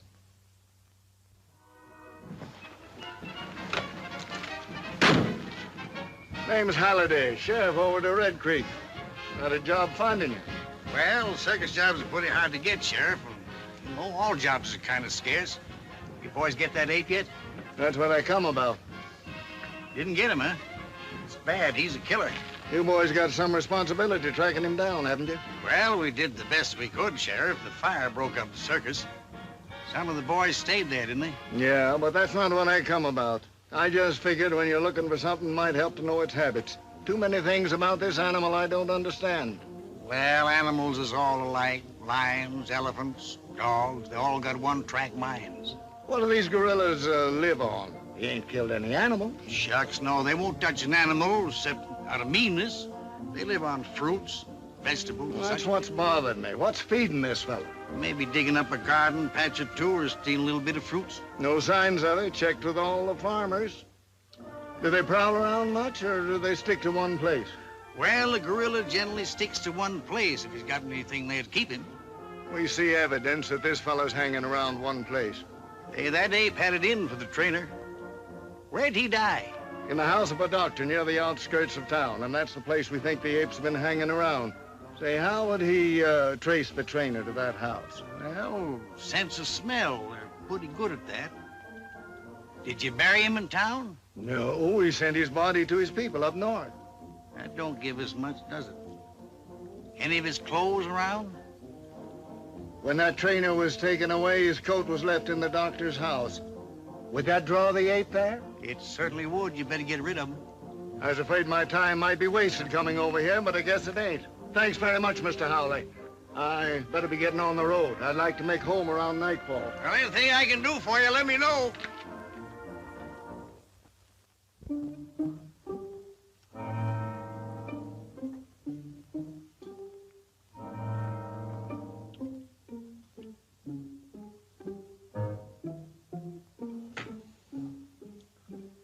Two injections. Should have been enough.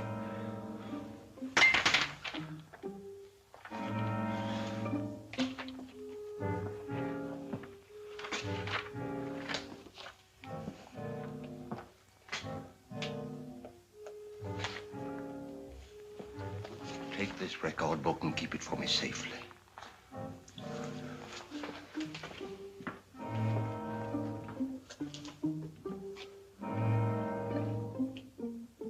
One more. One more.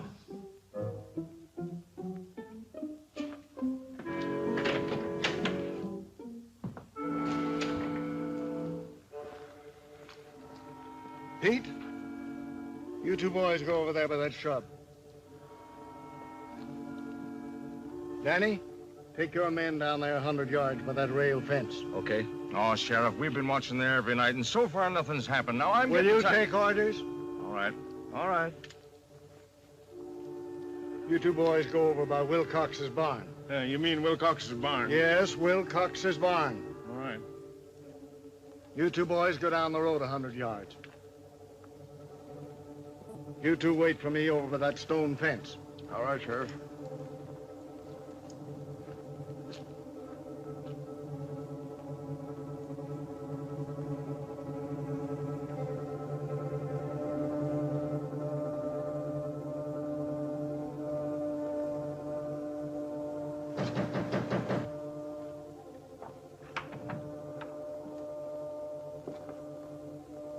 Is the doctor here? You sure of that? He's not in there.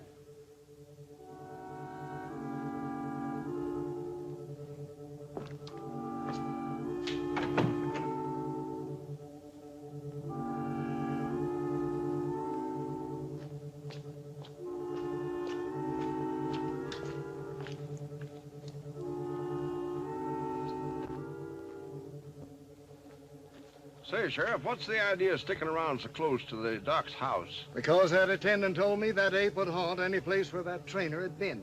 Oh. Hey, what's getting into that sheriff? He's getting touchy. Lost his sense of humor. You know, when a man can't laugh, it's just too... George, wasn't this where we found the body? Mm-hmm.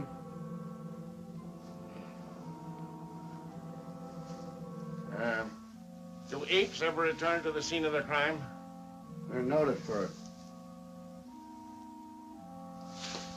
Well, we got something to look forward to.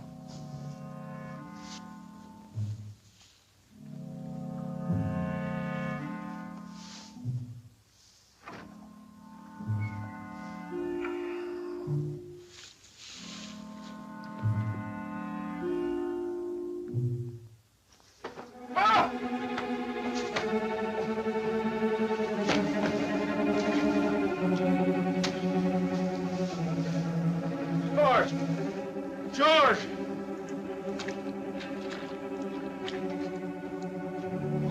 George! What's the matter? It got me. Fire shot. Come on. Did you hear that shot? Yes, but you told us not to leave here. Where was it? That way.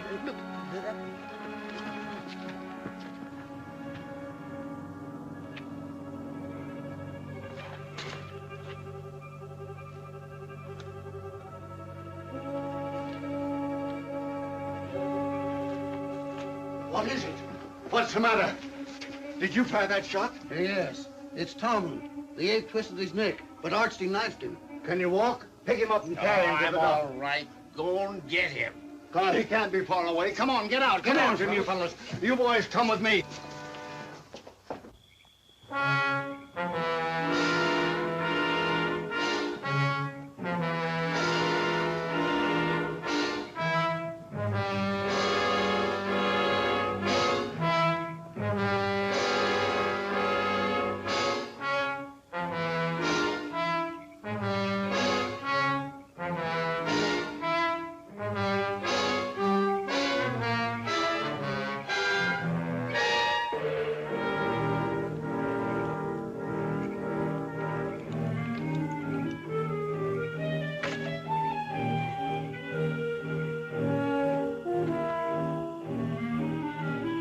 Doctor! Look out, Doctor! The ape! The ape!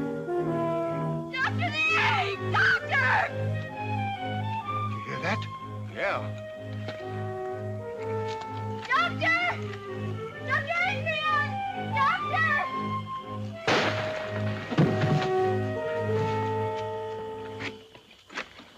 Oh, let me go. Don't stop me. No, Francis. I'll see what's happened. Francis!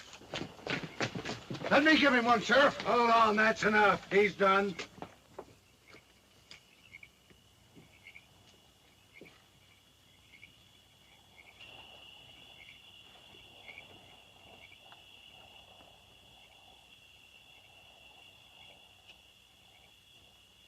What are they doing? What are they saying? Darling, I don't know.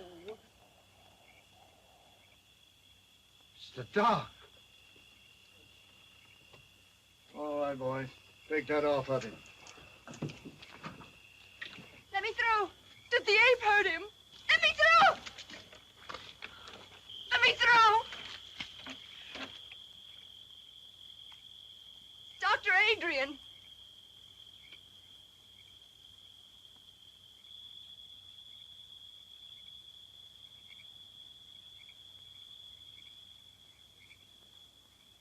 Francis.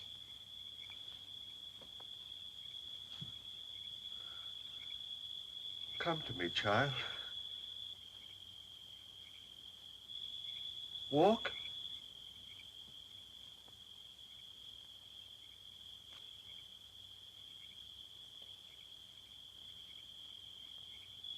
Walk.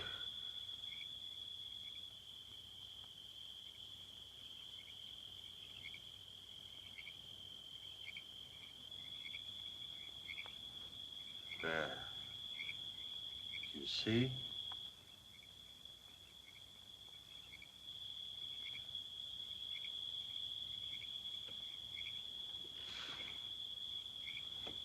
He's dead, boy. Oh!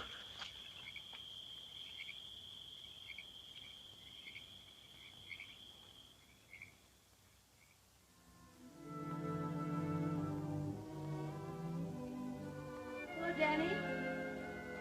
No, wait, Danny.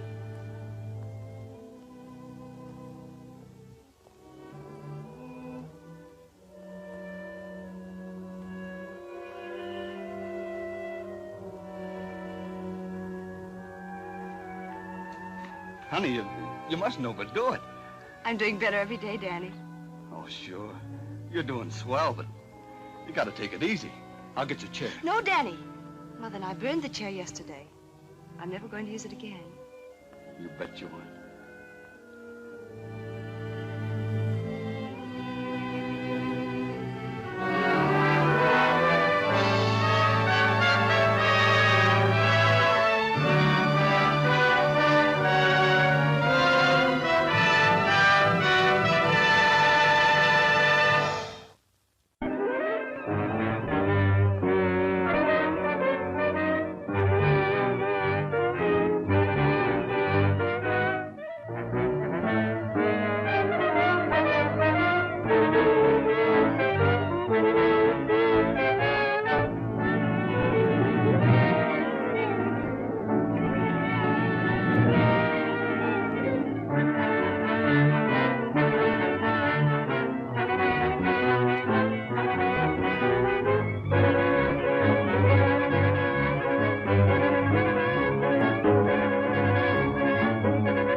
Why do these boats always have to dock in the cold gray draw? Yeah, there ought to be a law making them stay out there till after breakfast anyway. Don't worry, Barney. After the day, you'll be shooting that one-eyed monster of yours for Uncle Sam. Yeah, and you'll be seeing plenty of cold gray dawns then, brother. And you'll find out that the signal corps does a lot of other things besides call signals. After 10 years in this racket, it'll be a vacation. A simple soul, isn't he, boys? Woo!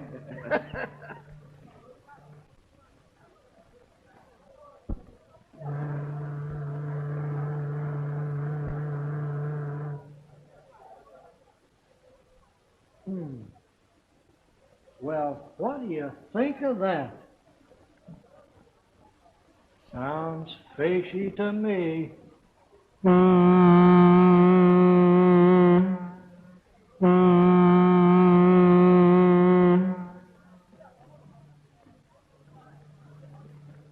You're Dr. Randall, no? Yes? You're here to meet Agatha Brewster, aren't you? Well, I thought so.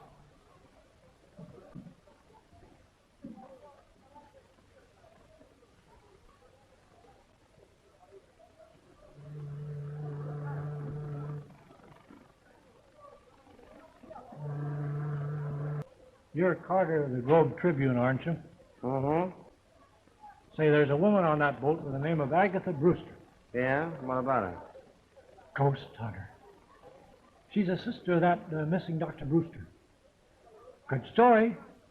A great story. It's a pip.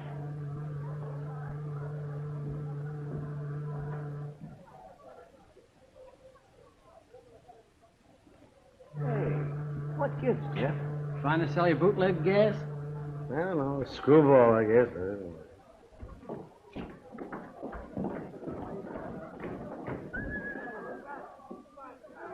That's her over there with the fur piece. Agatha, I'm awfully glad you're here. Come on, Bonnie. George, it's terrible. What happened? Miss Brewster? Yes. I'm from the Globe Tribune. Well, Miss Brewster's too upset over her brother to give an interview right now. yes, all the time. Oh, well, may we have a picture? Go ahead, Bonnie. Pretty smile now. Smile. Oh, excuse me. Thanks. About that interview, when may I see you? Oh, some other day, the next week. Where? Miss Brewster will phone you. Don't let her give you the brush off. It's a great story. Hey, what is this, anyway? Tuesday. That's right. If you'd only have listened to me, all this wouldn't have happened. But what about the police? Haven't they been able to trace it? Fortunately, no. Fortunate. Yes, very fortunate. Agatha Jim isn't lost, except this world. He's hidden away at Springdale in the old mansion. He'd be better off in the family cemetery plot. George. I'm sorry, but it's true. What? 6 months ago, we made an astounding discovery. It was so far in advance of anything that's been done to date that Jim decided to be the guinea pig for this experiment himself. I tried to talk him out of it, but you know how stubborn he is when he gets an idea in his head. We made the experiment, and unfortunately, it was a great success. So great, in fact, that we've been unable to counteract the results. And Jim, he's still alive, isn't he? yes. And the story of his disappearance was a fake? Yes, I put that out to cover the whole affair up so that if the worst comes to the worst, it'll save him a great deal of unpleasant notoriety. George, what does he... Prepare yourself for a great shock, Agatha.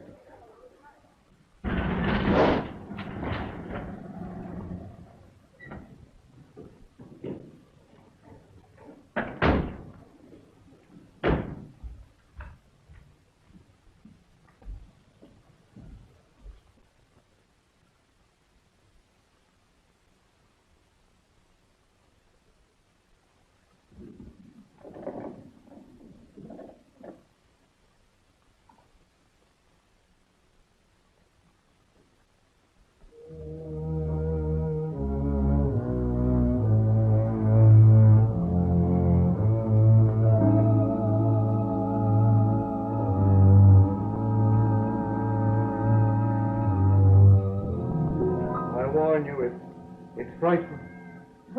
Where is he?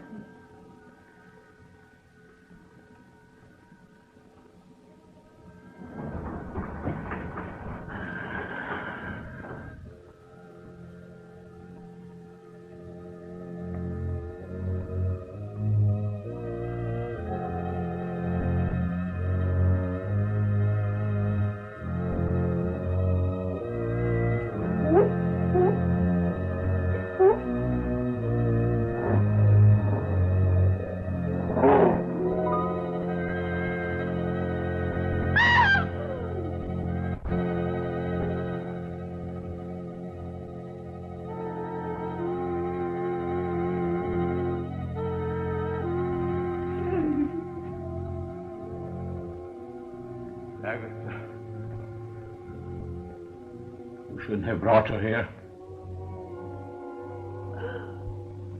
Stop shaking, Actor. I won't hurt you.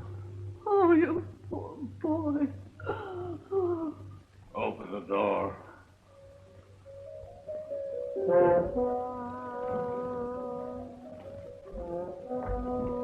Get back here!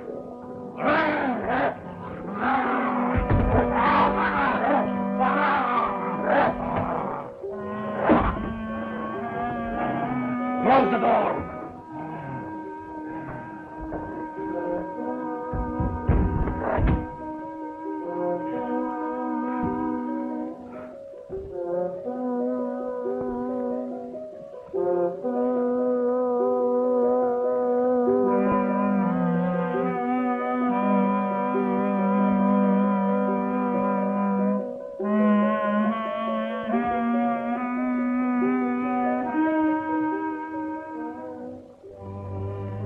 What a mess I made of things. Look. James. Wife!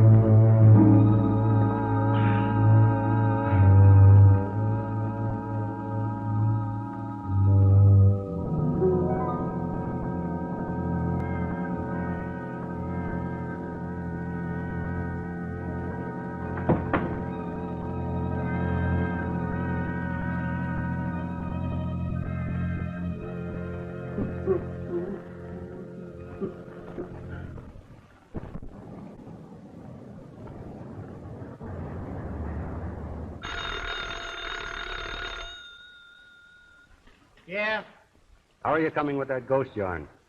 I couldn't get a thing out of her at the boat. Now I'm going through the morgue. Boy, is she a screwy dame.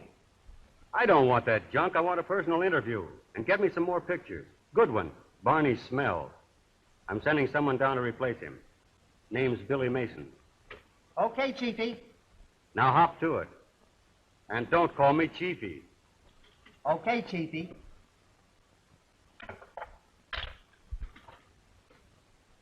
Going into the Army has sure done something to Barney. Looks more like a ghost than a ghost hunter to me. Now, just what could have happened to get such a piece of tripe? Well, it's out of focus. It's underexposed and overdeveloped. And besides, there are two pictures on the same negative. Is that all? Yes. Yes, sir? Take Miss Mason down to Carter. She's taking Barney's place. Yes, sir. Satisfied with just one picture on each negative. I'll do the very best I can.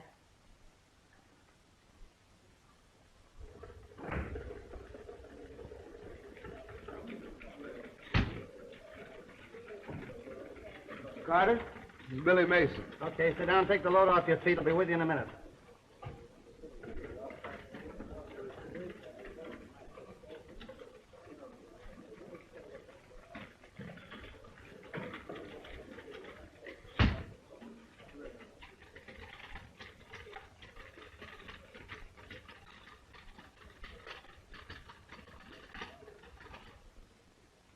Oh, opening night. What went by when I wasn't looking? See, you know your perfume. I know that one. In fact, I'll never forget it. The first girl I met that used it either. Was she nice? Yeah, she lied to me. So? She told me her boyfriend was in boot camp. Hey.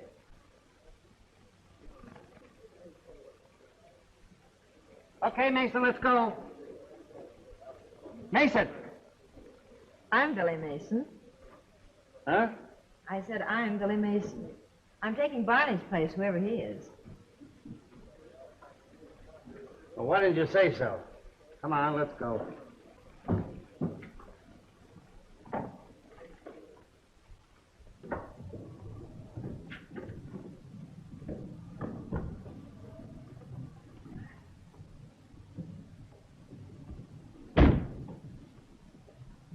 Where are we going, if I may ask? To Springdale, the old Brewster home. We'll interview a screwy old dame and get some pictures. Good pictures, I hope. Why the I hope? A good reporter generally gets an interview. Not worried about the interview. It's the pictures I'm worried about. Oh, I get it. Well, listen, Mr. Brisbane. You take care of your end of it and don't worry about mine. My pictures will be as good as your interview, and maybe a little bit better. Cocky little wench, aren't you? Well, I've had to hold my own against 4 brothers all my life. I guess I can handle a 4F like you. 4F, and what gives you the idea I'm in 4F? Well, I can't think of any other good reason you're not in uniform. Listen, baby, you're looking smack dab at a 14-carat 1A. No dependents, physically perfect, with a personal letter knocking from the president. 30 days from now, I'll be Jefferson B. Carter, Seaman 3rd class. Oh. Oh, yes. 30 days has September, April, June, and Jefferson B. Carter. Well, I'll take back the part of it about 4F, but the rest of it still stands. Which makes me wish I was in the Navy right now. That makes 2 of us. All right, sailor, shove off.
You have no idea what I've gone through in the last 3 months. Sometimes I'm perfectly normal, mentally. I sit for hours and hours looking in a mirror, hoping and praying for the slightest sign of my physical change. But it doesn't come. Then I feel myself going back to the animal instinct. I try to fight it. I try to fight it with all my willpower. And when I feel I can't lick it, I lock myself in there with him, fearing that I might do something terrible. Oh, I can't stand it any longer. I can't stand it. Randall must help me. He must do what I am asking him. What did you ask him to do, James, that he refused? I must have human spinal fluids injected into me. It's my only chance. Randall and I both agreed to it. It's the only way to counteract the ape fluid injections. But he won't do it. He won't do it. Please, James, please. I'll talk to George. I know he'll do anything to save you. I'll ask him. No, he won't. I pleaded and begged.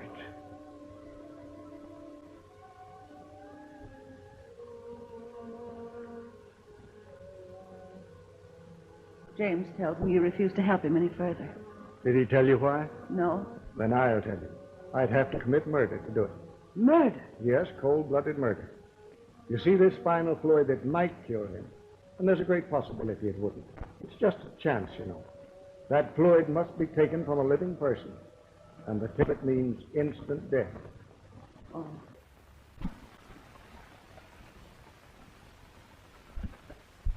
Well, I must say the house master's the old girl of a tea. What do you mean? She's a ghost hunter. Did you say ghost? Yeah. Ever see any?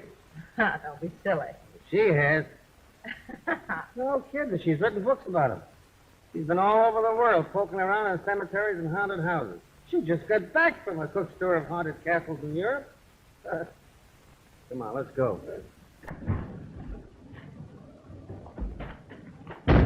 Oh, get my camera. That's your job.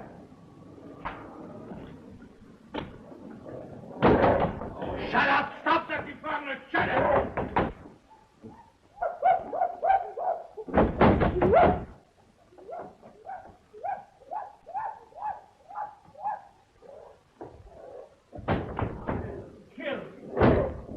Well, here's a chance for you to photograph a ghost. Very funny. Very funny.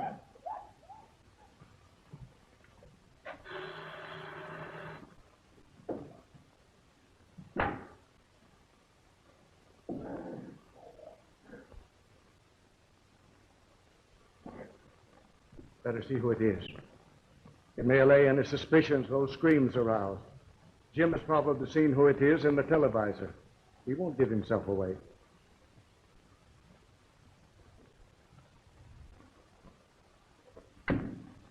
Hello. You remember me? From the boat? Jeff Carter? Oh, yes. This is Billy Mason. I brought her along to get some more pictures. The others were they weren't good. Well, I'm afraid it's too dark in here for pictures. Oh, no, it'll be perfectly okay. Oh, sure it's okay. She makes pictures in tunnels. Don't you? All right. Come in.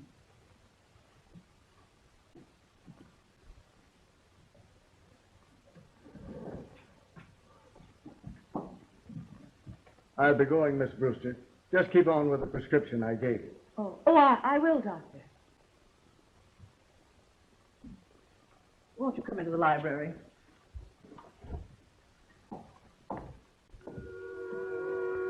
If you don't mind, Miss Brewster, I'd like to know a little more about your work, your books, etc. I think our readers would be interested. Oh, certainly. Won't you sit down? Thanks.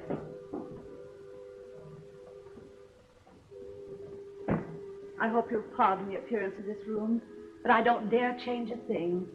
The entities that haunt this house would not appear. They despise improvements, cling only to the old familiar surroundings. Do you mean this house is really haunted? Certainly, child. All houses are haunted. All persons are haunted. Throngs of spirits follow us everywhere. We are never alone. This room is crowded right now. I don't see anything. Oh, you can't see them. Any more than you can see the wind. But they can destroy you if sufficiently enraged. Most spirits are honest, gentle, and kind, and only want to bring happiness to humans. But a few are evil, and having been wicked in life, are wicked in death, and only haunt the scenes of desperate crimes, reveling in murder. That must have been the one we heard when we drove up, huh? Yes. You heard it? Was it here? Right here? Oh, no, that's what I bought from Scotland on a phonograph record. No kidding. I thought I heard everything. Would you like to hear it? Well, what can we lose?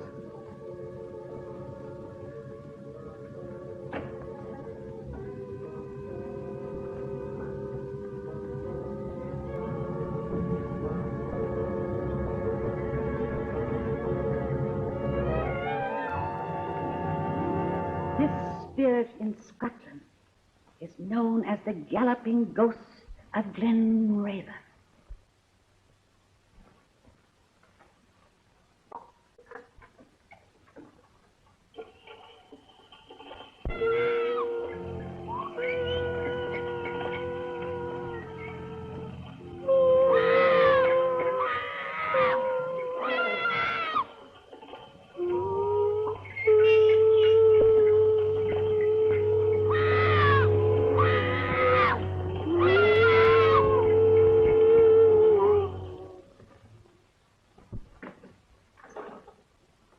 And, you hold this record. Hold it like that. Come on, get yourself together. Kind of you, Miss Brewster. I'll send you a couple of those pictures. I bet you look great. Come on, honey, let's go.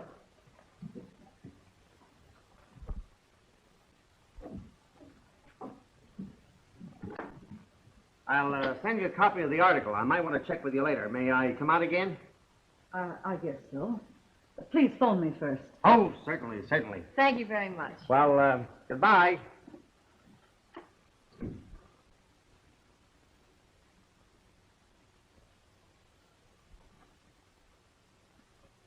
James, are you mad to come up here? What did Randall say? He will not be a party to a murder. He's going to let me go through life like this.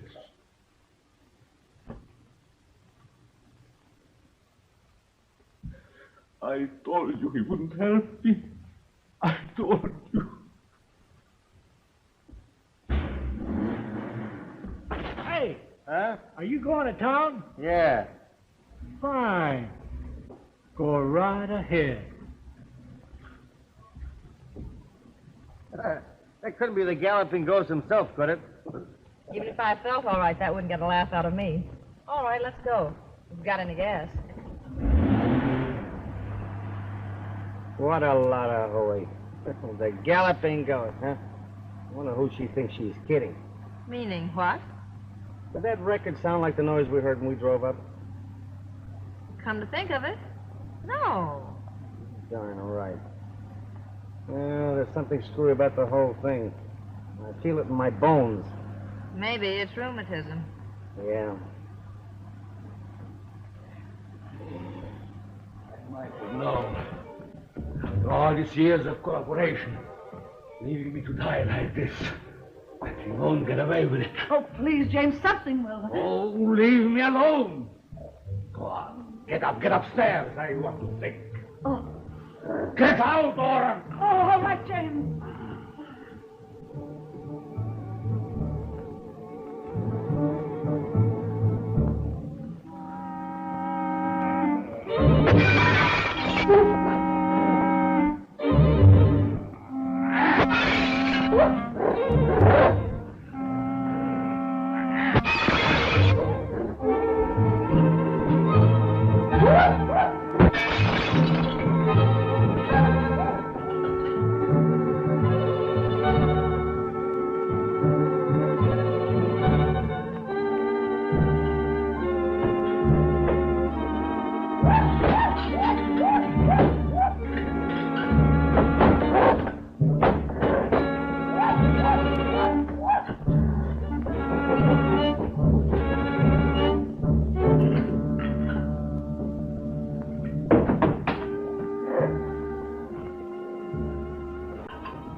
Are you completely insane? How did you get here? Perhaps our experiment has taught me new tricks. Are you alone? No, my butler is somewhere around. Why did you take such a chance? I had to, George. I had to. I'm desperate. You must help me. Get me the fluid. Do you realize what you're asking me to do? Murder. Oh, call it what you like. Call it what you like. But I must have the fluid. It's my life against somebody else's. And I don't want to live the rest of my life this way. And I won't. I'll...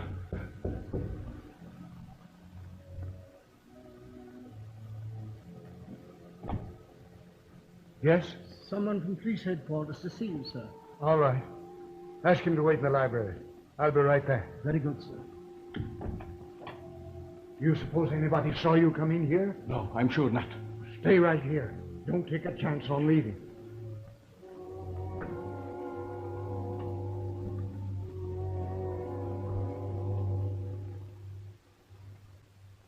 Oh, the captain sent me over to get some more dope on that Brewster disappearance case.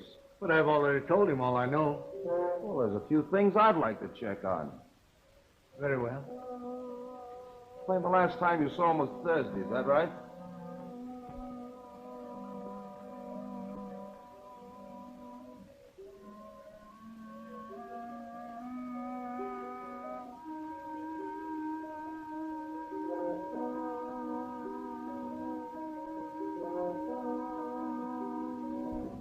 Vanilla.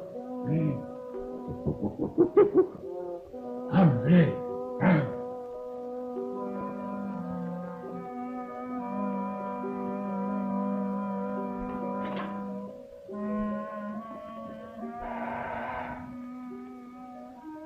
Weren't you? Huh? You were very closely associated with Dr. Brewster, weren't you? Oh, yes, yes. Oh.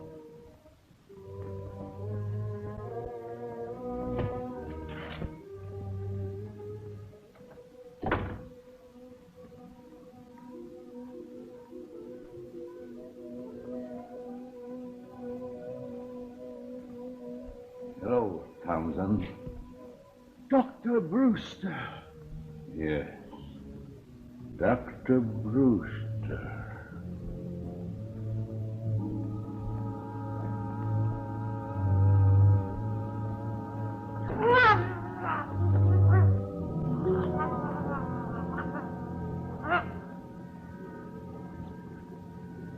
I see.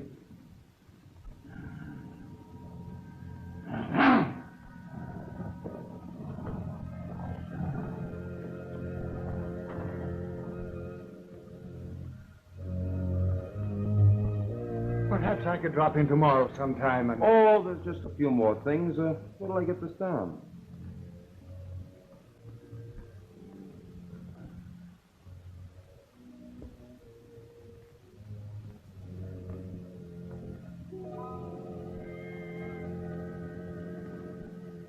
Well, I guess that's all. Thanks a lot, Doc. Not at all. Oh, if you think of anything else in connection with Dr. Brewster, let us know. Looks like we sure can use a lot of help on this one. All right, I will. Okay. Goodbye.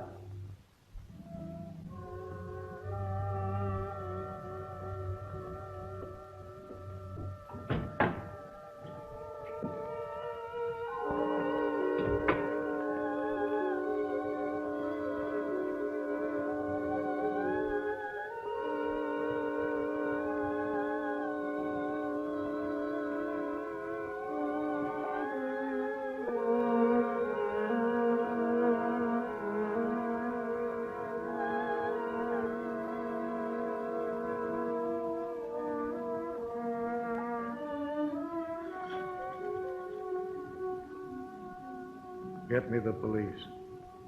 Did you have any callers tonight? No one but one of your men. Who was that? I don't know. I didn't get his name. Came about the Brewster case. When did you discover this? Right after he left. You mean this happened while the cop was in the house? Evidently. Townsend admitted him. Yeah? Where's Townsend now? Right there. Oh.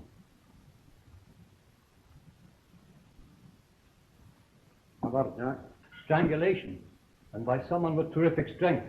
By the looks of the marks on his throat.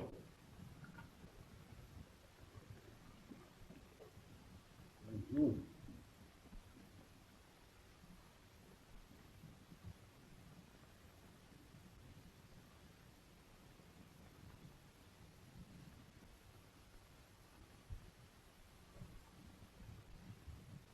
Whoever did it sure needed a haircut. Yeah. Sure looks like it. Hello. Say, isn't that the guy we saw at Brewster's? It does look like him, doesn't it? Yeah. Here, those pictures. Okay.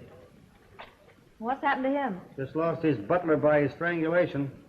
Cops are trying to pin it on an ape. Can you tie that? Here. Well, I see you got something on the film anyway. Now, listen, old man River. Uh-oh. Trying to pull a Barney, huh? What do you mean? 2 pictures for the price of 1 again. Look at that. Where? Right there. Well, I never saw that before. What is it? How did it get there? Looks like a gorilla to me. A gorilla? Yeah. Don't ever don't. Well, what heading does that come under? Trick photography? Is it a gag? No, I didn't do it. If it's in the picture, it was there when I shot it.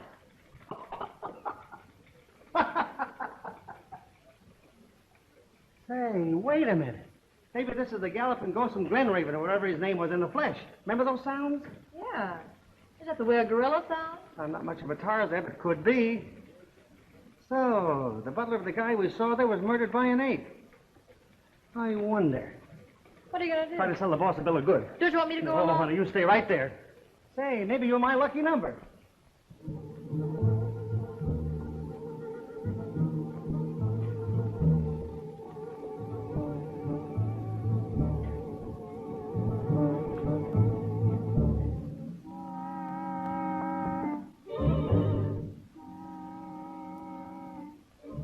Randall come yet? No, are you expecting him? Yes. I got it, Agatha. I got it. What? The fluid. The spinal fluid. Does he know you've got it? Yes. That's why I expected him. He said he wouldn't. He didn't get it. I did. He is going to make the injection. If he refuses, I kill him. James. I mean just what I said.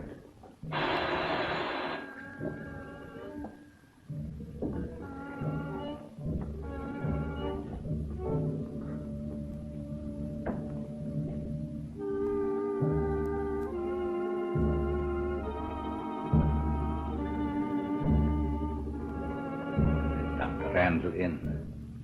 Tell him he's wanted in surgery.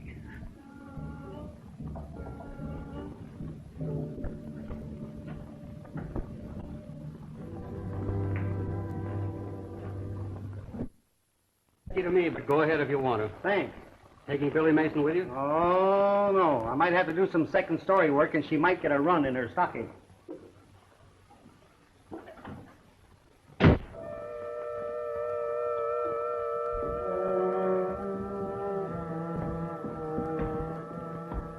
Jim, do you realize what you've done?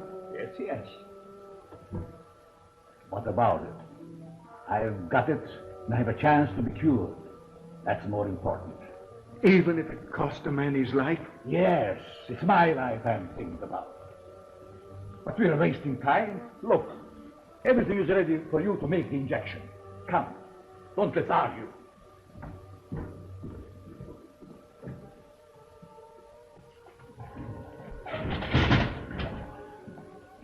Jim, I lied to the police to save you yesterday and made myself almost as guilty as you are. But I won't incriminate myself any further. I'm through. Oh, no, you're not. Threats will do you no good. If necessary, I'll go to the police and tell them the whole story. You'll do as James says. Go on, hurry. Ready, Doctor?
works.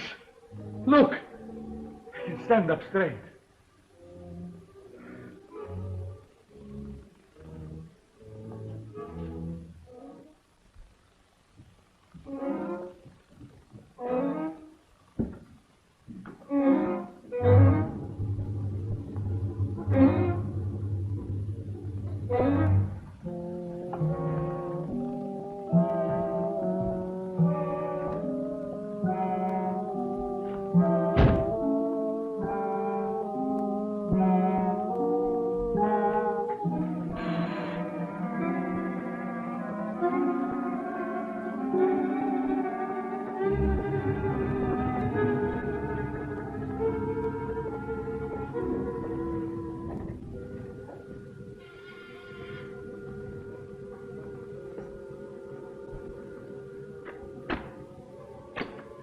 Just that old pest of a newspaperman again, Miss Brewster.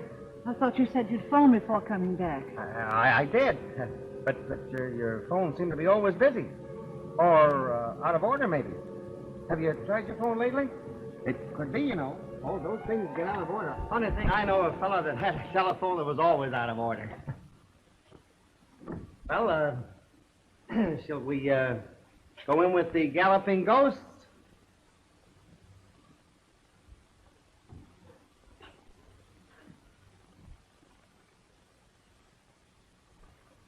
You haven't given me much time to go over my notes, Mr. Carter. Oh, I'm not here in that ghost business. No? No, my boss is saving that story for a Sunday edition. But he does want me to work on your brother's case. Has the police got anything definite to report? No, he's completely disappeared. I don't understand it myself. It's dreadful. Yeah, suppose work had anything to do with it? Nervous breakdown or amnesia? Anything like that? I don't know. I was in Europe, as you know. I haven't seen him in over a year. But his work was difficult, wasn't it? Seems to me I heard something about his terrific experiments. Yes, he has a very scientific mind. Just like my uncle. His house was always full of guinea pigs and rats, even monkeys. Big ones, too. Scared the daylights out of my aunt. So? One day she just up and left them, and I don't blame her. Just imagine opening that door right now and coming face to face with a gorilla. Oh, but I suppose you're used to that sort of thing. I understand that your brother did a lot of work on gorillas and apes. Didn't he? I wouldn't know. He never discussed those things with me. Well, I guess you can't be any help to me. I'll just have to dig up what I can for myself. Thanks. Oh, by the way, Miss Brewster, did your brother have a laboratory here in the house where he worked? Not that I know of. Okay, I thought maybe I'd find something there that might give me a lead. Well, thanks and goodbye. Goodbye, Mr. Carter.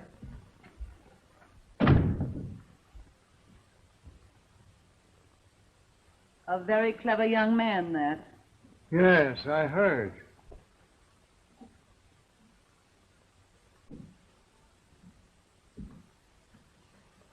George, do you think the fluid will cure James completely and permanently?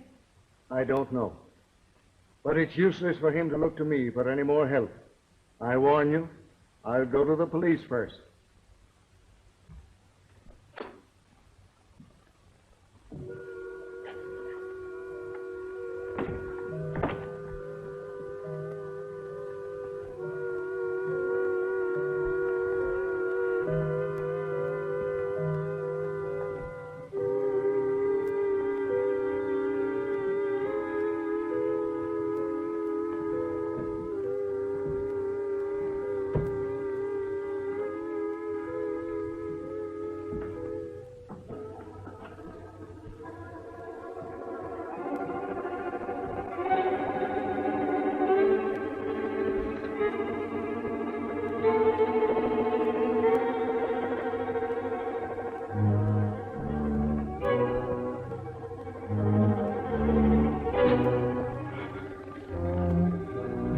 Straighten up.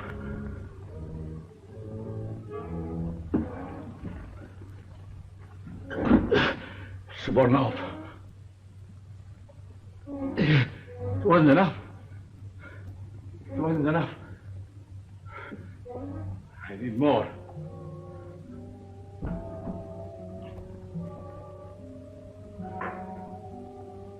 George! Agatha! I must have moved!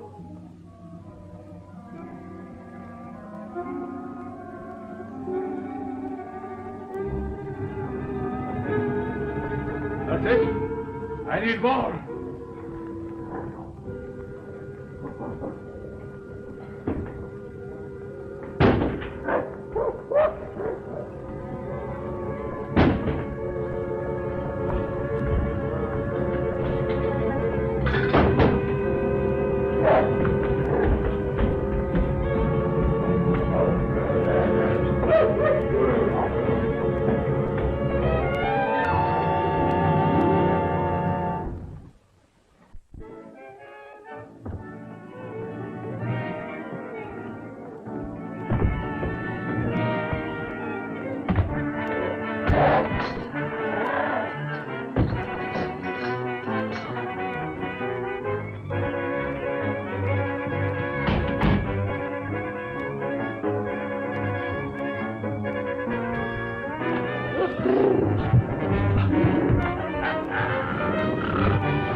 Go down that way if I were you. Why? Well, don't ask questions. Come on. There have been 3 murders committed in this precinct, and not one single suspect brought in. Where'd that put us? Right on the spot. They all look like they were committed by the same person, Captain. Outside of that, we haven't got a single thing to go on. Not a thing, Cap. I suppose you expect the killer to come in and give himself up, huh? Now listen. Get out and get that guy, or I'll transfer you so far back in the sticks, the bears will be chasing up the trees. Come on now, get out. Get out.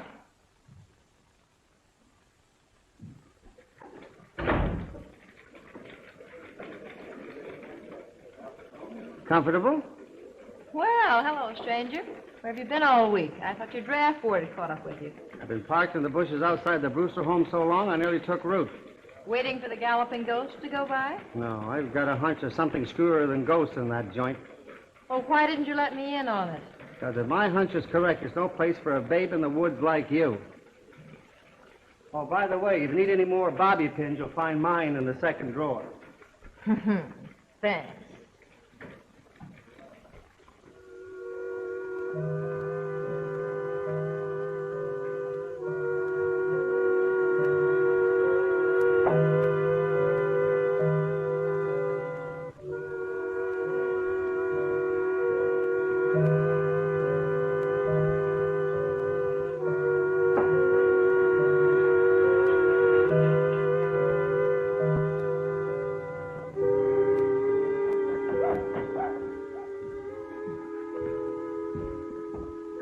You see what we got?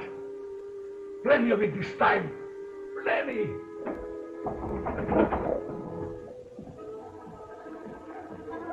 But, George, it's his only chance to become... Absolutely no.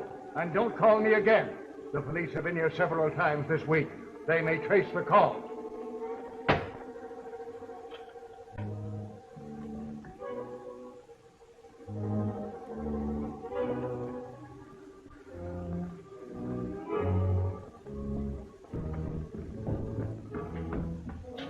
Well, what did he say? How soon will he be here? He's not coming. He's not coming.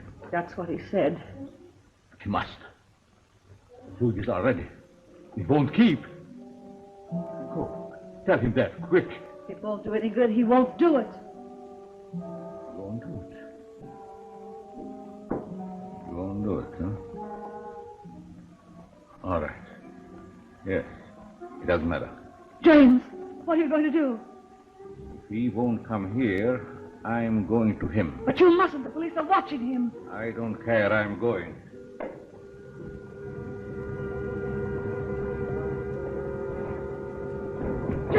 Please. Leave me alone. They'll kill you. Let me go. Let me go.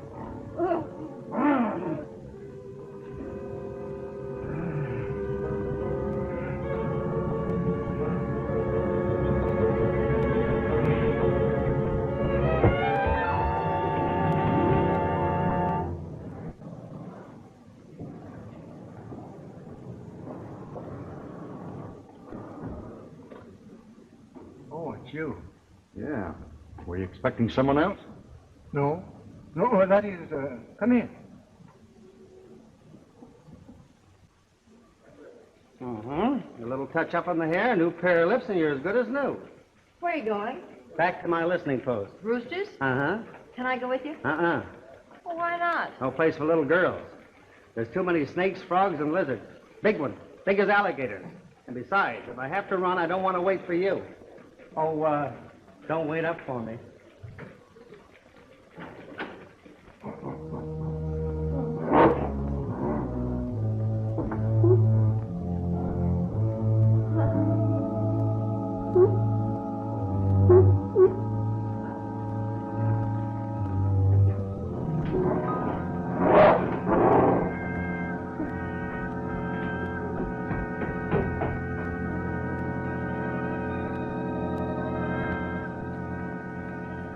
We're no nearer to the killer than we were before. Yes. All right, we're coming in. Come on, Jim.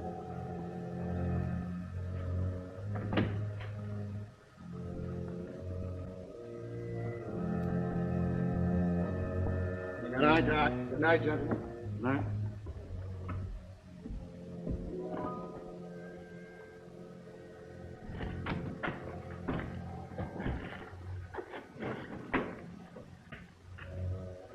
All right, let's go. No, I've got a hunch he's expecting somebody. Let's wait around and see.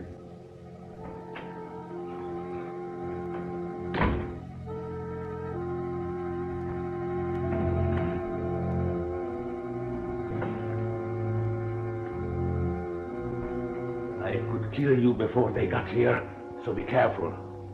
It's here, George. Plenty of it. Look, it's enough for half a dozen injections. This time it can't fail. Come on, hurry.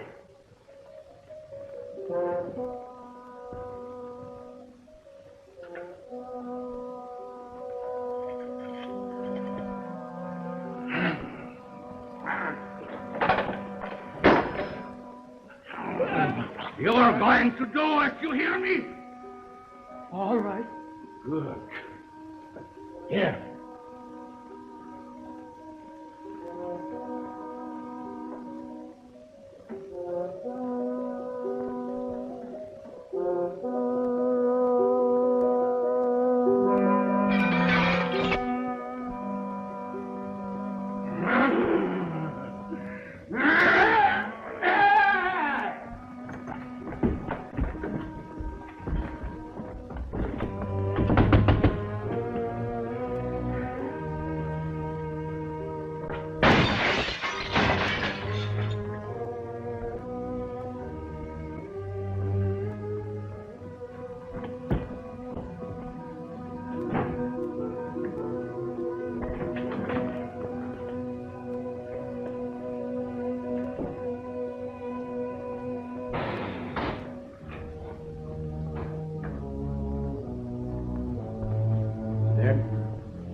Neck broken.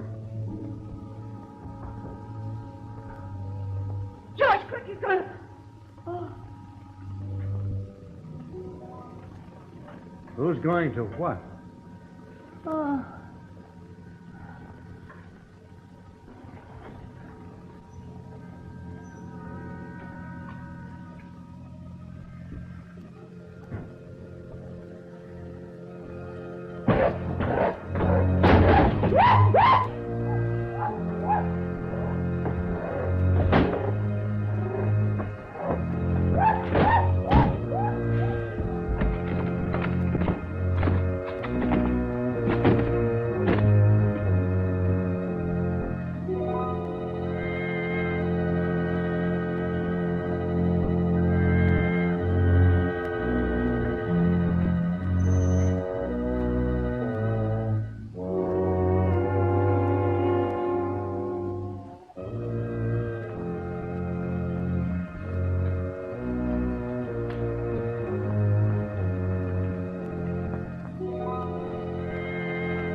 honey.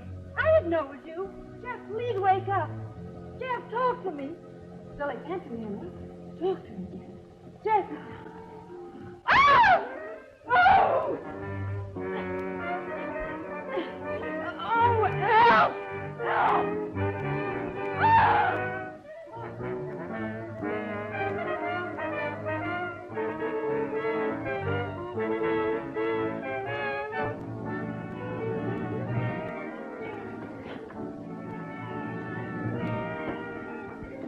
Billy! Billy!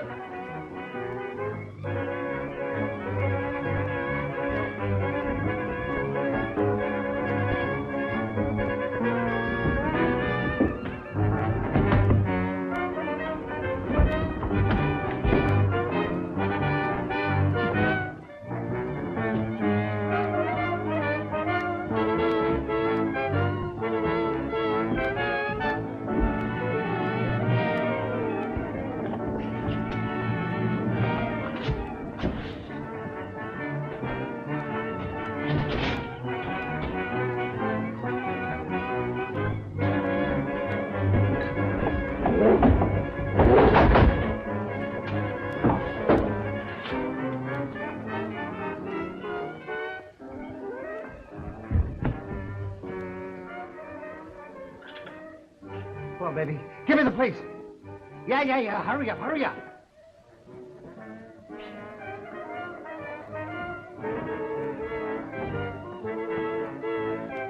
You came to Randall to warn him about someone. Now, who was it? Brian speaking. What? What? Okay. Okay. Get over to the Brewster home as quick as you can. There's trouble over there. Take her with you. Come on, lady. Come on, hurry up.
Go back in there! Go back in there! Run!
Finnegan, stay here. Levinsky, cover the back. Come on.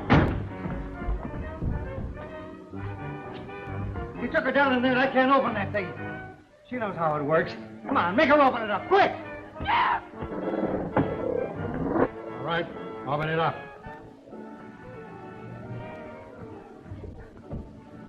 Look, Jeff!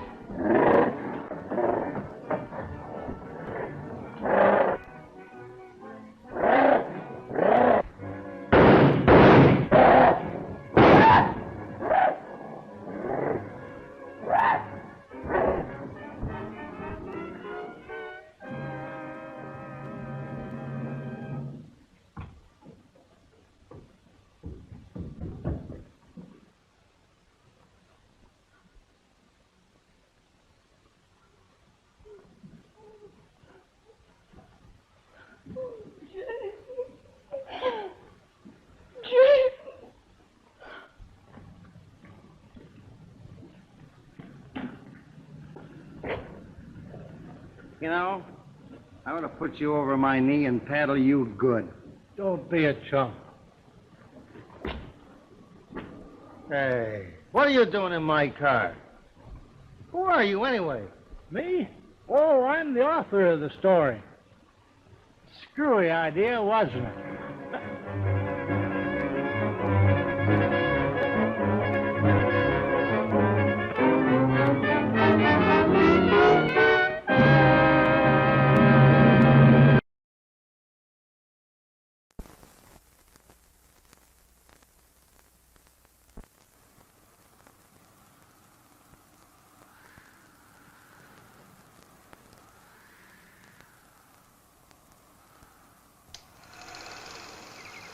My name is Ivan Marks. The film you're about to see is authentic. It records the last 10 years, which has changed my life. I stumbled on something that I could not believe at first, but soon realized it had significance on me and everyone around me, which could not be ignored or underestimated. The Eskimos call the subject of my story Bushman. The Colville Indians of upstate Washington call him Sasquatch. The Hoopas of Northern California call him Oma. But right now, let's just call him Bigfoot.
This is my country.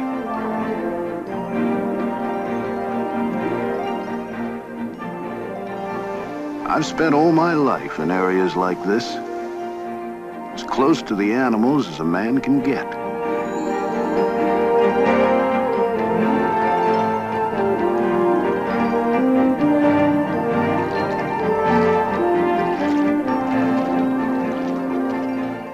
I built my home here. Bear Ranch. Of course, I'm prejudiced, but I think it's just about the prettiest place I've ever seen. Then there's Peggy. She's a rare woman. She's the only woman I know who'd put up with the animals I used to bring home, like those coyote pups, and raise them just like they were her own.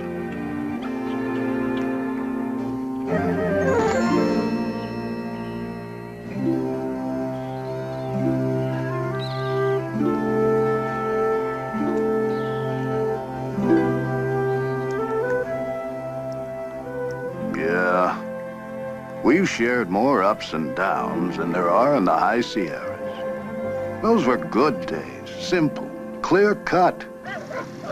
You see, I'm a tracker, and believe me, I'm the last of a vanishing breed. I know tracks, like the FBI knows fingerprints. I specialized in renegades, killers of livestock, and sometimes people. I didn't kill for sport.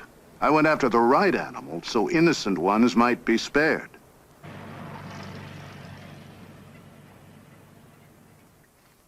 I learned trapping from my dad's shoulders back in Illinois.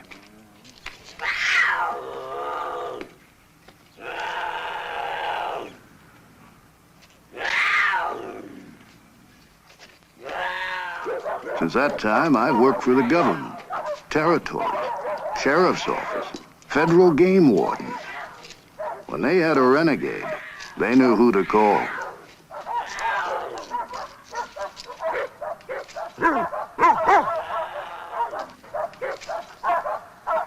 There was a time me and the dogs got called up all the way to Kodiak, Alaska. There'd been reports that bear had been killing the cattle. Now I know bear, and the Kodiak happens to be one of the most beautiful on God's earth. Takes a lot of grub to feed him. 9 feet tall, up to a ton in weight. No need for him to be killing cattle, though. He's as fine a fisherman as you'll ever see.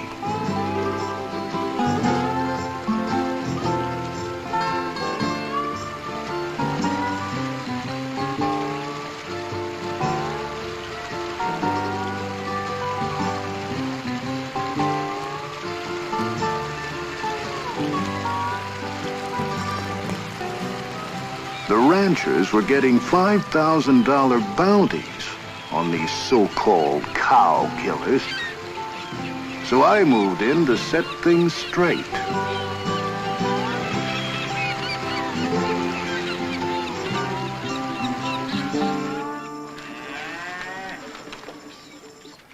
I met a rancher who said it ain't Kodiak killing my cattle.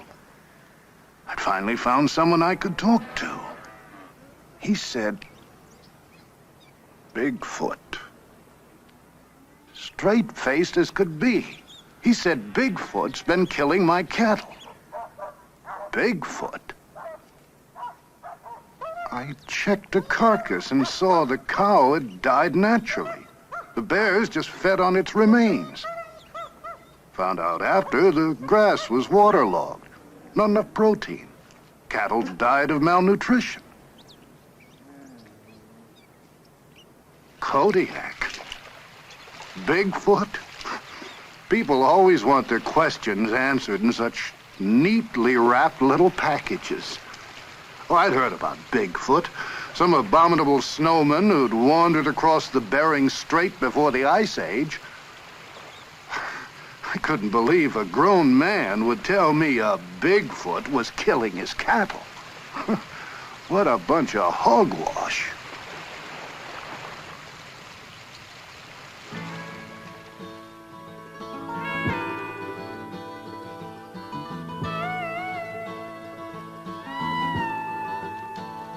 I didn't mind at all putting distance between me and those crazies in Alaska.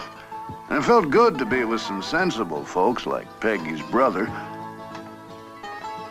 And Arizona University wanted us to track down a javelina hog for research. It's a small critter, but vicious.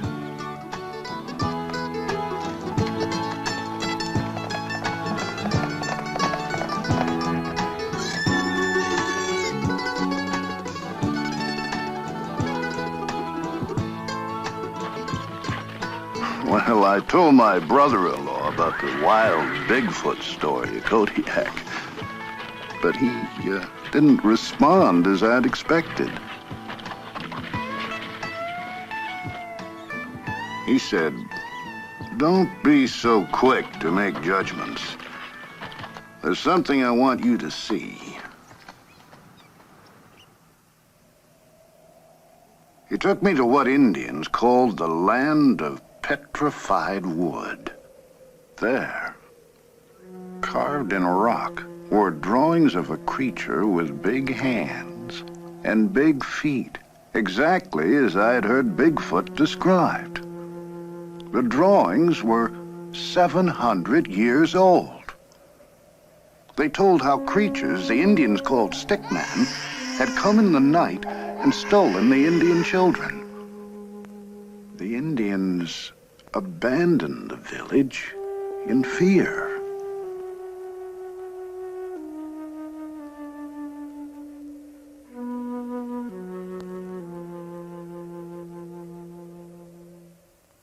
First the ranchers, now my brother-in-law.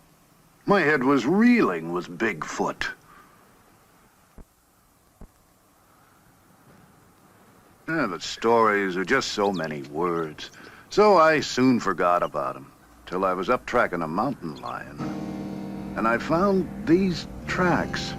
Now, they look much like human footprints, but they were 18 inches long, 6.5 across the ball of the foot, 5.5 at the heel. They were the hugest I'd ever seen. The tracks were so deep, they had to have been made by at least a 500-pound animal. And the hair, I couldn't identify it. The toe prints were spread around small rocks and dug into the earth, showing whatever made them could cover pretty rugged country. And the stride was enormous, 52 inches in length. Man's only 30. If they were fakes, somebody would have had to drag a pretty big machine over pretty rough country to make them, and they would have left their own tracks. I saw where a creature had stumbled. There was a handprint, but no sign of claws. They were so man-like. I was mystified, so I made plaster casts and sent them with the hair to a lab for analysis. Well, I tell you, I was glad to get home. Our pups were growing, and they didn't give us much time to think about everything that had happened.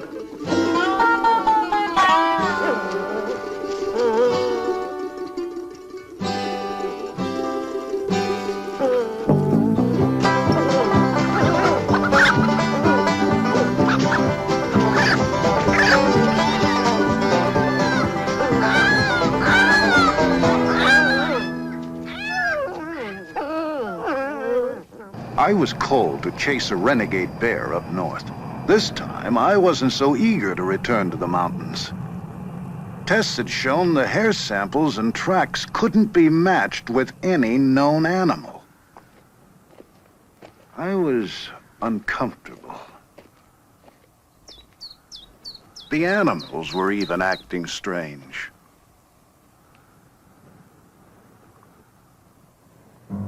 I soon found out why. I found the bear I was looking for, but not in the condition I expected. Another track, just as I'd seen on the mountain. And there, between its teeth, the hair. I was astounded. A 600-pound bear that had stood 8 feet tall, lying by the side of the creek with its neck broken.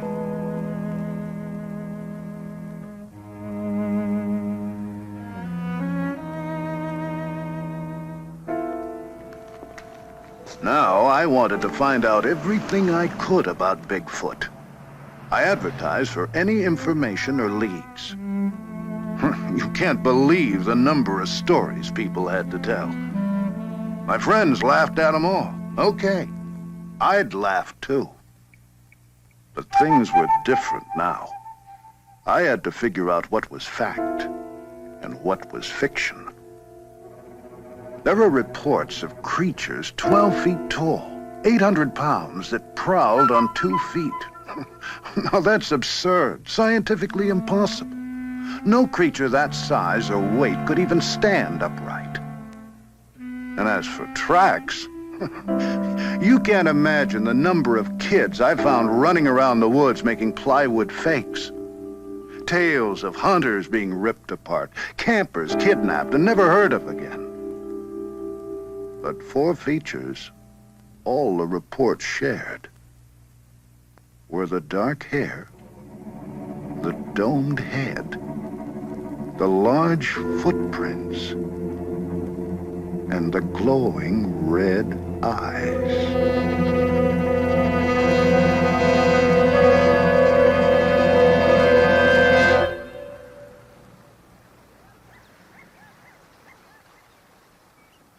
Nature's my home. How could some missing link be wandering around up here without me knowing it? It was good to get back in the mountains and visit a couple of my pets. I tried not to think about Bigfoot, but it was tough to shake. It wasn't 2 minutes before my friend had vanished in the wood.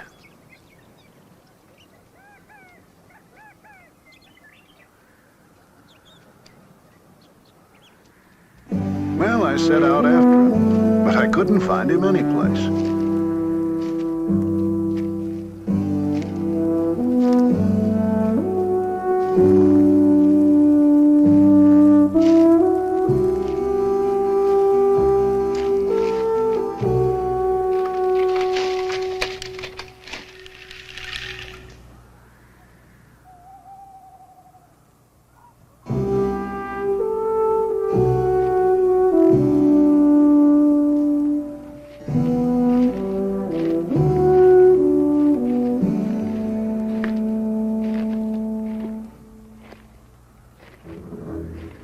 I came to a bridge, and there beside it, another track. Fresh. My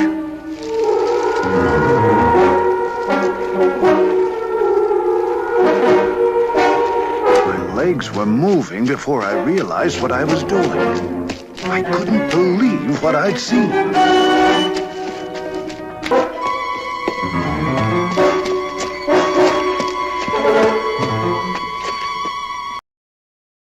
Musky odor made it difficult to breathe, but I had to find out what I'd seen. It was getting dark. Time was growing short.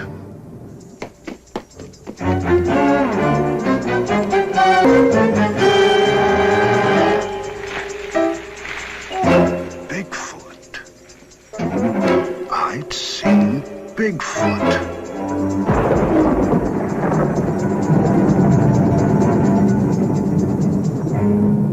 What the hell was I doing? I was here alone, without a rifle, without anyone knowing where to find me. With a 500-pound, 8-foot-tall, vicious creature. I had to get out of here, get some help.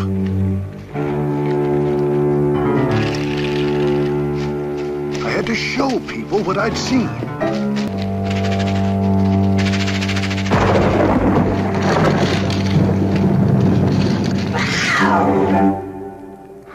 It was just the cat. But my friends couldn't laugh now. Wait till they saw the tracks.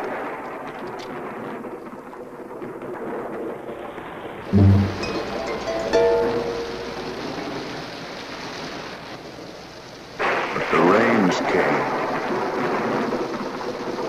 and washed the tracks away.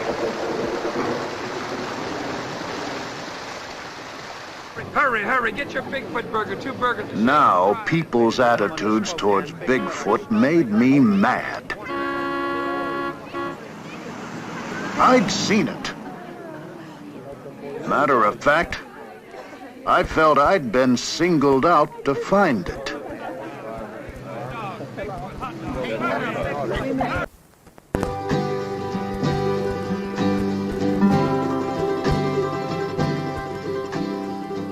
Where do you begin? I really thought I was on to something.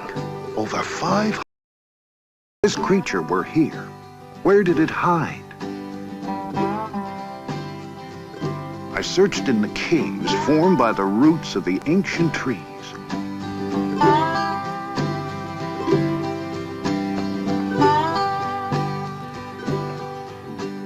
Here were perfect shelters. Large, dark, secluded, hideaways to recover from injuries. Refuge for many forest animals from the elements. Protected privacy when giving birth. Hundreds of tree caves, but no tracks, bones, or unusual droppings. No clues at all. I had to be wasting my time. But there was a statue carved in redwood. Its image was based on hundreds of sightings collected over the years. And it was exactly like the creature I had seen myself.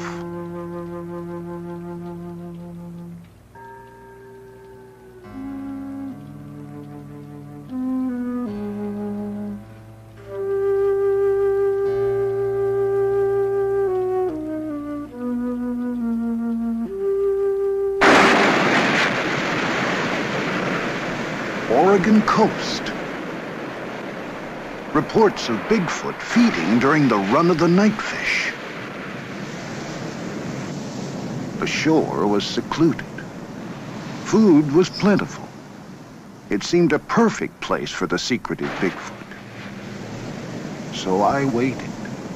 You don't know what it is to wait till you've been a tracker.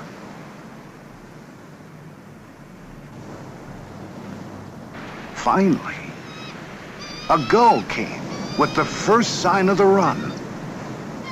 And right behind it, you've never seen so many fishermen.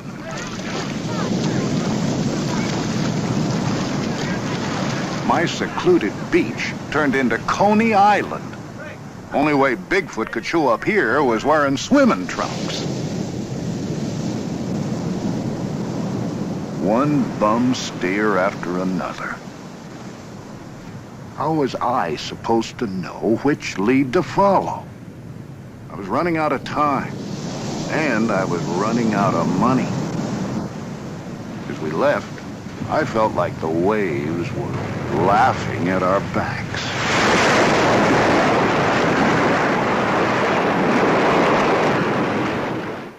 Then came our hottest tip yet. We couldn't turn it down. Snowbird warned us of an upcoming storm, but I was too excited and ignored it. The area was rich with wildlife. And why not Bigfoot? Plenty of food, plenty of cover. This time, remote from man. There it was. My efforts had paid off. And this time, I was ready for it. I wasn't ready to find out it was just a bear staying up past its winter bedtime. What was happening to me? Any Boy Scout knows how people's eyes play tricks on them in the woods. I was like a gun-happy hunter that makes a 10-foot grizz out of a charred old tree stump. Even the snowbird was laughing.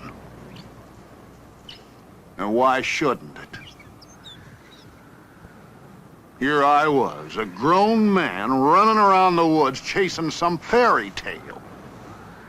I felt like a fool. Well, I was out of patience, and I was out of money. So I took a job up in the wilderness around Bossburg, Washington. Had to photograph a cinnamon bear in its natural habitat. You want a bear? Here's a bear. Piece of cake. I always got what I said after. Except Bigfoot. Then I saw it. A deformed version of the track I'd seen so often.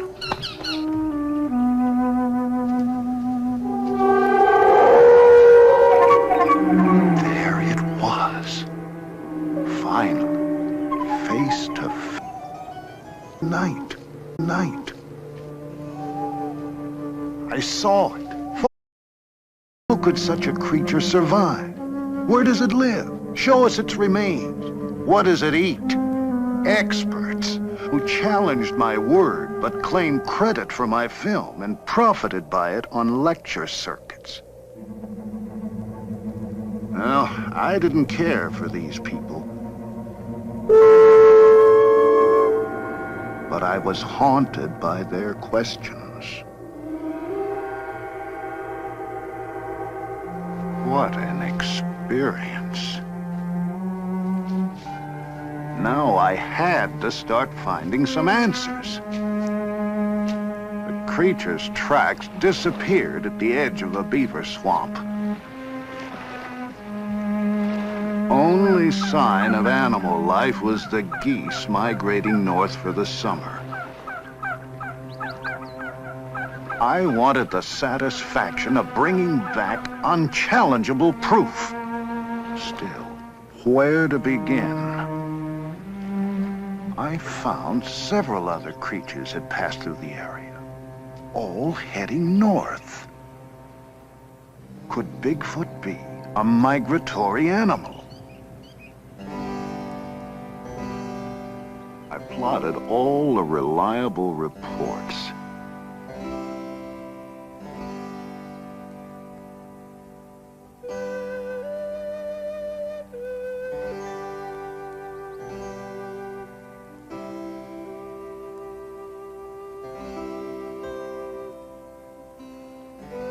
There actually seemed to be a migratory pattern extended over thousands of miles. If this were true, I'd have some means of predicting the creature's movements and a good chance to find some answers to my questions. Bigfoot always stayed in very rocky mountains and isolated terrain. The greatest number of sightings, and the only ones of the Bigfoot young, were in summer, above the Arctic Circle. Could that be where Bigfoot migrated to breed? If I move rapidly, I might find a clue before season's end.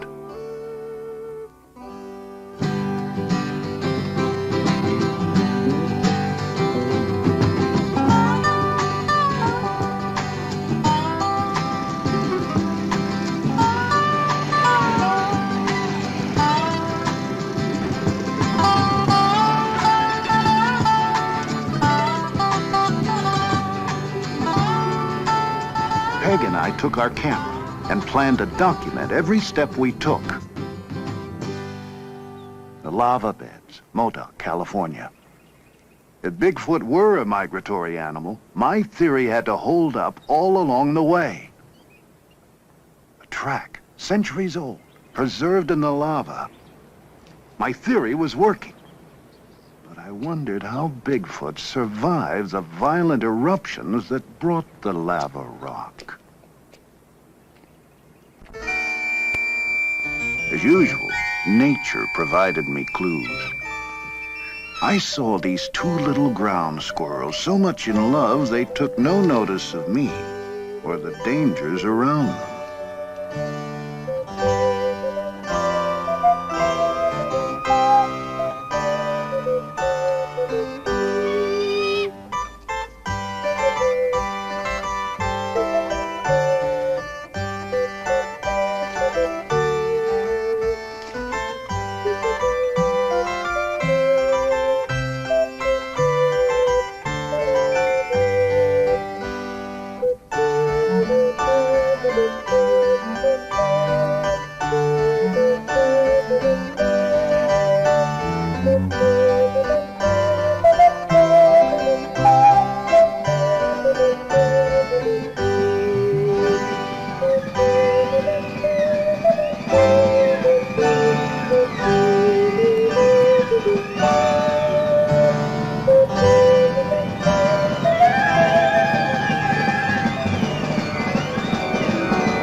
The male's natural instincts drove him to cover.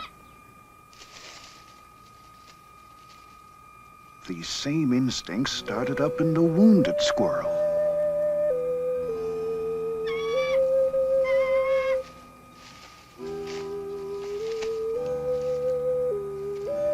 Nature was reminding me of her basic law, survival.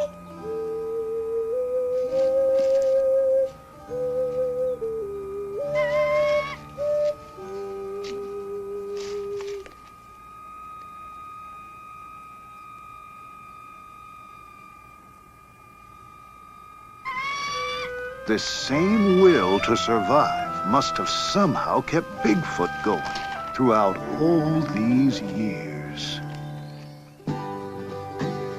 But where did the creature go if it were injured? The caves, Mount Lassen.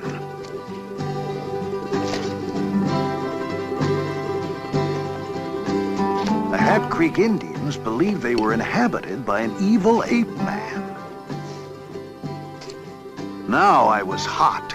Every step along the way brought me new clues. It was too late in the season to find the creature here now.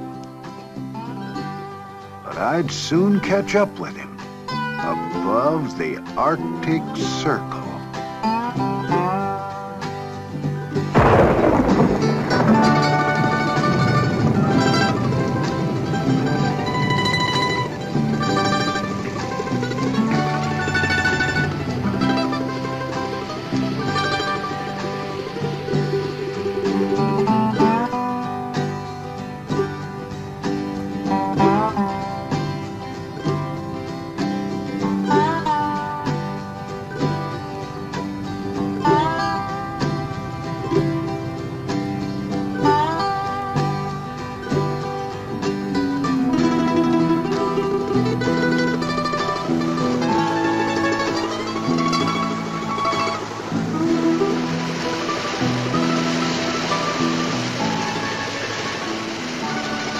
Peg and I found the people up north different. They encouraged me, took my search seriously.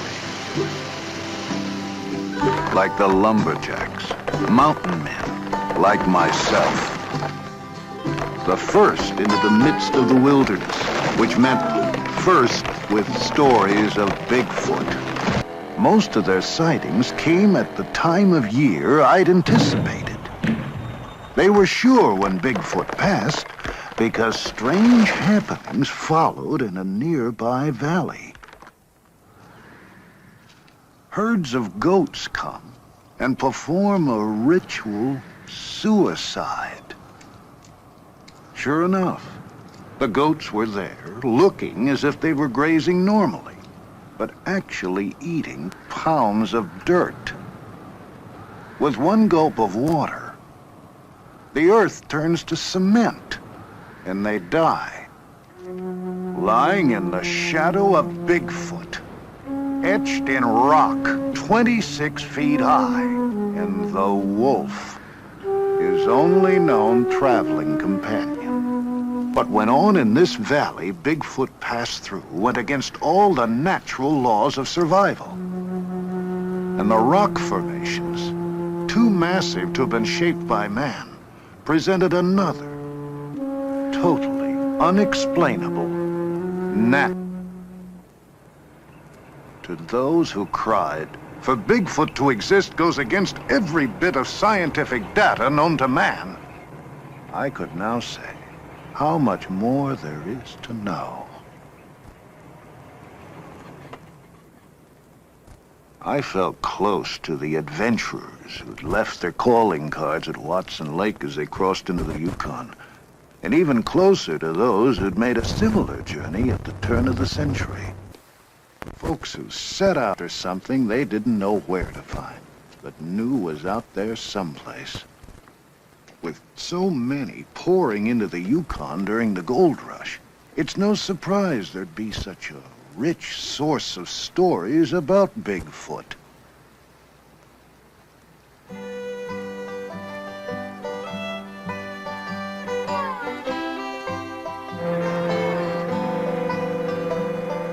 the first time in my life, I understood what made people like that tick. It's more than gold. I guess we all need a frontier to explore. Don't necessarily have to go off into it. Just makes you feel kinda good knowing it's there. Thousands of these people came from everywhere.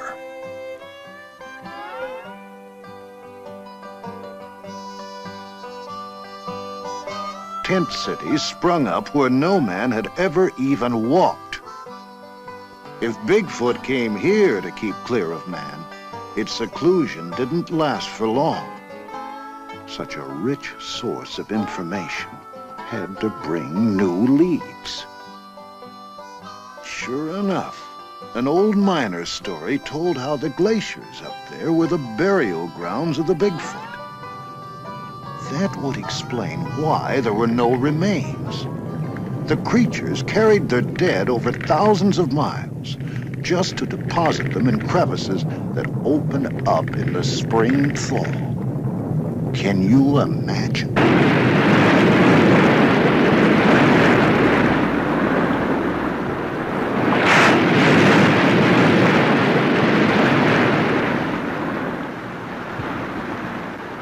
I went there searching for some remains. I did find tracks, so I had to be close. I found bones that told many different stories, but none of Bigfoot. The constant movement of the glaciers could either crush the remains or wash them to the sea.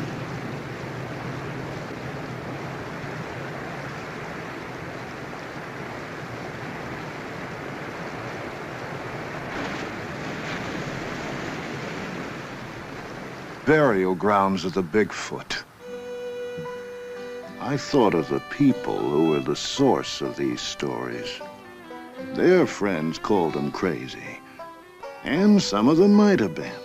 But you wouldn't believe the extremes they went to for their fortunes, romance, and the unexplored.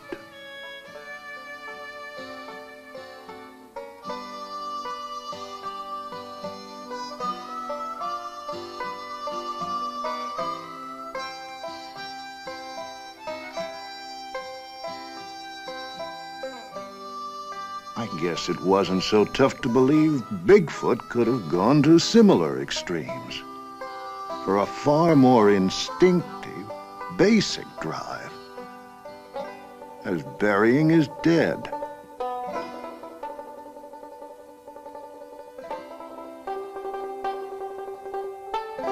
So many questions. Well, I sure understood what drove those miners as they sailed up the river in pursuit of gold. For I'd soon ride the same river in pursuit of Bigfoot. The miners were gone now, but I knew Bigfoot had to still be around. The frequency of current sightings meant he'd somehow survive the diseases the white man brought into the wilds. The tuberculosis, measles, that wiped out whole tribes of Indians and Eskimos.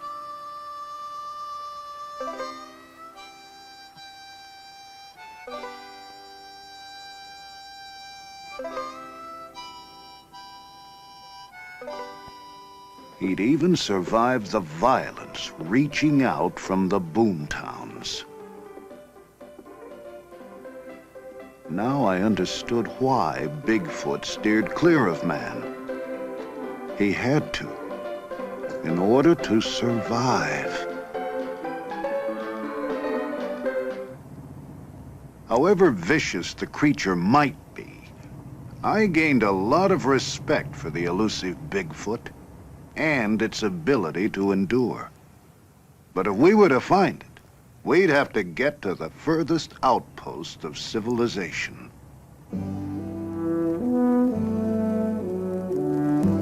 When we ran out of road, we saw the remnants of the old pioneers giving way to the machinery of the new. Thousands were now pouring back up to the new gold rush for the black gold, oil. How much longer could Bigfoot avoid all these people? Where would he go next? I gambled on him heading north.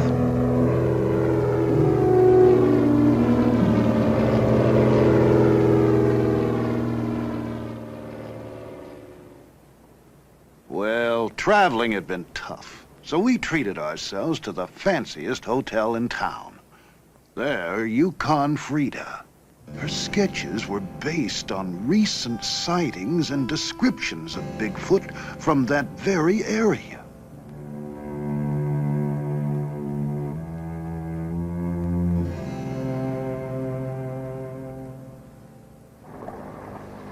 As we started our journey up the river, I thought of the statues and drawings I'd seen in Arizona, California, Oregon, Washington, British Columbia, the Yukon, and now above the Arctic Circle. All of them resembling the very creature I saw myself. They were too similar, over too vast an area to be coincidental. But these images weren't good enough for the experts below. I still had a lot of questions to answer. There were no grocery stores up here, so we ate off the land or purchased fish from the Eskimos. I knew I could get my answers from these people, 'cause stories of Bigfoot were as plentiful as the food. One man told of the strange day his mother died. In a cabin like this, family and friends gathered to await the passing of her spirit. That night, they heard a soft scratch at the door. There was Bigfoot, chanting in a strange tongue. Everyone was terrified. The spirit of his mother was speaking through the voice of Bigfoot. They must abandon their homes, which they did. The next day, an ice floe changed the river, and waters now flow where the village once stood. I asked to see this area, hoping for a sign of Bigfoot. The man said, if you wish to see the king of the animals, he breeds in the mating grounds of the Alaskan moose.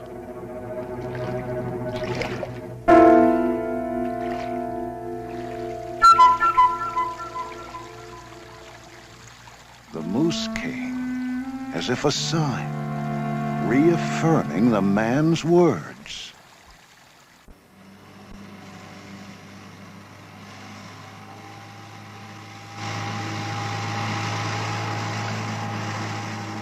Up the river by a salmon wheel, a lone Eskimo greeted us with the words, "Bigfoot is not here." How did he know what we were after? He told a tale about a trapper who killed a creature in the early 40s, bringing the wrath of Bigfoot down upon his people.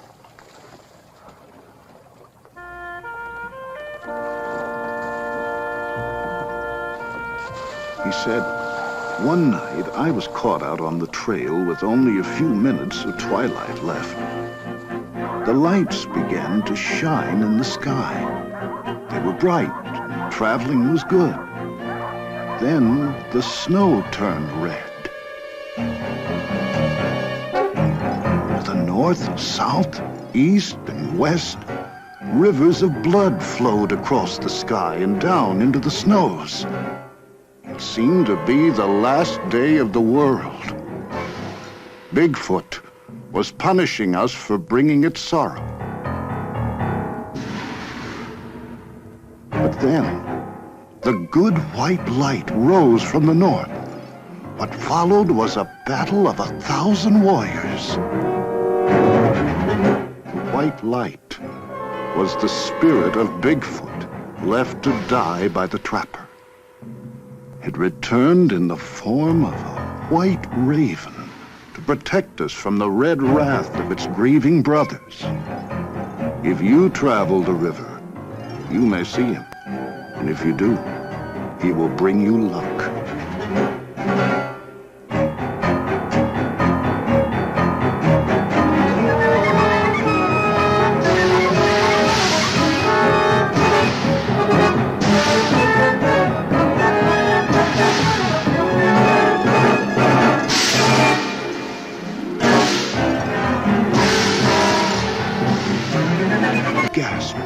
Pointing to a bird soaring above us. The legendary white raven.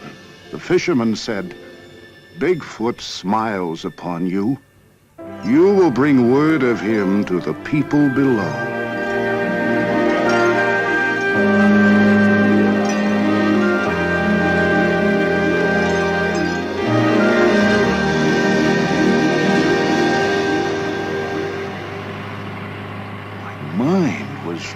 Reeling. At the next village, the natives were waiting for us. They had heard about the white raven and wanted to show us their secret, sacred figure. Here it was again. They told us how Bigfoot was their friend. Their friend?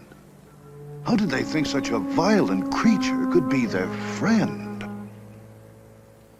They told how Bigfoot carried the bodies of men killed or lost in the Arctic winter to the edge of the nearest village to be buried by their own kind. When I asked where I could make contact with their friend, they said, "In the land of shining eyes." But they warned me not to violate Bigfoot's domain. I reminded them of the white raven. So they taught me a chant to sing on the night of the full moon and promised I would see the glowing eyes of Bigfoot.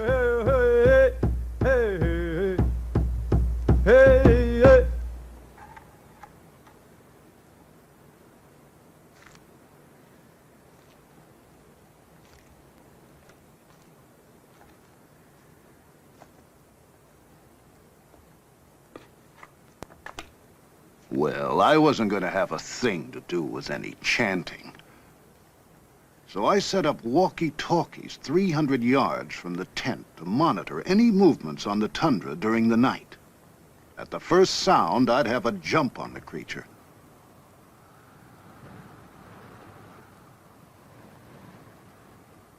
Then the wait. The land was lush with vegetation. Perfect feeding ground. Berries, lichen, gnats, bugs, millions of fish. Not just a land of ice and snow. I understood why Bigfoot and so many animals flocked to the Arctic to breed and raise their young.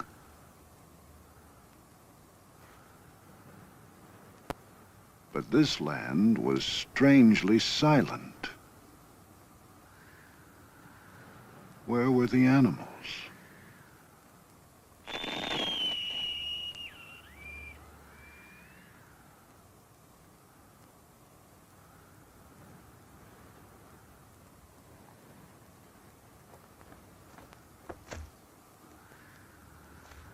My tour had been thrown 15 feet.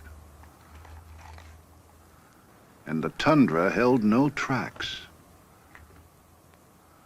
Days passed. I felt like a fool, but now I'd go to any ends to conjure up the creature.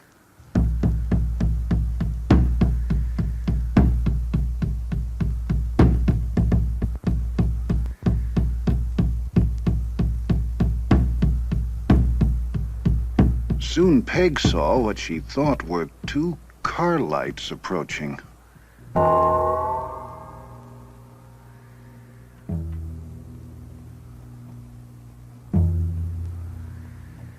I was caught in the darkness, but Peg guided me toward the lights. I had to find out what it was. Then we realized they were the shining eyes. This time, I couldn't let Bigfoot escape.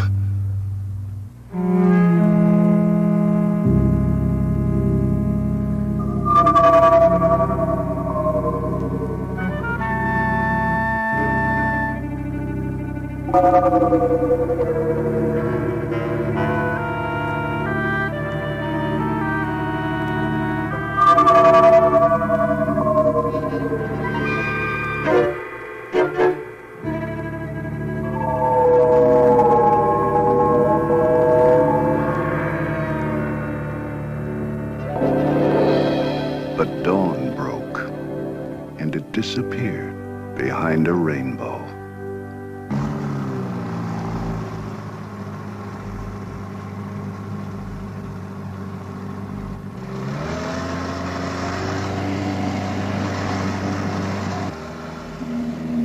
This was too much. I felt like I was coming apart at the seams. Here I was, an experienced mountain man all my life, acting like a spooked tenderfoot. I still had 1,000 questions, and so few answers. I couldn't concentrate. My head was spinning with tall tales and folklore. I no longer knew what to believe. I had to get away from the others and be by myself.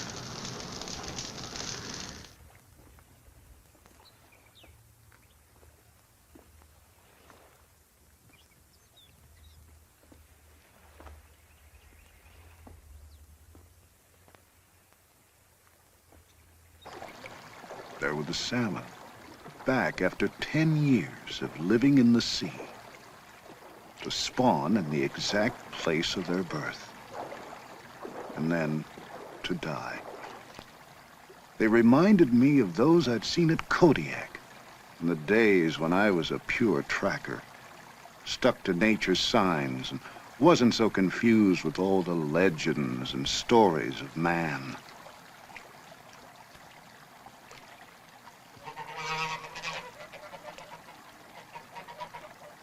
And there were geese. My first clue to Bigfoot's migratory pattern.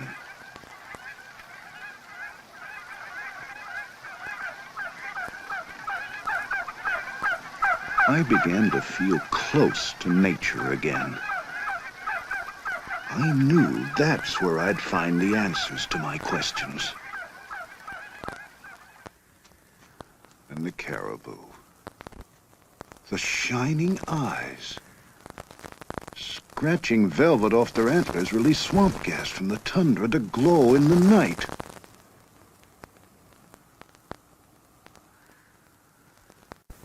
It's all what must have been the monarch of the North.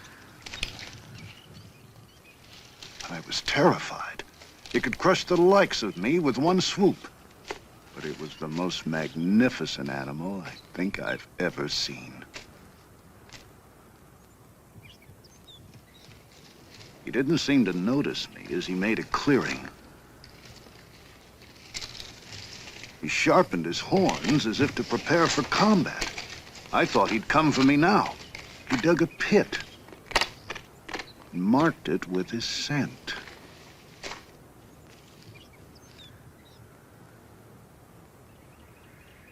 This attracted cows from all over the area and seemed to warn other bulls to keep away.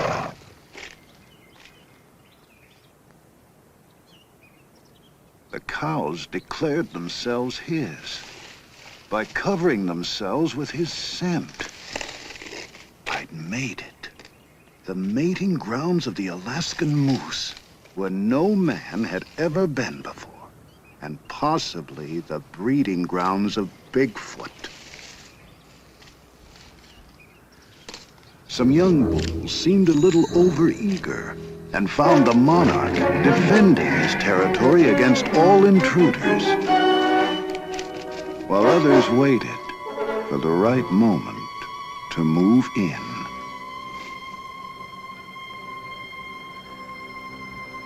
Then he saw me. But luckily, a match for the monarch challenged him for his cows and territory.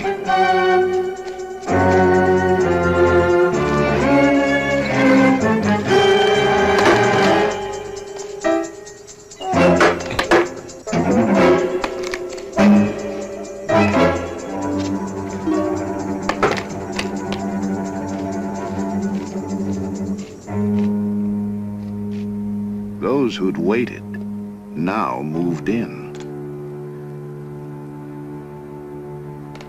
While the bulls were fighting, nature made sure there'd be a good crop of calves come spring.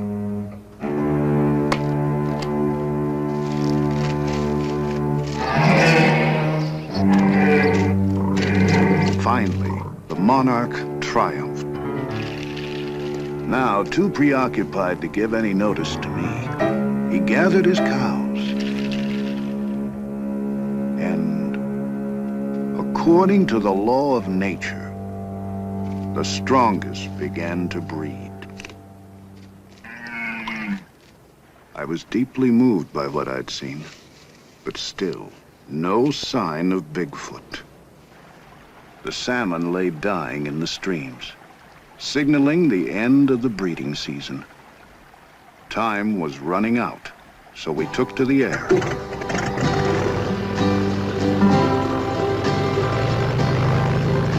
The Arctic winter could close us in at any moment, so we had to move fast. Why couldn't I find this creature? Was my theory wrong? When I saw the expanse of space below, I laughed. Anything could be out there. They'd found Stone Age men in New Zealand. There were prehistoric fish being pulled out of the Persian Sea. My God, a primitive man walked out of the mountains 70 miles from the capital of California. There's so much territory yet to be explored. We found undiscovered wrecks of men who tried to break into this wilderness and were never heard of again. I couldn't think of the risks. Everything I believed in was on the line.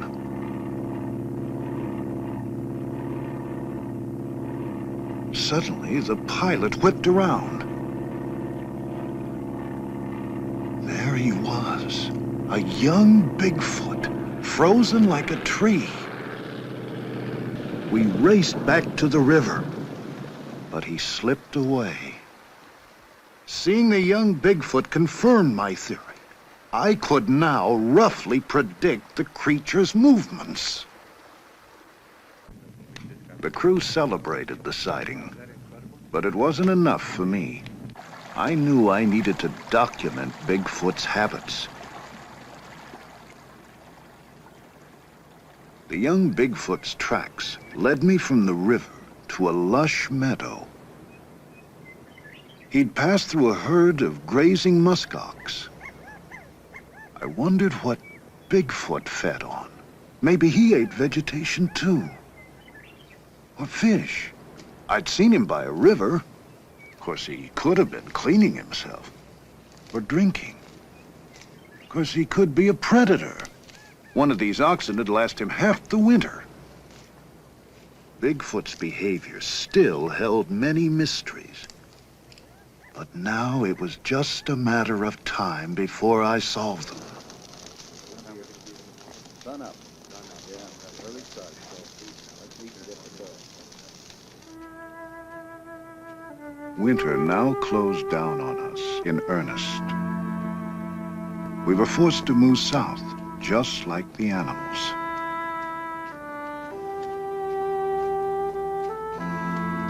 The caribou gathered for their migration.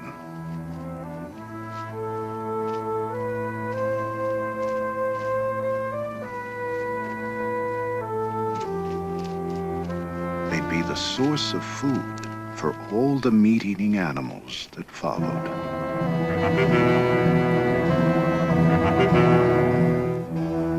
If Bigfoot were a meat-eater, he'd feed on caribou too. If I could prove that he did, I'd have a clue to the place he held in nature. If I could film it, I'd have the kind of documentation the experts demanded. Whatever his habits, I knew the road would be paved with danger.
Devastated by the slaughter of the caribou. I kept thinking of Bigfoot and its migration. It had to be protected. It could be wiped out before I had a chance to study it. But how could I get protection for something so few believed existed? I needed that unchallengeable proof I'd first set out for. There was no sign of Bigfoot with the caribou. It must eat vegetation or fish.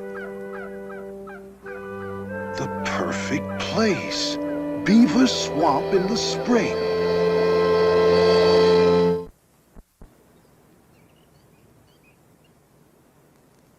I got there early and planned to stay as long as I covered my scent with ammonia. Beaver Swamp. The geese. If my theory was right, Bigfoot would follow shortly. I searched for the perfect place to set up a blind. Day after day, I waited, and soon grew jealous of the other animals' freedom. I was stiff, chilled to the bone. But I was determined not to make a move that might warn Bigfoot of my presence.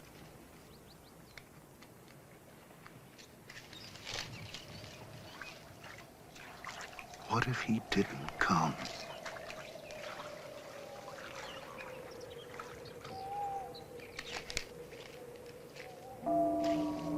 Then a movement in the woods. The sun hadn't come up yet. It was hard to make out what I'd seen at first.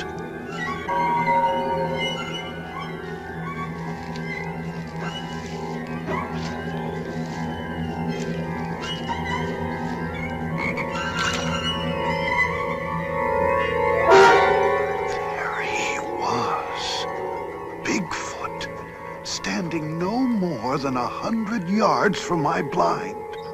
I began to shake all over. I could barely keep hold of my camera. He was awesome.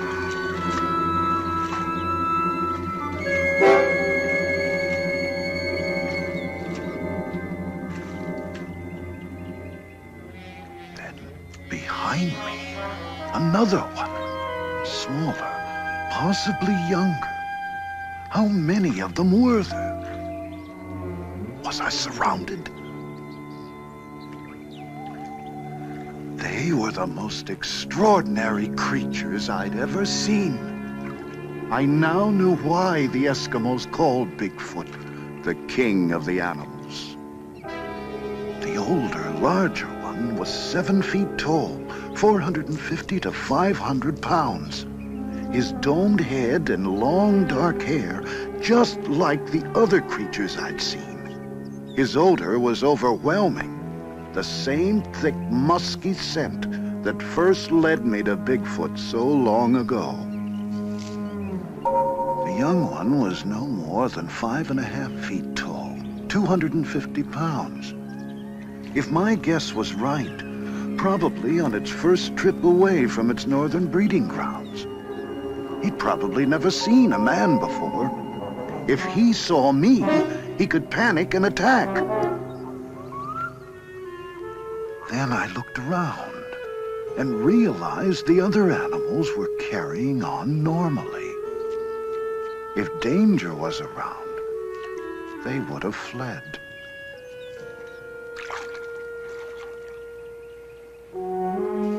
Just as the Eskimos had said, Bigfoot is a benevolent creature.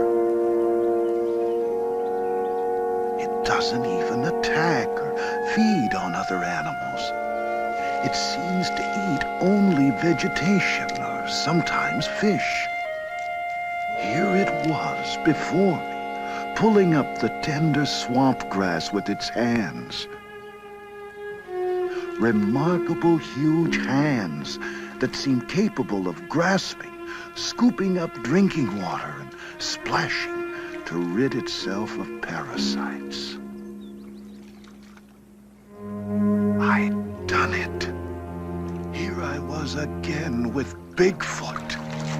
Unchallengeable proof my theory had worked. It is a migratory animal, and I now have the documentation of its habits I needed. Now we can begin to understand the place this creature holds in nature.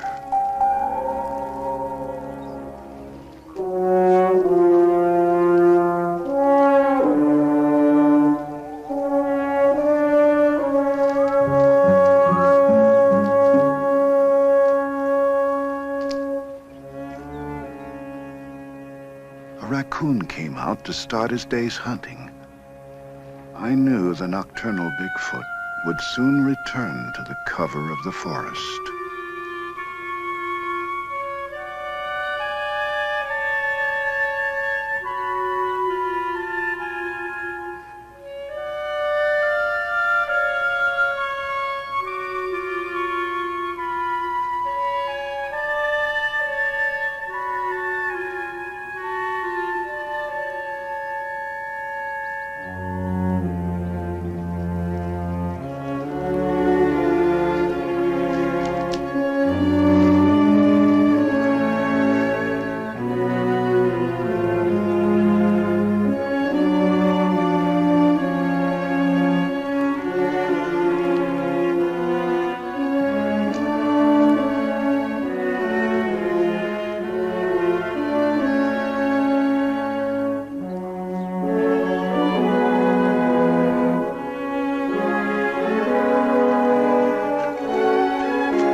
I once again said goodbye to this mysterious creature that has somehow outlived its natural role, endured the tests of time, now left to wander the land elusively with a strange will to survive.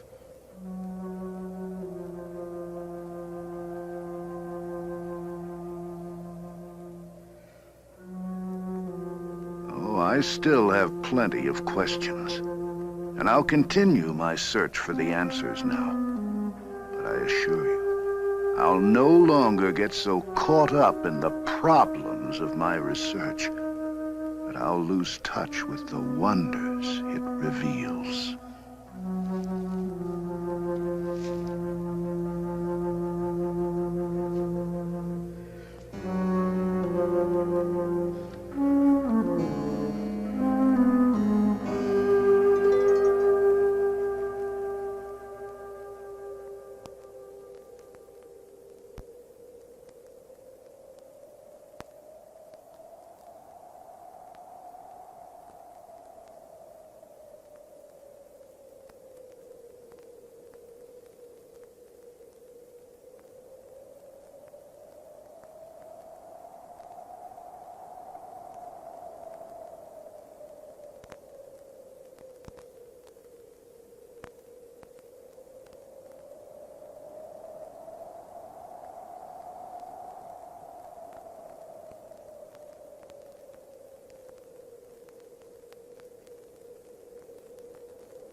Chocolate, 1 strawberry.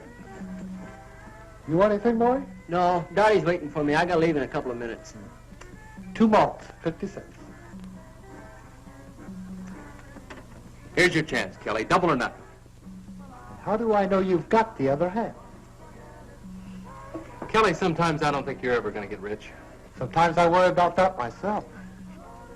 Hey, Rich, how about you and the other guys go horseback riding with me and Dot? Oh, we can't do it. I've been working all week on my boat, and it's running real good, and we're gonna go water skiing. Oh, you guys, what a drag. All you ever do is water ski. You want to come along? No, I promised Dottie. Anyway, she's waiting for me at the stables. I'll tell you what. You go riding, we'll go water skiing, and I'll pick you up at 4 o'clock at the stables. Then we'll figure out something for tonight. You pick us up for sure? You know I wouldn't hang you up. Well, okay. I'll tell Dot, and I'll meet you at 4. Tell her I said to keep an eye on you. Oh, Yeah, and check the stirrups. A big wind might come up. very funny. Hiya, Pint, where you going? I'll never tell. What's the matter with him?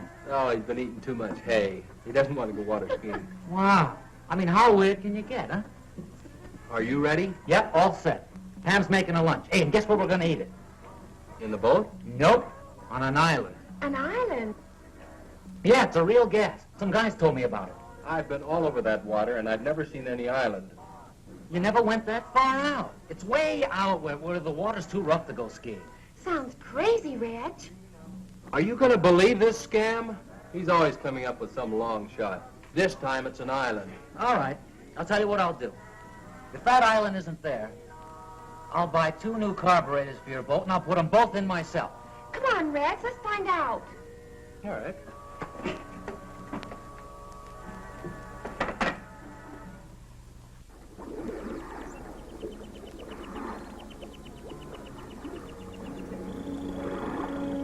I told you this island was here. Nobody ever believes me. Funny we never knew about it. We do now. And it'll make a crazy spot for beach parties. Let's take a look around. Yeah, let's.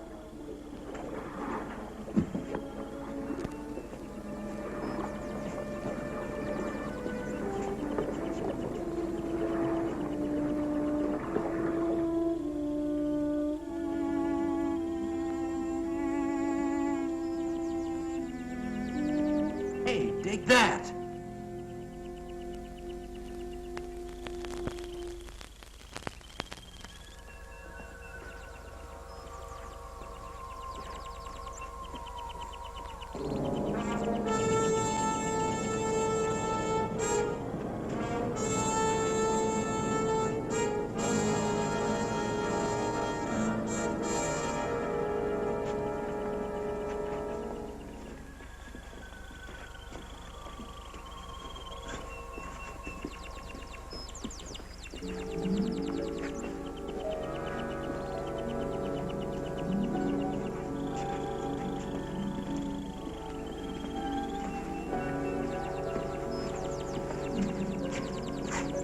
Reggie, look.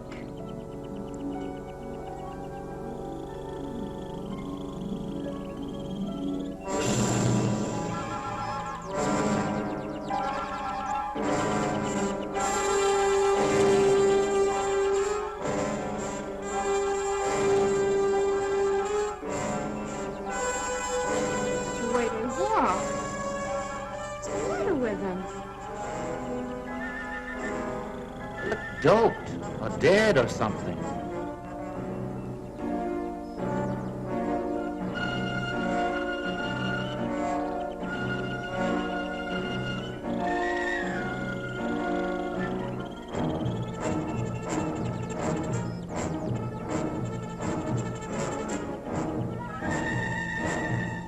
She's seen us. Let's get out of here.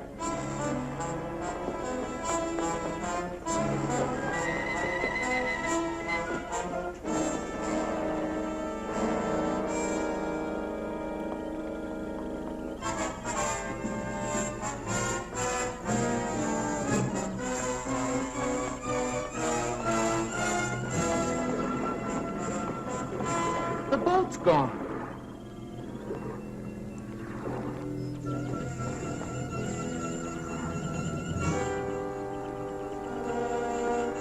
Well, they couldn't have taken it far. Who couldn't have? Well, the people on this island. Maybe it floated out. No, I tied it real good. Well, let's not get panicky. It has to be somewhere on the shore, so let's circle around it.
This sure beats me. No landing, dock, or anything.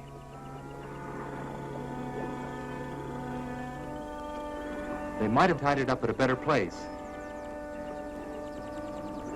We better go see. Not me. Julie and I will wait for you here.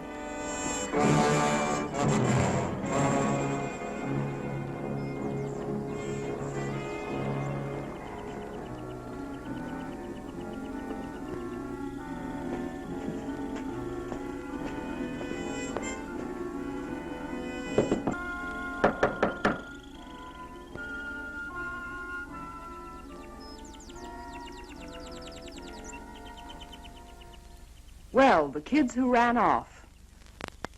How do you do? Good afternoon, ma'am. We're looking for a boat. A boat? I tied it up down at the beach about an hour ago, and now it's gone. Won't you come in?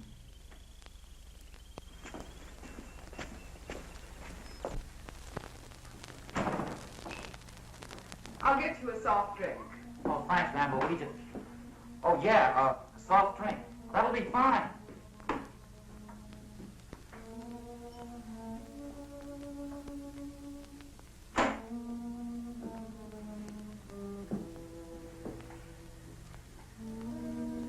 Now, tell me about your boat. Have you got it? Your boat? Of course not. I've been here all day. Well, someone took it. And if we're not supposed to be here, well, we're sorry. I mean, if you'll just give us our boat back, we won't come back anymore. But I've told you, I haven't taken your boat. What kind of a place is this? I mean, who's in charge here? Someone knows where our boat is? Well, I'm afraid I'm the only one you can talk to. We walked all around this island. Now, where do you keep your boats? We have no boats here. Well, then how do you get back and forth to shore? Walk? You're certainly an inquisitive young man. We have no use for boats here because no one leaves the island. Hey, Red, do you remember that boat we saw last month without any skiers? Yeah, they must have been headed here. Whoever you saw, I'm sure was going elsewhere. Look, we don't care who comes here and who doesn't. But I think you know where our boat is, and we want it. I'm sorry, I can't help you. Okay, if that's the way you want it, we're going to go see the sheriff. Yeah. You certainly have a lot of courage. It's very flattering. Hey, that sounds like Julie and Pam. What are the girls doing here? Where are they? I'll find out for you.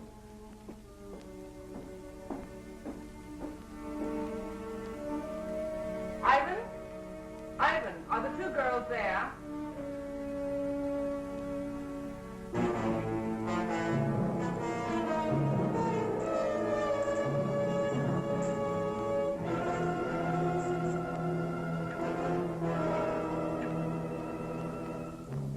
That's fine, Ivan. We'll be down to see them.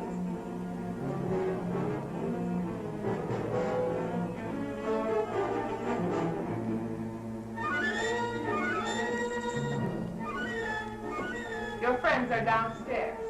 Come with me.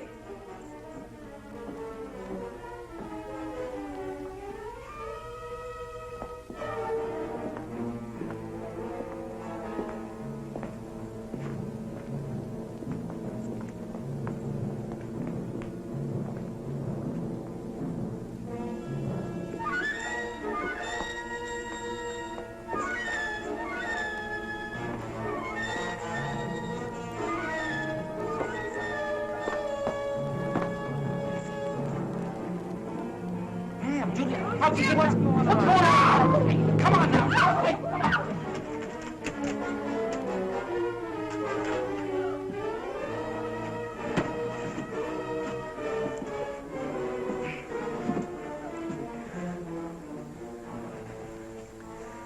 You'll have to excuse Ivan's manners. He's very strong and sometimes forgets himself. If you behave yourselves, he'll not hurt you. What are you going to do with us?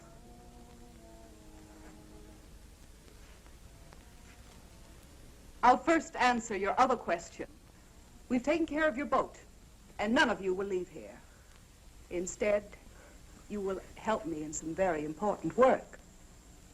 No one asked you here, but your curious nature will in turn aid me very much. Look, what kind of a creep joint is this? A place of research and discovery. A place where science is free from the interference of stupid politicians. Oh, yeah? Well, you won't get away with it. We've got some friends waiting for us. When we don't show up, they're going to follow us out here looking for us, and they're going to bust up this whole weird place. Please let us go. We'll promise never to tell anyone about it. I'm afraid that's impossible. And as far as someone discovering this island, well, that doesn't bother me in the least. You'll have to excuse me now. I have work to do. Remember what I said. Behave yourselves, and you won't get hurt. Come, Ivan.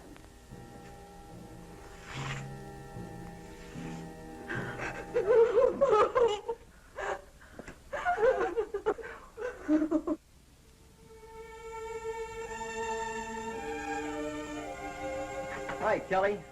Hey, kid, what you doing? I'm looking for Red. You seen him? Well, not since you were here this morning. How about Skip or Julie? No, they all left together right after you did. They were supposed to pick Dottie and me up 2 hours ago at the stables. Well, they went out in the boat, didn't they? Yeah? You think they might have had an accident? I don't know. When they didn't show up at the stables, I thought maybe Reg might have forgot. But since they haven't been here either, I don't know what to think.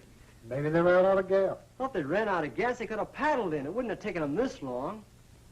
Where's Dottie? Well, she's still waiting down at the stables.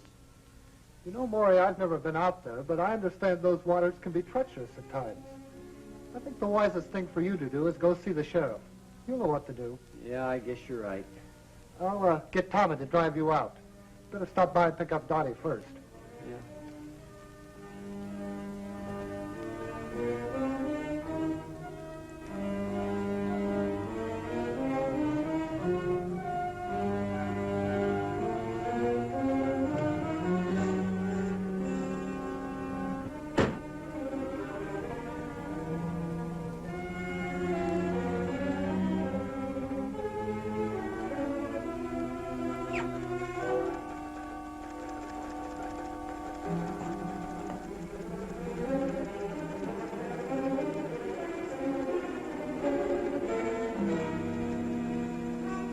Help you?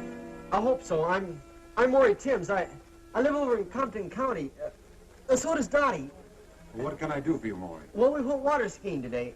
No, I mean, we didn't go water skiing. We went horseback riding, but, well, Reg and the other kids... Oh, let me tell him, Maury. Well, that sounds like a good idea. Well, the kids we run around with, 4 of them, they went water skiing, and they were supposed to pick us up at 4 o'clock. At the stables, where we went riding. But they didn't come. Not at 4 or 5 or 6. Well, what kind of a boat did they have? Well, it's got a homemade hull and a souped-up V8 engine. Was it likely to break down? Well, no, I don't think so. You see, Reg, well, he keeps it in tip-top condition all the time. Well, I think you better talk to the sheriff about this.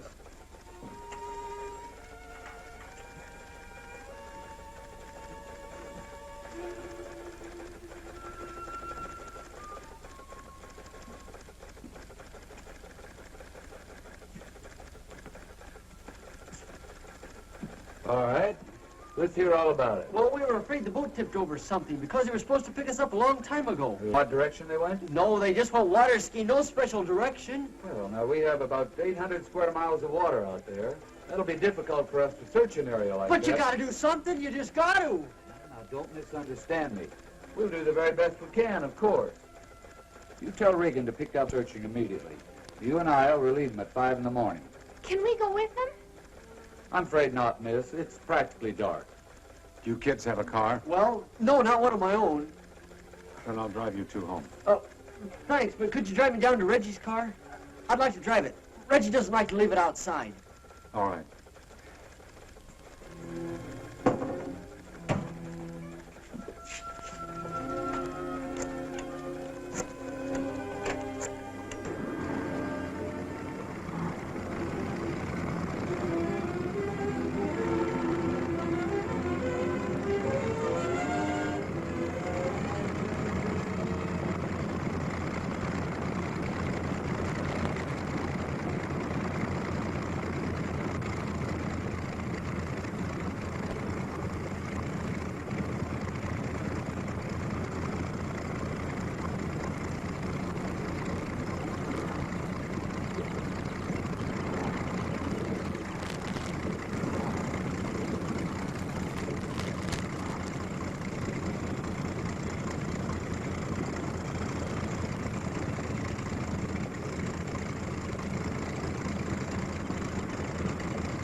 Any luck, Sheriff? I'm sorry, son. Nothing yet.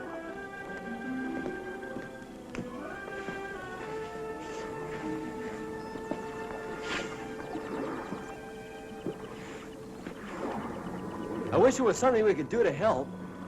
Hey, let's take one of Wally's boats and look around. Wally won't mind.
You know, as we were pulling up, I could have sworn I saw somebody walking.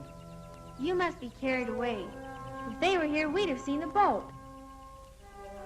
Look!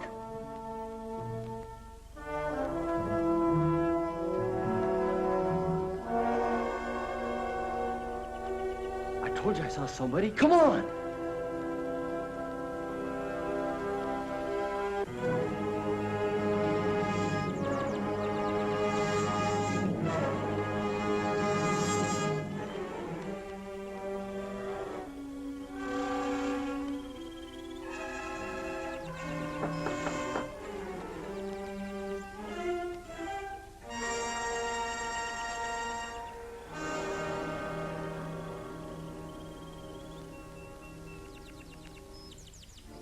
Come in.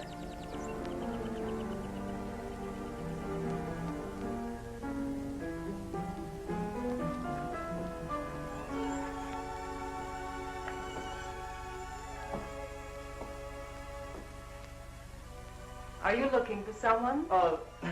We saw a man back there. We were trying to find him. He's gone now. Can I help you? Well, I guess you can.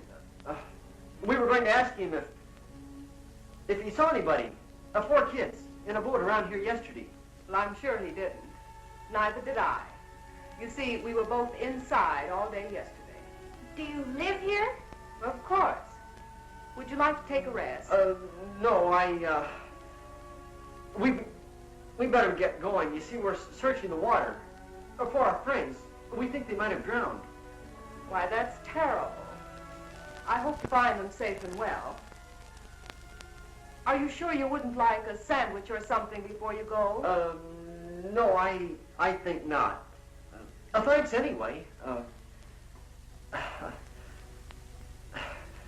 I bet you don't get many visitors out here. No one ever comes here. Oh, well, goodbye. Thanks for the information.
those snoopers we saw by the water? Just some kids looking for their friends. I don't like people around here. There's too much at stake. You know people are of no concern. Besides, I'm the one who has to stay here, not you. A slip-up now will ruin everything. You don't have to worry. I know exactly what I'm doing. That's what we're here to find out. How is the work progressing? Very well. I hope to complete Phase 3 this week. Phase 3? You were on that the last time we were here. And now it's nearly completed. What do you expect in 4 months? We expect results. We must have results, and soon. Tell me, Doctor, what's the chance of finishing the research within 6 weeks? You mean the research or the actual completion of a perfect capsule? I mean the completion of 5,000 capsules, ready to drop. I've received orders from the east. Now, we must move in another direction unless your capsules are ready in time. You mean hydrogen bombs? Yes.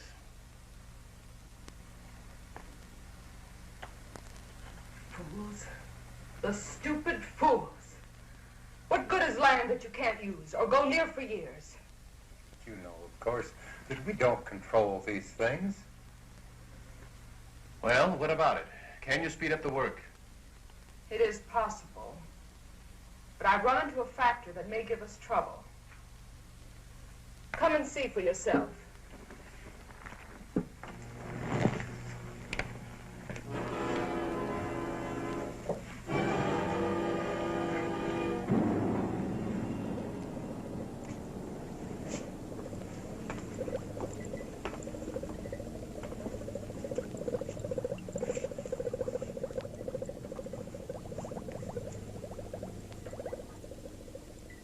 This is the first capsule that was used on Subject 1. It proved much too strong, as the subject died in 5 hours.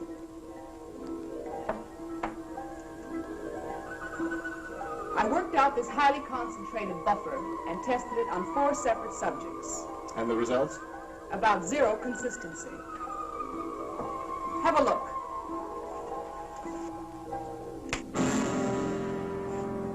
If you'll notice, the subjects are direct opposites. One has no spark, no desire for anything. The other teems with rage. What about that fellow we saw last month? His reaction was perfect. Ivan, the perfect slave, desire to work, perfect health, and obeys every command. With half the people on Earth in his condition, we'd have the epitome of civilization. In the bombing of the United States, how many would turn out like him? Not enough to take care of the wild ones. You couldn't possibly drop the pellets as they now exist. Then you must find out what it is about Ivan that produced the effect. I've performed every practical test on him. His body chemistry is basically the same as the rest. Well, you'll have to figure it out. I don't believe it can be done in short time. But there is an alternative. What's that? It might prove dangerous. But if time is of the essence...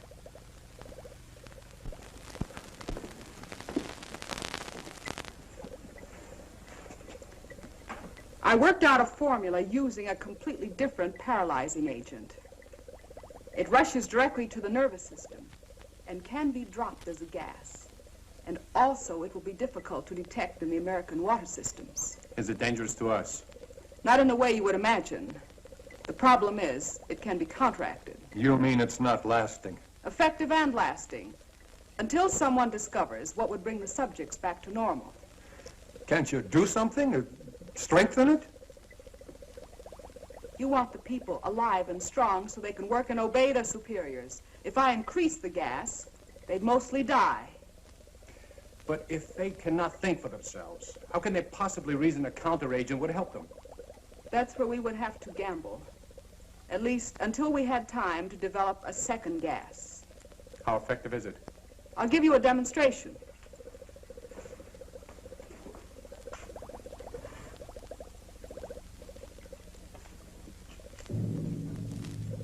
Ivan, I'm preparing a test. Be ready to stand by.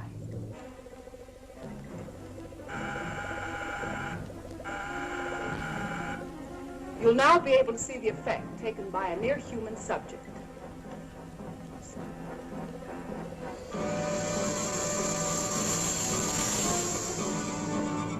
think you'll agree this one has plenty of fight in him.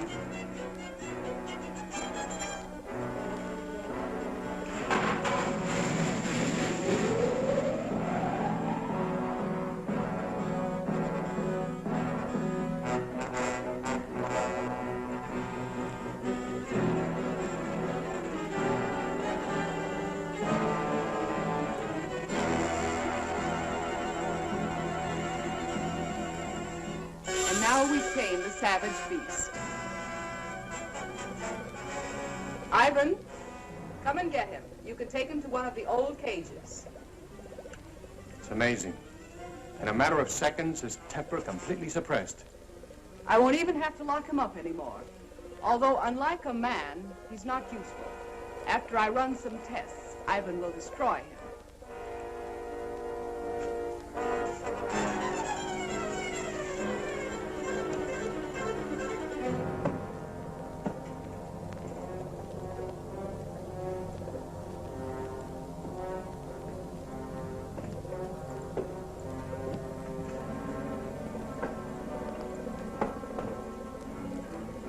He appears to have no conscious feeling at all. From now on, he'll move exactly as he's directed. If only this could be permanent.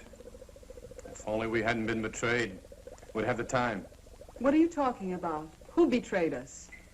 Do you remember Felix, our contact in South America? The one that helped you with the passport? Very well. I last saw him in Buenos Aires. The reason that passport looked so good was because it was a legitimate one. We recently found out that he was a United States federal agent. Where is he now? Dead. But we don't know whether or not he had enough time to contact his office about this operation. This is the reason for the change in time element. If he did talk to the Pentagon, they'd soon find this place. Then it's up to you. If you want to take a chance with what you saw, then I'll hurry along with the final tests. I have 4 human subjects to use. 4 new ones? The friends of those kids you saw outside. Are you sure they won't be back? I rather doubt it. But if they do, we can handle them. We better stay here a few days, just in case.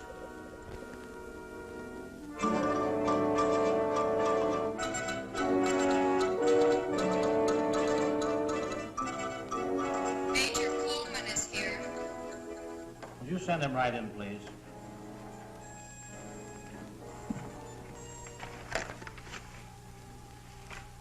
Did you bring everything they found? His suitcase contained mostly clothing and personal belongings. I have all the papers we located, but I'm afraid they don't help much. He couldn't carry anything of importance with him. Is there any chance of finding the body? If we do, it probably won't tell us much. The murderers undoubtedly checked his clothing. Everything addressed to Felix. Is that the only name he used? He used the name Felix in Argentina and Mexico. Even the police in Buenos Aires were unaware of his identity. We have other agents in Buenos Aires. Why didn't he contact them?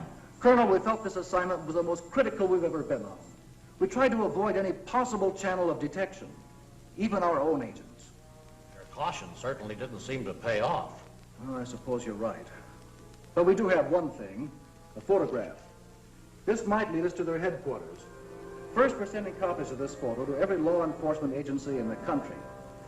Every city, county, and state officer will be on the lookout for her.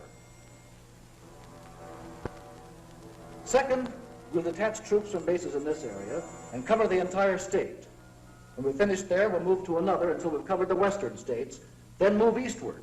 I'll contact General Mundy for additional helicopters in that area. With your permission, sir, I'd like to also request Marine and Navy helicopters and every reconnaissance plane the Air Force has available. That's a big order. I hope we can fill it. It must be filled.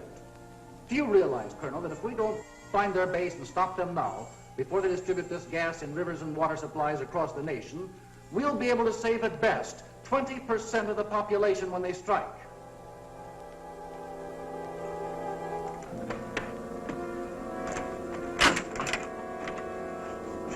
That's it. Clean as a whistle. Come on.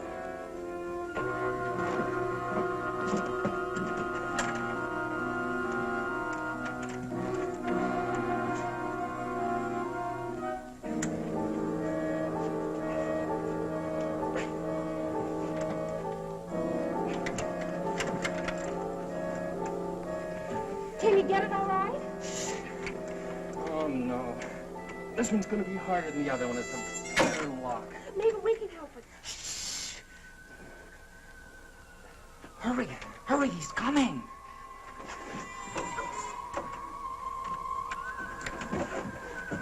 Get back against the wall, quick.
Hey, you.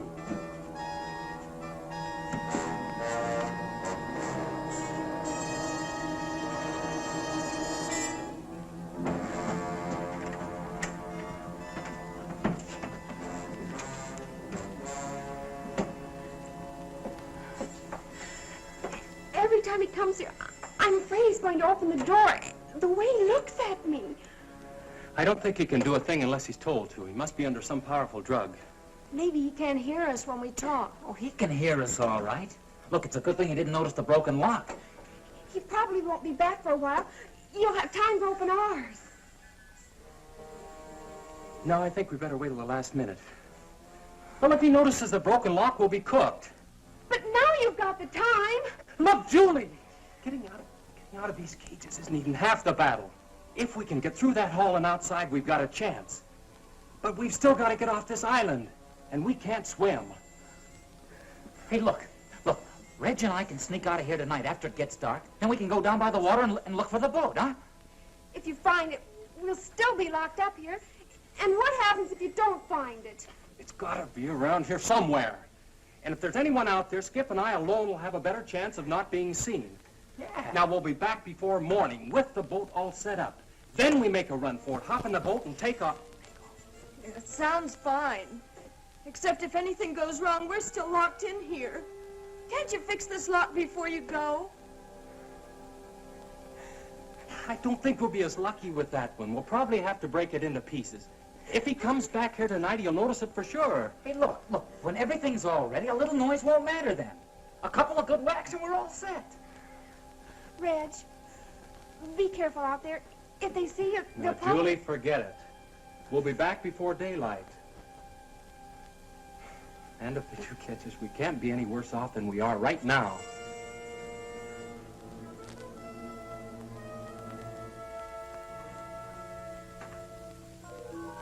It's probably dark by now.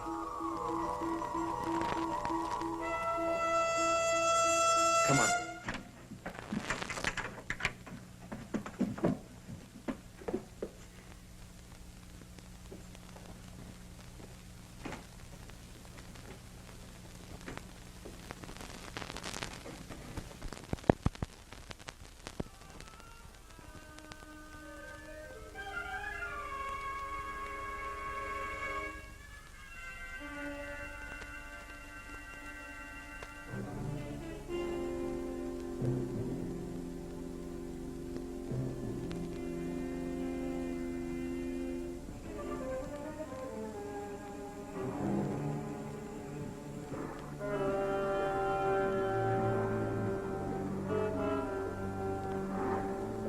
Skip, come on.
The sun's nearly up. Yeah. Sort of hate to face the girls.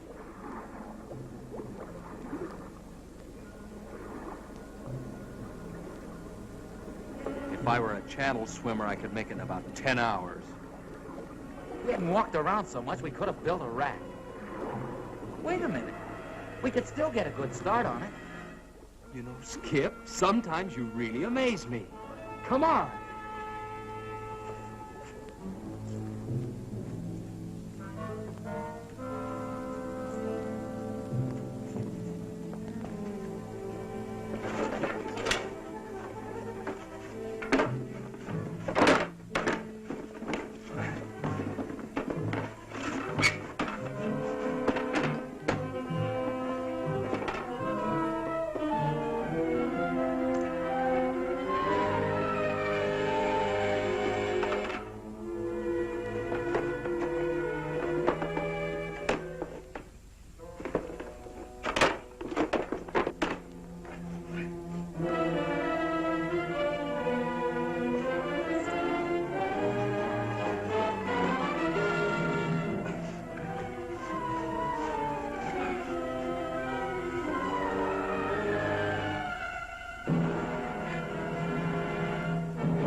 Did you find it? Can we get out of here? Well, it's almost daylight. We'll have to wait. But you found the boat. No. But it's okay. We're building a raft. A raft? It's our only chance. We'll have it finished tomorrow night, then we take off. Hey, we better get inside. They might be getting up. Right. And we better get some sleep.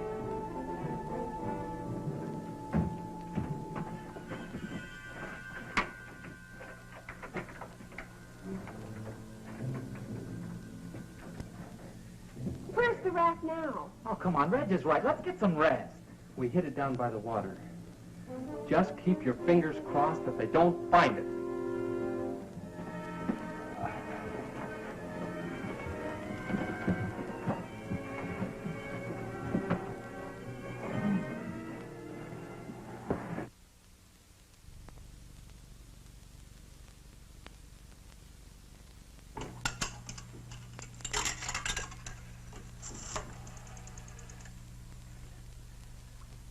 Hello? The sheriff, please. Oh, that's right, the sheriff's office. Thank you.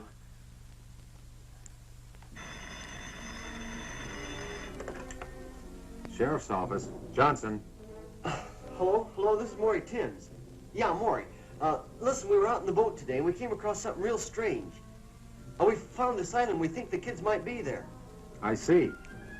Well, look, Maury, I'm due to go out on a call right now. The sheriff isn't here, so you'd better go see him in his home. His address is 233 Elmwood Road. Can you find it? Well, yeah, I guess so. We're not too far from there. I'll leave right now and catch him. Thanks a lot. Goodbye.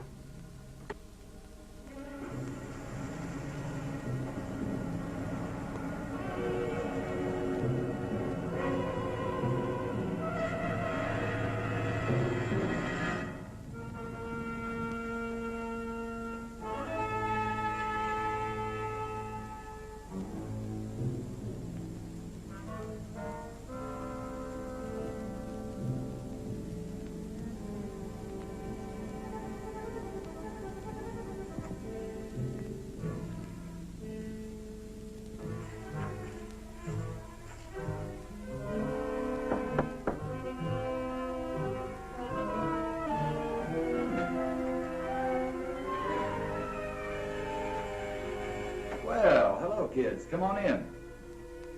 Sorry to have to bother you at home, Sheriff. Oh, that's all right, but we still haven't found anything. I think we did. Not a boat or anything, but we found something that sure looked funny. Well, what'd you see? Well, we were out there in the water, in this boat we borrowed. Well, we were looking all around like you. Well, we went way over toward the east. Must have gone about, 30, 40 miles. We came to this real weird place. It was an island. Yeah, real strange like. I didn't even know it was there before. Well, that must be Mullet Island. There used to be some buildings on it about 50 years ago. That sounds like it. Well, anyway, we thought it was worth looking at, so we went there and we talked to this woman. And you talked to someone on Mullet Island? Yeah, she lived there. I can't believe anyone could be living on that old island. There's no facilities. She lives there all right. We saw her. Well, how odd. Wonder why anyone would pick that place.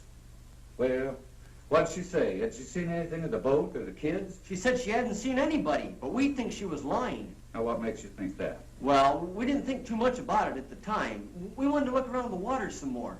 But Dolly brought it up on the way back. I'm sure she lied to us, Sheriff. And she might know something about the kids she's not telling. Now, wait a minute. If people want to live in isolation, that's their own business. They have that right. Don't you jump to conclusions just because this woman may have looked, well, a little odd. It's not that. It's, well, she... Now, look here. You're all upset about this thing. And it's a terrible experience. But do you really think that a person, well, anyone, would see your friends and then deliberately say they hadn't? What possible reason could they have? We don't know. That's why we came to you. I think you both let your imaginations run away with you. Now, I suggest you go home and let me handle this search. But I have to tell you the truth. I'm not too optimistic about it after all the area we've covered. Have you been out to the island? Now, do you actually believe that your friends would go out there and stay this long? Well, no. Not unless they couldn't get off. She lied to us, Sheriff. I know she did. She told us no one ever came out there. And as we left, a boat was just arriving. Have you kids been home to dinner or any place since coming back from out there? No, we didn't want to waste any time looking for you. All right. If we get the boat now and ride out there and have a look around, will that give you any satisfaction? Yeah, but, well, if we find anything, are you sure you can handle it by yourself? I think so, Maury. And if not, I've got a radio in the boat.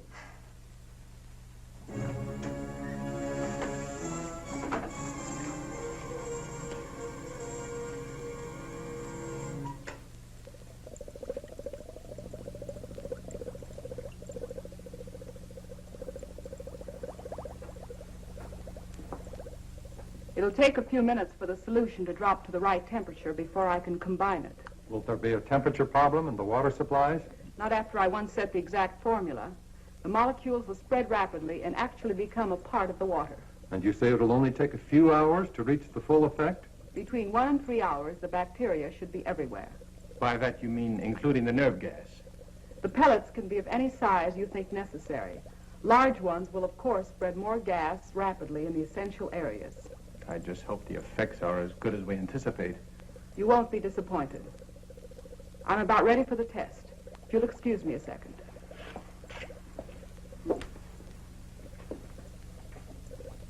Ivan, we're ready for the 2 girls. Would you bring them in, please?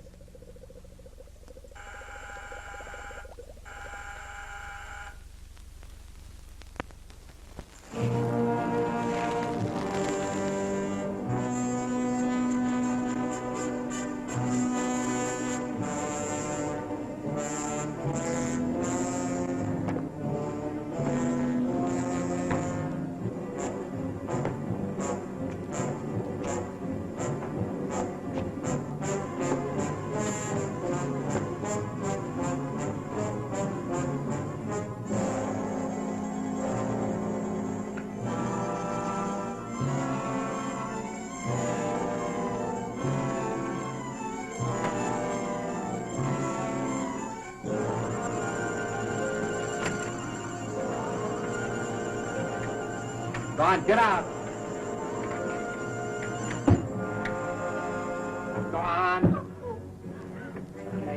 Come, keep away from him, Marvin. Come and get me. Come on. Get away from him. He's taking a hold. Skip, hold it. Come on. Get some with us. You must do it. Now, goodbye.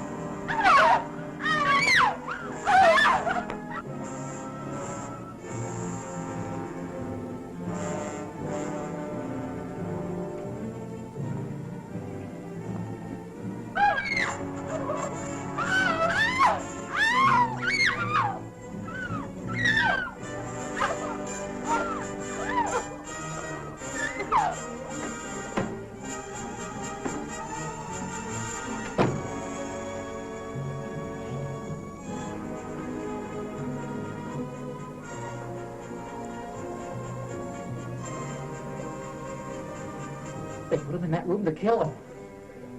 Oh, we can't rush them. They must have guns. If we'd have only gotten out of here last night.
Now, gentlemen, if you'll watch carefully, you'll see the exact effect working on the human system. Well, look who we have here. How are you, Mr. Sheriff? Not so good. I've got a couple of real inquisitive kids here. I knew there'd be trouble. There won't be any trouble. I think they'll help us instead. What's going on here, Sheriff? Who are these people? Maury, look! It's Julian Pound! You see, she did lie. The kids are prisoners here. Not prisoners. We prefer to call all of you our guests. Ivan. Sheriff, do something. Sheriff! I'm trying to let us go! It'll do you no good. The sheriff won't help you. I'd like to talk to you, Doctor. Well, certainly, Sheriff. What is it? Look, our deal was that I'd supply you with drunks and prisoners. But this time you've gone too far. These subjects are no different from the ones you brought me. No, except that they have families that want to find them. This search is getting publicity on the outside, and I can't control it. We can't stop now. Not for anything. You'll have to give us a little more time. We'll have to move fast. But we'll need some pieces of pipe. Or clubs. I'll see what I can find.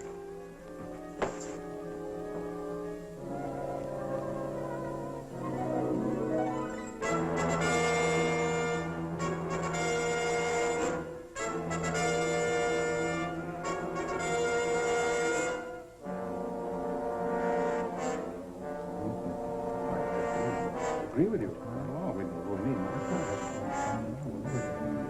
I think we can all relax, keep our wits about this thing. After all, we haven't been discovered yet. And I don't believe we'll need any more people over here. What do you think, Doctor? I was never one to complain over a simple problem. Simple problem? Do you realize? I do realize. And I also understand thoroughly what we're all expected to do. I'm doing my job under the same conditions as you, only I don't complain about every problem I run into. Very well, then. Perhaps you should appoint someone to take my place. Perhaps we will. All right. Do what you think best. Let me know what you decide. We certainly will.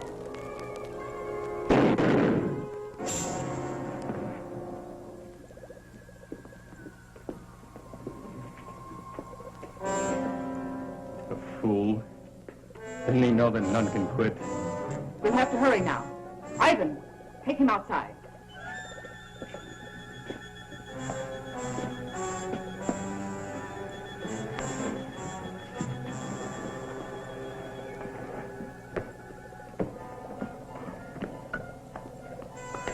Where do you want these two? Keep them there. They'll serve as a second pet. Look, we gotta move now or it's too late. Go to the door and let the girls out.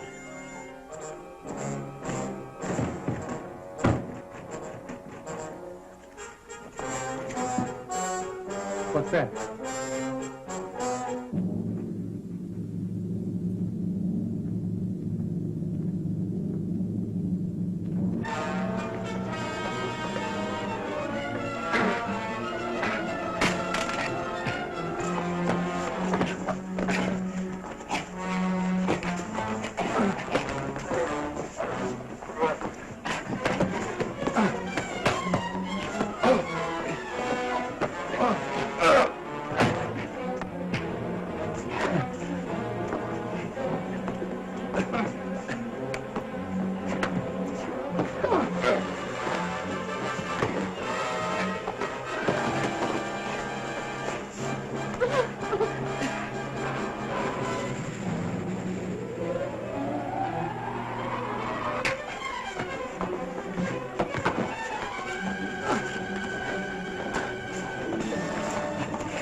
right, on your feet.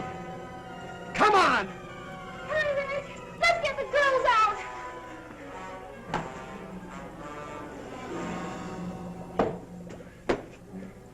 You can't open that door.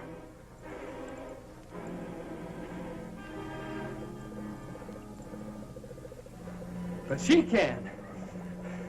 Come on. Come on. All right, go open that door right now.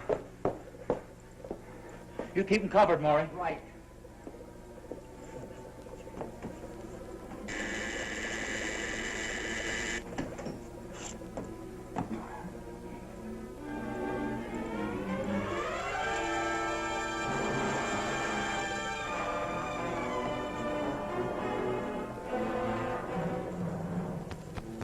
Their minds are gone, just like the rest. Yeah, well, she knows how to bring around, and she's gonna do it. All right, get started. Started with what? You know what I mean. Something to take care of Julie and Pam. There's nothing I can do for them. You'd rather feel a few bullets burn through you. Go ahead and kill me if you like, if that will help them. Look! You invented this stuff. It figures you can do something about it. If I could, I wouldn't, so you're wasting your time. Your time's gonna burn out if you don't do what I say. Hey, listen, Reg. When that gas is poured on someone, they lose their will, don't they? Yeah. After that, they do as they're told. Yeah, I see what you mean. Okay. Which way do you want it? All right, then get moving. Tell them don't go through it. Price, you fool!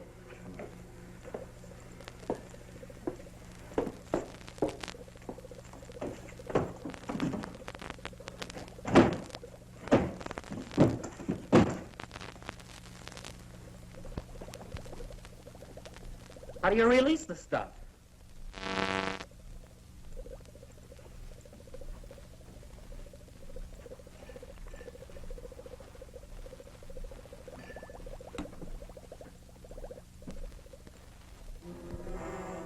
Hey, I think this is it right here.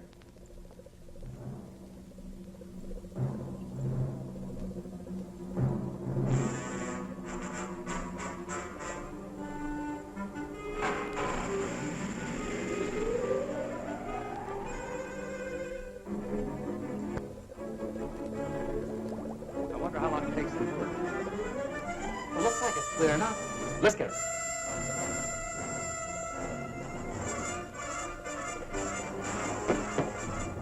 Get back.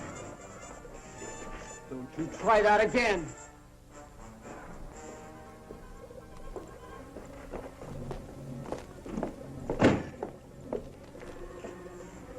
All right, now let's have it. Come on. Now, you know what we want. Come on. Something that'll fix the girls. Come on now, I'm not kidding. Hold it, Skip. You understand me? Hold it. I mean it. We're doing something wrong.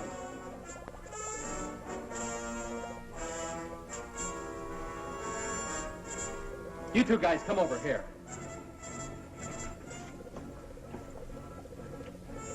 All right. If you guys want to stay alive, you better do as we say. We can do nothing. Tell me how to get through to her. I don't know. We're not scientists. You know all about this gas, though. Hey, maybe she's an exception. What do you say we put one of them in there, huh? We'll get them to talk. Yeah, I'll buy that. Okay, you.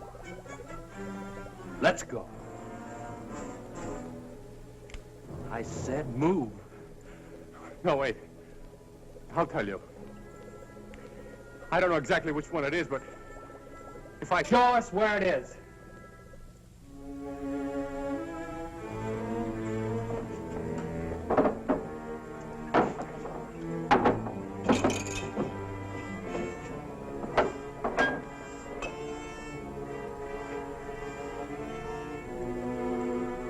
I think that's the one. What do you mean you think that's the one? Well, she only mentioned it once. I think that's the mixture to counteract the gas. Now, this might be poison. Let's give it to her first.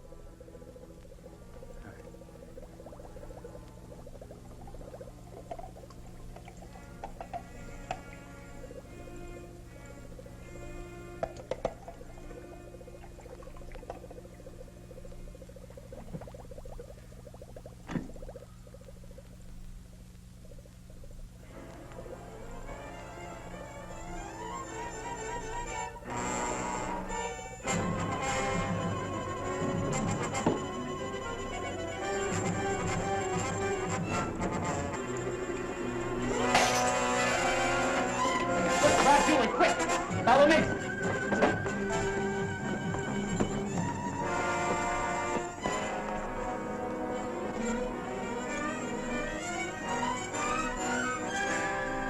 Are you all right?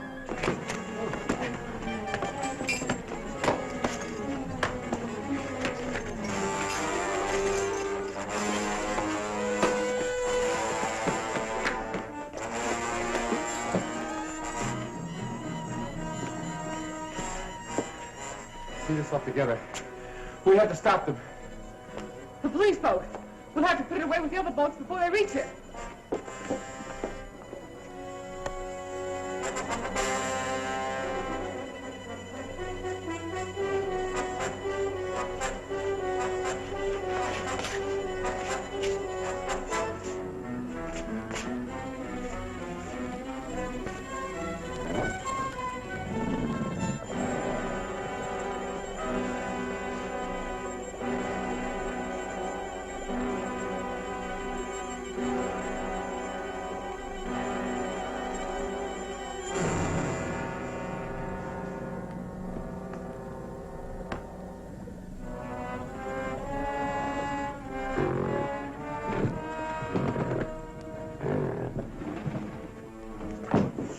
It's coming from there.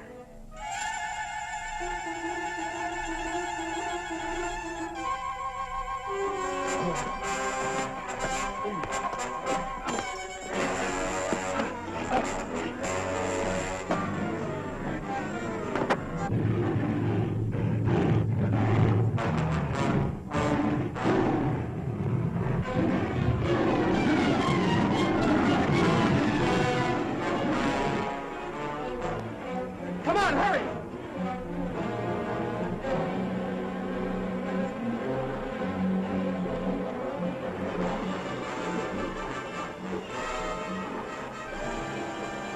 Well, hurry, get it started.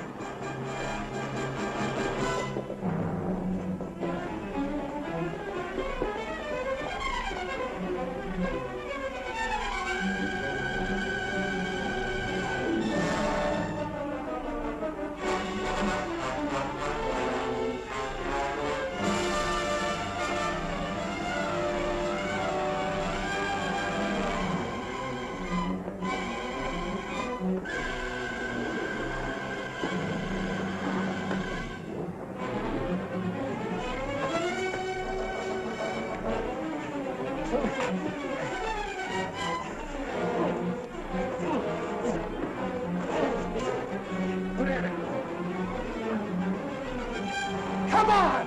We can all fit in here. What about the other guy in there? After the gorilla's finished with him, I doubt if he can make it to the water. Let's go! With pleasure.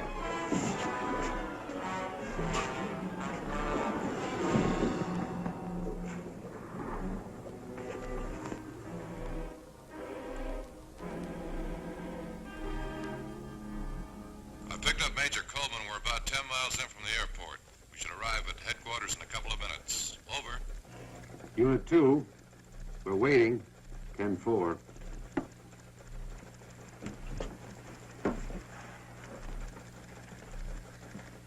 The Army will be very grateful to you kids. You know, it's funny that the picture of that woman just arrived this morning. You know, I'll bet if that sheriff had been here, you wouldn't have seen it at all. I guess you're right, Maury. I expect a full investigation of this office. We had a lot of prisoners unaccounted for. We saw quite a few men on the island. I guess they must have been the ones. Poor devils. I hope we can do something for them.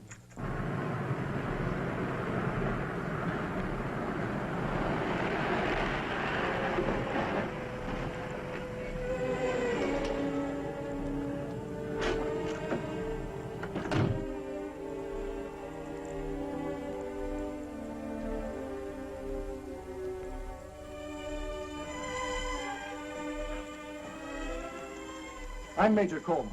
Are you Johnson? I was placed in temporary charge of the substation. From what I understand, the job will be permanent. And these must be the kids that cracked a ring the Army couldn't even locate. They sure did, sir, and we're mighty proud of them. Well, if we did anything, sir, it was to save our own neck. Most of us were scared stiff most of the time. Nonetheless, you accomplished it. And you performed a great service. This group was the largest menace to United States security we've ever had. Why? Wow. Hey, you think maybe we'll get a medal, huh? Oh, there you go. I swear, Skip, you remind me of a walking comic book. What's wrong with being famous? I can just see the headlines. Football star cited for bravery. Oh. Football star? If you ever get off the bench, I'll personally give you a medal. Oh, wow, Pam, you sure are a drag, you know that? Hey, I was talking about next year. I believe there'll be rewards for all of you. In a few days, you'll be going to Washington, D.C., where you'll be interviewed by the President himself. In the meantime, if there's anything we can do for you, let us know.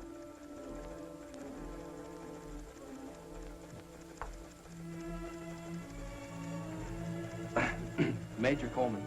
Yes? Did you say you'd do anything we asked, sir? If it's at all possible, of course.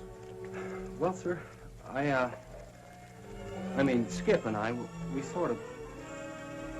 Well, sir, there's a secret boat dock somewhere on that island. And we looked and looked for it. And I'm going to flip if I don't see it.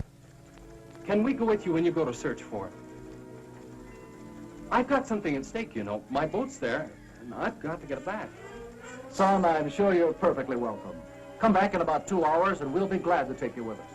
Thank you, sir. Hey, crazy. How about that? Well, what do you say we all have a ball, huh? Let's go water ski. Yeah. What do we use for a boat? Oh, yeah. Anybody for horseback riding?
Thank you, ladies and gentlemen.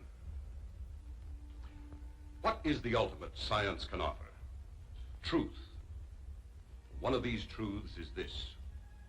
Hidden within each of us is not only the capacity to love and hate, but to take that final step to be not only a creator, but a destroyer, a mad, unreasoning killer.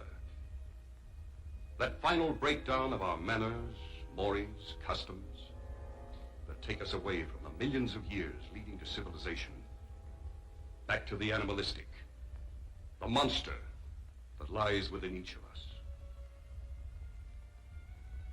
And now, as is my custom, I come to that final prognostication Dr. Basso predicts.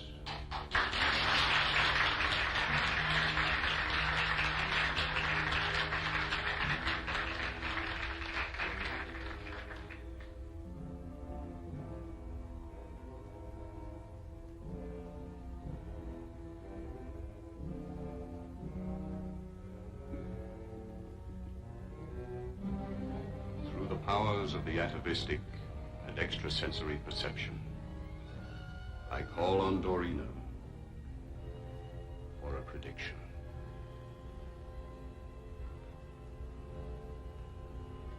This very night,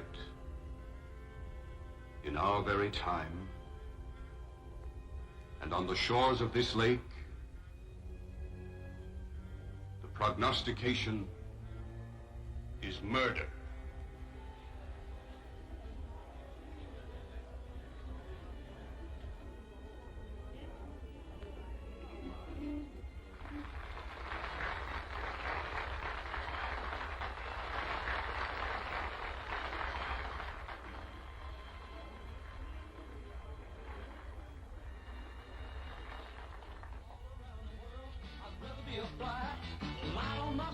Stay with her till I die. With a toothpick in my hand, I dig a 10-foot ditch and run through the jungle, fighting the lions with a switch, because you know I love you, baby.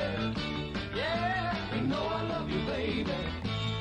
Well, if I don't love you, baby, grits and groceries, eggs and poultry, and Mona Lisa was a man. All around the world, I got blisters on my feet. Try to find my baby, bring her home with me. You better run it to me, baby, and be convinced. If you don't love me, boy, then you ain't got no sense, because you know I love you, baby. Ooh, you know I love you, baby. Well, if I don't love you, baby, drink and groceries, eggs and poultry, and Mona Lisa was a man. Oh, love me, baby.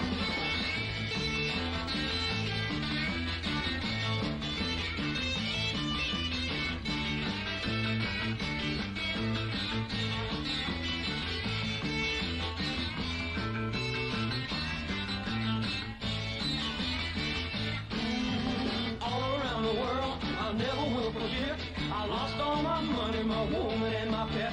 Gotta have you, little baby, settle for nothing less. I give up all my good time girls and say for happiness, because you know I love you, baby. Hiya, beautiful. Hey, where's your big sister? Right behind you!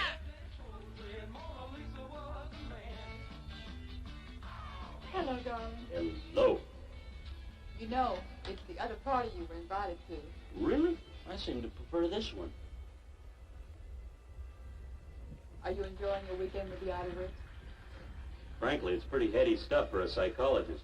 Some of those tycoons in there, and your father included, scare the heck out of me. You want to get away from them for a while? Oh, now there's a brilliant idea. See what happens when you hang around me? I'm with you. Let's go. It's a black hooded figure. You've broken the law. Now he's on your trail. Run, hasten, hurry, and say it, start accelerating. Or wind up in the courtroom jail. Here he comes now. Look in the sky. It's a bat signal light. He's a man on the scene in regards to stopping trouble. So don't participate with infractions of the law. Or robbers, thieves, and bandits should have some apprehension when contemplating breaking the law. Here he comes now. Look in the sky.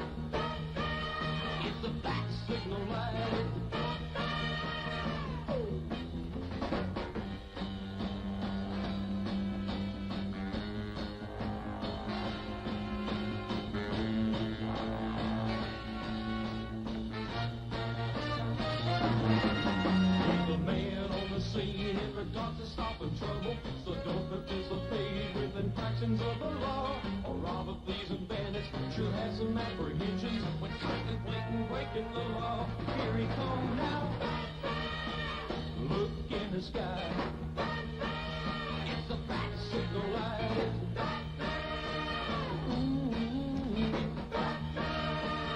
Look in the sky. He's flying high. There you are, my dear. So that grabby little man finally let you go. That grabby little man happens to represent an investment portfolio of $1 million. Huh. Where's Lynn and Ted? They went for a walk down by the lake. I wish they hadn't. Oh? Why? You heard what Dr. Basso said. Something terrible is going to happen along the beach tonight.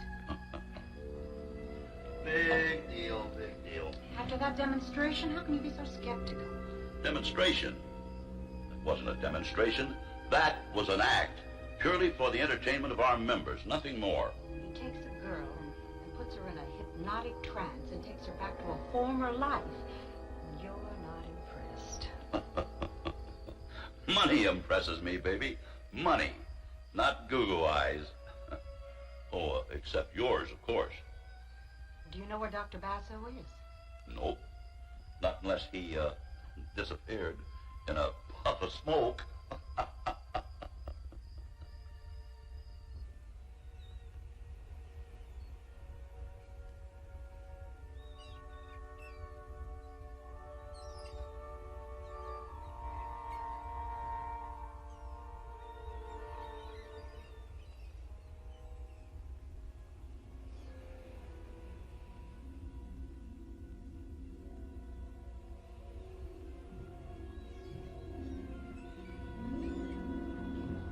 Mother is just crazy about that Dr. Basso. Basso? John Basso? Do you know him? I know of. He really put on a wild show tonight. A show? He took a girl back to her former life. I wish you had been there to see it. So do I. It's possible. Really? Really.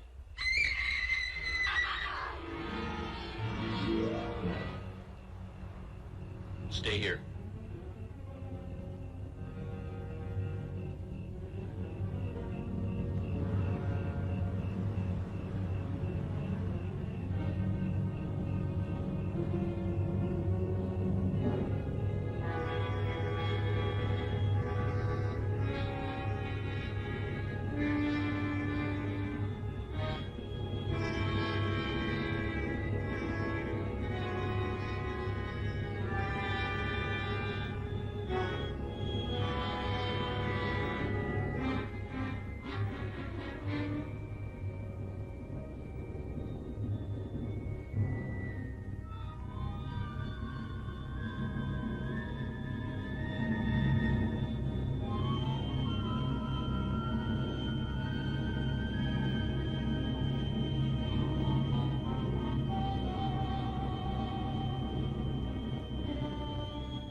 Lynn?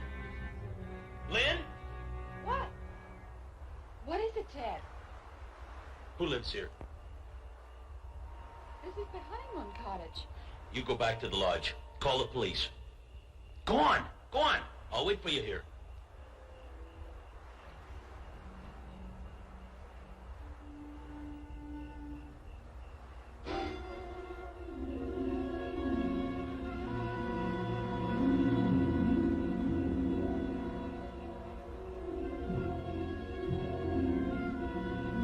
Never seen anything like it.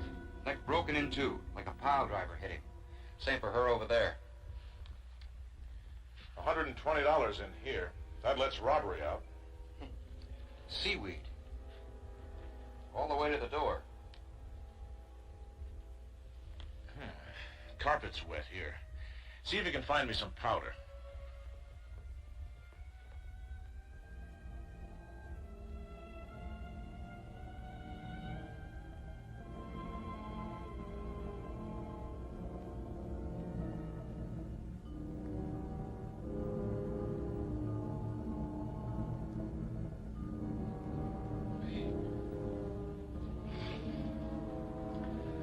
Well, before we do any damage, we better call the lab boys. What do you think would make a print like that? A clever man could have forged it. You think a man did that? You got any better ideas? No. Call the lab boys and wait for them here. I want pictures, lots of them. It may come back. What might come back? Come on. Here, have the boys rope off this entire area right down to the water. Come on.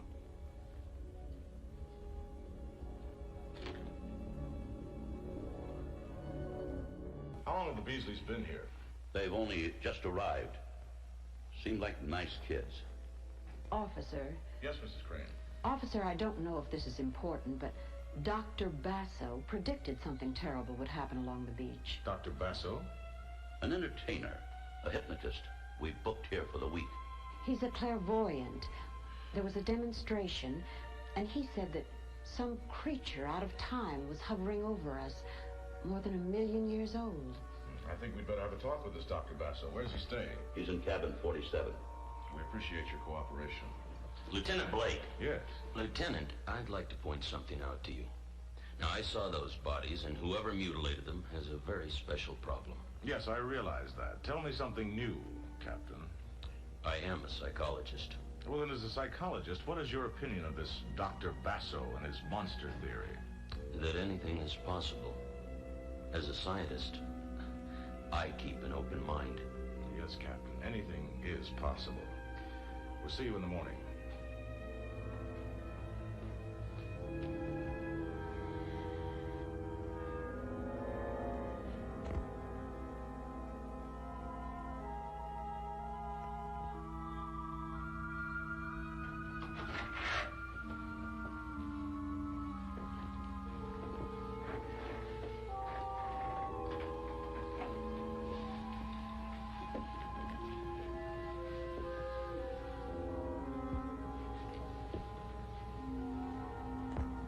You have been in a deep sleep, a very deep sleep. You will waken. You will feel refreshed. When I touch you, Torina, you will waken. You will come back to me young and beautiful. I will touch you, and you will waken.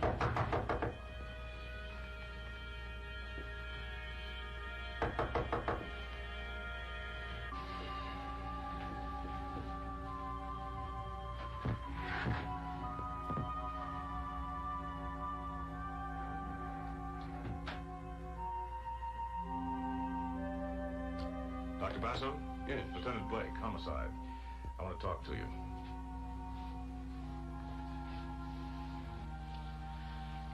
I understand you put on quite a performance for the guests tonight. A honeymoon couple was murdered. What has that to do with me? You predicted something would happen in the beach area. Yes, I had a message. A premonition, if you like. When did you get this message? Tonight, during my demonstration. Many times during states of heightened concentration, I receive sensory impulses. I see. Had you ever been to the couple's cottage or to that particular part of the beach area before tonight? No. Mr. Crane said you were talking about a monster. Yes. There was no doubt in my mind that she would come. She? She. A huge, indestructible creature that comes out of the beginning of time. She would strike again and again. Yeah, sure. I feel her presence even now.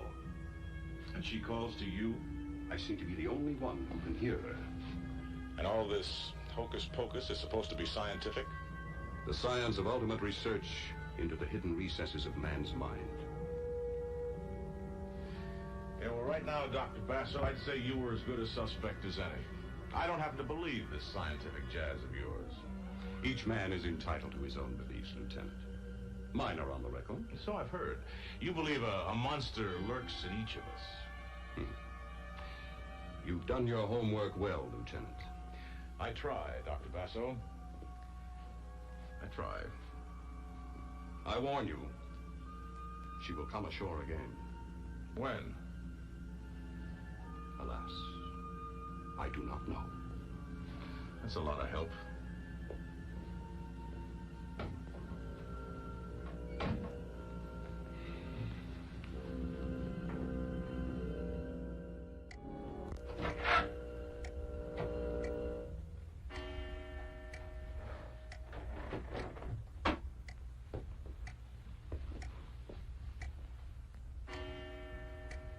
I'm back, my darling. When I touch you, you awaken.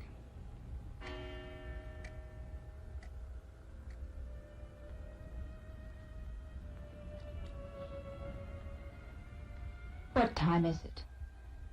After midnight, how do you feel? You've had me in deep hypnosis, and I asked you not to do that. You were tired. You needed rest. I need to get away from here and away from you. I feel like I've been dead, and you do that again, and I'm going to leave you sitting here like a piece of clay. You will never leave me. You cannot. Someday I will. Dorina, you mustn't talk that way. You are not only necessary to my psychic researches, you are necessary to me as a man. We are one. We are inseparable. Soon we will be rich, famous, powerful. The hate you now feel will turn to love. Dorina, close your eyes. You will never leave me. As long as I live, I will possess you. Something beyond yourself makes you need me. Do you understand? I understand. I found you in the gutter. What were you before I found you, Dorina? Nothing. I gave you a new life. Soon a more magnificent life will be ours. Now listen closely. There was an accident tonight here at Tanglewood.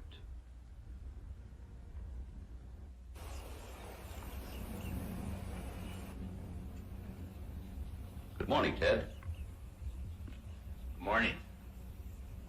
Well, Lieutenant Blake seems to be a nice guy. Efficient. Has anything turned up yet? Nope. Some folks think Basso had something to do with it. Do you? No, of course not. He lucked out with that prediction. I don't believe in that junk. Do you? Research has proven that some people have the ability to see into the future. Precognition, we call it. Well, then maybe he's got it.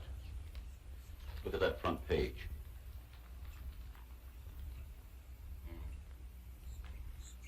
Ted, you're brilliant in your line.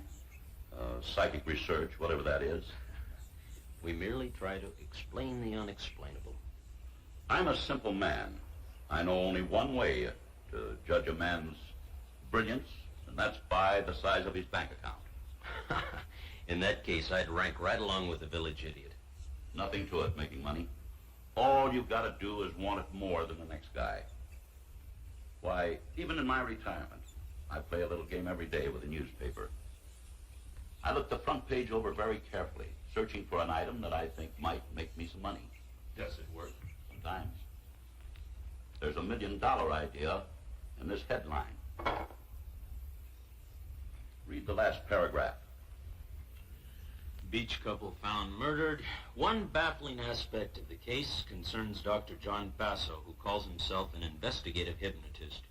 Last night at Tanglewood, a country club resort owned by the retired wealthy investor Sam Frank, Train, Dr. Basso predicted that something horrible would happen on the beach area.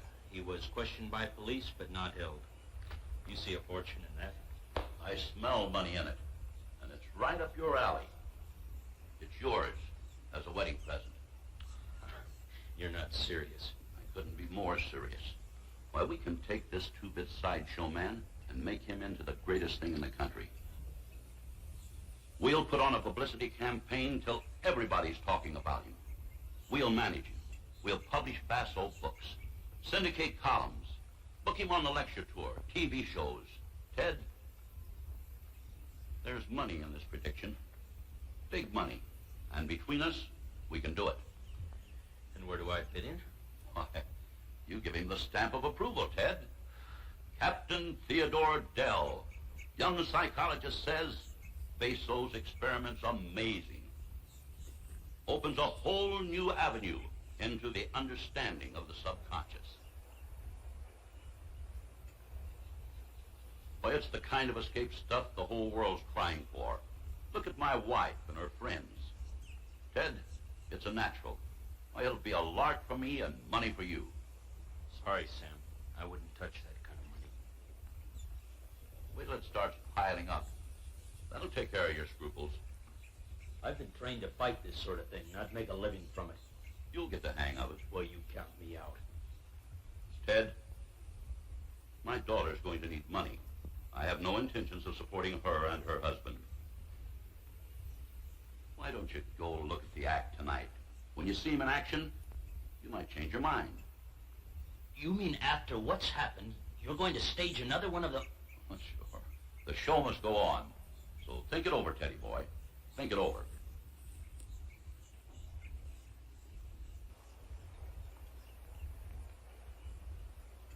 Brilliant. Just brilliant. Morning, Lieutenant. Hi, Nick. Coroner's report? Yeah. Strangulation. Neck bones were mutilated to a pulp. Any idea of the weapon used? Oh, it was like a... Good morning. Morning. Coffee? Yes, Mason, please. It was like a steel hook, just tore him apart. Any special marks? Well, the imprint of a talon on the back of the necks. A talon? A talon, like an eagle. Anything from the lab?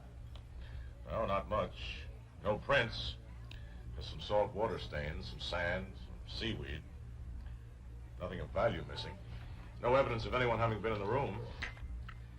Well, do they have any idea what caused the prints? Not a one. This case gives me the creeps. I think we're up against a... Now, don't tell me. Let me guess.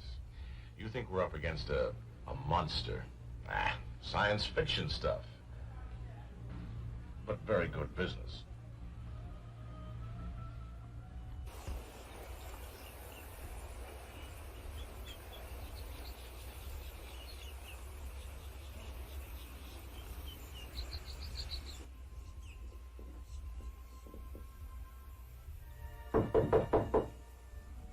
Entree.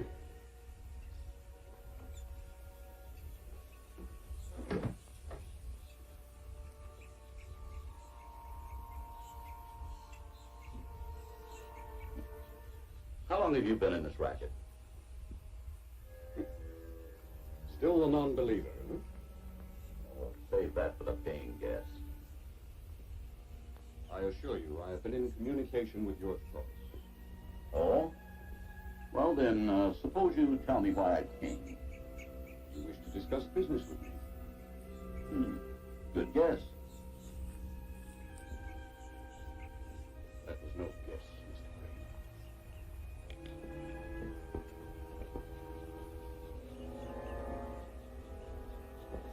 Crane. Fine, but let's not haggle. How would you like to be a rich man? I would like that very much. You've got something to sell. People pay for class. All this beats Coney Island, doesn't it? Television will pay top dollar for your act. I have no act. I have knowledge. Attaboy. Keep a straight face. Hit 'em hard. Now, our deal goes down the middle, 50-50. I'll back you until the thing gets rolling. Well, what do you say?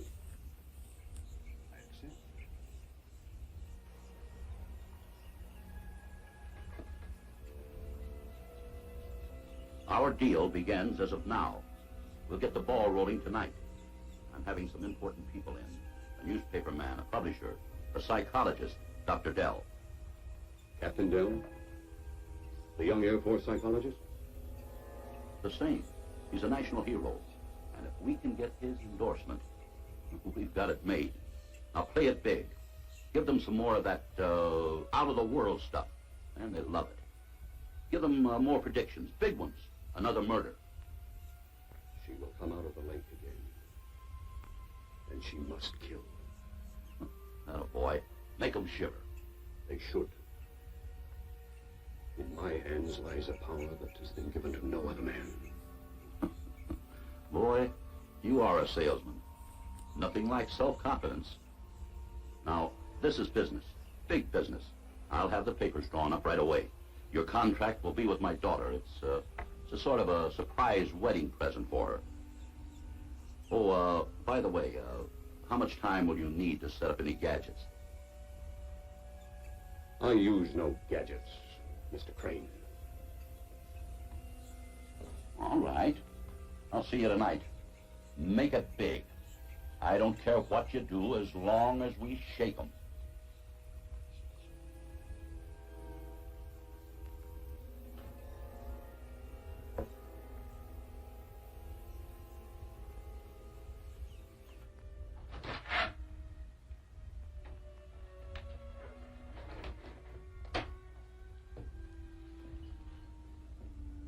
The door has opened for us, Dorina. We shall pass through it together, and your loveliness will sweep a triumphant path before us. I will touch you, and you will awaken.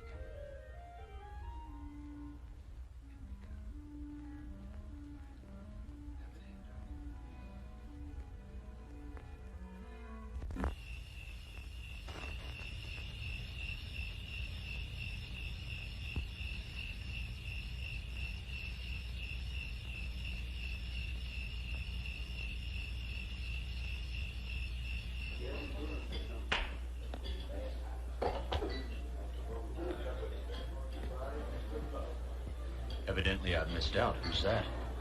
His assistant. Her name is Dorina. She's beautiful.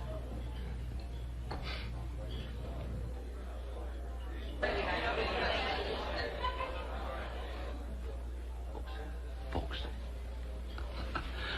we have a very unusual act tonight. It's showtime, and may I present Dr. Basso.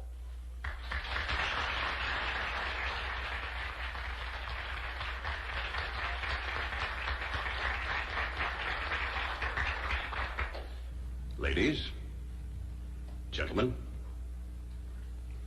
it has been my very good fortune to find in this young lady the perfect hypnotic subject.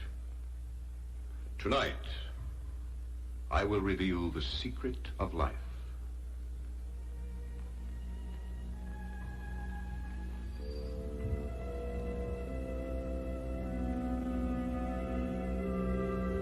You will now drift back through time and space. You will leave your present body and journey back. She's trying to resist him. What?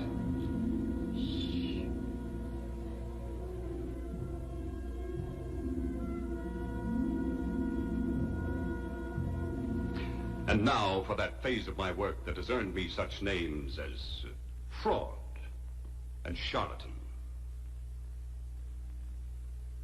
I am privileged tonight to have in my audience one of the country's most promising parapsychologists, Captain Theodore Dell. I'm sure many of you are familiar with his work in combat psychosis. Dr. Dell represents the school of applied psychology, my most outspoken critics. I invite him to join me tonight on the platform so that he may expose me as a fraud Doctor? Well, thank you for a very nice introduction, but I think I'll sit this one out. The doctor refuses? Go on, Ted. Go on up.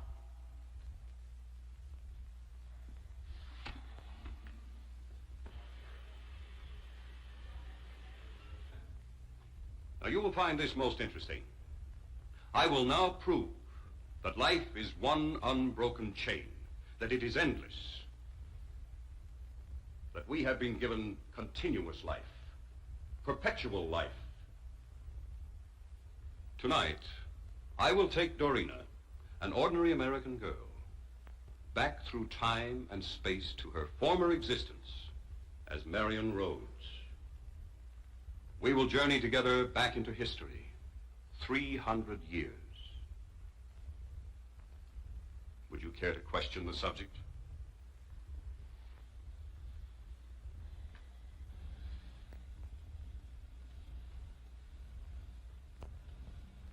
Dorina, you will hear this man's voice. I understand. You will answer any questions he asks you, fully and truthfully. I will.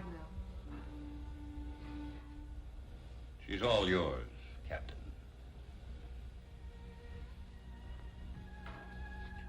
Where were you born? Chicago. Were your parents born in America? Yes. What national blood strains do you carry? Belgian, Dutch, and French. No English. No. Did your parents or your grandparents ever live in England? No. Have you ever been to England? No. Have you ever been especially interested in English literature or history? No.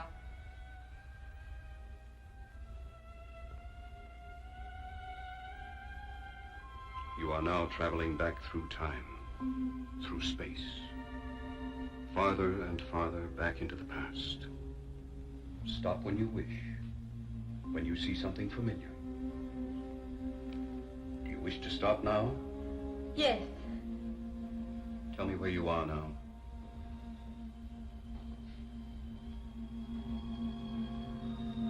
In my father's study. What is your father's name? Ronald Welford Rhodes. Where is your father's house located? Oxenham Road in London. What is your name? Marion Ann Rhodes. And the day and the year? Sunday, October 12, in the year of our Lord, 1618. You are smiling, Marion. Why? Captain Anthony Meade is due, and he's going to ask for my hand in marriage. You will hear another voice, Marion. You may answer that voice. The year is 1618. Who is your reigning monarch? James. Is he a beloved monarch? No. Hated. Feared. Who is Sir Edward Coke? He was Chief Justiciar till James had him deposed. When was that? Last year, in November. Who is Frances Howard? Divorced wife of the Earl of Essex, now wife of the Lord Chamberlain, the Earl of Somerset. Upon what grounds was the divorce granted? It was said she was possessed by witches.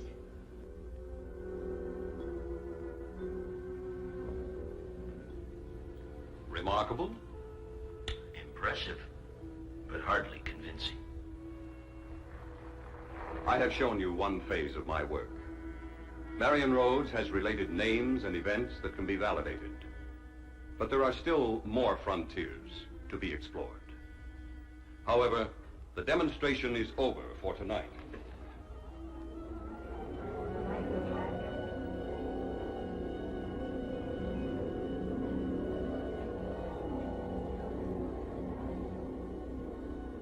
I am am being informed that the creature that visited the beach house will return again tonight. I'm sorry, ladies and gentlemen. Dorina is very tired. She needs rest. So if you will please excuse us.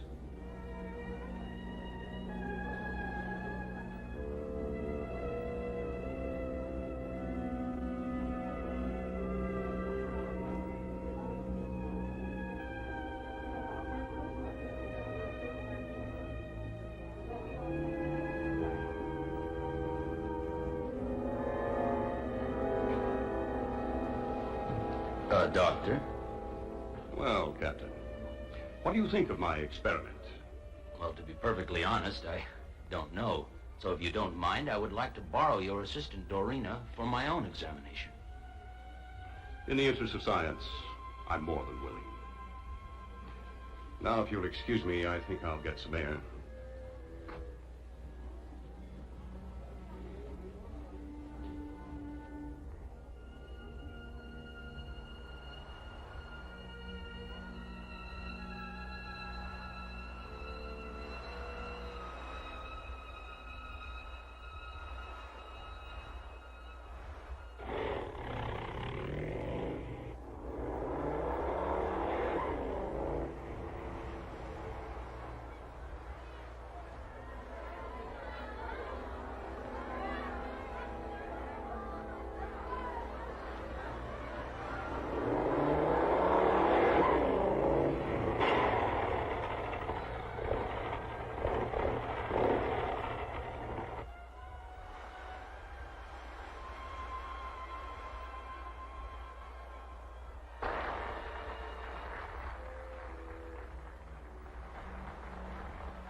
I don't feel alone in this world of lonely people. I'm sure I've found just where it's at. I played at love and lost, but I'm not certain that's a reason to be so unhappy that I don't wanna live. Life goes on. I don't feel alone in this world of lonely people. So I found just where it's at. I played at love and lost, but I'm not certain that's a reason to be so unhappy that I don't wanna live. Life goes on, it goes on.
out the boys got a glimpse of the whatever it is. Our artist did a workup there.